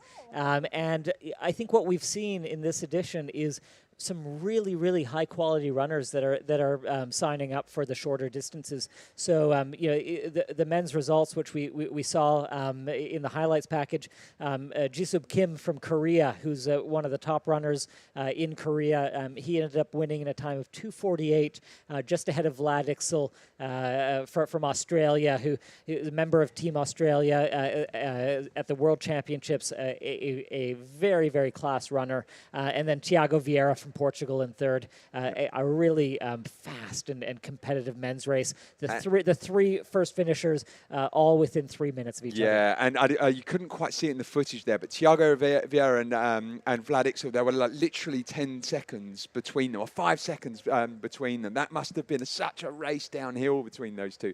Unbelievable, yeah. You've actually raced both Jisub Kim and Vlad Ixel before. So as we were chatting when that footage was going on, Jeff was like, look at this picture. I've raced these two back at the Hong Kong 50 just a couple of years ago. And he's like, shows me the finish line, the podium, and there's Jeff in the middle, Jisub and Vlad either side. This is the North Face 50 a few years ago, but these are runners who on their day can beat anyone in Asia.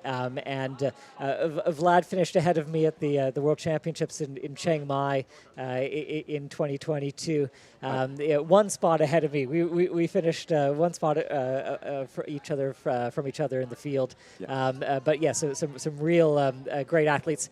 In the third, and then also the women's race, some amazing results in the third for the women's race. Absolutely. So Tyler Green, who's currently in third position, he's here running Hong Kong for the first time. He and his wife is also an elite. Rachel Drake ran the third, and wow, what a run! She came fifth overall in a time of 3 hours 4 minutes. Just very like 15 minutes off the winner. Yeah, and then Jin Yuan and Xiang Binbin rounding out the women's podium in a great 33K race for the ladies. We were talking about the Grand Slam earlier. That's the third, the half, and the 100. So I think we have some highlights from the half as well. So why don't we go off to the 50K race and take a look at some of the action.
好，欢迎回到2024安踏香港100越野跑直播的现场。那现在我们是直播的时间，那么我是主持人马德明。今天我们非常高兴地邀请到了安踏浙江分公司总经理林三矿先生。林先生你好。你好，你好。下午好。马老师。还有来自我们云南的这次的跑者甘草。好，欢迎你。那么我想，首先的话呢，我知道二位的话呢，一位是参加了33公里组，一位是参加了56公里组。那么我想问问这个二位，参赛的感受，先从林总开始。好，因为港百我原来有走过像类似这条路嘛，所以对这条路还是比较期待。那今年刚好有机会呢，就可以体验一下赛道。麦克风没开吗？啊。这个 OK 开了，喂，你就说就行了。好，那个就刚好参加了这个类似的赛道嘛，对这赛道还是比较憧憬。对。那这期知道有报名机会，就先报了一个入门级的这个33。体验完还是真正不一样的，特别最后那大爬坡。对。难忘。完赛成绩是多少？大概63名，因为我明天还有个扎达马拉松。对。所以有所保留了。可以这么说，对，重在参与。那甘草哥呢？我呢，我觉得来之前我做了很多的攻略，我看过很多的资料以前的，但是呢，我可以对，好的好的。实际上我到了赛道以后，我发现，就整个赛道的难度比我想象的要大一点，因为主要是天气稍微有点湿热，还有一个风景远远超出了我的想象。对的。还有一个就是现场的工作人员，还有我们的观众、志愿者的热情，远远超乎了我的想象。我就深深的受到了感动，因为我是30公里组的时候，我是作为一个工作人员，我去拍了好多视频给大家，拍了好多视频。然后56公里组的时候，我是直接去参赛了。对。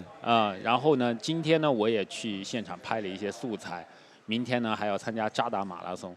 我就觉得这一趟香港之旅，我觉得非常的值得，非常的精彩。因为包括像昨天的赛道上，好几段我觉得太美了。爬到山顶的时候，你再看大海，前面的疲惫，就烟消云散了。对，都想停下来，但是都想停下来。对，那么林总的话呢，我知道就是这次安踏牵手香港100的话呢。和您的这个工作有很大的关系。那么我想了解一下，这个安踏牵手香港100是出于一个什么样的一个考虑呢？因为本身我也是个跑步爱好者，那安踏呢，我们一起做体育运动装备的。那其实，在运动当中能够跑者更好的装备保障，这就是我们体育的这个用品的初心嘛。对。那港百作为国内越野赛事的叫做殿堂级的这个级别吧。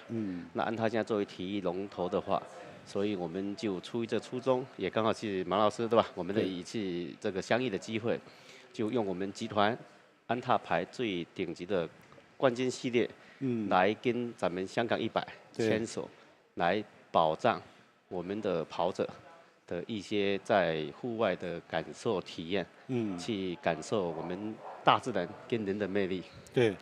那我还听说我们这次这个香港100赛前，在杭州还举办了专门针对香港100的这个训练营。对。这个越野跑的训练营，您能给我们分享一下 ？OK。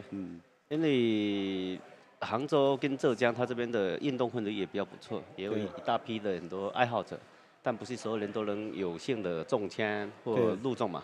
但他们对自己的这种要求啦、保障啦，所以我是希望就让所有能够参赛港马的这些选手呢，能够安全的前提下，第二个对这种自身的条件有些这种敬畏跟分析嘛，所以我们特地跟我们这个当地的我们跑团也有花神啊、草神，就是我的2个好朋友嘛，我们做了2个地方的这个训练营。对。第一个让大家重新认识一下自己在平常当中的运动缺陷在哪里。对。然后有针对性的去修正跟提升。那通过2个月的训练，这次的成绩除了今天100还没结束了，那个33的跟56的很多跑者都 PB 了。对，我这次还特地带了我一个副总，他原来的运动量相对少一点，那知道有幸这个中签之后，他就积极备战。对，本来我是预计10个小时关门来接他的，没想到提前了2个小时。对，这也是得益在训练营当中有系统、有训练的，跟一群人在一起的互动的成果。对，所以安踏不仅仅是这个制造运动装备。而且呢，鼓励更多的人，然后呢去从事运动。对，这样子才就是能够让这个越野跑这个运动的话，能有更大的一个发展。对对对，因为我们在这个西湖边有个我们的店，我们去楼上还有一些让大家沐浴更衣的。因为最早我到西湖跑步的话，就你下午要办其他事情，可能就不好办了，因为你浑身湿漉漉的。要么离你的住的很远，要么不方便。对。那我们这个跑步店里面有一些沐浴更衣的，能让大家更好去感受西湖的美丽。对。下午又不影响你的商务跟个人的一些互动生活。所以也希望大家有时间去我们这个店体验一下。对，我这个特别这个跟大家提醒一下，如果大家下一次去西湖、去杭州跑山的话呢，你可以把这个西湖边的这个。我们的这个安踏的这个店铺作为你的作为你的这个跑者之家，对，然后你再可以把你的装备寄存在那儿，然后呢，结束以后还可以洗澡，然后这个地方就是杭州越野跑者的大本营。对对对，昆明马上也有一个要启动。对。那我想问一下，那个甘草哥也是马拉松233的运动员，就是你觉得那个跑马拉松，然后呢和越野跑？两个运动的话呢，你更偏爱哪个运动？我觉得都爱。很多人说，越野跑是马拉松的终点，但你跑腻了越野跑，你终归会上；跑腻了马拉松，你终归会跑上越野跑的赛道。因为呢，你会觉得跑在城市里面可能太枯燥，我希望到山里面去看看，去欣赏一下风景，然后呢去。感受一下大自然，不是城市里面的钢筋混凝土。所以呢，我呢，在跑马拉松的同时，我也跑越野跑。但是呢，跑越野跑这个东西呢，就是我现在的感受是什么？它需要更多的经济成本和时间成本。比如说我们跑赶百，如果我只是跑扎马，我可以星期六飞过来，然后星期天我飞回昆明去，我跑了扎马。但是如果我来跑赶百的话，我可能要提前2-3天来适应一下这个场地。然后呢，跑完以后，可能跑100的要休息一下。是的。马上上飞机的话，可能还受不了。对。那么平时呢，你要有针对性的训练。这个训练也是要花时间成本的。对。所以我觉得，可能就是跑越野跑的是更多有经济条件好一点、时间自由一点的人，他更喜欢越野跑。因为毕竟嘛，这个跑马拉松这种，你就作为大部分的初衷就是我能锻炼一下身体，把身体弄好了。然后，但是呢，跑越野跑的人他就不一样了，我既要把身体锻炼好，我还要把我的心情给抚慰好。我要到大自然当中，我要到香港，我要到全球各地这种好的一些地方，美丽的景观，我去跑一下，感受一下。所以我觉得可能。马拉松呢是针对大部分大众，大家都可以入门的，入门的。而越野跑呢，它相对来说台阶又稍微高一点，但是呢也不影响。比如说我们云南昆明有好多山，我们那边报像这样的比赛，报名可能就没有这么踊跃，很多跑友就会说，我交那么多报名费。我自己不可以上山啊，他们就觉得，哎，我天天我出门，像昆明那种出门就是山，他会觉得这个性价比又更高一点。但跟赶百混的还是不一样，赶百混的还是让你氛围肯定不一样。但是呢，我的意思就是说呢，就是在这个过程当中，我们有很多大众一点的跑者，他就喜欢门槛低一点，然后我能快速的达到锻炼身体，然后就愉悦心情的这种效果。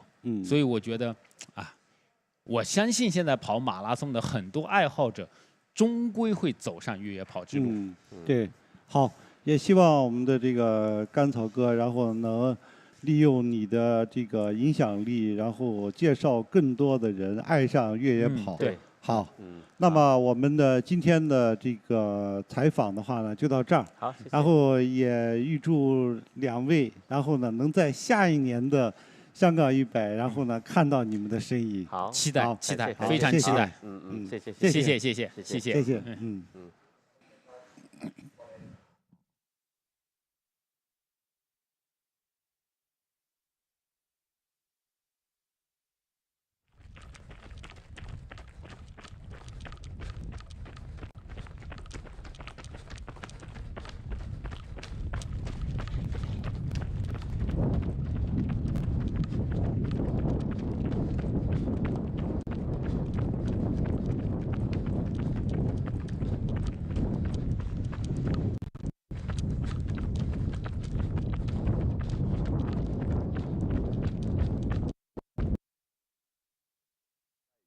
So we still have a couple of big climbs to come, but yeah, looking in a really strong position. Now this is probably about 3K road and a reasonable gradient, but it's very runnable. It's kind of, as we were talking about, knowing when to hike or fast hike or run. This is a part of the course you run.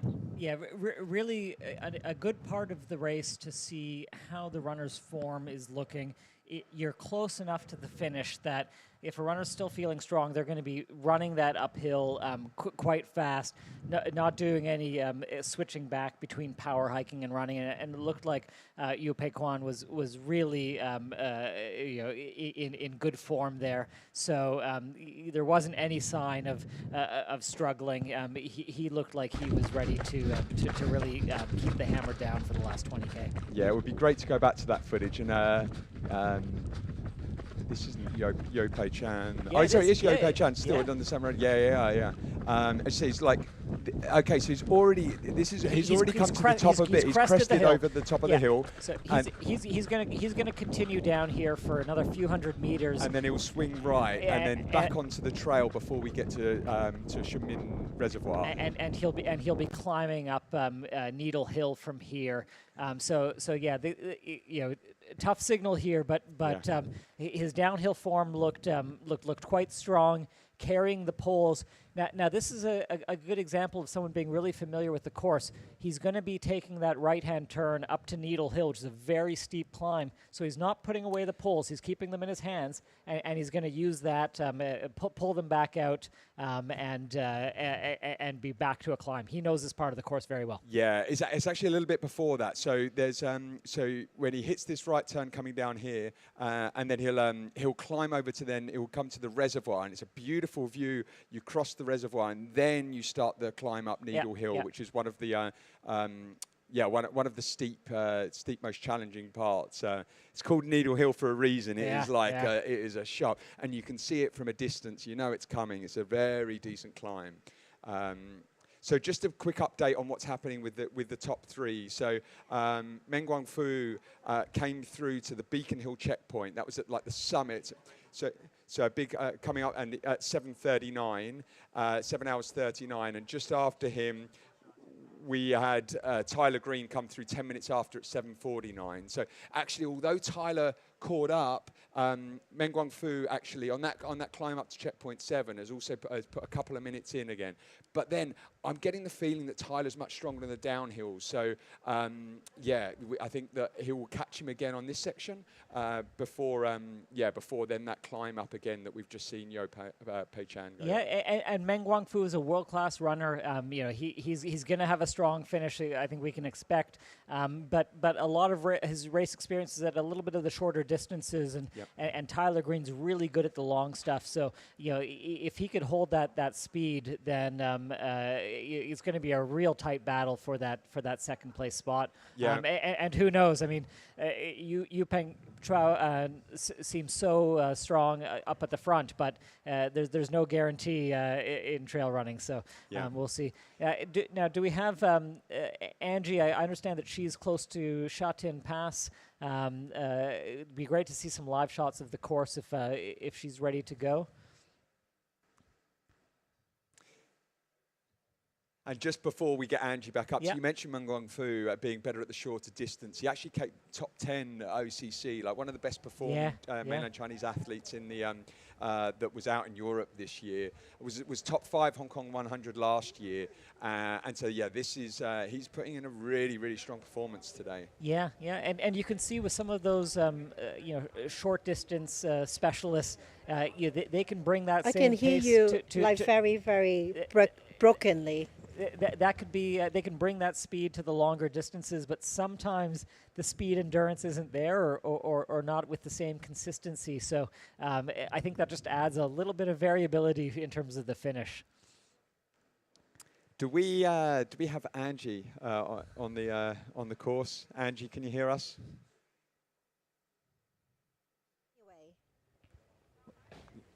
We can hear you, Angie.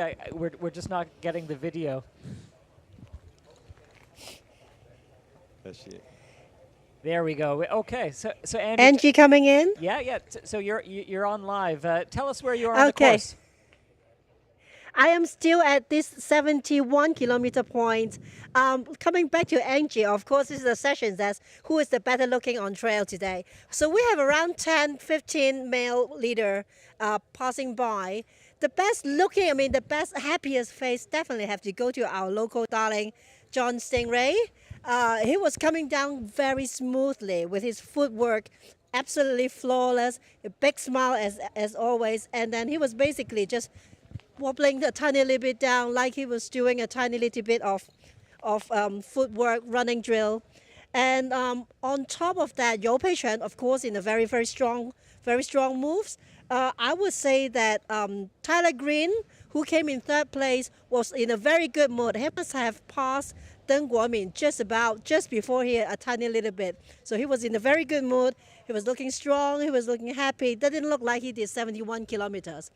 And on that list, probably the other runners that would be running like I do is maybe second place, because he was having these locked knees problems. Okay. But other than that, everyone else seemed to be quite all right. Yeah, nobody was as charming, as happy as Stingray, though. We did see Stingray coming through live on the footage. But interestingly, Meng Guangfu has put 2 minutes in between himself and Tyler Green in this next session. But as we were just discussing, I think Meng Guangfu's better on the uphill. I am breaking Tyler through with is, my reception, is guys. better on the downhill. If I'm not answering what you're saying, then don't worry about it. I'm just going to update you where we are right now. It's 71 kilometers. We're waiting for the winning lady, the leading lady, to come in. At the moment, it looks like it is Li Ling. And then Chen Ling, it looks like it's number 14, Chen Ling. But she's not going to be here until for another 20 to 25 minutes. However, the last checkpoint, the last one when we saw them, they were so comfortable, so I wouldn't worry about any of them at all. Now coming down is another, it's about the 15th place, 27. Hey, well done. That's Zhang Jia coming through, number 27.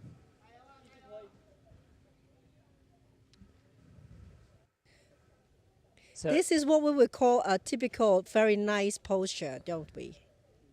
So that was number 27. So Wang Chichan. Okay. Was that right? It was number 27. Sorry, what was the number there, Angie? What was the? Wang. The bib number was 27. Yeah. So in 13th place. Wang Zhijiang. Yep. And that means that we might have Bai Hui and then Lodewijk Verens coming through pretty soon. Some that is what we're expecting, but it seems like although they go through the checkpoint like neck to neck, but over the last 1 kilometer of nice hilly and shady trail, they seem to kind of spread out a tiny little bit. Yeah, so coming up, Baihui, and then after that, two really strong Hong Kong-based runners, Ludwig Rins, who came 7th last year, and Alexander Nadrik, who's had a really good season. He's in 15th and 16th. We'll expect those two to come through fairly soon. So we'll stick with you, Angie, while we watch them come through this section. And these runners are probably still on a sub 12-hour pace. This is still very high quality runners. Going into the sort of top 20. A lot of depth in this field. Really great runners in this race. I've got a terrible story for you while we wait for the next runners to come through. At the very point that Angie's standing here, so I was with my Oxfam Trail Walker team. Oh, have we got a couple of the runners coming down here, Angie? It looks like it's just frozen. No. No, okay, it's just a hiker. Spectator. It's a spectator coming through. Hiker. So exactly where Angie is here, I was out training for the Oxfam Trail Walker. Is this going to be an ankle story? No, it's way worse actually. So we were running through, it was just after Halloween, so November, in training block for Oxfam Trail Runner Walker. coming in. Who do we have? That's Ludwig. Yeah. Yeah. Woohoo! Looking strong. Yeah, carrying those poles. Yeah. Nice and strong. He's got a long downhill coming now, a fairly long downhill, so he could have tucked those poles away before the climb up to checkpoint 7. And let's see how far Alexandra Neyring is. He's just right behind him. Already see him. Yeah, so they'll be in visual distance once they get to more open parts of the course. They're going to be racing for places as well as time here. These athletes are going to have a goal time in mind, but every place counts, and you'll see some battles here going all the way through the top 20. Yeah, you kind of think that both Hong Kong-based runners, are they actually like are running with each other? Are they helping each other, or are they actually like are they battling against each other? But yeah, how do you find it when you yeah?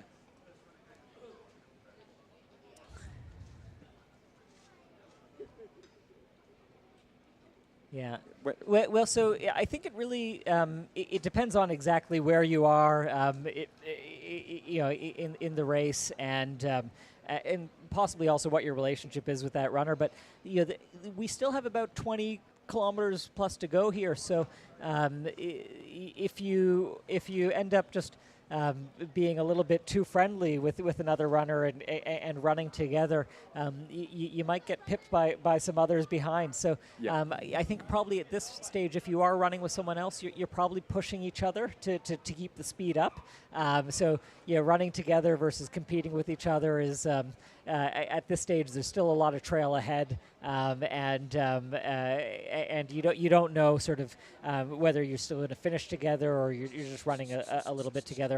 We haven't seen too many runners running in a pack at this point. The race has thinned out at a relatively early stage, so where you are having runners sort of bunched together, it looks like for the most part they're within visual range, but not necessarily running shoulder to shoulder. Yeah. Are we able to go back to Monkey Hill? We must have some of the sorry, who have we got here coming through? Alexandra. Oh, that is Alexandra. So it must have been the last one. This is Alexandra. It's Baihui. Baihui was just run through before then. So it looks like Alexandra's in about 15th Correct, place. that's correct. This is Alexandra Narik just run through, and then earlier on it was Baihui. Baihui, yeah. And I think we should be able to see Wang Zhichuan anytime soon. Yeah, and Alexandra was looking really strong. He's obviously going to be familiar with the course, and I find in terms of knowledge of the course, it's more helpful to know the last 20 kilometers than the first or any other section, because you're really managing your energy levels, and there's no point leaving anything in the tank. But if you know exactly how the race is going to end, you can sort of mentally adjust how hard you're going to push and how much energy you need to conserve for the last big climb and the last downhill. Yeah, absolutely. Are we able to cut back to Monkey Hill? Do we? So this is the Shingmun Reservoir. Reservoir. Really great. Like there's a barbecue pits and everything around here. At weekends, it's packed. Beautiful views around here, actually. You just around the corner from this reservoir, you'll be able, and Yopei Chan's just coming through. You can see him guzzling down water there. This is a really strong checkpoint.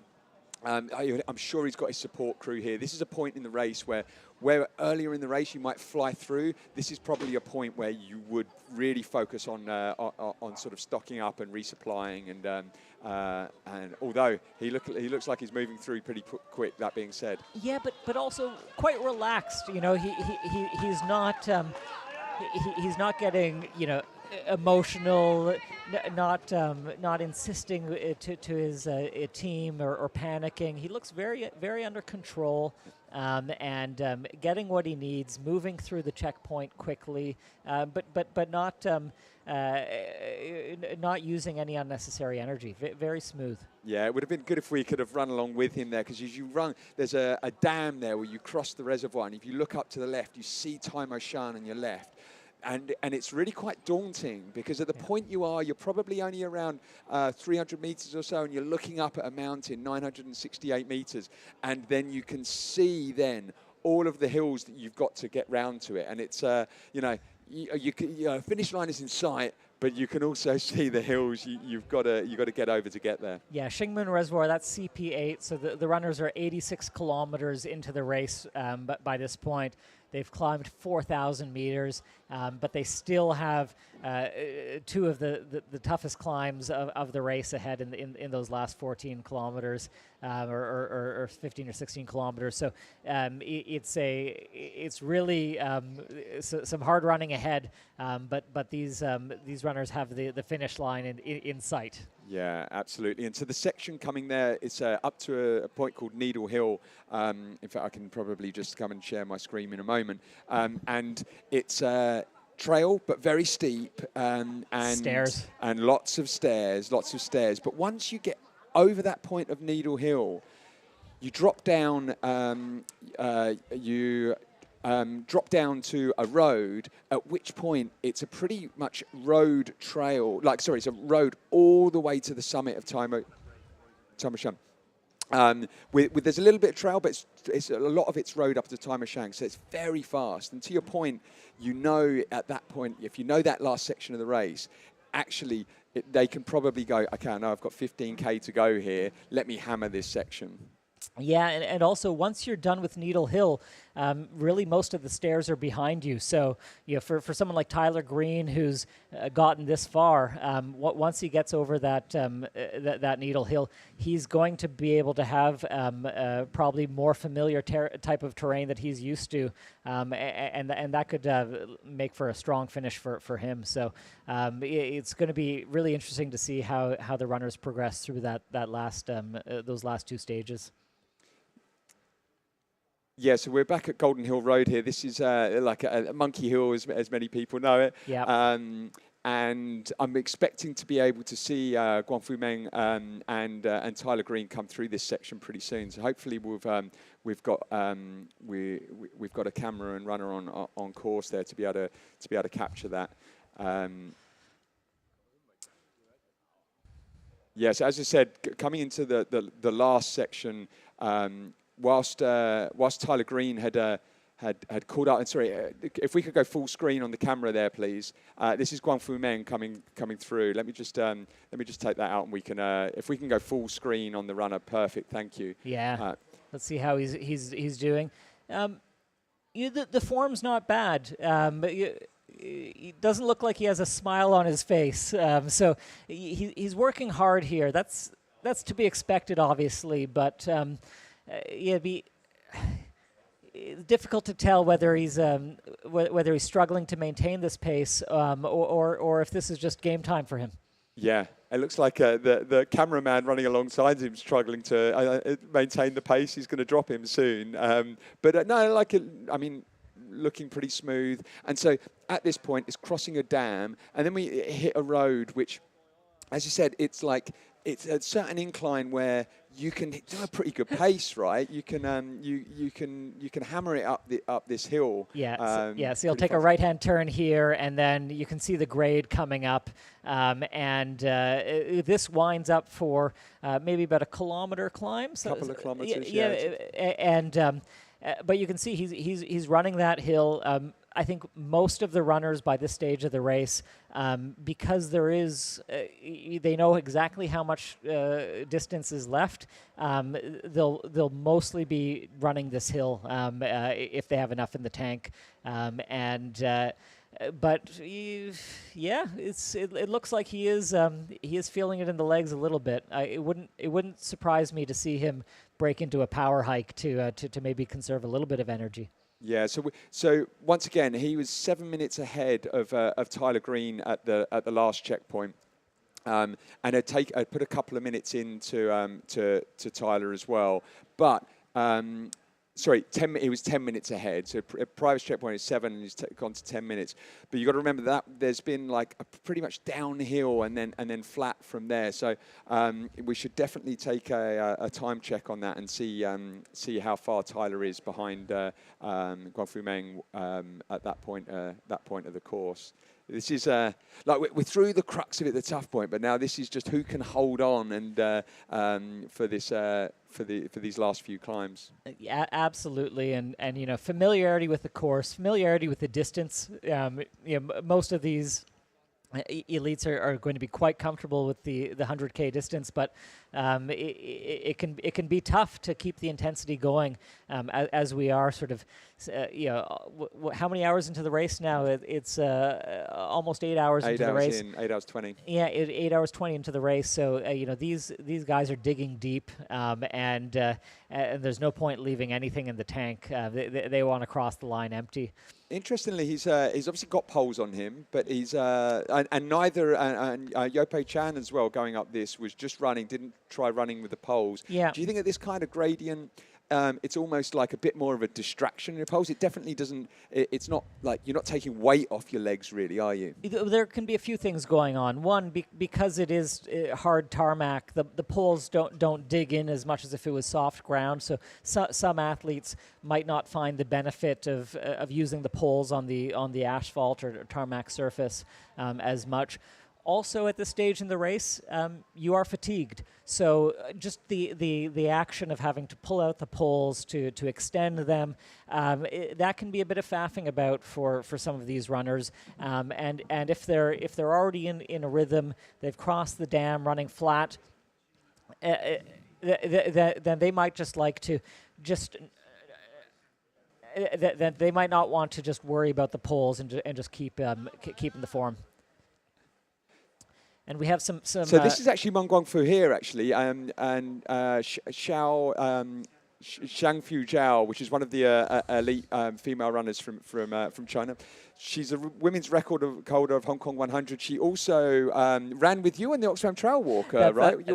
That's right. Fu Zhao was my teammate for Oxfam Trail Walker last year when we broke the mixed team course record, and she filled in for our team for an injured John Ellis less than a week before race day, and obviously a runner of her caliber had no difficulty keeping up with the pace, and it was just great to experience to run with her for 100 kilometers. So she's helping Meng Guangfu at the checkpoint. Looks like he's spending a little bit more time here than Yu Pei Chuan was. So interesting to see what level of support and how he's looking coming out. He's making up for that time stopped at the checkpoint now. Look at that. That was like he was coming off of the finish line. Coming off of the start line. Bloody hell, that was quick. That was flying out of there.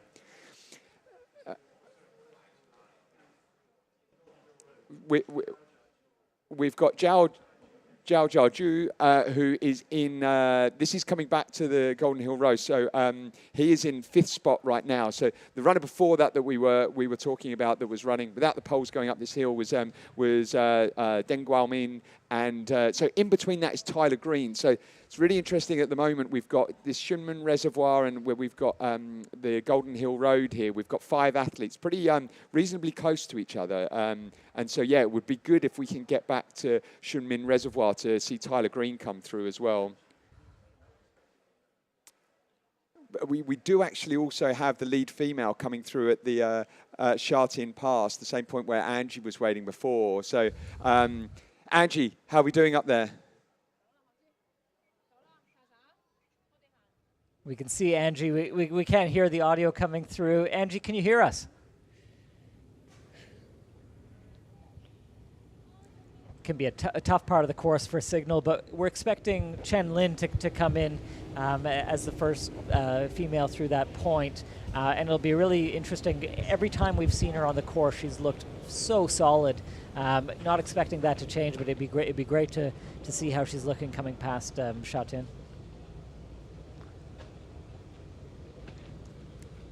So just while we wait for that connection to come back, let's go back to Zhao Zhaozhu going up Golden Hill Road. This is Monkey Hill, as many people know it. Yeah, looking really strong. I mean, I think he looks like he's going a slightly faster pace than the previous Meng Guafu who we had beforehand. So, yeah, I mean, Zhao Zhaozhu is a world-class runner, one of the best in the mainland. Yeah, I think he expected himself to be right in the fight for the win today. But the fact that he's still pushing hard means that he hasn't lost the ambition. He's fighting for a podium spot, and I think the podium is very doable for all of the top 5-6 runners here. There's not a big time gap amongst them. Yeah, Zhao Zhaozhu, the top ITRA score runner on the whole field. He's got over 900 score on ITRA. He has had a tough year though. He DNF'd both Western States and UTMB this year, but came back with a 4th in Jeju just recently. But yeah, looking strong, and want to sort of like make up for the sort of challenging mid last year. Yeah, and you can see again here he has the poles in hand, so it's not like they're stuck away in the quiver, but he's not extending them, not using them. I think he knows how long this hill is, and he just wants to get through it. He's feeling comfortable enough with the with running without them, and I think at this point runners are just going with their guts a lot. You know, if they feel like they're in a rhythm, then sometimes it's just easier to keep moving and to not mess about too much with the gear. Yeah, it'd be really interesting, like back at Shunman Reservoir, if Tyler Green has come through as yet. Like I think he'll be through there any moment as well. But those top 5, wow, it's pretty close. It's pretty close. It is, and if we are going to get any footage of them at the reservoir, it would be great just to see how quickly those runners who are fighting for that podium spot are trying to get in and out of that checkpoint, because if the gap between those runners is only a minute or two, how quickly they can get in and out of these last couple of checkpoints could be the difference between a position. Yeah, and I think when Guan Dumeng was coming through, you saw him race out. He's obviously been told by his crew, Yopei Chan's just in front of you. You can catch him. Let's go. Talking about leaders of the race, let's actually go to Angie, who's going to see the leading female coming through at Sha Tin Pass. Angie, do we have you there? We were here, but we have some very cute hikers, so it's looking into being interviewed. We're in 16th place right now. Yeah. They are in the 16th place right now of the group of the team category. Beautiful dog. Yeah, it was a nice dog there as well. It is any time, any second now the leading lady is just to come by. And we're thinking that it will be Chen Ling just any time now. How are you guys doing? We're doing well. Tell us how the conditions are out there, Angie. Is it starting to cool down a little bit? It is significantly cooler now. Even though there's the sun, there's a little bit of haze this afternoon. That's unfortunate, but the haze kind of block off the UV a tiny little bit. So being inside in the sunshine, it isn't so bad right now. Especially the last bit that when we're waiting for the leading lady. The last bit is quite shaded. You can see it on the live stream that, oh, we have a very, very good hiker as well. Next year you should race. So you can see that on the trail. It is quite nicely shaded for the last session. Yes. So everyone coming down is significantly a little bit more comfortable, and it's around 21, 22 degrees out here. Not very humid. So we're thinking that it's pretty good weather to run in terms of anything you can ask for. Yeah. I'm breaking up with you guys. Oh, No, yeah, no, I can hear you now. We can hear you loud and clear. Yeah. So sometimes the afternoon weather in Hong Kong can stay warm, but it looks like today things have cooled off a little bit, and that's going to be a little bit of respite for the athletes as they close out this race. Yes, tell my father that so that he doesn't wake me up at 6 o'clock in the morning every morning.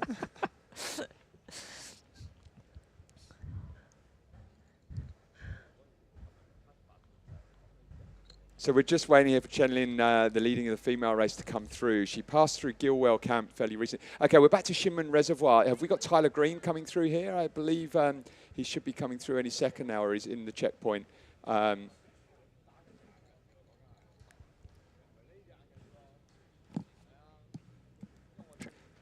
So we're going to have Roy come and join us in the studio desk for a bit. Welcome back, Roy. So we're at Shinmen Reservoir. I'm trying to see if Tyler Green's made it through to this checkpoint as yet. Yeah, his support crew look ready to rumble. So the support crew being his wife Rachel Drake, the winner of the third yesterday, the 33K, absolutely smashed it with a course record.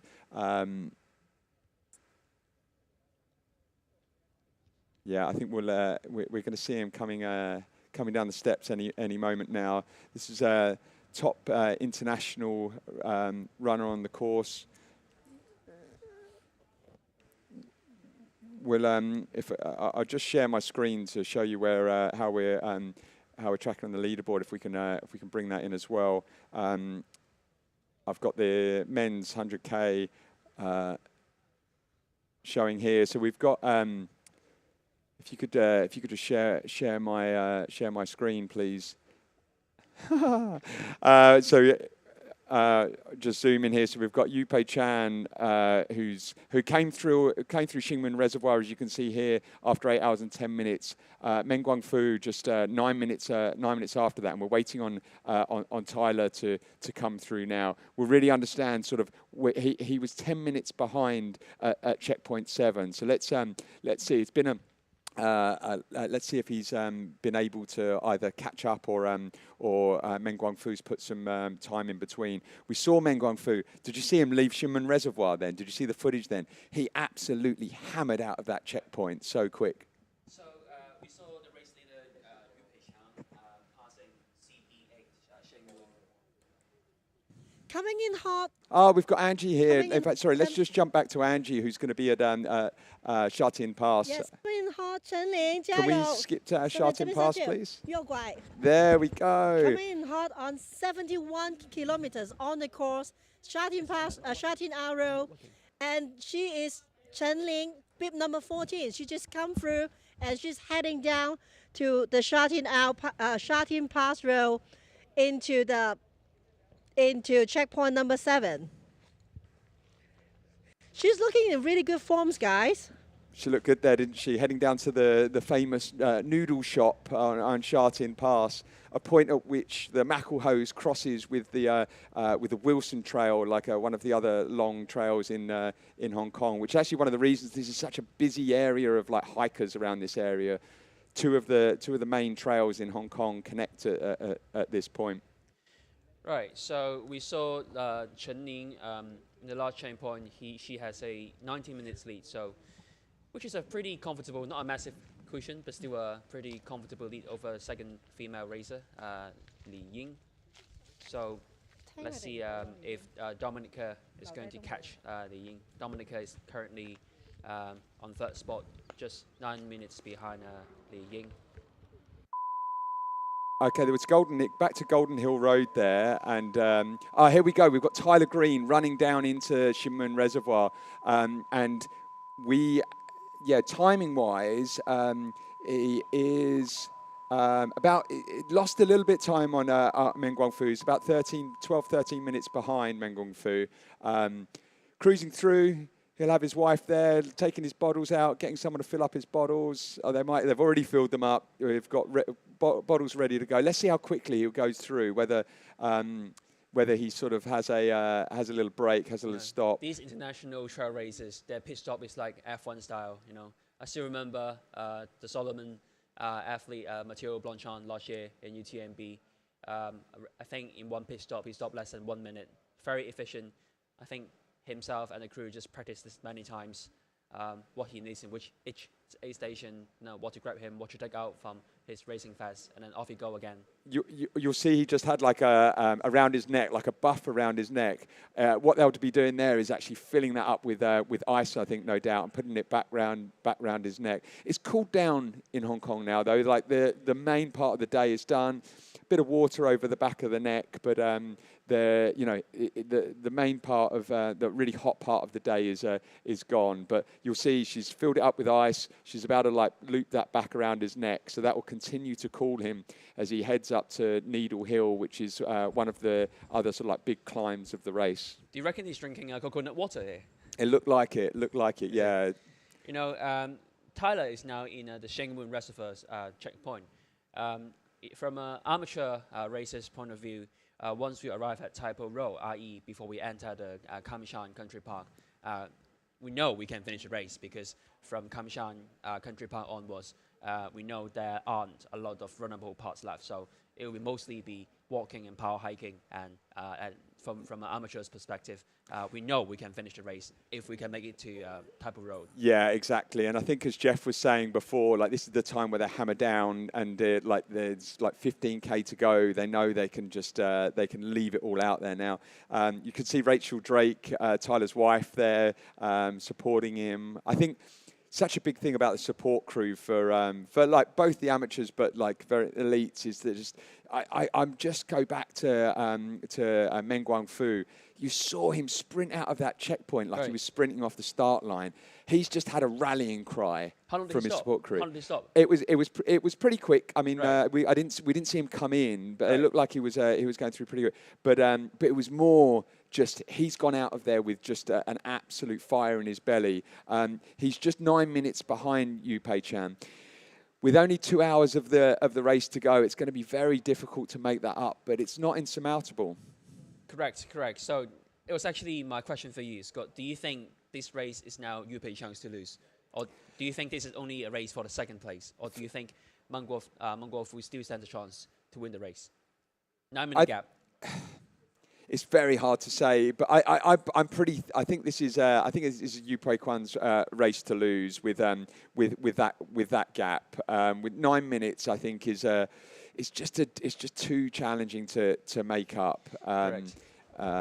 But you know, as they say, like anything can happen. There's still in 2 hours of racing, Yu Pei Chan could blow up. It definitely just looked like Meng Guangfu had a fire in his belly coming out of that checkpoint. But just to remind you how far they've come already, let's actually just jump to the race course animation. And have you ever done Oxfam Trail Walker before? No, I haven't. But I have some rough idea.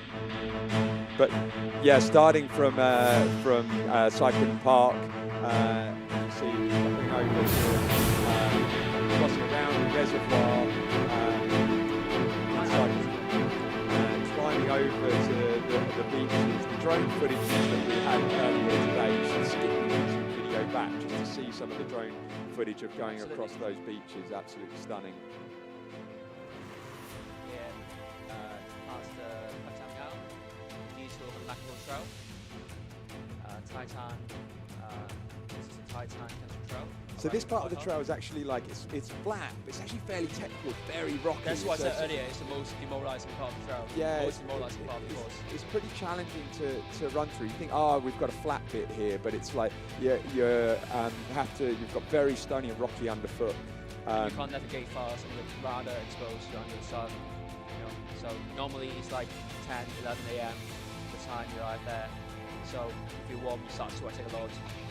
You're on the demoralizing part of the course, so it's a struggle. I would say the Titan Country Trail, the K-Land part, the Pond Queen and Peking Shan and Mountain Shan part, the two most challenging part of the course. So this is actually where they're at the moment. So they're coming through. Yeah, climb checkpoint 8 and then about to climb up to the summit of Tai Shan and then down to the finish line. Here we have so 103-kilometer course of Hong Kong 100. Yeah, 5,300 meters elevation. I was comparing Yu Peixiang's today's time with his record time 2 years ago. Yeah.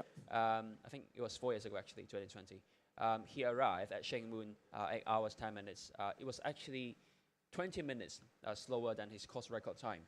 So just to say how brutal today's condition is, probably, Scott. Yeah, I mean, having said that, he came through at 8:32 last year. So this is last year's time. He came in at 10:37, and just to compare to what time did he come through to the Shinmun today? So it was 8:30. 8:10. It's at 8:10. So yeah, so if you see 8:10, so it's 20 minutes quicker than last year actually, which is. Which is interesting. I mean, which shows that I think the conditions have been slightly more favourable this year to last. But yeah, the year of the year of him getting the 10 hours. I think breaking that record this year is going to be a bit of a challenge. But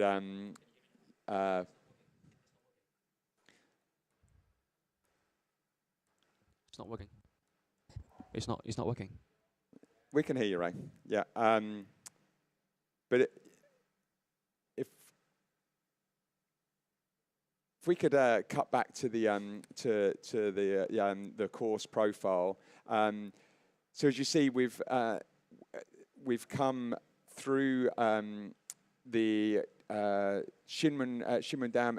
I mean, and in this, with a total, the total distance of that is 86 kilometers. So where you saw Tyler Green just come through there's 14 kilometers left to go. And it looks like it's all climbing, but there's definitely some up and down still to go. But yeah, there's about another 7K to the next checkpoint at Lead Mine Pass. Getting to this area, it's actually quite hard to get footage, to get live footage from this area. But actually, after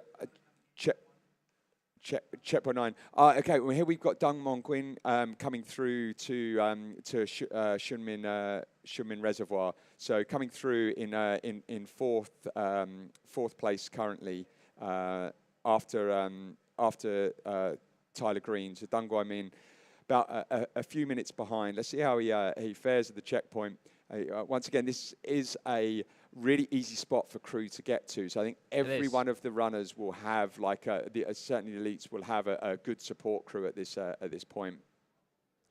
Looking pretty smooth. So Deng Guomin is no stranger to Hong Kong 100. Has raced this many times. Rather popular in the local trail racing community as well. Whoa, his pit stop is like 30 seconds, and he's off he go again. Very efficient. Very, very efficient, and he is his own crew following him.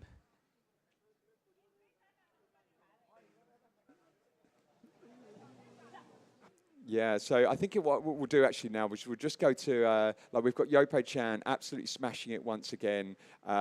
Let's go to the interview we had with Yopo Chan yesterday. 那你参加过这么几次香港100，那你对他的哪一个部分是最印象深刻的？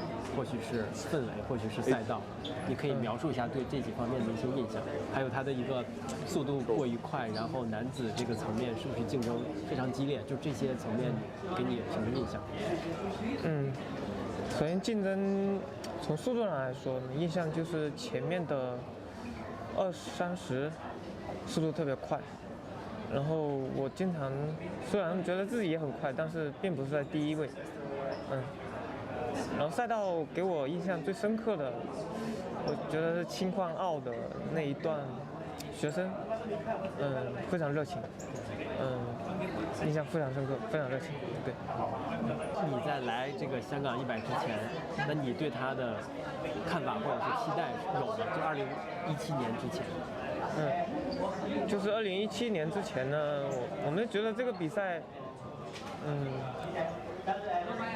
可能什么冠军啊没想过，就觉得要过来跑跑，参与一下，因为在我们心中就是知名度非常高，就是。对，非常想要在这边跑一个好成绩，当时是这样子。然后可能当时我的水平还不够高吧，到了2019年的时候，我就有想法了。我那年的时候突然就觉得自己好像升华了，我的越野好像可以了，就是进步很大。后来我就有想法说，我可能有机会过来尝试夺冠的想法。对，那就2020年是吧？对，19年的时候是我提升了，然后因为比赛在1月份，所以是2020年才有机会有这个想法。对，那这整条赛道哪个部分对你来说是比较有挑战的，然后比较印象比较深的？其实印象比较深的通常都是累的时候，就是最后的争草帽。对，争草帽尤其在20年的时候是大帽山前的那一段，可能跟补给有关系，补给不足，然后就特别的艰难。但是上了3点的时候就特别的轻松，因为下坡到了，马上就要到了。对。那就你观察哈，因为你参与越野的这个时间也是有一定比较长了，是吧？你也是看着中国的这个选手变得越来越好，越来越强。你有没有发现或者有没有想过总结过这其中的原因呢？其中原因，我感觉还是氛围好了之后，国内的越野环境变好了。变好的原因应该是市场好了，就是首先它有了一个很成熟的职业环境，然后有了一些职业选手。如果就是你如果不能全力的去做这个越野这件事情的话，可能在国内的这个环境还不够的情况下，是很难出更多的高手的。不能像欧美那边，因为他们很成熟，发展了很多年，所以说我们需要一个更专注的环境来，需要一个更去职业的去做，我们才能做得更好。And it's interesting, like he has just found his absolute form in this race every time. I mean, having won it the last 2 times, and looks like he's going to get a trio of wins. Very likely. But interestingly, it's not been his most ideal race. Like, I mean, sorry, he's not performed as well against a lot of this field over the past year. You look at some of his other performances. Actually, like a lot of the other Chinese runners have been beating him, but this is just his ideal race. He just absolutely smashes it every time. So just to say, Hong Kong 100 plays to Yu Peiqiang's advantage, right? So I just want to give a shout out to a friend of the local running community, Belgian Hong Kong-based runner Tom Bacanat.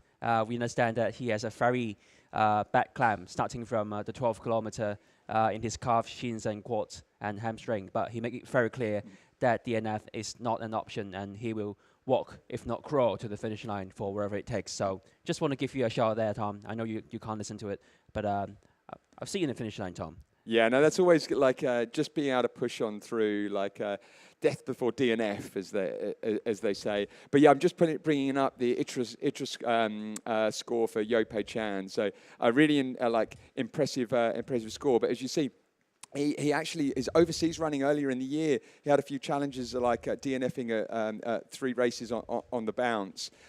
So actually coming into the race, Jeff and I were chatting, he's maybe not in the best form, actually, looking at the past year. But he's definitely, it just this race brings the best out in him. So we're heading back, like we're footage back here again of like of Golden or Monkey Hill, and it looks like we've got I think there's Kung Guidu coming through there. You know, I was thinking about what you said just now, Scott, that some athletes, they have a consistent season, but they don't have a remarkable performance. But other athletes, they may have what seemingly a rather average season, but they can perform in the biggest races. Would you say this is what's happening to Yu Peixiang? We see him DNF in Trans-Jeju, in UTMB CCC last year, but he keeps showing up in Hong Kong 100, keeps smashing it every year after year, and it is his race to lose today. That very likely he'll win it 3 years in a row. So he's just that kind of athlete that shows up at the right moment. I mean, I think you talk a lot around this ultra endurance sport. So much about the mental as much as the physical. Absolutely. And I think for those like athletes at Yu Peixiang, they've got a course that they love, that they've and that they can think back. I've been through this before. I've been through this before. I've won this race before. It just gives it a supreme amount of confidence going into it, and I think that that's just going to like see him through to the finish line. I just can't see him giving up his winning spot right now. With Jing Guidu going through there, legs look a little bit tough coming out of that checkpoint there. His quads look like they've taken a bit of a hammering. Is that Qing Guidu that we're seeing on the camera right now? I'm pretty. Or Zhao Jiazhu? I'm not entirely sure. But either the 5th or the 6th mainland Chinese. Sorry. It's either fifth or sixth. Yeah. May have been Zhao Jiazhu. It was. Sorry. Yeah. Looking very strong. That was Zhao Jiazhu. Yeah. And so we'll be next coming through is Twin Jidu, and then we've got the Nepalese runner Terta Badu Tamang, who actually has won the Hong Kong 100 before. We've talked many times around the Nepalese runners have got a real history on this course and across the Makelhose. Yeah, like I said earlier, I was first introduced to be aware of Yu Peixiang from his footage from a few years ago, climbing Mount Anshan. At the time, I thought he's a soldier, because he just knew when to relax, when to push. He's like a machine, very, very disciplined. He knows the course very well, and he was obviously wearing a pair of Nike road running shoes. I think he switched the road running shoe at some point in the trail. So he started wearing a pair of trail shoes, and then he switched to a road shoe. So he obviously had this plan of what he's doing. Another athlete coming in is that this should be the 6th athlete. This is Qing Guidu coming in here. Should be bib number 22. It's interesting. Normally in an ultra race, when you arrive at the aid station, would you sit down, Scott? Some people would prefer not to sit down, right? Yeah, I think so. It can be good just to take take a weight off the legs for a minute. It kind of depends if you plan to really stop, to really change your gear, to be able to actually put on food. So I think, some checkpoints, if you're feeling good, if you feel you've still got enough water or you don't feel like you need to eat anything, it would just be like grab something and go. But yeah, I think Ximen Reservoir, as we've said, a lot of them will have their support crew there, so it's probably a good time to actually check in with your support crew properly. Because some local athletes have this superstition that if you sit down and stop, you can never get back up and run again. So even if they stop, they would choose to be standing, while the crew fill the water bottles, change the gels for them. So yeah, wow. Now straight out of this Ximen Reservoir, this is the shot I wanted to see. So you come out, and this is some incredible drone footage here of Ximen Reservoir. Yeah, as it pans around to the left, you actually look right up to Tai Mo Shan, where the runners are heading 14k away, and they've got to pass over Needle Hill, Lead Mine Pass, and then over to Tai Mo Shan before a 5k descent to the finish line. But yeah, he's definitely taking slightly longer at the checkpoint. I mean, we saw saw Zhao Jiaju just actually fly through there. Maybe tactical. Maybe this is Qin Guidu's winning move, because after the Qingwen Reservoir, you have to climb the Needle Hill, the Grassy Hill, and ultimately the Taimo Shan. So there isn't really a lot of runnable sections after Qingwen Reservoir. So it's all about how quickly you can, power hike, power yourself up these 3 massive mountains. So taking a minute or 2 off, slowly refilling up, cooling yourself down may not be a bad decision. I would not be surprised if Qin Guidu can, catch up with Zhao Jiaju in subsequent stages. After the Qingwen Reservoir is a 500-meter run before you arrive at the bottom of Needle Hill, and then it's a very steep, very immediate climb up the Needle Hill. A lot of runners would blow up there because they would have already accumulated more than 70, 80 kilometers in their legs. And it's just brutal. That climb is just brutal, the southern climb of the Needle Hill. On the other hand, many find the ultimate climb to Taimo Shan to be actually quite gentle and mild. And this is partially due to the fact that mentally you can tell yourself, I've arrived at Landmine Pass. I'm going to finish this race, so I'm just going to enjoy my last climb to Taimo Shan. Although, for most of the amateur runners, when you arrive at Taimo Shan, it will be completely dark already, and there isn't really much scenery you can enjoy on your way up to Taimo Shan. But still, the mental element, you're able to tell yourself that I'm here, I'm just final kilometers in, I'm going to enjoy it and take it easy. So I would say it could be tactical and strategic for Qin Guidu to take it easier in the Shengmun checkpoint. Yeah, so going up Needle Hill, a lot of steps and very steep coming off of the back. But then there's actually a road climb all the way up until you then hit lead mine and then down on road until you hit lead mine pass, which then you've got this beautiful trail. It's actually my favourite part of Hong Kong, where you go up through like a boulder field, and hoping we will be able to get some drone footage here, but yeah, you can see here of the drone footage of Qingwen Reservoir. This is immediately before you climb the Needle Hill. Yeah, this is before heading up Needle Hill. So there are 2 roads. I think the course, when you arrive at this point, you turn right to go up, and then you start the Needle Hill climb. On the left of the road is where the Wilson Trail leads you to. So this is another point of alignment between Hong Kong's Mackerel Trail and the Wilson Trail.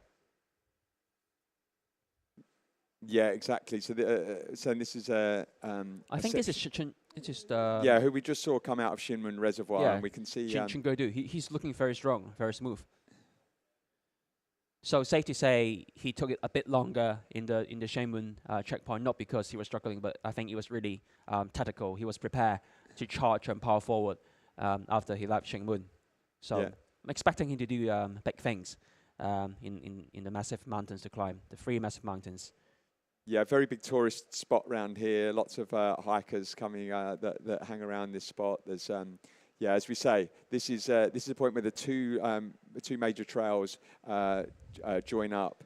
Okay, we see 2 other. We see one athlete coming in, and the camera crew. So this is Tirtha Tamang, Nepalese runner. Excuse me. Still smiling. Looking good. Trying to, as all Nepalese runner, big smile on his face. Still smiling. How can they do that? Let's see how they go at the checkpoint there. So Scott, when you are in an ultra race, what do you like to take during each checkpoint? So I think for me, when I get to halfway, I can't really eat much after this. So I've been quite like real food. I use Spring Energy gels, but it gets to this point, I'll be some fruit, but I'm on Coke the whole way. You'll see him downing orange juice there. I think at this stage, your stomach, it's basically, if you can get any calories in at all, then you want to be able to, if you can get it through fluid is probably best. you've probably got sick of whatever carbohydrate powder you had before. So yeah, something like Coke. The challenge with orange juice is it can potentially be quite like acidic for your stomach. So it's probably wouldn't be something I would eat like real oranges, but like then it would be a bit better. But yeah, he's got a great support crew there. So would you try to stick with real food at the beginning stage of a race? Just until I can. I mean, I think it's just really a lot of time is to feel. So with these crew here, they'll often like put out quite a few different bits of food because you don't actually know what your athlete's going to want as you're crewing for them. So you need to just give them options because you haven't had a chance to speak to them beforehand. They can't call you on and say, hey, like get this ready for me. So you have to have some options available to them so they can pick what they feel like. We can see Thurfer downing a can of Coke right now. So a can of Coke after orange juice, just to make sure he has enough glucose storage in his body for the final big climbs. Coke's a winner. Is it? And remember that Tamang's that's been a winner of this race before, so he's got some good experience of the course. But we've got enough of us. We've got we've got an absolute rock star that we're going to welcome to the booth now. We're actually bringing Esther Silag who I'm sure if she was running today the local superstar would be absolutely leading the field, but has been sick, and so he gets to bless us in the studio today. So we're going to bring back Jeff and Esther. Hey, yeah, monkey.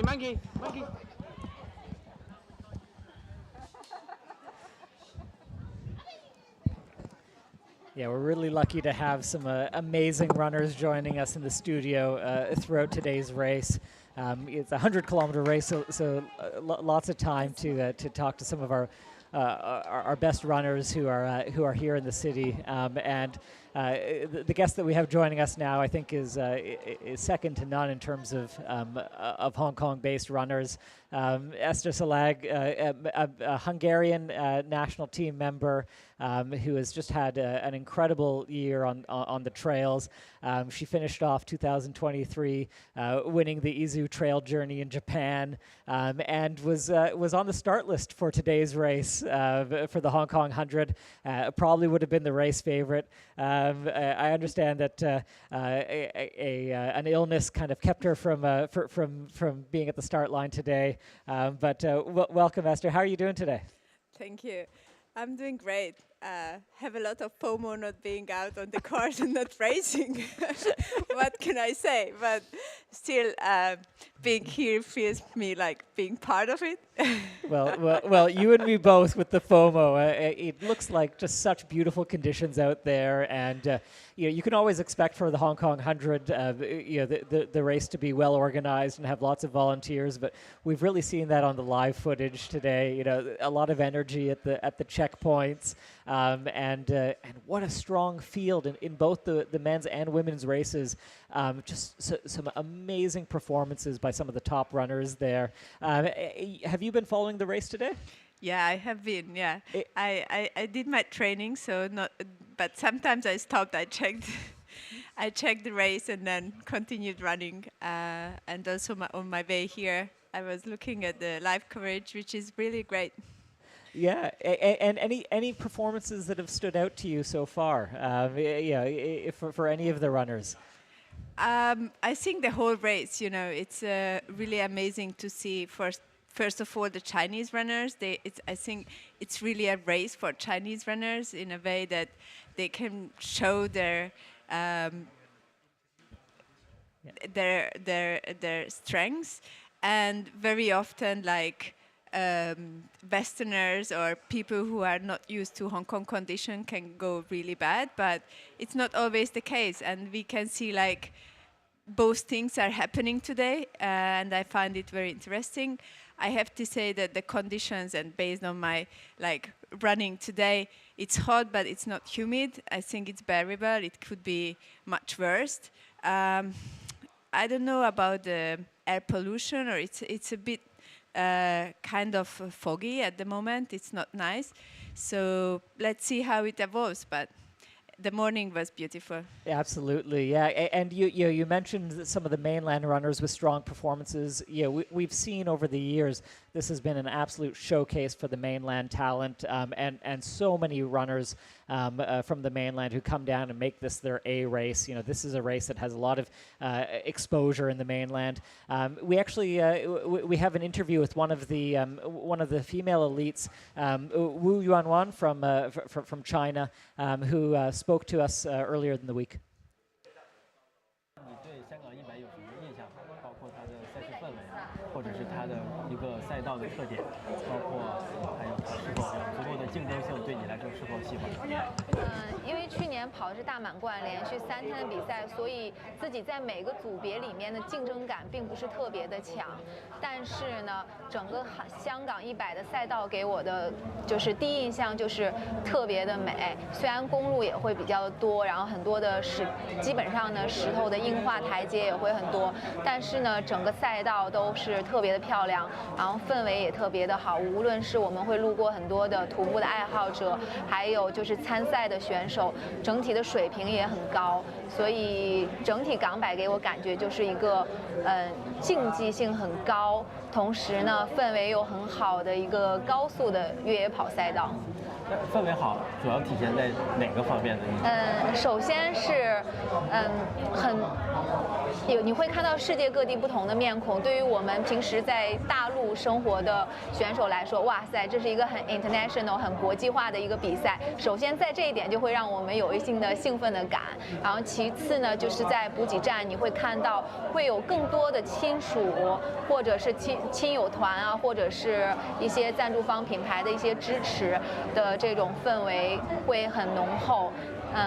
还有就是会有一些的叫什么就是会有一些的少儿军、童子军，对，然后很可爱，小朋友们从工作啊、服务啊，对我们的这种热情啊，觉得还是挺特别的一个体验。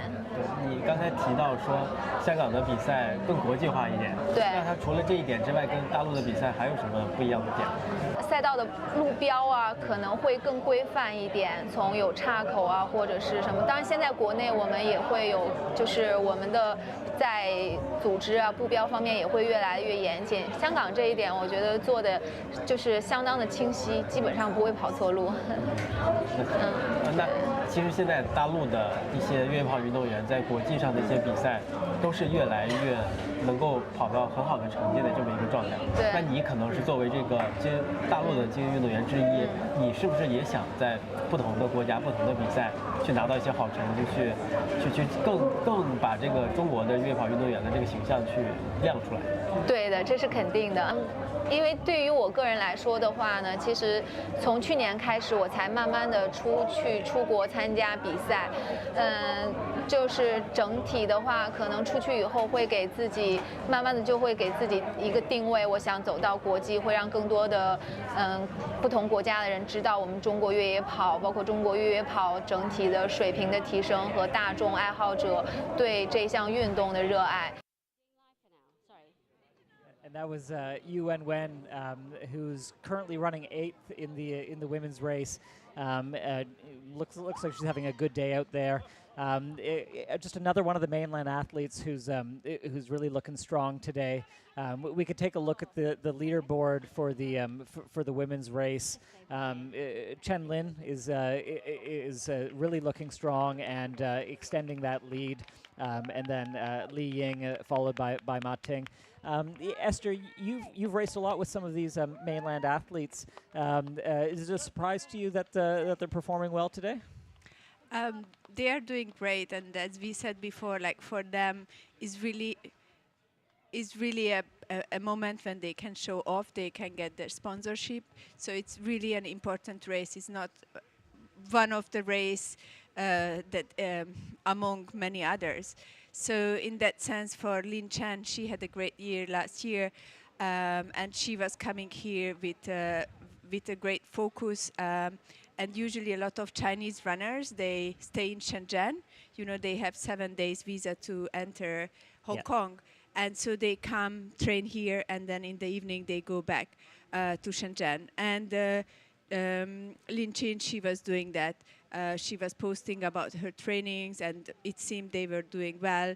They were going well, and also she was dealing well with the humidity. There were some humid days. Yep. So I think, she had a good preparation for the race. Yeah, and we see here a Stingray John Onifa at CP8, and it looks like he's turned around pretty quick, got his nutrition, and he's walking back out on the trails. Do we have Nat there on the scene? Nat, can you hear us?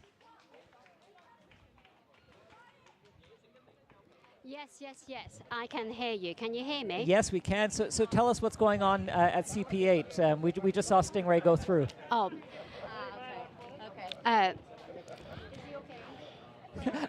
Yes.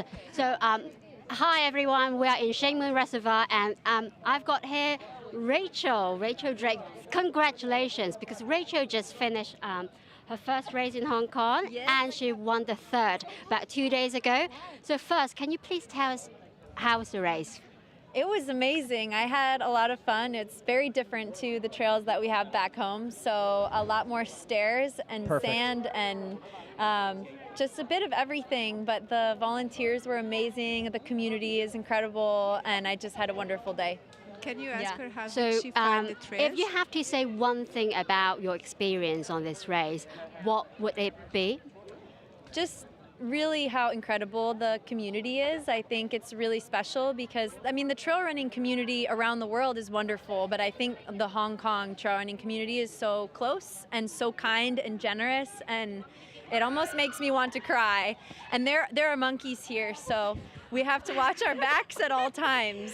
Interesting experience, isn't it? Yeah. Speaking of the community here, your new friend Esther, who you went out running with, is actually with us in the studio with a commentary. Hi. Yes, and so Esther would like to know how do you find Hong Kong trails? How do you like it? Do you like the stairs? Yeah, I think just something different is always exciting. And it's been so nice to run with Esther because she knows which way to go, so I don't have to think about it or get lost. So I've been having a lot of fun just chasing her blonde ponytail around Hong Kong Island. Okay.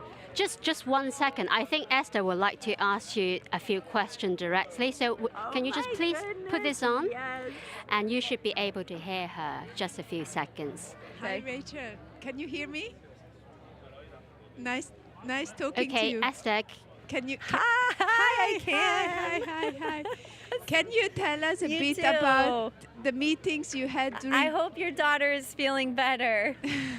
Yeah, a little bit better. Thank you so much. So during can you meeting? Can you hear me? Can you hear me? She cannot hear me. Yes. Okay. Can you say about your experience here in Hong Kong? You met Veronica the other day. She was number 2 at Hong Kong 100 in 2020. You are with Fu Zhao whole day along. She won Hong Kong 100 and she's the course record holder. She had an amazing race at, in 2020. How do you feel about all these women that you meet in Hong Kong? It's kind of a different experience, I believe.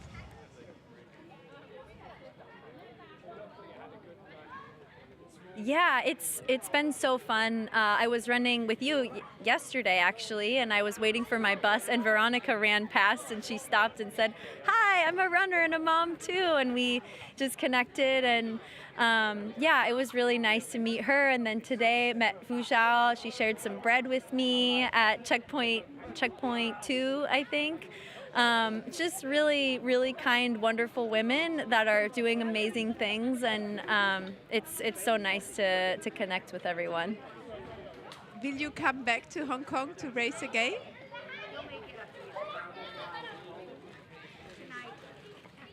I would love to. I think maybe next I should do the half, and then the year after maybe the 100. That sounds great. So in 3 years you will do the Grand Slam.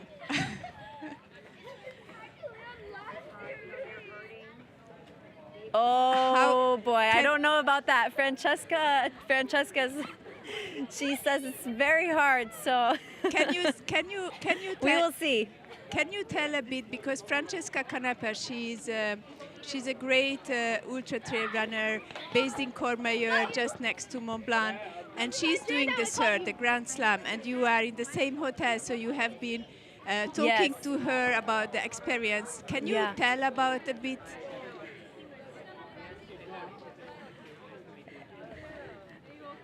Yeah, so she, after the third, she had really bad cramps, and it was cool to see how the community just helped her. And I mean, someone gave us money to take a taxi back so that we didn't have to take the bus. Like, that is how amazing this community is. And Francesca went out the next day and ran the half, and then she's somehow out there again today. After having really bad cramps, not even being able to walk on the first day. And yeah, it's just cool to see how strong she is, and everyone who's doing the Grand Slam is. I just can't wrap my mind around it. Well, you know, it was actually her first time doing the Grand Slam, and last year she came here to do the 100K race, and then she challenges herself with the Grand Slam. Perhaps maybe you consider it? Maybe. I think I need to have a few more babies before I will be strong enough to do. I need at least 2 babies before I could do something like the Grand Slam. Yeah. I love that. So speaking of babies, because I was interviewing your husband, Tyler Green, just a couple of days ago, and he was saying that he's been carrying the baby in a baby carrier, just doing steps to train for the Hong Kong stairs. Yeah. And today your role is swapped, because 2 days ago he was supporting you, and then today you're supporting him. Yeah. Can you just give us some insights? You know, how do you feel today in terms of like being the supporter role? Yeah, this is much more stressful for me than running my own race, because there's so much you can't control. So today is much harder for me than Thursday, but it's fun to be able to share these experiences together and just connect with a new community and see new trails. And yeah, it's really a joy to get to do this. And you saw Tyler in quite a few checkpoints. Can you please give us a little bit of insight, how he's feeling, how is he doing? Yeah, I think he's doing really well. He seems very calm and collected and coherent, which is good. Yeah, he's typically a very smart racer, so I think early on he was surprised that everyone was so close. I think he thought that he would be much farther behind, and he's kind of held steady in this third position, maybe putting a few minutes on fourth, but I think I got word from one of the camera runners that his momentum was really good. So I'm excited to see when they come through the next checkpoint where they are. Yeah, when I spoke to him a couple of days ago, he mentioned the fact that he had some special training for the heat. He went to the sauna to train for it, and he was hoping that it will work, it will pay off. Yeah. Did it pay off? I guess we'll see in 17 kilometers. Stay tuned. Thank you so much, Rachel. Thank you. Thank you. So we've got another guest here. Hi. Esther, are you still here? Yes, I'm here. Hi, Nuria. Hello. Hello. Hi, Nuria. Hi, Esther. Hi. How are you? Would you like to speak to your friend Esther, since I got her here? Yeah. Hi, how are you? How are you Yeah, doing? fine. How is your I'm feet? following the whole race. Yeah, I'm very see. happy to stay here. Yeah, I saw that you are supporting everyone. Yeah, everyone. Yeah, it's worse than yesterday because it's not easy to run 56 Ks with pain and then the day after to be good, but it's okay. I'm happy to be here and don't care. Yeah. And so we've got another runner just arrived. Who do we have coming through there? Nat, do you know who that is?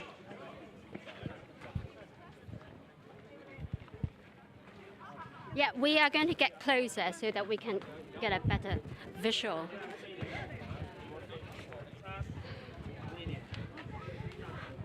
That might be. We have Beta here. Yeah, Bate Menkai. Yeah. So I believe Bate is running in ninth place. 还可以。今天天气有点热，对不对呀？我感觉比去年还热。还好。就快到终点了，现在都降下来了，感觉。 So Bate is saying that the heat is affecting him. It's quite hot out there. 今天的比赛怎样呢？今天比赛特别激烈吧，因为 And Nat is asking him how the race is. 算是国内外选手很多精英都到了。也今天国内的选手都很强的，可是就是天气比较热，And it really goes to show you that you know, even though the sun has gone down a little bit, the heat can affect the runners being out there under the sun all day long, and still some ways to go. You can see compared to some of the other runners, Bate's taking a little bit of time to get his nutrition down and you know, maybe just get some strength back in the legs.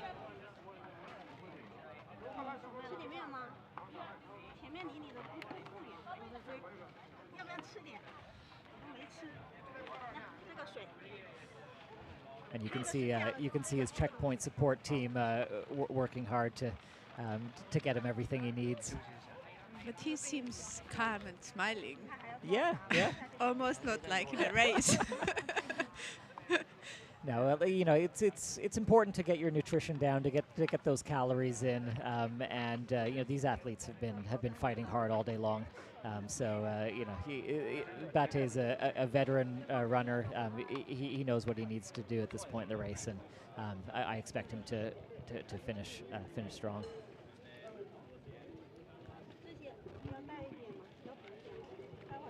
Yeah, seems he's leaving. And we should have the you know, the women coming through at some point. You know, the women's race has been a really dominant performance so far by Chen Lin, and then we've had Li Ying you know, really pushing in second place, and Ma Ting is now in third.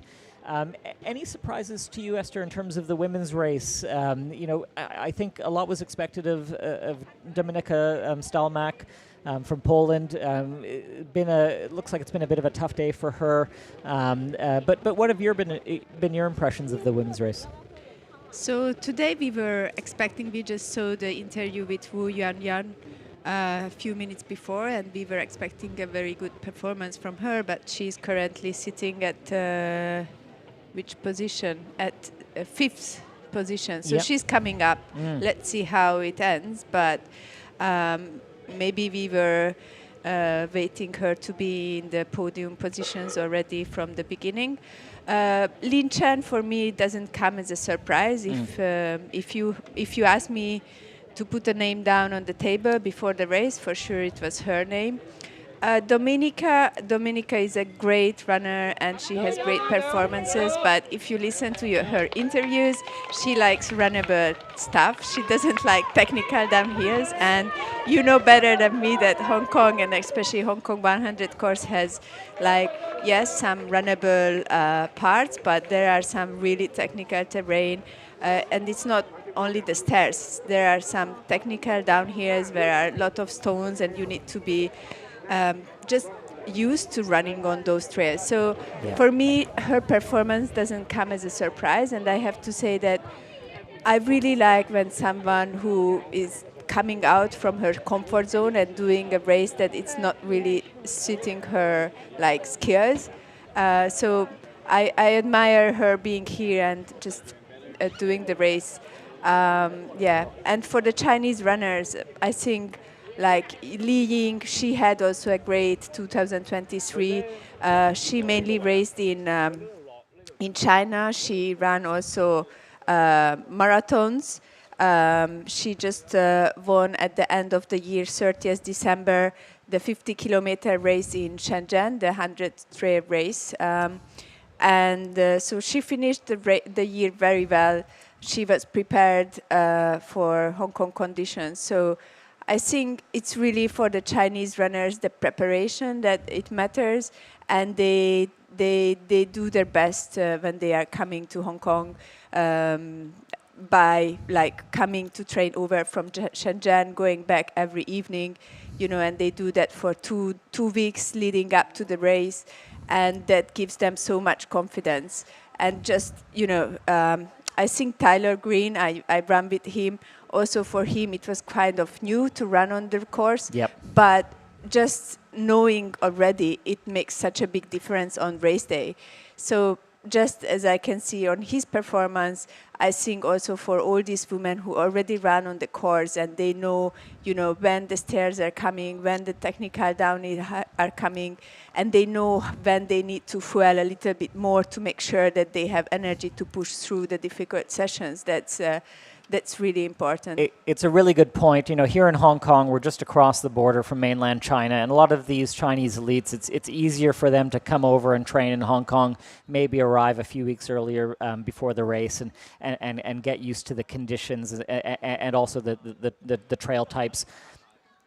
I think you were mentioning how in Hong Kong it's not just purely runnable. There's all sorts of different types of terrain, and because the course is all up and down, that terrain switches very quickly. So you just really have to be comfortable in terms of making all those transitions and keeping the speed up. We talked about some of the female elites doing the Grand Slam. We spoke with Francesca Canepa earlier this week. Why don't we listen to hear what she had to say before the race? How is racing in Hong Kong comparing to racing in Europe or in the US? Compared to racing in Europe, I think Hong Kong is, as I said, really particular, because in Europe you tend to have mountain races or more flat races or sea races. And here you have everything. So that's why I'm here again, because I get bored very easily. And in Hong Kong, you are never bored, because everything changes continuously, and you have to adapt continuously. And so I think it's something really exciting. And you've been racing this race before and raced against some Chinese runners.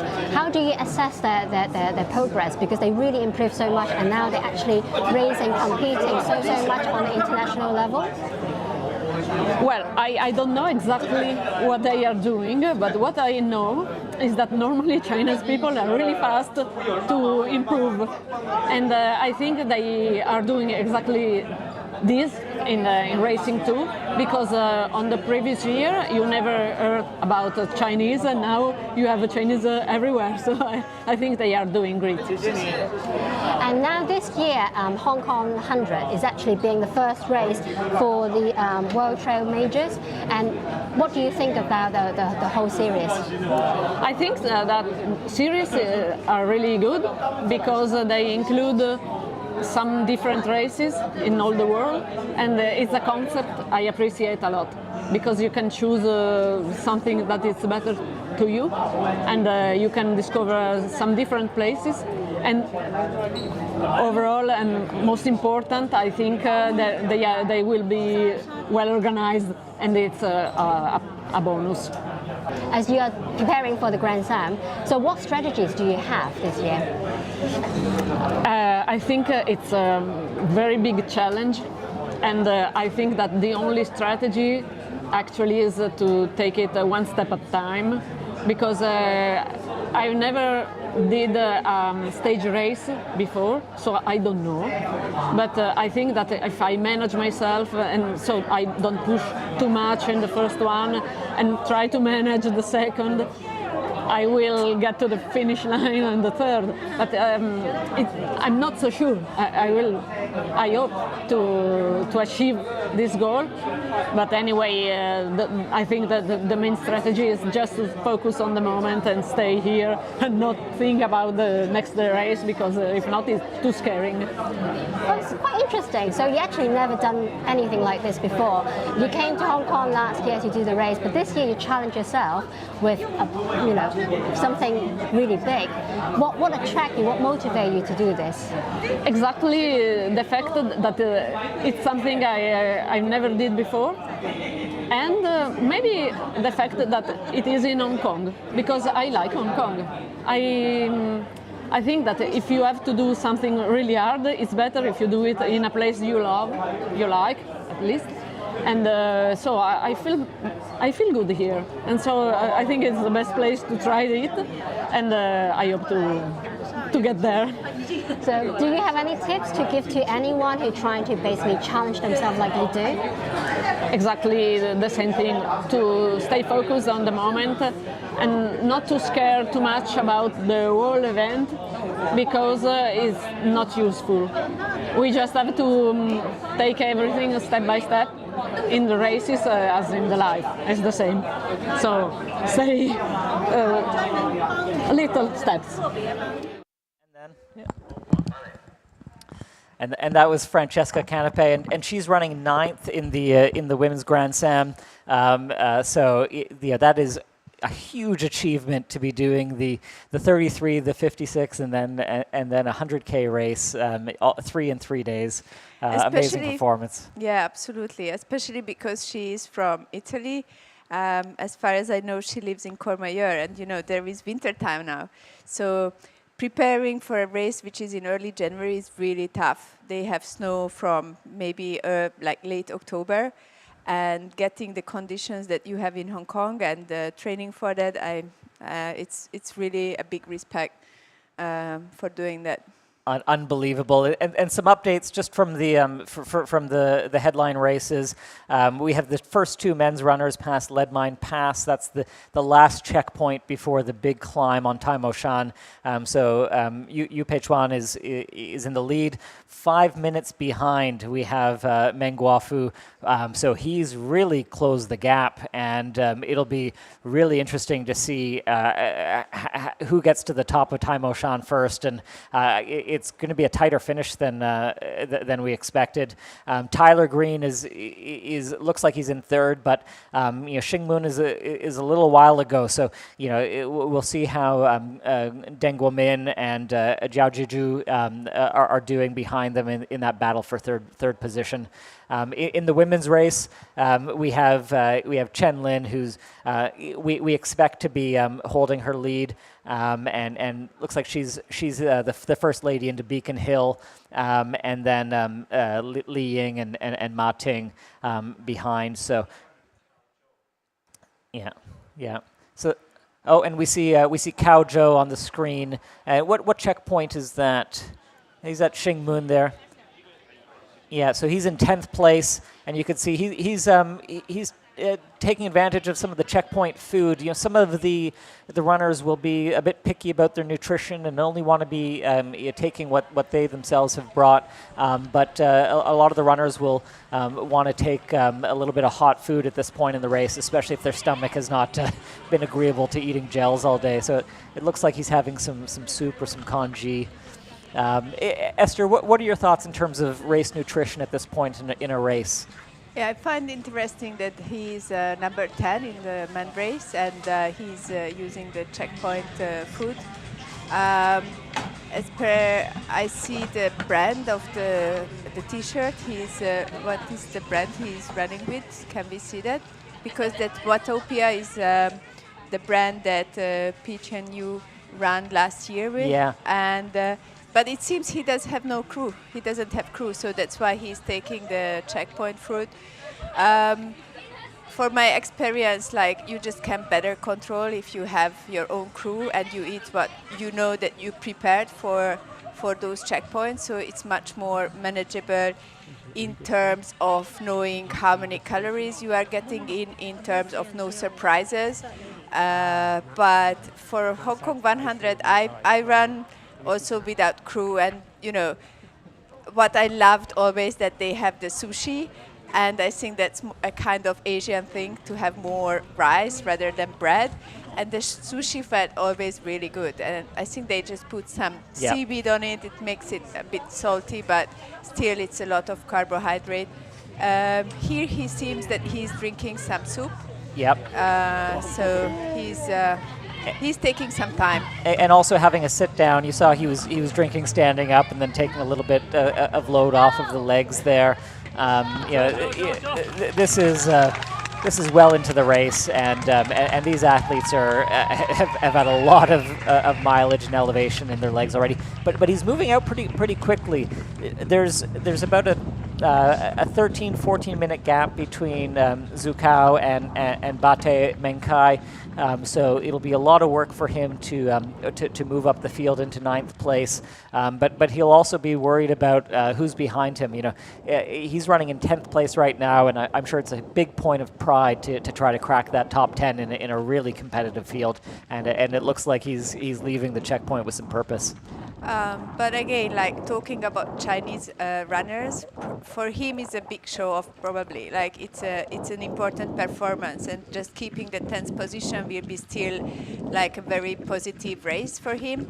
And I don't think it's a bad idea to spend some time fueling up your energies before the last 15 kilometers, because actually with the Needle here, Grass here, Lehman Pass, if he doesn't stop there and he just keeps going, then you have time or chance. So you have a lot of years to do, and if you want to be quick and just keep your position, you still need the energy that he just had at the checkpoint.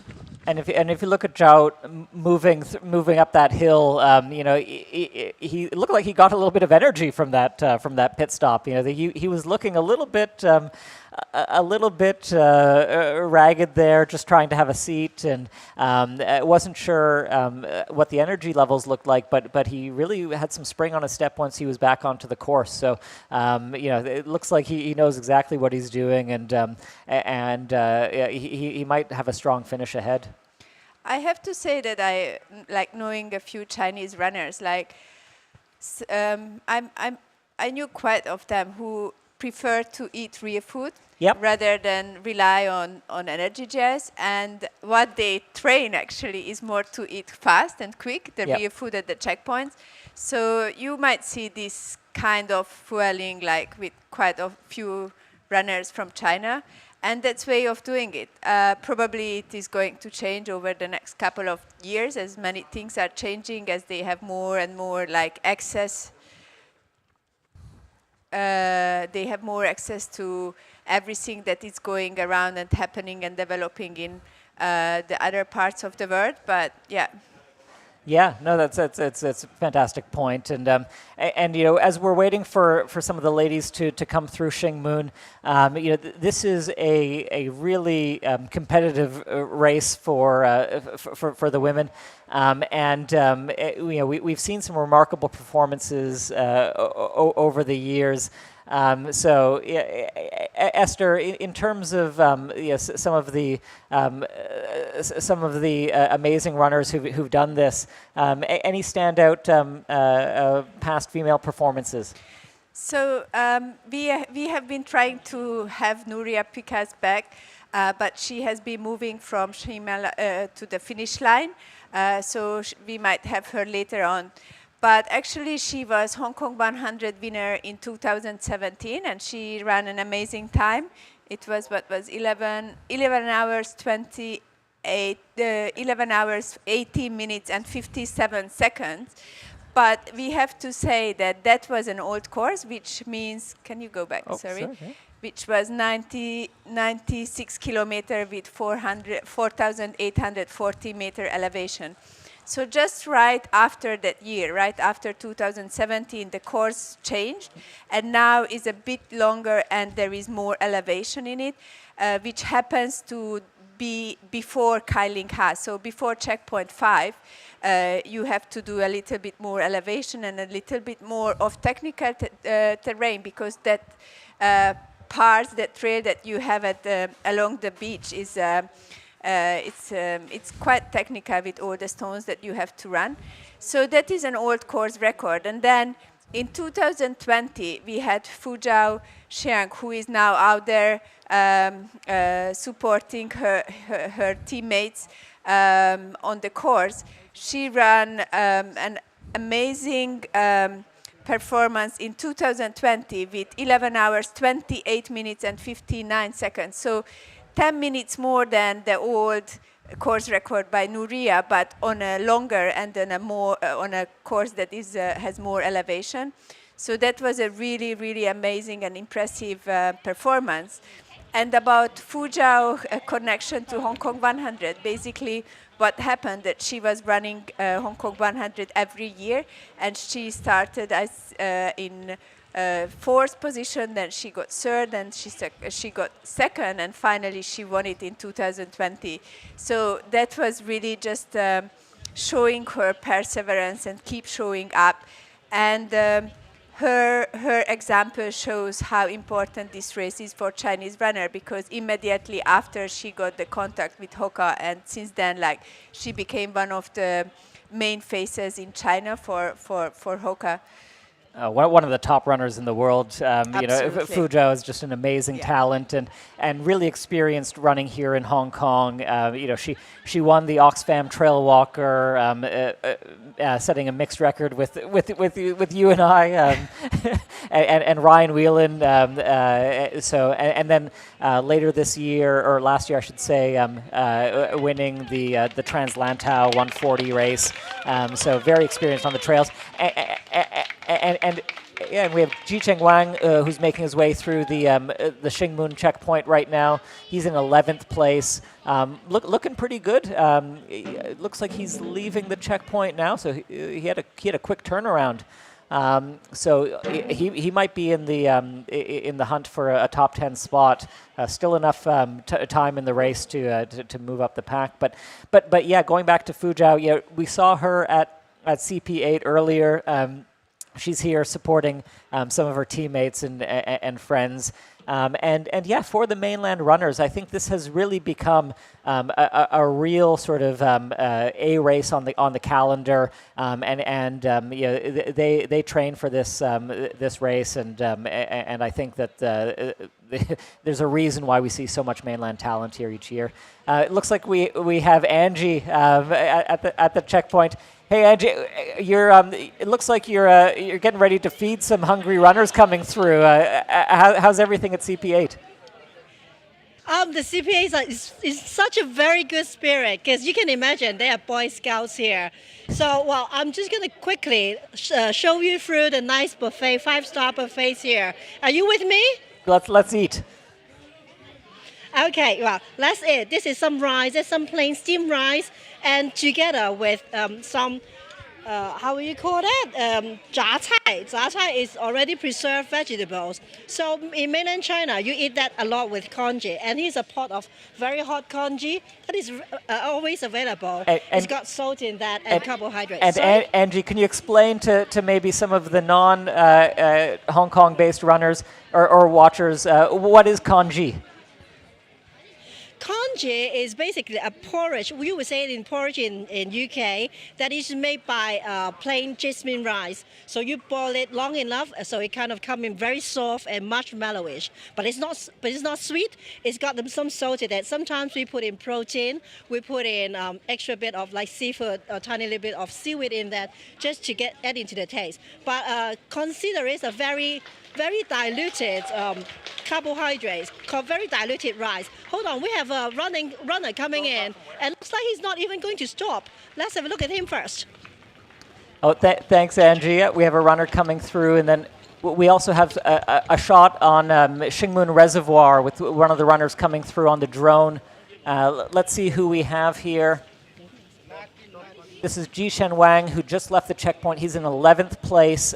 He had a really quick CP8, so he's a few minutes behind 10th place, and he's going to try to close that gap. But we can see with the drone shot moving through the course quite well. How much distance to go from here? About 18 kilometers?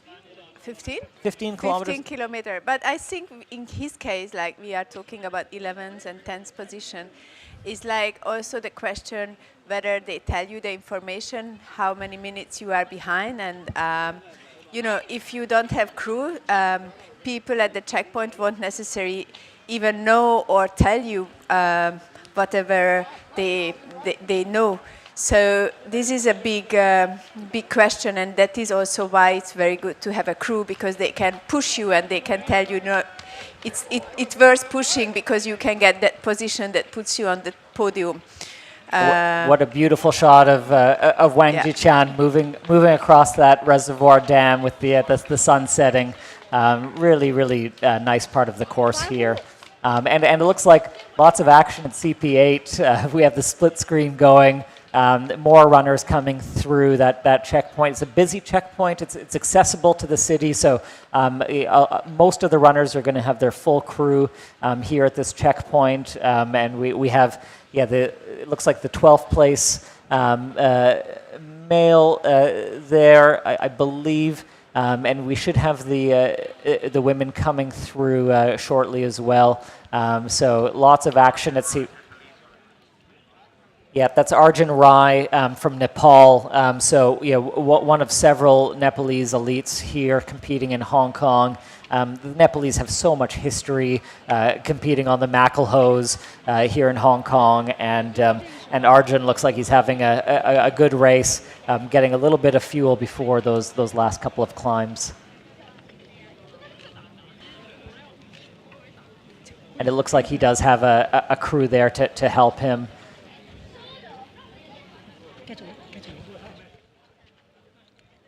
Yeah, can we have a closer look? Yeah, he's running with Kailas, right? Yeah. The Chinese brand.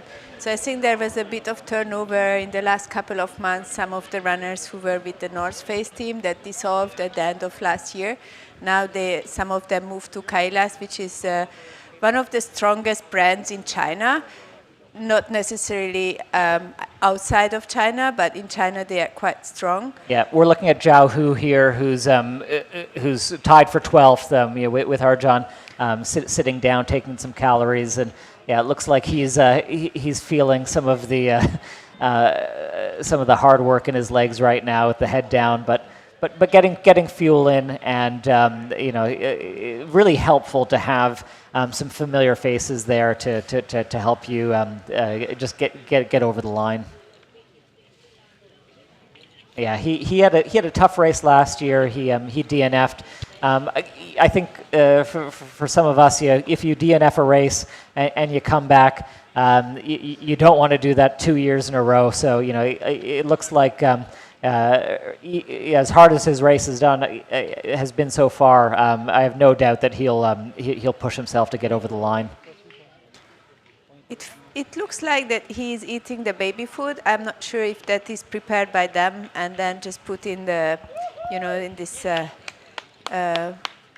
soft flask that makes you easy to eat. And who is it? And we have another runner coming in. Who's this coming into CP8? And Lin Chin should arrive very soon, right? We are waiting. I think we are waiting her to arrive. This is Bai Hui, who's another mainland athlete. And Angie, let us know how's Bai Hui looking. Slightly better than Zhao Hu. Bai Hui is looking a little bit more tired, but at least it looks very still got it. Like after 85 kilometers, this is probably as good as you can get anyway, right? Yeah, and you can see the teamwork here. You have the runner who's into the instant noodles, and then the support crew filling bottles and slipping them in. I'm hearing some excitement at the checkpoint. Ludwig. Oh, and we have Ludwig Vriens from the Netherlands, but a Hong Kong based runner.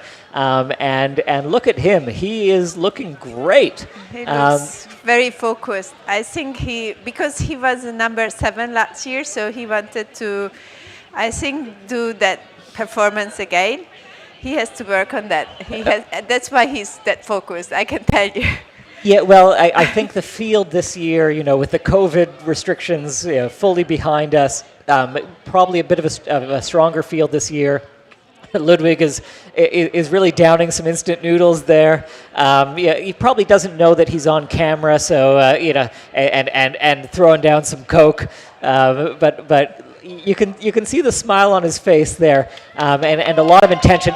What a fast turnaround there! He's already off. I think he is very focused. He wants to get that position again, so, and he needs to run very fast for that.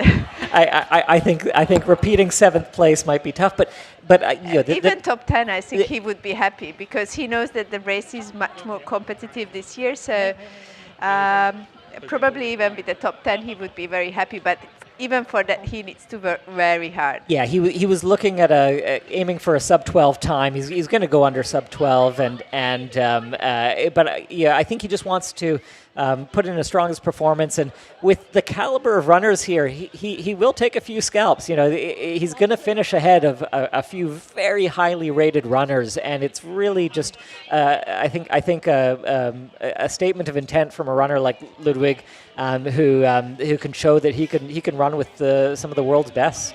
A great performance. And in the last 2 years, he was getting more and more focused with his training and everything. So I think it's and especially like living in Hong Kong means that he knows what is coming, and that is something that can help him to pass some of the runners that are ahead of him. And I think this is going to be a drone shot of Ludwig going over the dam. And just, a really, really picturesque part of the course. He's moving well. Go, Sherpa! Yeah, just a beautiful, beautiful reservoir with the trees and the mountains in the background. But yeah, 85 kilometers into the race and still moving like that. These athletes have trained really hard for this event, and we're going to see some pretty strong finishing times today, I think, for most of these runners. Yeah, I mean, in that sense, this is really an endurance sport, and how you can train for a race up to 100 kilometers or more, and make sure that also at the end you can still push and run strong. I think Chen Lin should arrive very soon to GP8, right? Yeah. Because we had news that she passed Taipo Road. Is that right? Okay, so I mean, maybe Angie could let us know how long she expects the women's leader Chen Lin to be coming through. Okay, still we're hearing maybe about 20 minutes away.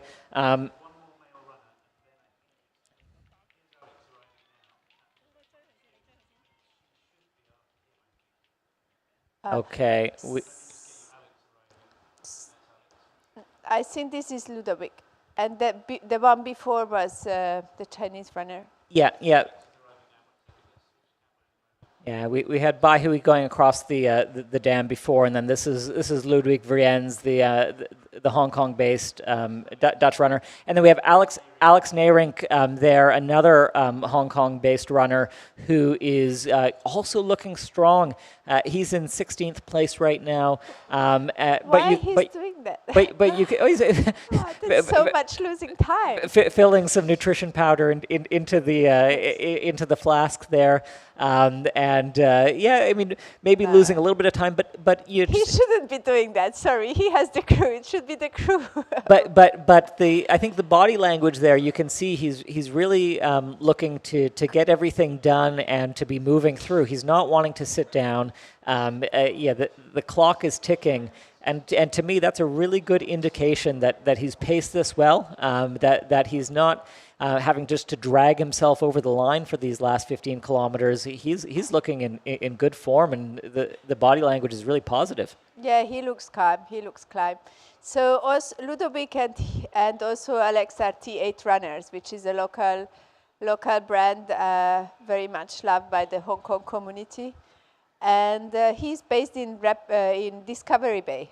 Yeah. So Discovery Bay on Lantau Island, which is just another part of Hong Kong that has some really gorgeous trails, maybe some more rural trails. Lantau Island is the part of the island on Hong Kong that has the airport, but most of it is undeveloped. So just has some really big peaks and some really beautiful trails. The Trans Lantau race makes me angry. He's losing so much time. Yeah. I need to talk to him. Well, we need Esther to keep her cool here in the studio. She's a fiery Hungarian, but yeah, the clock doesn't stop here, and it's not a bad point.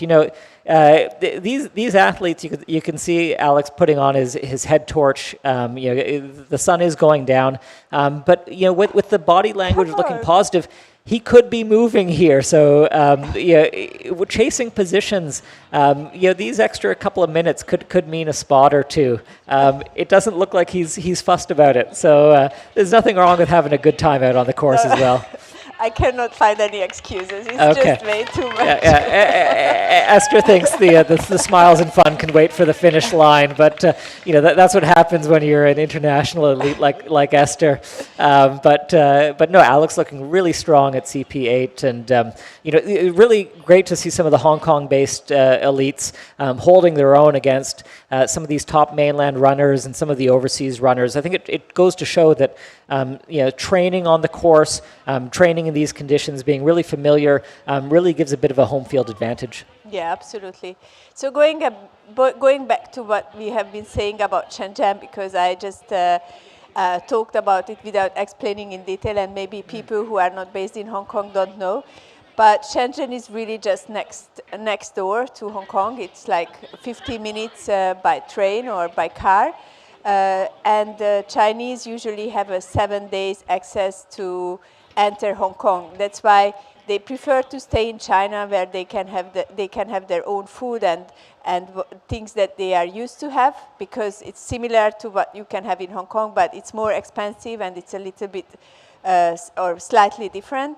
And then they come over during the day, they train here, and then they go back. Yeah. And they get the support by their team, so it's the easier way to prepare for the Chinese runners. And I have been thinking, that there are a lot of Chinese runners, and they are usually dominating Hong Kong 100, but very often we see them like performing amazing here, and then you don't see them going further, like going on international races and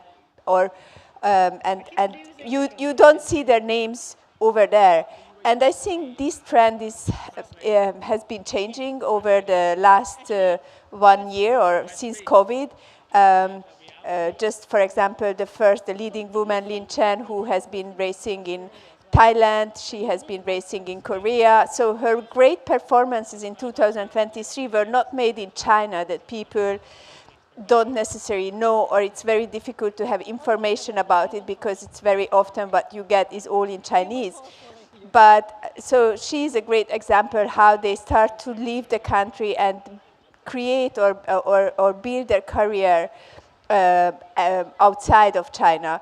Or for example, we can see Fuja, who had an amazing year in 2023, and after she won Hong Kong 100, she didn't really come back, but she just, it's almost like a trampoline. From then onward, she started to race like on international races. And in that sense, I like in Jeju or other Chinese runners who are continuously coming back, almost like a home race, just to test themselves. So it's interesting to see that trend, and also like how, for example, this year podium will bring some of the Chinese runners to other international races, and that would be really the goal, to make this sport more international. And I think with World Trail Majors, this is something which is really great, because this is the first stage or the first race of the year. But maybe having the podium, it allows them, or it pushes them to race some other races in World Trail Majors, which would be really great. Absolutely, and mainland China, such a big country, a lot of talent, goes really deep, the talent pool there, and Hong Kong 100 obviously a springboard to international success for a lot of these Chinese elites. Just looking back at the leaderboard, we have the women's leader Chen Lin that we're expecting into CP8 any moment. We have our crew on the ground there with Angie Feng, so we're excited to see the women's leaders coming through. And then on the 100K men's race, we have Yu Pei Chuan, who's holding, looks like he's holding the lead with 5 minutes ahead of Meng Guangfu, and then Tyler Green is about 15 minutes back off the pace there. So a really impressive performance by the leading three men, and then some chasers behind. So Deng Guomin, very familiar with this course, a mainland Chinese runner who has lots of experience in Hong Kong. And then Chin Guidu, Zhao Jiaju, and Tirtha are leading a Nepalese runner, and Stingray Onifa. So those runners are going to be making their way towards Lead Mine Pass, the last checkpoint just before the big Tai Mo Shan climb. So some really impressive performances by all of our athletes today, and we've been really blessed to see some of the great shots from them out on the course. In terms of the last couple of sections here, Esther, why don't you tell the viewers sort of what type of terrain these runners are seeing in the last 15 kilometers of the course? So after Xingmun Reservoir, they go through that bridge that we saw before, and after they head up, they go up on Needle Hill, which is, if you look at Needle Hill from far away, you can understand why it's called Needle Hill. It's a really steep uphill with small stairs. Sometimes it's more kind of technical, stony, rocky terrain, but it can be harsh to do a good pace after 80 kilometer and running that Needle Hill up fast, and also it can take out a lot of energy from you and so Needle Hill, I think it's really a big challenge in this course. But after you arrive to the top, basically you have a downhill from Needle Hill with very small stairs, and those stairs are not really well built. Like sometimes they are like just making you almost fall all the time, or it's really difficult to run. We call them fairy steps sometimes. Yeah, they really suit runners with really small feet because not enough length on the stair to even get a full foot plant on them. Yeah, absolutely. So I think it can be really crucial to just have done it before and you know what to expect. And then after Needle Hill, actually, I think that next few kilometers till Limen Pass is really crucial because it's runnable. Yep. It's a concrete pass in nature, which is very typical to Hong Kong. So Hong Kong trails can be really hard and very harsh to your legs. But again, you have to be used to that. But after you come down from Needle Hill, you have that very few kilometer which is a bit of uphill, but it's a really runnable uphill. And if you slow down, you can lose so much time. Yep. I think you have to really run. Maybe using the pause can be kind of a technique because it still helps you to take off some of the energy from your legs. And then basically when you arrive on top of Grass Hill, you have a very short downhill, which I think it's kind of doable. It's not very technical. You just need to run down maybe about a kilometer and a half. And then you arrive to Limen Pass, where you have the last checkpoint is you have 9 kilometers to go. I don't think you want to stop there. Maybe you just fill up your buttons if they are empty, and then you kick off. And then you have, I think, one of the nicest part in Hong Kong. Like when I run over that part, I always feel I am on the moon because on Tai Mo Shan. It's so beautiful. It's the part that you hit before the concrete pass to go up to Tai Mo Shan. That is so beautiful. So you have a little bit of uphill after Limen Pass.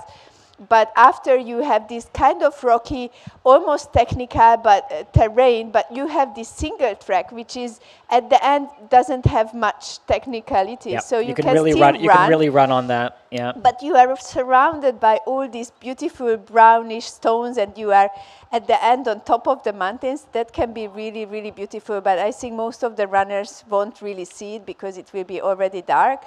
Anyway, and then after, I don't know, this can be about 6 kilometers, you hit the concrete pass and you have a 2 kilometer up to Tai Mo Shan, which is at the beginning is very runnable. And then you have this very steep part where it's I don't know. I would like to see who is running and who is power hiking, but it's almost impossible to run that steep. And then you arrive to Tai Mo Shan, and this is already all concrete paths, and you start running down, and you have this very long downhill, but then you switch a bit again on the trails, and that can be kind of a surprise, because just like 2 kilometers before the end, you have to go on a small hill again, a little at the last stairs of the day. Yep.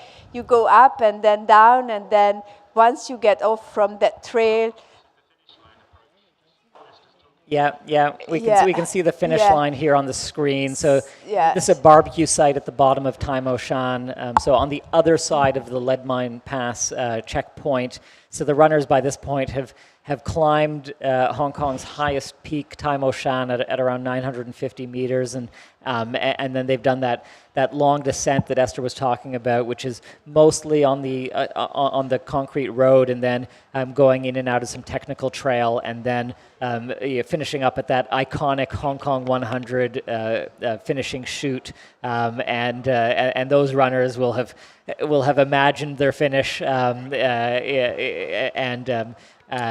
we'll be thinking about that, I think, on the descent, just waiting for that finish line to come up before them. Yeah, and at the last downhill, there is a story, because till 2017, it was all on the concrete path. Yes. So actually, car can go up to Tai Mo Shan because there is an observatory. And anyway, so till 2017, Hong Kong 100 was just from the top of Tai Mo Shan running down on the concrete path, and then finished at the Rotary Club that you can see right now on the screens, where is the finish line. And then in 2017, there was a very wild, cold weather. It was icy. Tai Mo Shan, as Jeff said, is the highest mountain in Hong Kong. So it is also the coolest when it's cold in Hong Kong. And it was freezing temperature, and apparently the concrete path was covered with ice. And people were just they couldn't run. They couldn't really come down from Tai Mo Shan. There were some accidents and so on. And after the year, they changed the course. And once they could get out from this concrete path, and they brought the race on the trail, which has this little uphill at the very end, and then you go down. And probably in icing conditions, this remains still much more runnable and manageable than a whole concrete path 4 kilometers down to the finish line. And we can see here on the screen, this is the GPS live tracker, and the peak of Tai Mo Shan is these little white spots there in the center of the screen. Those are the radio towers up top. Now the live tracker is showing Meng Guangfu, who is coming down onto the road first ahead of Yu Peichuan. Not sure if that's correct. Sometimes the GPS trackers are not always 100% accurate. Sometimes there's a bit of a delay in terms of the signaling. So it'd be really great to see if we have any race intelligence from on the course, whether Meng Guangfu has been able to catch Yu Peichuan. There was about a 5-minute gap at the bottom of Tai Mo Shan at Lead Mine Pass, and it would be really remarkable if Meng Guangfu was able to close that gap on the climb alone. But if he's done that, if the GPS is correct, he should be coming down Tai Mo Shan already, and there's only a little bit of road. If that's where he was at 6 o'clock local time, then we should expect to see some of the spotters on the course seeing who's coming down Tai Mo Shan to lead the men's race. So we'll see if we have any people on the course on that road down towards the finish line. Gu Mengfu had an amazing year 2023. I think he became a much more mature runner last year. Yeah. And I don't think in 2022 it would have been possible that he beats Jiazhu, his teammate, Hoka teammate in the Chinese team. But last year already happened, and it seems that he's keeping up. So he's doing something really well. Yeah, I mean, there's no shortage of talent at the top part of that men's race, but really, to me, it's a bit of a surprise when you have someone like Yu Pei Chan who's so familiar with the course and who looked in so much control all day long.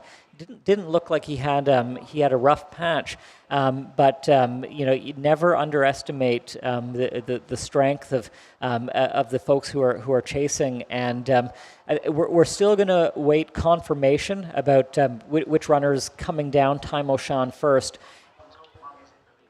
So we do understand that Meng is in the lead, and that would be just such an amazing story for this runner to show a statement of intent and to pass a multiple time champion Yu Pei Chan on the last climb of the Hong Kong 100. This is a very fast finish. If you're able to pass someone on that climb, it could be really be demoralizing for the runner being passed. It could be very, very challenging to try to.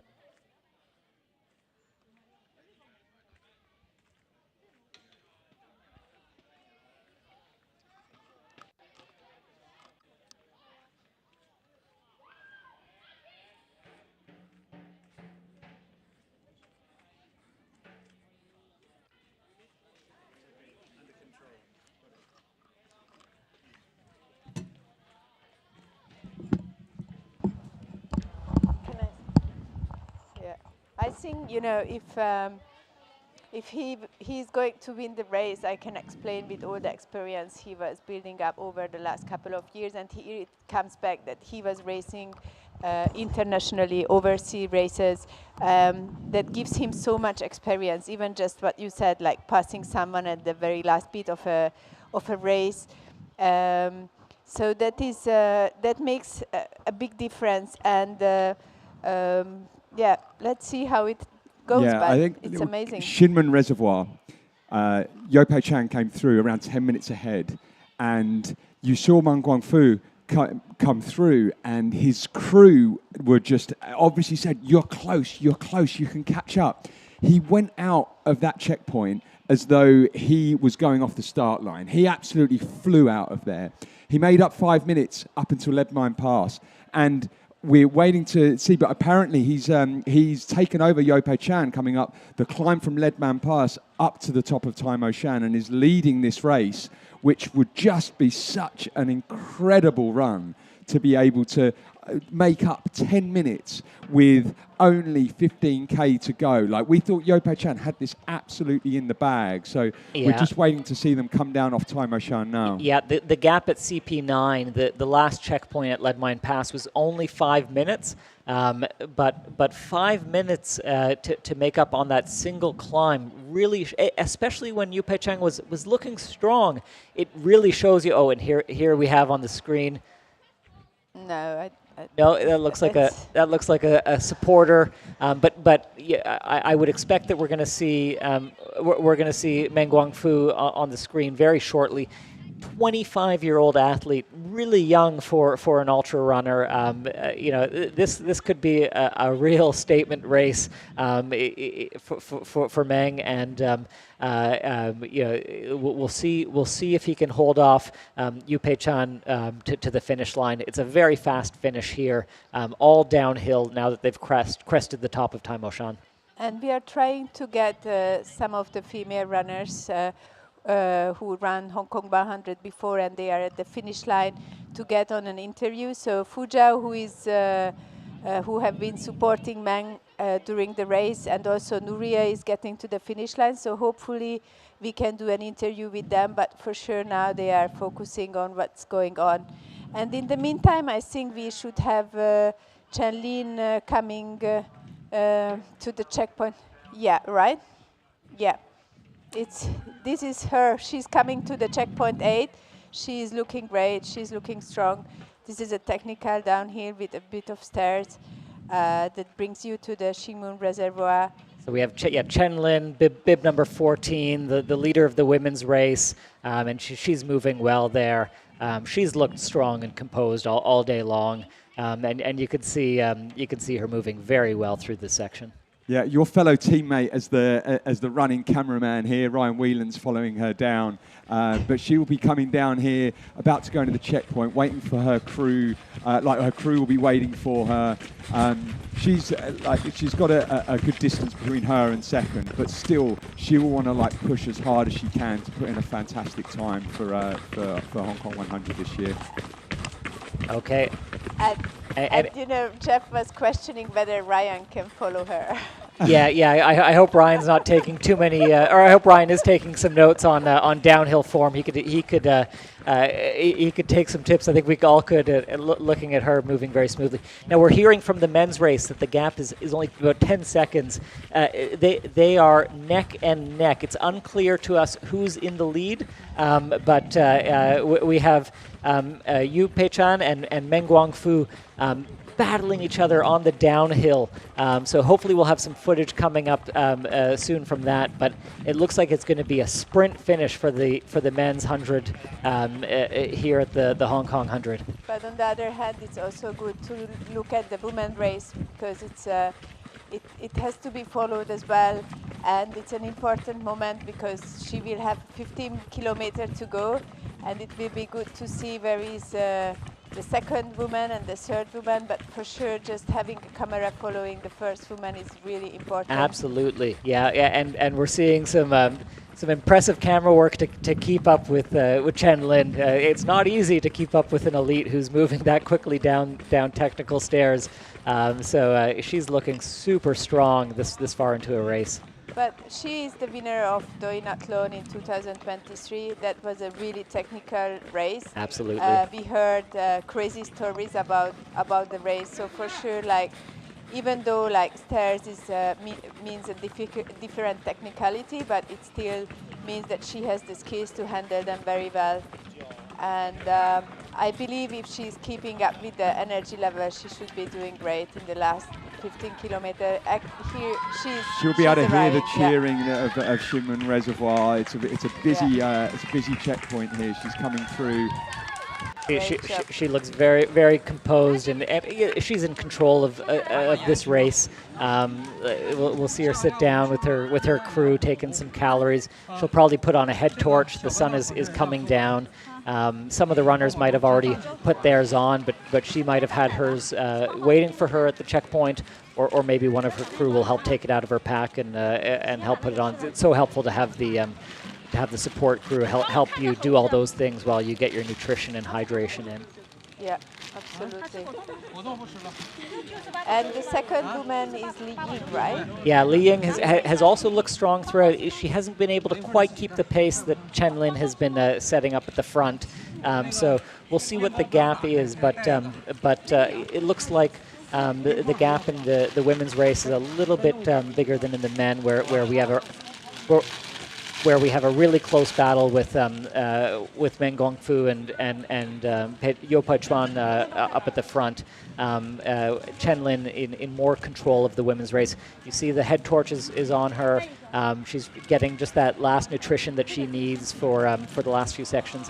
As Esther mentioned, probably not going to be much stopping at the last checkpoint. Lead Mine Pass is in a little bit more of an isolated position, so this might be the last point on the course where the runners are taking on any gels from their support crew, and they don't want to be carrying anything more than they need for the last 15 kilometers at this point. As you see, she's pouring water on herself. It means that she's feeling hot, or even from the technical downhill, sometimes you feel burning your quads.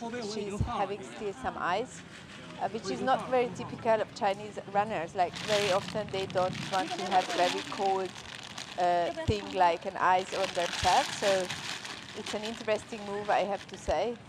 Yeah. Although ice is getting quite popular in Hong Kong and in other races in Asia, it can be humid out here, and these runners who are out there all day long, it's important to cool down before you feel hot. So I think that's a sign of experience from Chen Lin.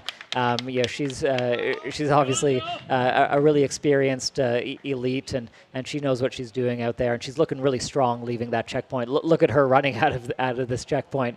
checkpoint, she has a job to finish. Esther, what did you think about that checkpoint stop? I mean, I saw you commenting on Alex's one before. It was very frustrating. I was with you, frustrating watching him trying to put powder in your body. It was like, horrible. Come on! You wanted to shake the crew. And but the dog there, like...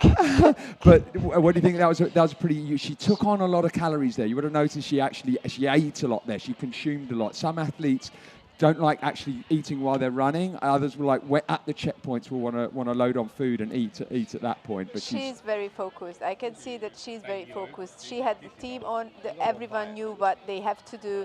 It was a really teamwork to go through the checkpoint, and she went through really quick. Alex spent, I think, 3-4 minutes more. Like I can't believe he was pouring the powder into the flask. Like. We know just going back to Jeff's comments on like the ice is getting more popular, is for Chinese thinking the cold and the warm is something which is very important, so that is why they might hesitate or they are against using ice. So it's also again just speaks of this more access to data or what is going on outside of China.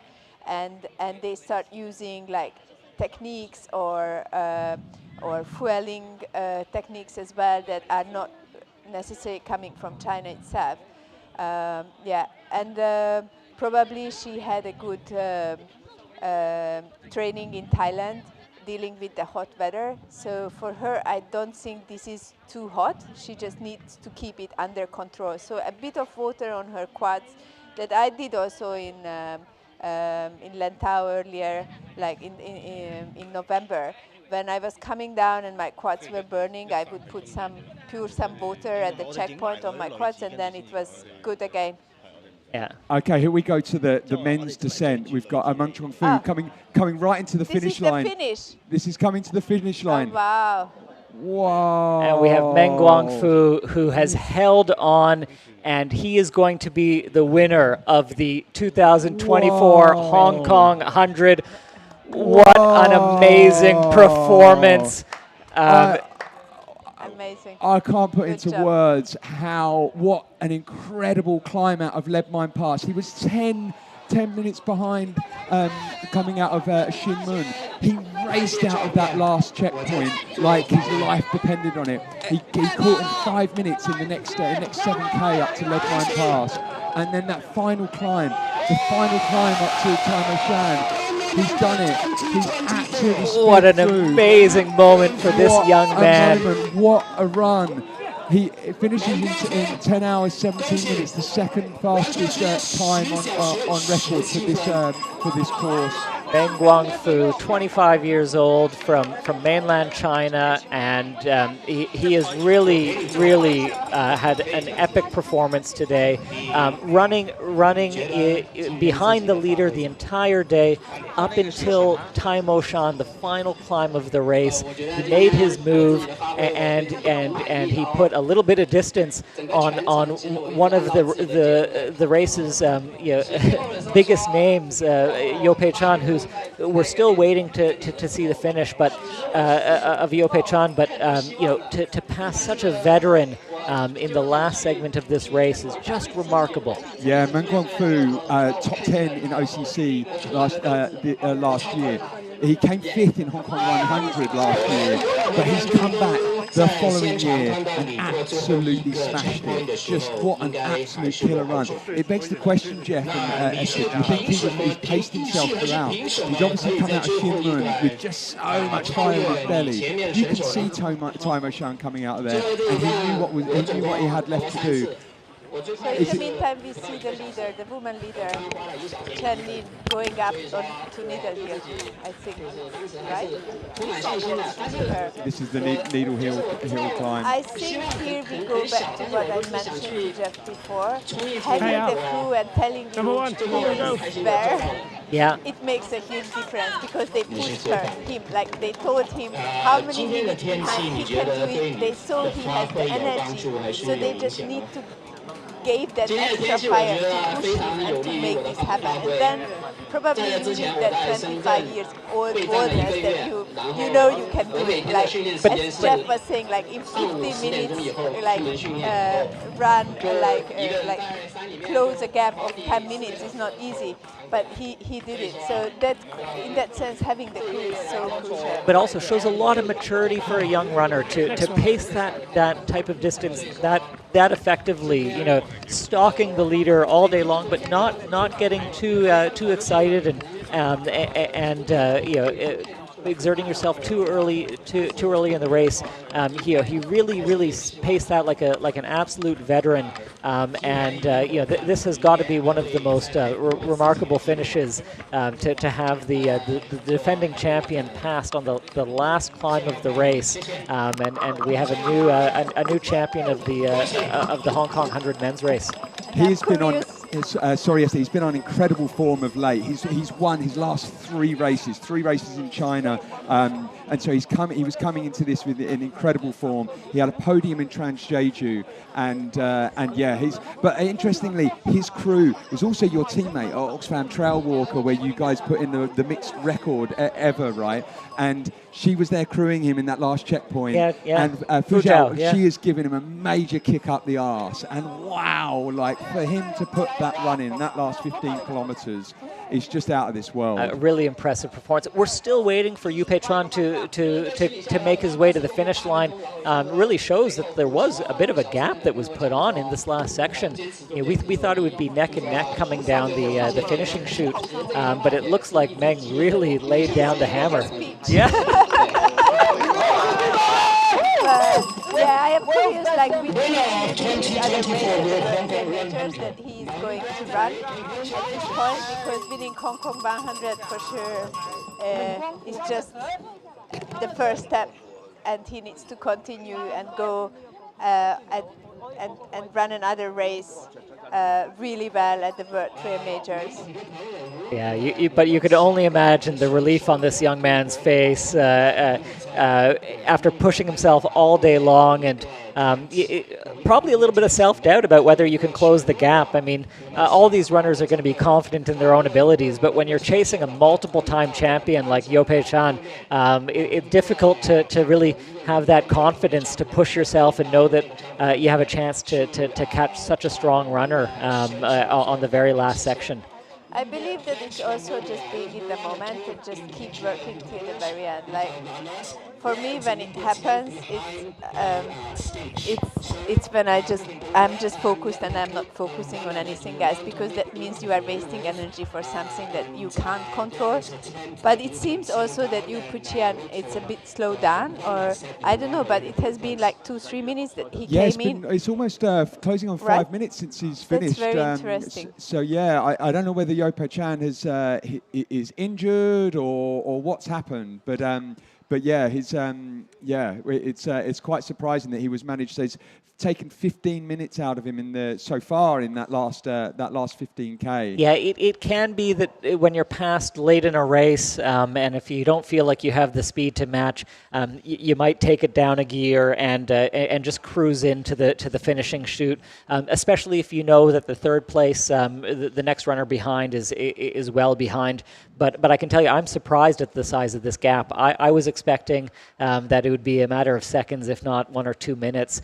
So we've really seen an athlete here who was able to put the pedal to the metal and finish this race extremely fast. And it'll be interesting to hear from Yu Pei-chuan in terms of what his experience was in that last section, because we're not sure whether he had any issues that he was facing, or if it was just a matter of being outmatched in that last section.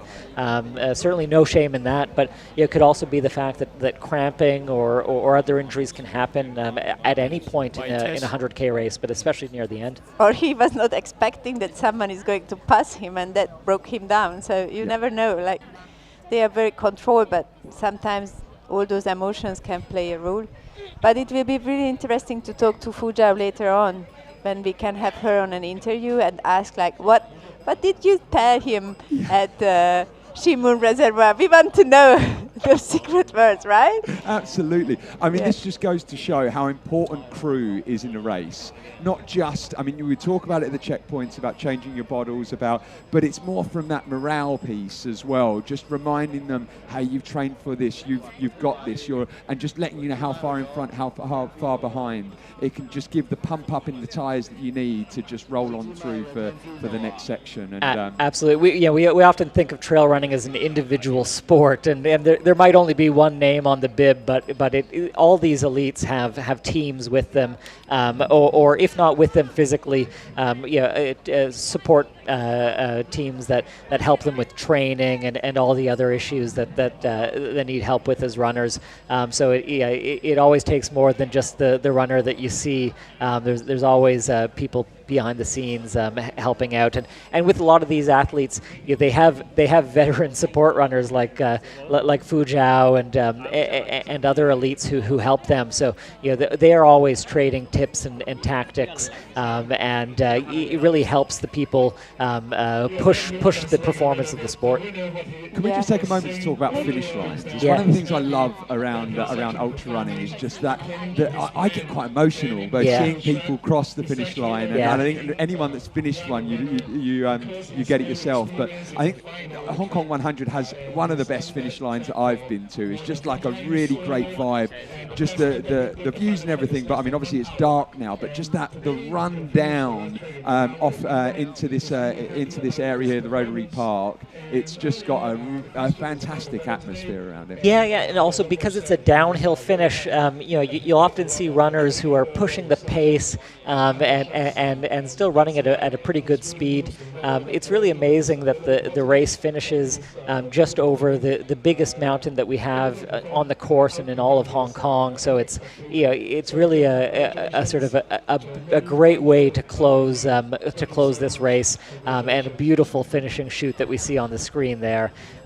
Still haven't seen Yo Pei Chan. So I am wondering, sorry to interrupt you, that about the second woman, because we are waiting the second man. He is not coming, so we could maybe have some information about Li Ying, the second woman. At the previous checkpoint, she was around 25 minutes behind, so she might be a little bit of time before she comes into to Shinmen Reservoir. Okay. And. So I think so. Just a reminder that coming out of Lead Mine Pass, Yo Pei Chan was winning with Meng Guangdu is overtaken. Tyler Green was in third spot. Just looking at the tracker, it looks like which is always you can't always it's not entirely reliable. But Deng Guaomin appears to have also caught up with him as well. So. Interestingly, I think top three is still to play for the top three podium. Yeah, difficult with the tracker. Sometimes the ping rate is delayed. So even when you see runners in the same spot, it doesn't necessarily mean that the tracking time is the same. But really interesting to see how the leaders in the men's race are doing in this final section. We're still waiting for the number 2 men. Did something happen to him? I start to think because he slowed down way too much. Yeah, it's definitely. I mean, you would have thought he would be coming through now. I mean, we've still got the drone footage and the finish line. Yeah, we're hearing that he does have some trouble on the course. We're trying to get a live shot, but it does sound like he is having some struggles. Unsure if it's an injury, if it's cramping. Even for a runner as strong as Yo Pei Chan, it's anything can happen when you're out there for 10+ hours. But about him, it's so interesting. He won the race 2 times. He has the course record. So I think mentally is always a challenge when you go back and you have to perform again, or you want to perform again, and you already had those great performances on that course. It's not easy, and he have been having a great day, but you never know when it blows up. So it's That's always possible. I'm really curious what is going on, but it seems that he's even risking his second position at this point. Well, we'll see. In terms of the gap between him and third place at Leadmine Pass, it was 19 minutes that he had over Tyler Green in Leadmine. So that would be a really huge lead. We're actually cutting, sorry Jeff, we're actually cutting straight to Yope Chan coming down here. This is the downhill on the trail off of the back of Taimo Shan. This is less than a kilometer to the finish line here. This is very close to the finish line now as well. So we'll hope to go back to that live feed. The brief moment we got there, it looked like it more of a hike downhill than a run. Now that could be a couple of things. That could be like I feel I've got second in the bag, or it could be injury. Or some combination of the two. Yeah, but it can be completely demoralizing at that stage of a race if you get overtaken. I mean, David Goggins talks about it like taking souls when you overtake someone. And it is like, both when you pass someone, it gives you power. And when someone passes you, it can just suck the life out of you, can't it? Yeah, it can, but you know, if it is an injury, if he's still able to move, third place probably at this point is only a few minutes behind it. We don't know how well Tyler Green handled that last climb, but you know, when you start losing speed like this, you can really slow down and lose a few spots before you realize it. Yeah, it looks like he's almost walking down the trail there. This is here.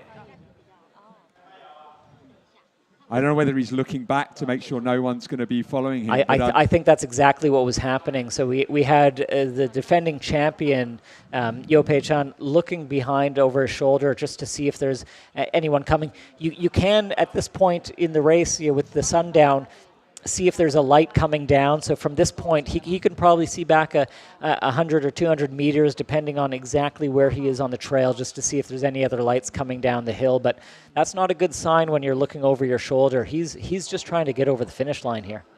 At this point, I would like to know whether he comes back next year.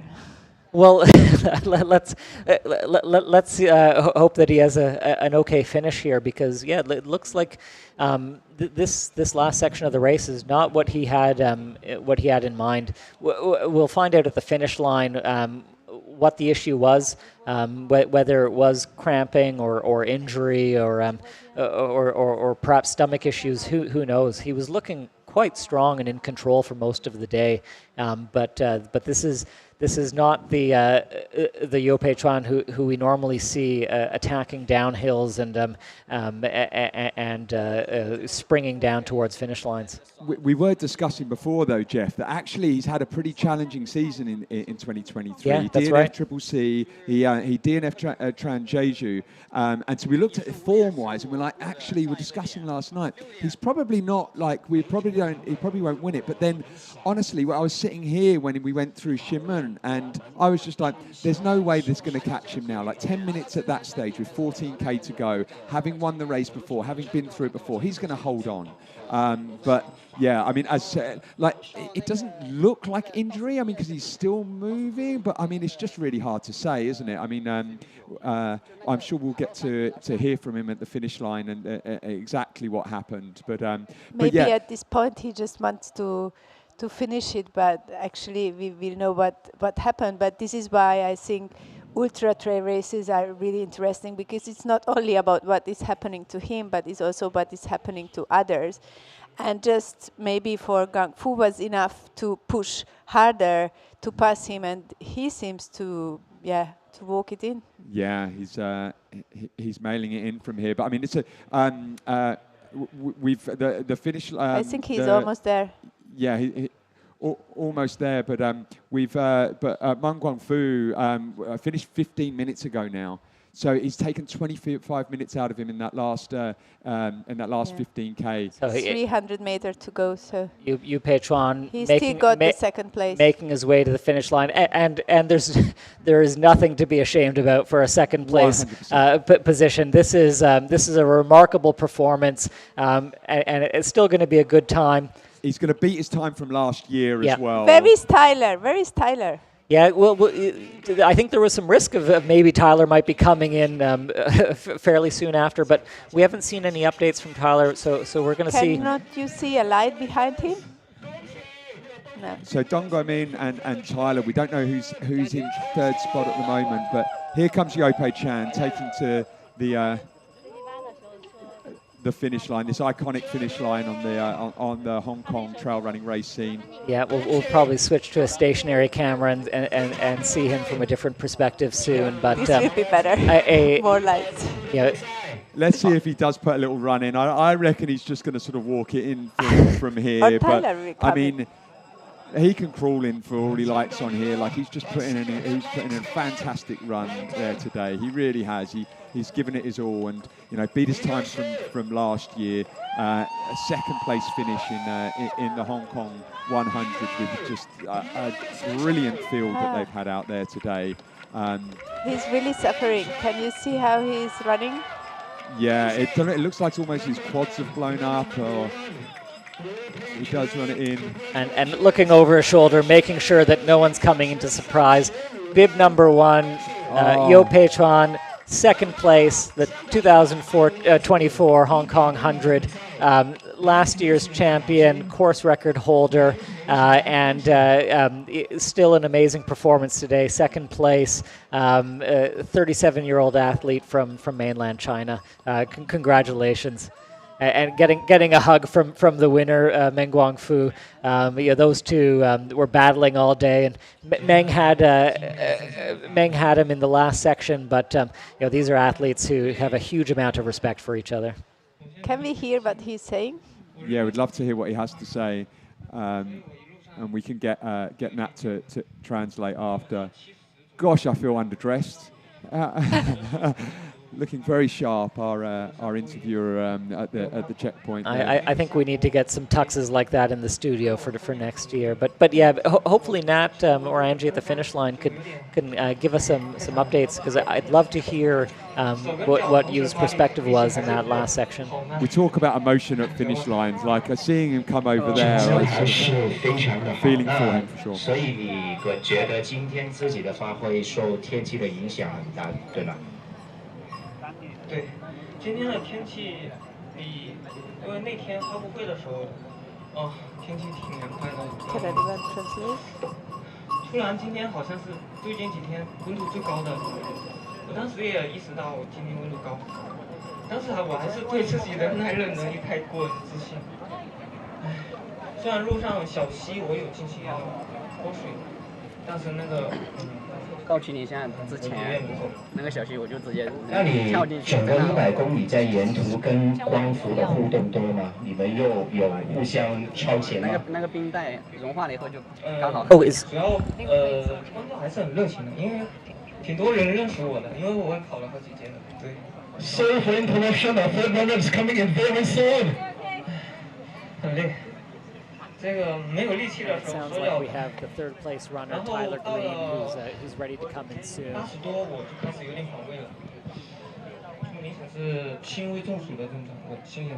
We're hearing Yope Chan telling the crowd about his race. We are trying to get translated what he just said. And I think we're going to have Tyler Green crossing the finish line here. The third male coming in, only a few minutes behind Yope Chan. It's really a great performance from him, because it's not very usual. And look at that big smile on Tyler Green's face. You guys are very happy. The American athlete, this is his first time running in Hong Kong. It's not often that you have a Hong Kong debutante pulling off a performance like this. He has really put in a great performance, keeping up with two of the top mainland runners in their backyard. He had an amazing year in 2023, but you don't really expect. Okay, can we hear? Let's hear from Tyler now. And then my crew, they cooled me down. Thank you. My crew. and then I felt a lot better. So I was feeling very strong, and I thought maybe I can get one of these guys, but they're too strong. But it was a spectacular, what an amazing race. I think you guys have something so special here. Community that volunteers, and the competitors, and the race organization. I'm so grateful. My wife is so grateful, Rachel, as well. So thank you so much from the bottom of our hearts. He had a great performance, as you were saying. Like Westerners don't really do well. I hope my family is still sleeping because it's too early for them to be awake. But everyone that we were running with will come. I think every single person who runs this race is so courageous because it's very difficult course. Okay, a final question for you. Will you come back next year? Oh, you know, you need some time away from running for a little bit before you start thinking about your next race. So I just want to sit on a beach right now. I'll take that as a yes. Okay. Thank you. Well done. Well done, Taylor. Tyler in good spirits. And as far as I know, he's going to Mute, Ultra Trail Madeira, which is another World Trail Major race. And as you probably know, it has a lot of stairs. So Madeira is mostly it's like 115 kilometers with 7,000 meter elevation, and most of the elevation happens on stairs. So this was a perfect prep for him, also because there you have the humidity and the heat. So I really believe he will be doing really well at Mute. Cannot wait to see it. You have, you have your winners, Meng Guangfu, Yupo Chan, and Tyler Green, the top three of Hong Kong 100, the Anta Hong Kong 100 2024. I just love it the way he's just hammered himself for 10.5 hours. Just took an interview, no problem, like he'd just been for a gentle Sunday walk.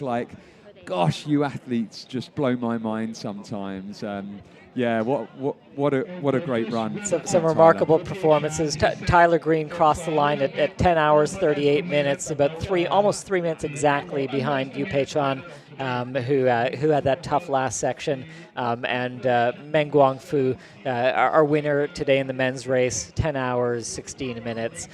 So under the finishing time last year, and really an impressive performance from that young athlete. And I think now we can go back to the women race and see what is going on, because probably Li Ying should arrive to GP8 very soon. That would be interesting to see. We have the cameraman to follow her for a while. They have the celebration here at the finish line, but hopefully we can have some update from the women race. Yeah, we should be expecting Li Ying to come through Shinmun. So we had half an hour ago, Chen Lin went through Shinmun. She was 25. Li Ying was 25 minutes behind before. But we're going to hand over to Nat, who's at the finish line with our champion of the Anta Hong Kong 100 for 2024. If we can, Nat, can you hear us live? Over to you. We can't wait to hear from Meng Guangfu.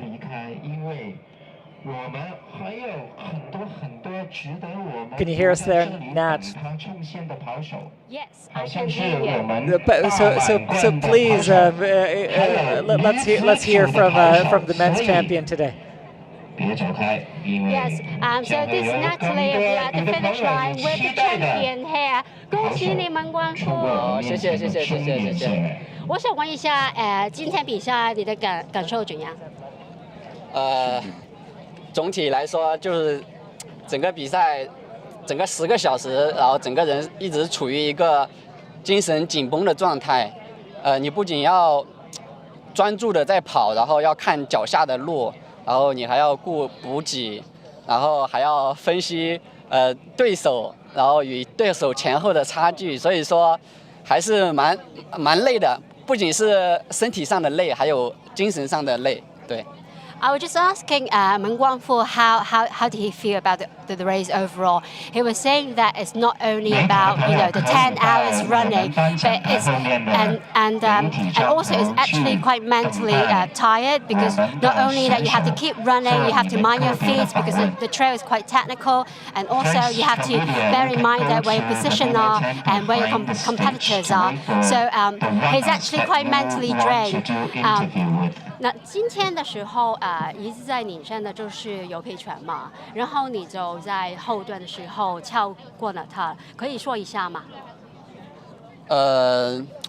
其实今天整场比赛，我其实一直在按自己的节奏在跑，然后因为从侯唐熙那个点过了以后，那一段尤培全跑得很快，我没有盲目的去跟着他跑，我一直在后面保持着自己的节奏，所以说，可能这也是我前面没有很快，然后后面还能保持自己的体力，然后在后面还能越跑越快的原因吧。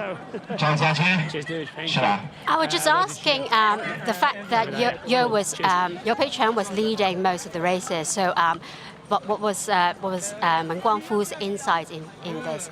And so he was saying that he was basically doing this race in his own pace. At Hao Tong Kai CP, Yo Pei Chuan was so fast, but Meng Guangfu was just trying to just keep his own pace, doing his own thing. And then maybe this is the reason why he still have the energy, the juice to overtake him at the end and win the race. 所以就今天的时候，天气就比较热，对你来说有影响吗？因为刚才尤培全说的时候，他就是过热了。你有这个的问题吗？其实我觉得今天的天气很热，我觉得是对于我来说是有利的，因为我在之前我训练的时候，我都是上午10点以后，就是太阳出来以后。 我在深圳，就是上午10点太阳出来以后，我才出门训练的。所以说，其实有时候太阳最大的时候，我是在跑步，我是在爬山，我是在爬升。所以说，我觉得今天的天气对于我来说是有利的。好，谢谢你，恭喜你，蒙光富，谢谢你，恭喜恭喜。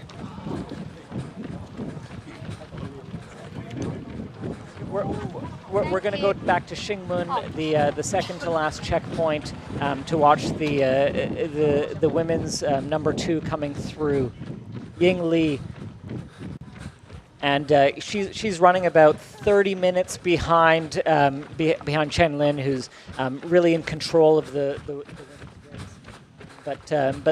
But Li Ying has been looking strong all day, and we're watching her going through Xingmun.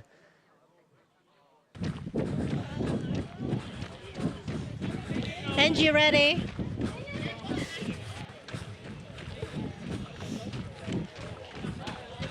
I can't see your手勢。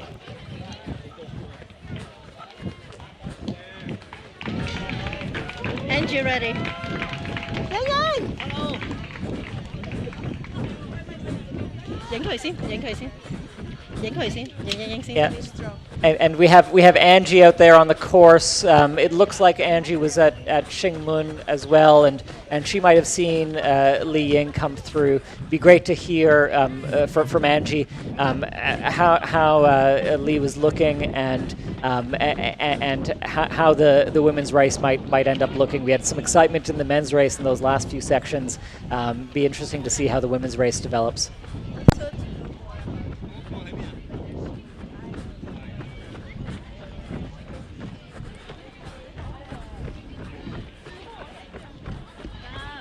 It would be great to have Angie on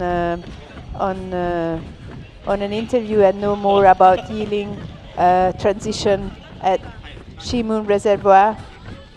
But we see Li Ying past the checkpoint, making her way over that bridge in the dark.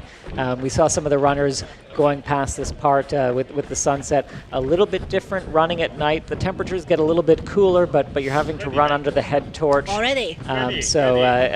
These athletes are now having to make their way through the last couple of sections in the dark. I think we have Angie who's ready to talk, and it'd be great to just hear from Angie about how Li Ying was making her way through CP8 and what the strategy looked like. So, hi Angie, can you let us know where you are? Okay, I'm at CP8. I'm at Shengmun. So it is 85 kilometers into the race. What you just saw about 1 minute ago was Li Ying. 1 minute ago we saw Li Ying coming through as the second lady. She was looking quite good, in a good spirit. We said hi, but she was telling her support crew that she didn't feel like eating. She didn't feel like drinking so much and didn't want to bring in a lot of gel along with her. Okay. She was asking when was the next checkpoint and then how much climb that is. She was trying to decide whether to take the minimum out with her. So, but all in all, she looks very strong. So she's just not very keen on eating at this point of days. And we had a quick look at her nutrition. There was a lot of sweet gels, and even the porridge, the congee that she was eating is famous. Like every Chinese runner was doing this ba bao zhou, which is a sweet porridge congee that with some sweet stuff in that. So apparently she must have been eating too much sweets. So at this point she wasn't really keen on it and just wanted to get the race finished. But she did look strong. She didn't even feel like grumpy or something. She was in a good mood. We said hi. I gave her some lights, and she was as gorgeous as always. Yeah, now we can see her going up on the stairs. It looks that she is not really keeping herself tall, which is not a good sign because she still have a big climb to do on Needle Hill with a lot of stairs. But hopefully she can get some gears down and keep moving on. Probably she is high because she knows she's at the second place, but certainly not fueling is not really good, or not being able to keep up with the energy. But it happens at ultra races, so it's not something that it doesn't happen. And it's really difficult to nail in a right fueling strategy for ultra races because you are constantly moving and you have to eat a lot of calories every hour, and it's just to do the two things together. You really need to train for that, and it's not easy. And sometimes just a little bit different conditions that you were training in, a little bit hotter or a little bit more humid, can like shake up the whole nutrition plan that you have for a race. Yeah, it's interesting that she didn't take on any additional nutrition there. I mean, actually, in comparison to Chen Lin, who went through, she stuffed her face at the checkpoint. She knew that she had to get food down, right? And so, very smooth transition at the checkpoint, but she really utilised that time to get some food down, where it sounds like Li Ying sort of went straight through. Sounds like doesn't have much appetite, which, you know, I mean, she's got 15 minutes in between her and third place, but yeah, it's a bit of a worry if you can't take on nutrition at that point. But if you think about the men race, there was 10 minutes between the first and the second, and it got changed. So that 15 minutes lead of Ying Li, if she keeps not eating, that can mean a position, or I don't know, even more, because we see number 4, Rong Huadeng. She's she's 25 minutes behind. So that's also like, if you slow down, you can really slow down and lose positions. It seems from what Anji said that she has high spirits, but I believe that is also for the second position that she has.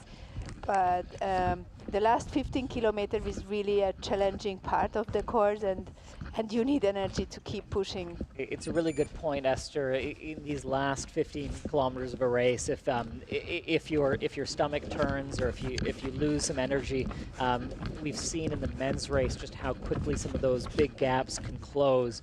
And Ma Ting is not too far behind. She's been moving solidly through the pack all day long, and if I was ahead of Ma Ting, I would be a little bit nervous just about keeping the intensity up, trying to take in as much calories as you can, because the last 15K is not a time to lower your guard, even if you think you have a decent gap. Or again, we can go back to the subject about the crew. Like, if you have a crew, if Taming has a crew, they can tell her, you know, Yinting, she didn't eat, you need to push, and then Ting Ma can eat well. It means that she can just push and get the second position. So the crew can be really crucial, and it's not only about fueling, but also about like race strategy. Especially with 15 kilometers to go, there is so much that can happen. And I was taught so many times that you never, like, you race till the very end. You never know what is going to happen. And again, it's not always your race. It's also about other people races. And if they do well at the end, then you cannot do anything. Yeah, psychology is really important in endurance sports. If you still have the fight in you at this stage in the race, that can be a real wild card. When all these athletes are talented, they've all done the training. They all are capable of some really impressive performances. But sometimes on race day, when it's time to make a move, sometimes the energy's in the legs, and sometimes the fight's in the mind. And I think we saw that in the men's race. Meng Guangfu was just able to turn up into a whole other level, and we could still see it at the top of the women's race. So it's amazing. Probably going to happen also at the women's race, and that makes the race interesting, because you never know till the very end. It's not decided. So that 15 minutes really doesn't mean anything. But hopefully Li Ying can start it again, and she can keep her position. And I think we do still have Angie, hopefully, at Xingmun Reservoir. It'll be great to see Ma Ting coming through, and that might be sort of the last podium battle that we have today for well, actually, no, there are still some chasers even behind Ma Ting. We have Deng Ruoha and Yuan Wan, who we saw an interview with earlier, rounding out the top 5. So I think all of those athletes, can be battling for those top 3 women's positions. Really exciting race that we have here. But just as we're waiting for the third place lady to come through Xingmun, we had the 50K race yesterday, the Hong Kong half, Hong Kong 100 half, and we have some highlights from the race yesterday. So why don't we take a look at that?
time, 10 hour 58 minutes.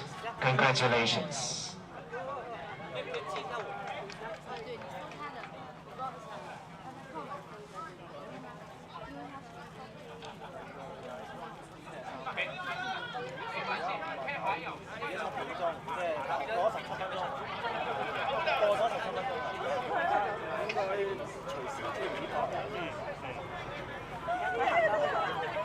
The studio now. That was, of course, the highlights of the half, which took place on Friday. We're taking a short break at the moment from seeing the action in the 100K to just recap that Friday event and why, of course, we have Rui Ueda from Japan who's here with us. He came fourth in the 50K race. What a superstar runner and what a superstar performance. You're so welcome here in Hong Kong for the race. We also have Kay Fieldal here who's helping out today to translate for Ueda-san. It'd be great to just learn from you, Ueda-san, your overall experience here racing in Hong Kong. Maybe Kay, just help to translate this for us so we make sure we understand exactly how Ueda-san feels. But the first question, what was your overall experience of racing here in Hong Kong? そうですね。まあみんなが言うほどは暑くなかったかなとまずは。で、まあ、あとは階段が多いと聞いてはいたんですけども、まあ、それ以上に、まあ、僕は普段スカイランニングをやっているので上りに関してはそんなに苦ではなかったんですけども、それ以上に路面が硬かったことが大変でした。And of course, people say there's a lot of stairs, but I usually do sky running, and moreover, the difficulty was how hard the Yeah, the stairs are certainly a huge challenge, I think, for anybody coming to Hong Kong who's not used to running in Hong Kong. If I can ask, actually, just for my interest as well, 日本で階段の準備はどうですか? And if you're running on the stairs in Japan, how do you prepare for that? Because Hong Kong is very unique. All the trails are just very, very steep, many, many stairs. So when you're in Japan, what do you do? Lots of skyscrapers? 特に階段の練習はしてないですけど、まあ普段からそういった傾斜のきついトレイルを走ったりとかしているので、まあそれに比べるとまあそんなに苦ではなかったではあります。ただ下りとかの階段はやっぱり集中しないと、いけなかったので、下りに関してはあまり景色を見る余裕はなかったです。So the steep hills and stairs wasn't much of a challenge to me, but going downhill required a lot of concentration and didn't have enough extra time for it. To go down, couldn't enjoy the views. I was super concentrating. Yeah, the downhill's particularly difficult, I think, for the stairs. But if I can ask you, what did you make of the なんかHong Kong のトレイルの景色とか、自然のところ, all the beautiful places in Hong Kong, the beaches, for example, the mountains. What was your experience of racing here? やっぱそのビーチを走るっていう機会がなかなか初めてかなレースでっていうのもありますし、山の上からその島の形が見える感じもすごく良かったです。あとはたくさん牛がいたっていうのがね、うんちがたくさんあったのが踏まないように気をつけなきゃいけないのが面白かったですけど。It's the first time he run on the beach, in fact, and you don't get that much experience running on a beach. It's quite special, and also the fact that you can see the shape of the island from the top of the mountains were quite special, and of course a lot of cows. Yeah, it's certainly very unusual, isn't it, in Hong Kong? You race like this, you have the beach, you have the mountain, you have the road, you have the stairs, you have so many of these different types of terrain. For you, what do you think is the most challenging thing? Maybe the stairs or the overall concrete, too much hard on the knees and on the feet? What do you think the 一番大切なところ、一番I guess the most difficult, so I'd say 一番難しかったの経験はどうでしたか？今回このレースを迎えるにあたって結構足に故障を抱えて問題をトラブルを抱えていたので、そういう意味ではコンクリートだったりだとか硬い路面を走るということの方が僕にとっては大変でした。So prior to joining the race, I already had injuries from mountain biking, right? And so there was always a bit of worry about running on hard surfaces, and of course that was the biggest challenge. So it's often tough running on these very hard concrete roads or the concrete stairs. I'm just curious as well, you obviously had a very tough battle. I'm looking at the results here.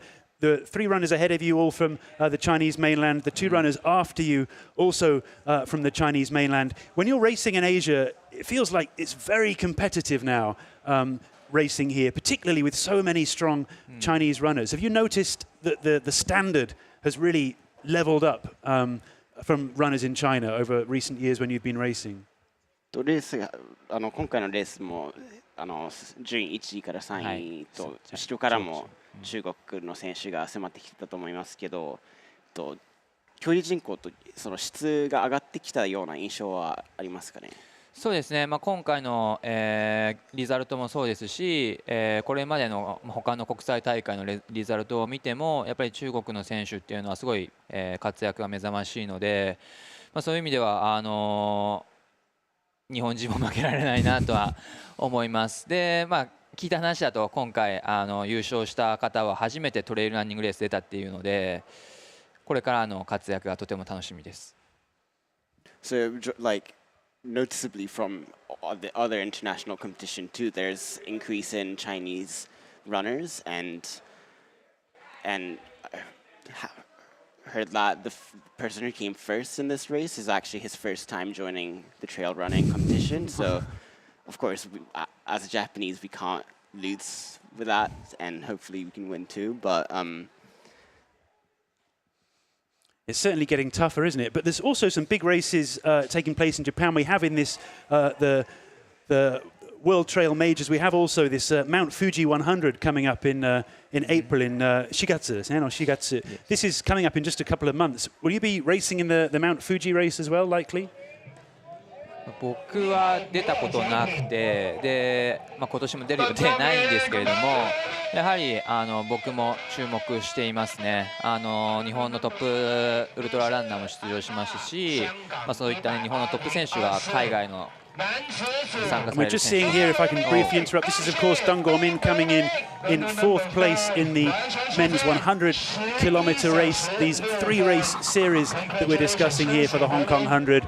Deng Guomin coming in 4th, a really fantastic race from him, pretty much from start to finish. He's looked in control, he's looked smooth, he's really looked like he's been pacing himself very well. I'm sure he'll be delighted with 4th. He's probably capable of going even faster. He's a tremendous athlete who lives just across the border from here in Hong Kong, in Shenzhen, and races all the time in that area. And I often follow him on Strava and see the amount of mileage that he puts in. He's an incredible athlete. He very often comes over here to Hong Kong to train, but a really solid performance from him. I don't know if, Ueda-san, have you raced against Deng Guomin before? Is he a runner that you're familiar with in your running career?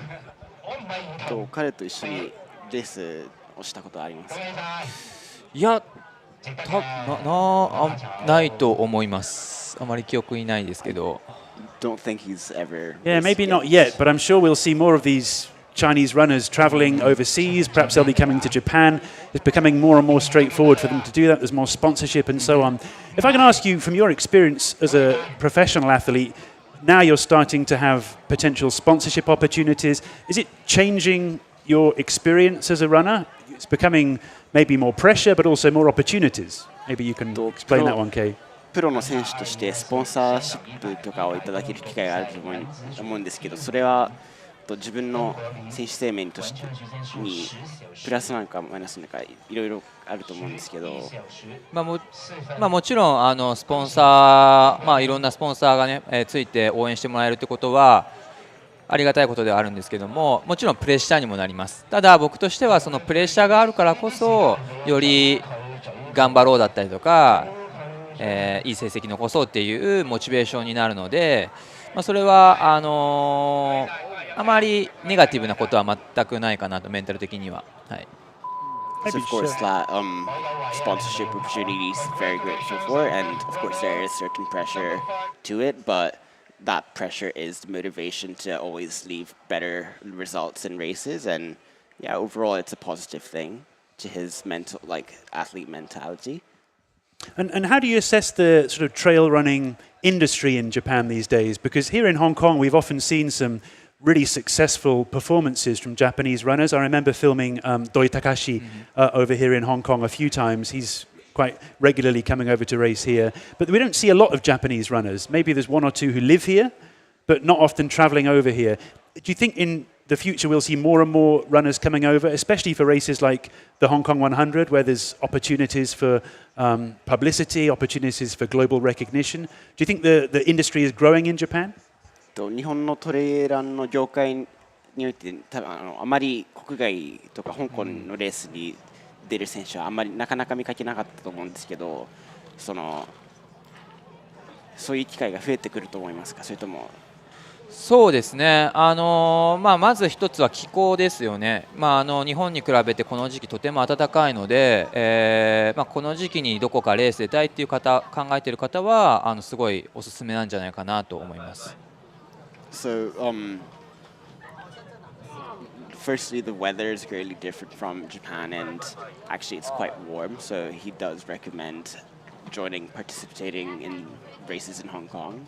あとは今かなり、航空券とかもすごく高くなっているので、なかなかヨーロッパだったりとかアメリカとかも行きづらい状況ではあるので、そういう意味ではこのアジアの日本から近いところの、違う文化を体験したり違う、トレイルカルチャーを体験するっていう意味では需要はあるんじゃないかなと思います。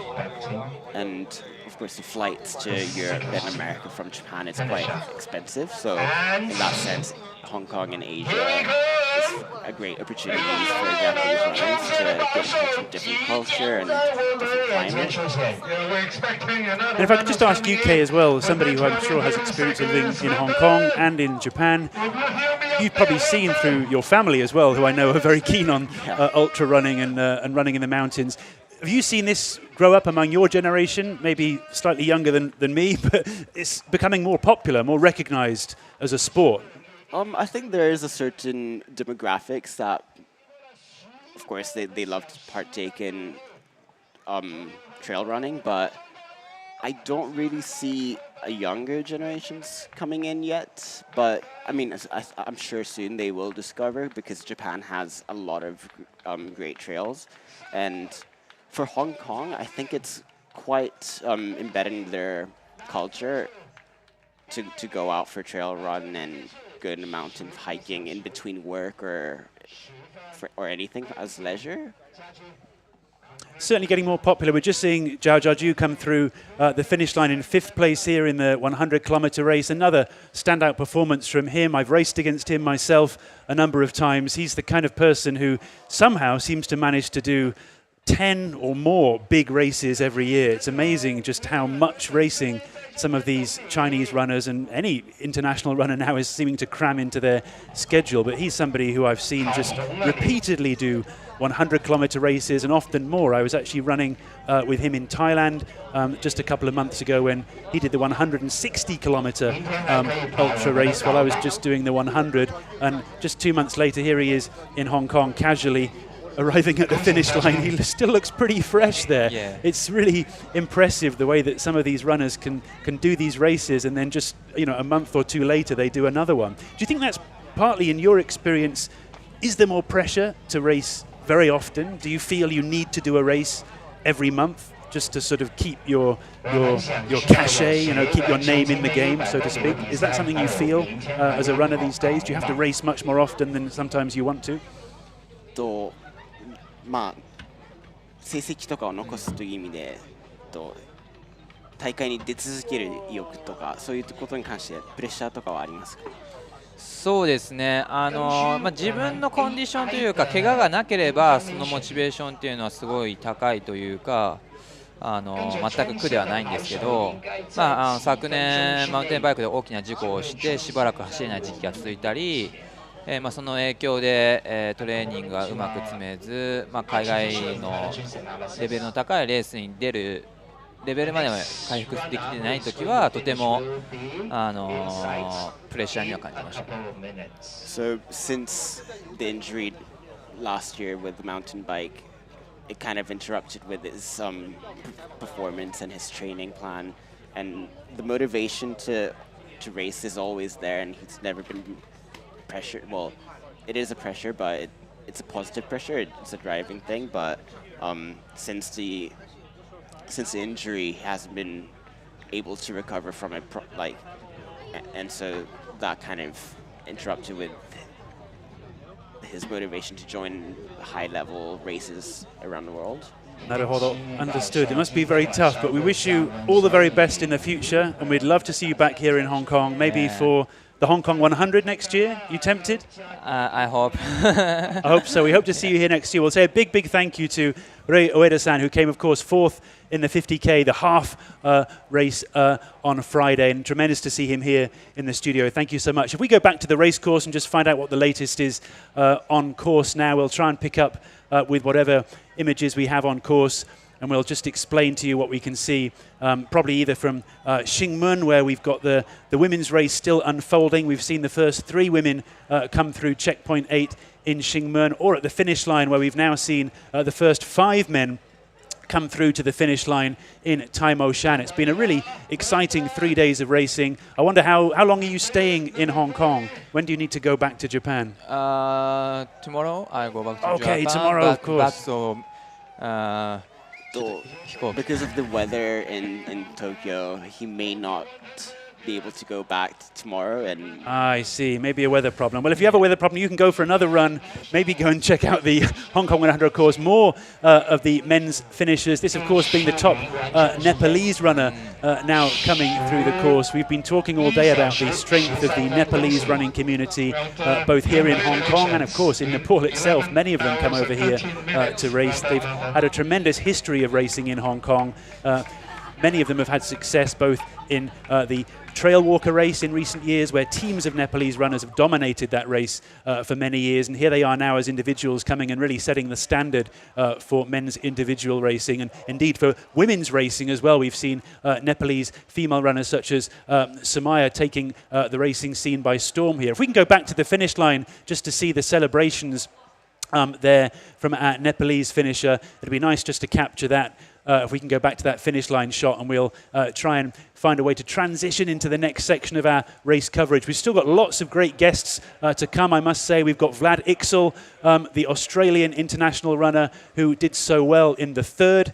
He was in 2nd place in that race, and we're still going to be streaming for at least another couple of hours just to make sure that we see the conclusion of the women's race. If we go back to the finish line and just capture those celebration scenes at Taimou-shan. If you've been enjoying watching this stream, please leave a comment underneath. Let us know where you're watching from. We've had viewers in Japan. We've had viewers from as far-flung as Zurich in Switzerland. We've had viewers in El Salvador in Central America. Please leave a comment down below in this stream. Please share this stream with anybody around the world who you think may enjoy it. Even if they can't watch it live, I'm sure they can go back and see the coverage we've been offering for what's now been, gosh, almost 12 hours of live streaming of this event. If we can bring that finish line scene back up, it'd be great just to show the celebrations at the finish line, and we can go ahead and then look forward to the next couple of hours of our streaming with more, as I say, great guests. We've also got Jeff Campbell, Hong Kong's top international runner here. He's, of course, one of Canada's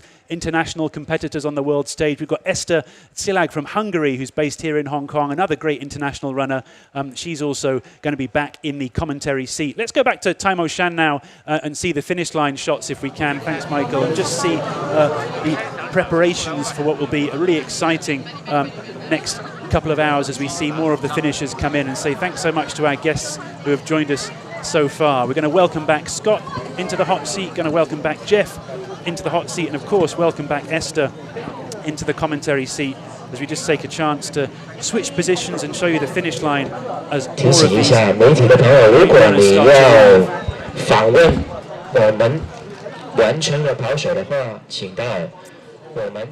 So great hearing around the Japanese trail running scene there as well.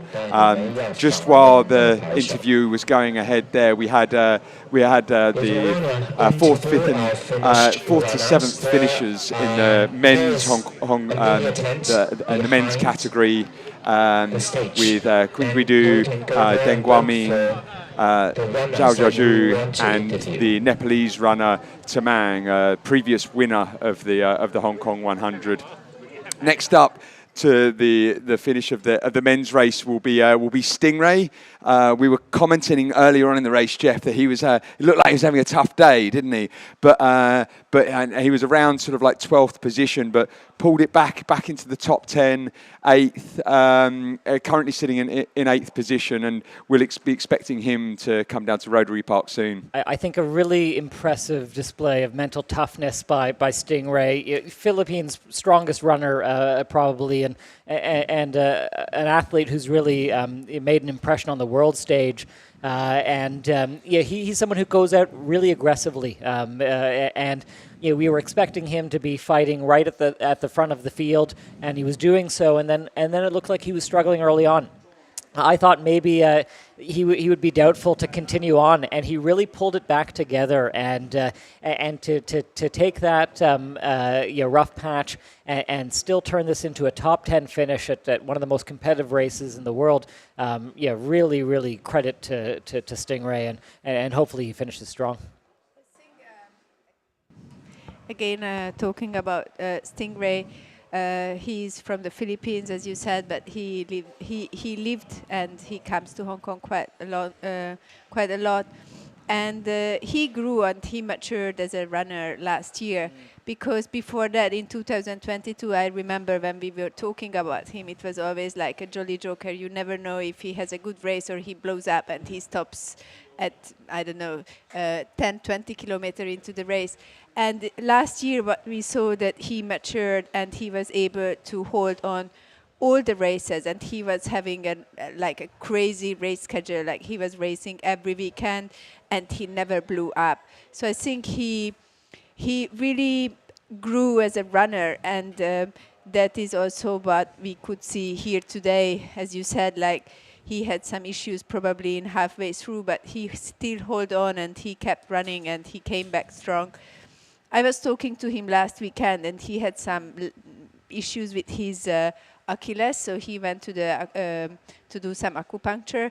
I don't know if that was the issue that he had halfway through, but yeah, I saw that at the beginning of the race he went out as usual, very crazy. Yeah, I'm interested you say that. So, I mean, in the Endurance Asia podcast, we gave him Male Athlete of the Year this year. He had such an amazing year on the Asia Trail Masters, winning that. I mean, he won like every race in and out, and obviously.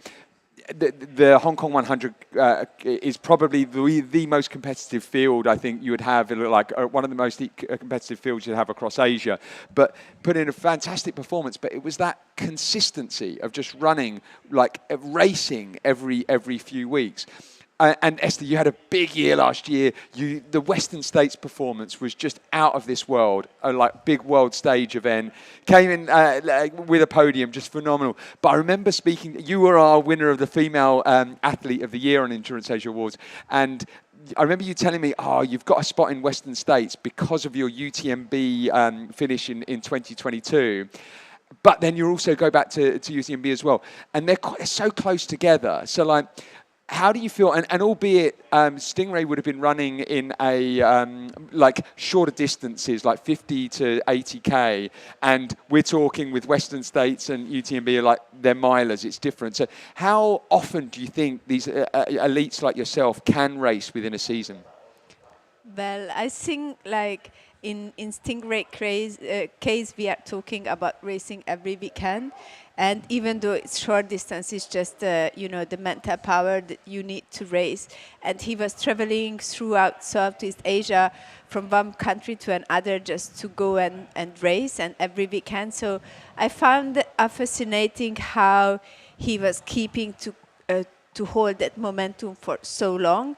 And it seems that at a race like Hong Kong 100, he's not breaking down because he's not the first man, but he's number 8 or he's number 12.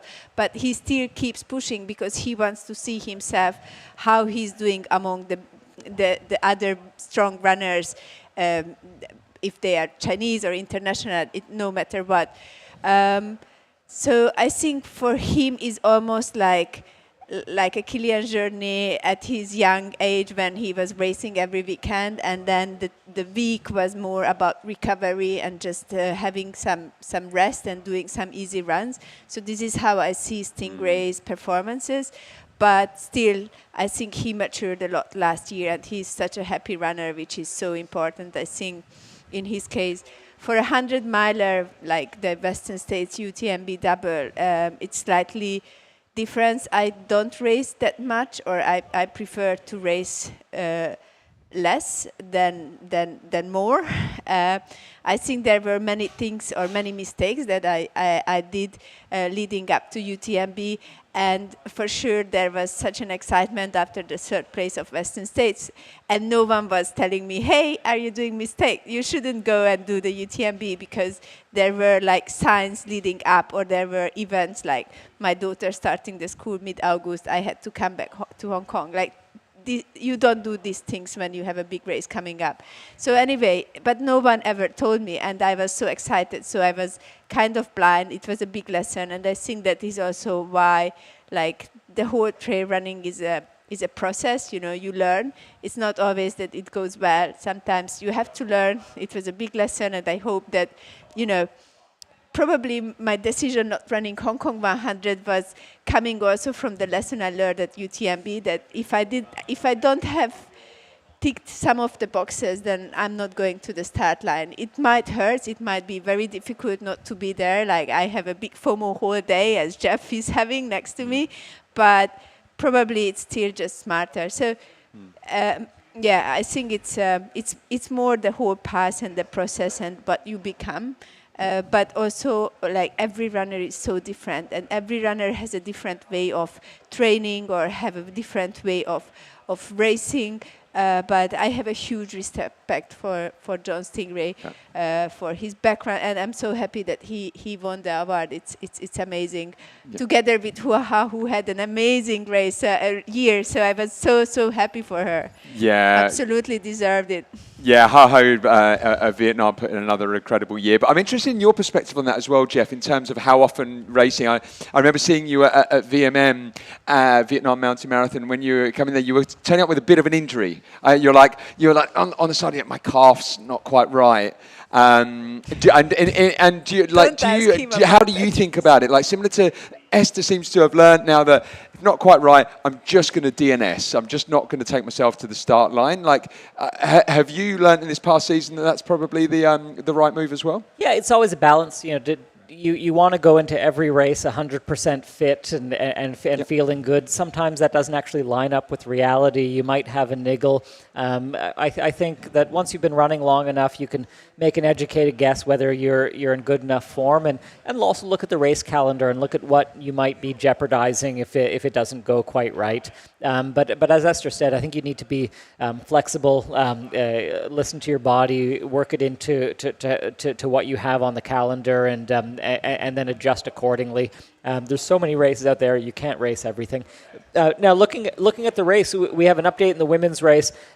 Chen Lin has made it through Lead Mine Pass a few minutes ago. She had a 30-minute lead over Li Ying, so it'll be really interesting to see how far back Li is going through Lead Mine. We don't have a camera there. That's at a remote part of the course, but we'll keep an eye on the timing and just see what the gap is at the front of the women's race. Should be an exciting finish for that.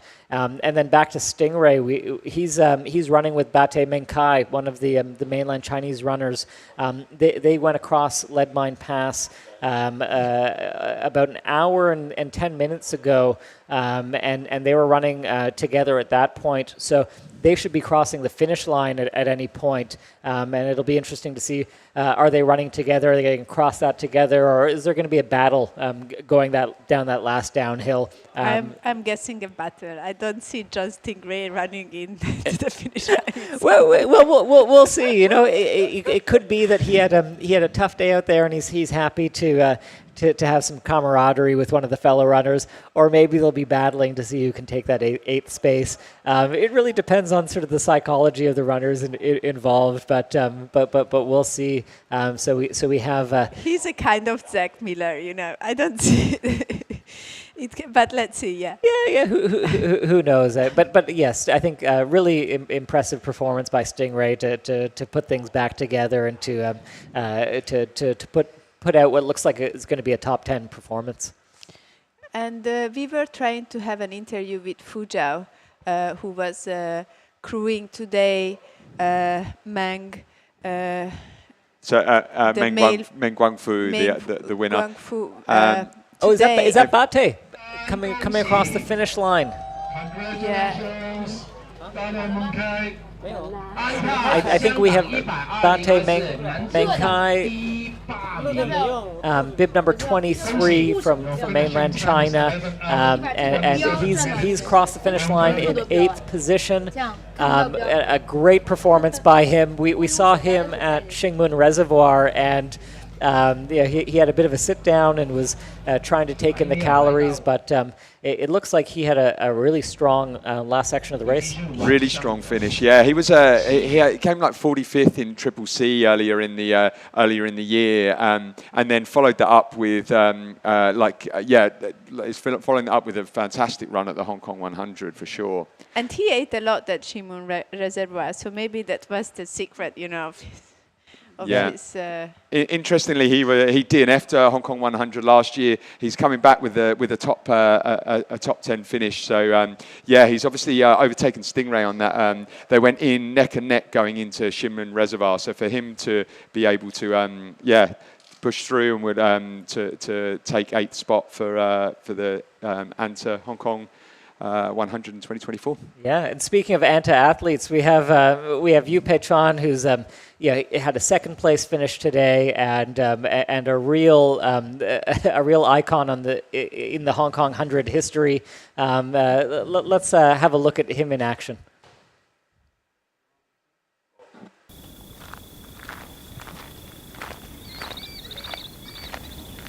Yeah. 一个人怎么狩猎一座山？ 过招之前，冷静观察。山没有看起来那么野。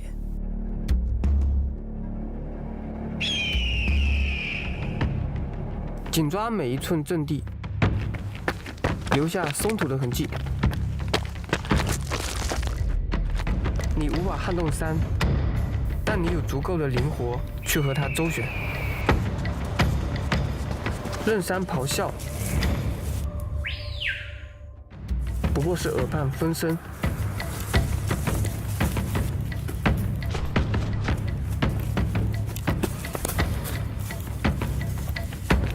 像猎隼一样狩猎一整座山。我是尤培全，这是我的野道。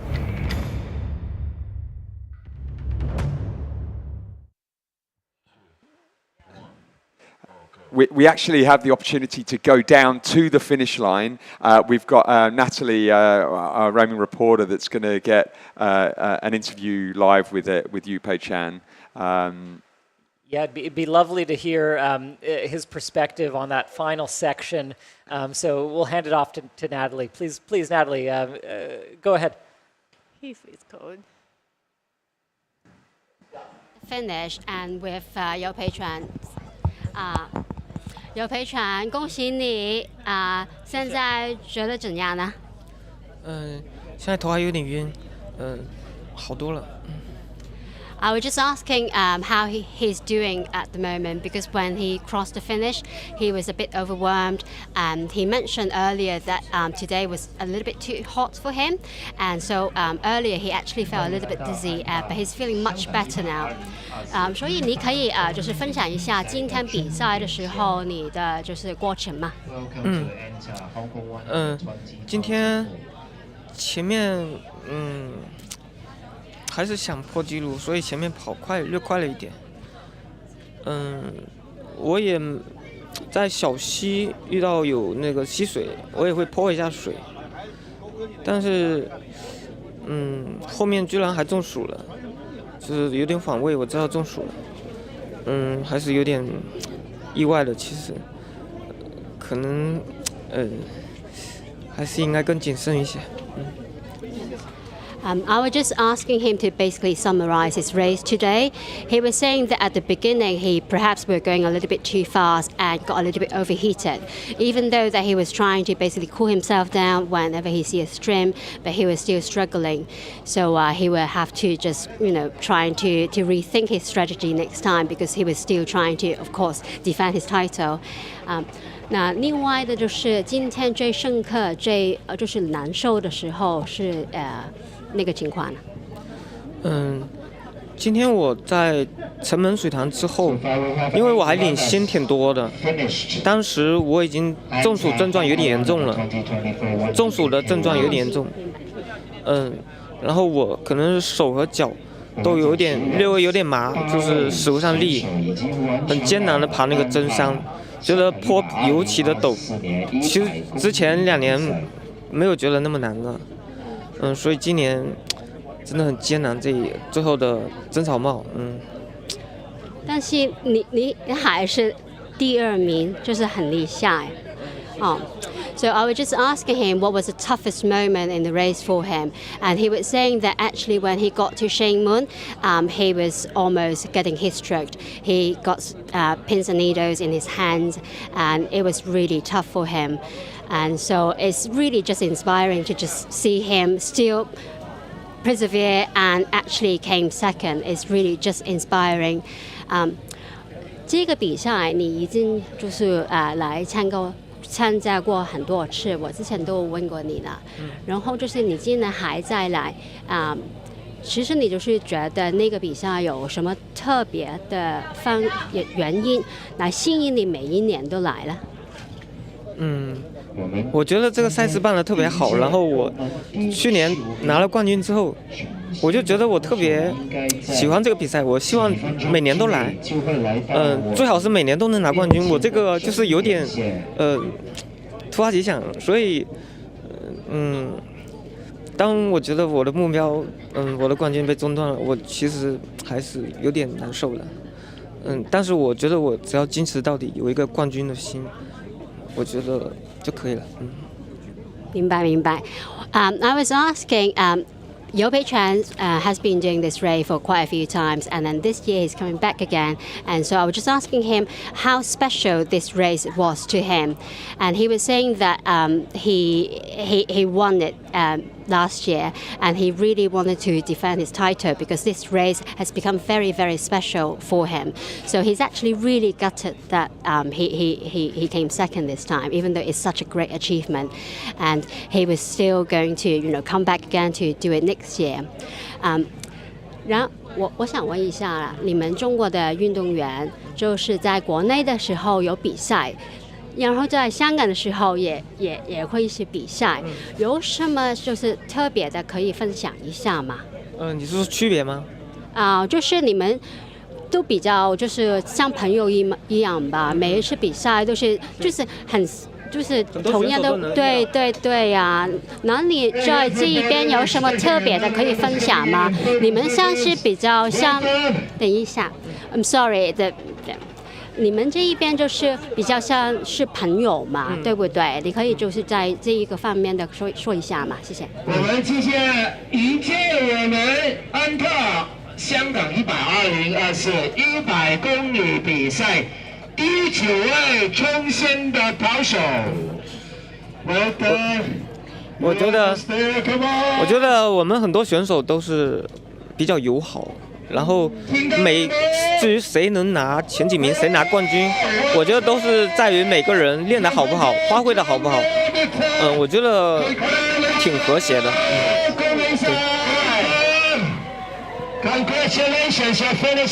was asking Liu Peichuan the fact that we've been seeing so many Chinese runners doing races not only in China and also in Hong Kong or internationally.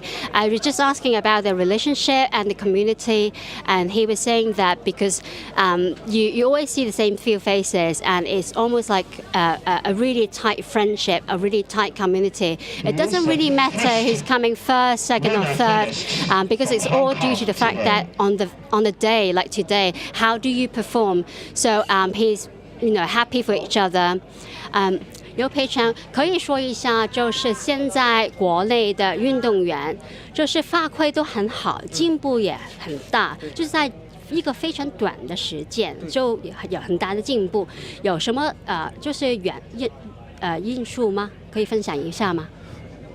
我觉得是赞助商环境好了，赞助商多了，对我们的支持大了。原本可能需要顾虑特别多，现在可能都可以放开的去努力，提高自己的成绩，而且努力之后得到了结果，都能够得到肯定，这很关键。对。So just asking that there have been so many Chinese runners starting to go to the overseas to do races, and they're actually doing really well and got really good results. So what might be the cause of this? What helped them? And so Yo Pei Chen was saying that he thinks that they have now got a lot more support, so it makes it a lot easier for them to just focus on training and in order to just do better results. So yeah, that's kind of sums it up. So lastly, I'm going to just ask him one last question, because of course we want to know whether he's going to come back next year, and also what would be his next target in terms of racing overseas. 所以有培全，下年你还会再来香港吗？一定会来。还有就是你还有下一步就是向国际迈进的那个方向吗？其实这个世界大满贯不是今年刚牵头吗？我其实还想去第二站，就是美国的那个黑峡谷那站，对，2月10号的那一站。当然，我现在目前还没有要到名额，对。明白。So he was saying, of course, he's going to come back to do Hong Kong 100 next year. And then his next step, because we all know that we have the new World Trade Majors coming up. So he would like to do the second station in the US. He hasn't got his spot yet, but he will work on it and hopefully can, race in the US. 希望你就是能够有很好的发挥，在美国的时候，加油！谢谢你，恭喜你。谢谢，我首先希望能够去，可能得向 Janet 去要个名额。Yeah, I was just congratulating for his win again, and hopefully he will just get to race in the US in a couple of months. And going back to the studio. Thank you.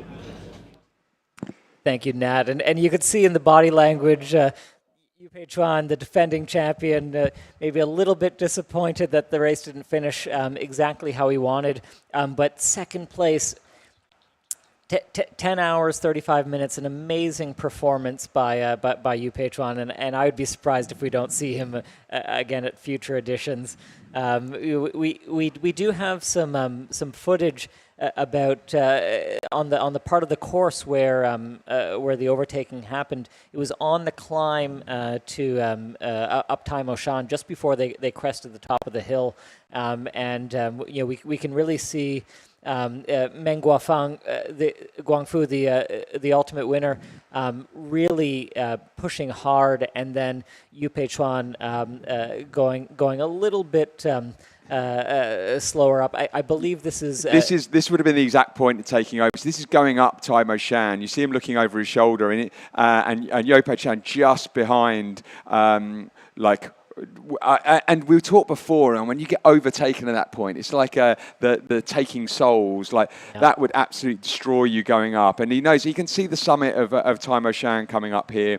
And he knows that that's first place gone. There's no way he's going to catch up from here. No, and there's some tactics involved there. If you are passing a runner at this stage in the race, it does make sense to push a little bit hard. You want to remove any element of doubt in terms of the runner that you're passing. So you hope that they're not pushing you for the last final section. So I think Meng was racing very smart there, really passing with purpose, and you could see Yu Pei Chuan there was, I think, a little bit dejected that he was losing his first place position that he held all day long, and that might explain why the gap was so big in the end. He wouldn't have been pushing too hard in the final descent. On the other hand, I wonder whether he knew how much behind Tyler was, because he seems he gave up. He gave up his first position. He gave up winning the race, and then he kept running. Like just before arriving to the finish line, we saw him like talking almost to the cameraman, like, and looking behind. Yeah. If anyone, like if Tyler is coming. So I'm not sure if at the Shingmun Reservoir where he saw last time his crew, he knew they gave him information that you have a 15 minutes lead on the third place. So he was comfortably just walking in it, or he was even like almost giving up his second position spot. But from the interview, we could see that he was kind of a broken man in a way, that this is not what he was trying to obtain today, which is totally understandable. Yeah, it's a good point, but there's nothing to be ashamed of. It's still an amazing performance by a multiple-time champion at the Hong Kong 100. Absolutely, but I have to say that with races, with podiums, with times, there is so much more. It's way more complex than what it looks like from an outsider. So it's easy to say a second position is still great, and yes, it's absolutely great, and even the time is absolutely great. But how he perceives and how that impacts on his upcoming year, on 2024, that is a very interesting question. Absolutely. And also, at the end of a 100-kilometer race, you've been pushing hard all day. It can be tough to gather the emotions at the finish line. You're having feelings going through your mind very quickly, and what you're feeling right now might be very different than how you reflect on the race a few days or a few weeks later. For sure. But if he was happy for the second position, he would have been smiling during the interview. Let's put it in this way. Yeah, well, how is the woman race evolving? Because we saw John Stingray arriving to the finish line, but it would be really interesting to see what's going on. And it seems that the first 9 ladies passed the Shingmun Reservoir already, and all of them are Chinese. Maybe number 8, she is from Hong Kong. And we have the 10th place male coming across the finish line here on the live feed. That looks like it's Zhu Kao from China, bib number 44, I believe. And that looks like a happy finisher who's grabbed the final top 10 position in the men's race. That'll be a time of around 11 hours, 46 minutes. 10 hours 46. 10 hours 46.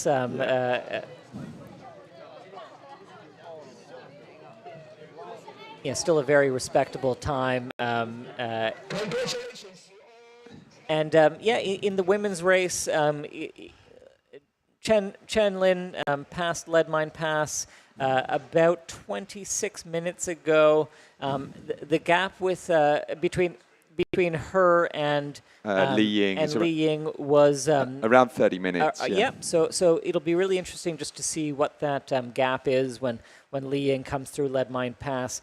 Probably difficult for her to close the gap on number 1, but it's going to be probably an exciting battle for that podium. Because if you look at the times going through Shingmun Reservoir from positions 3 through 5, only a few minutes separating those leaders in the women's race, and I think there'll be some battles in the dark going over those last few big climbs. And as we were saying, like number 8, Ki Chung Wong, she's the first Hong Kong runner in the female leading board. So the first 7 runners are all from mainland China. And Ki Chung Wong had a great year, 2023. Actually, she was a surprise, I think, last year in the Hong Kong trail running community, because she raced quite a lot, as many local runners do. And she did some amazing performances. She's getting stronger, and I think also more focused on trail running. So it's great to see her in the top 10. It's absolutely plays off. And then after her, the next Hong Kong runner is Anji Yan. She is 11th, just past Bacon Hill. So it's really a Chinese race on the women's side, which is absolutely amazing because, as we said, this is a gateway for Chinese runners. So it probably opens up doors and gives more opportunity to all the podium finishers on the women's side. And usually they call at the prize ceremony they call the first 10 finisher. So that means that the first 10 finisher can have a better future in a way, or more support in the next year. And we are just checking what happened to Dominica. She just passed Gilbert Camp, so she's behind. Or no, she's DNF. She's DNF. Yeah, it was definitely out of her comfort zone. I was just listening an interview with her that Iram Far did with her before the World Championship in Thailand 2022, and she was explaining that she doesn't like the technical terrain. Yep. And I was thinking, oh my God, so why? But why choose the Hong Kong 100? But sometimes it's nice, you challenge yourself. I talked to Tyler Green, and he was also like challenging himself, but for him it went well. You never know. Sometimes it's just because you don't know, it doesn't mean you cannot handle it. But yeah, and that's probably what, I mean, she did well on the first half of the race, and she was obviously leading for a good portion there. But as you started to go in the hit the elevation in the second half of the race, and we talked earlier, Jeff, like this is definitely a race of two halves. The first 50k reasonably flat, but then as you hit the 50k mark, that's where you've got sort of like 2/3 of the elevation is in, or more, maybe 3/4 is in the second half of the race. Yeah, and also just the challenges for overseas runners racing in Hong Kong. For a runner like Dominica coming from Europe, it's colder weather at this time of the year. Going to be warmer in Hong Kong, and different terrain. It can be a real challenge. We have another finisher. This looks like the 11th place men's finisher coming across the line here. Wang Duchen from China. Great performance from him.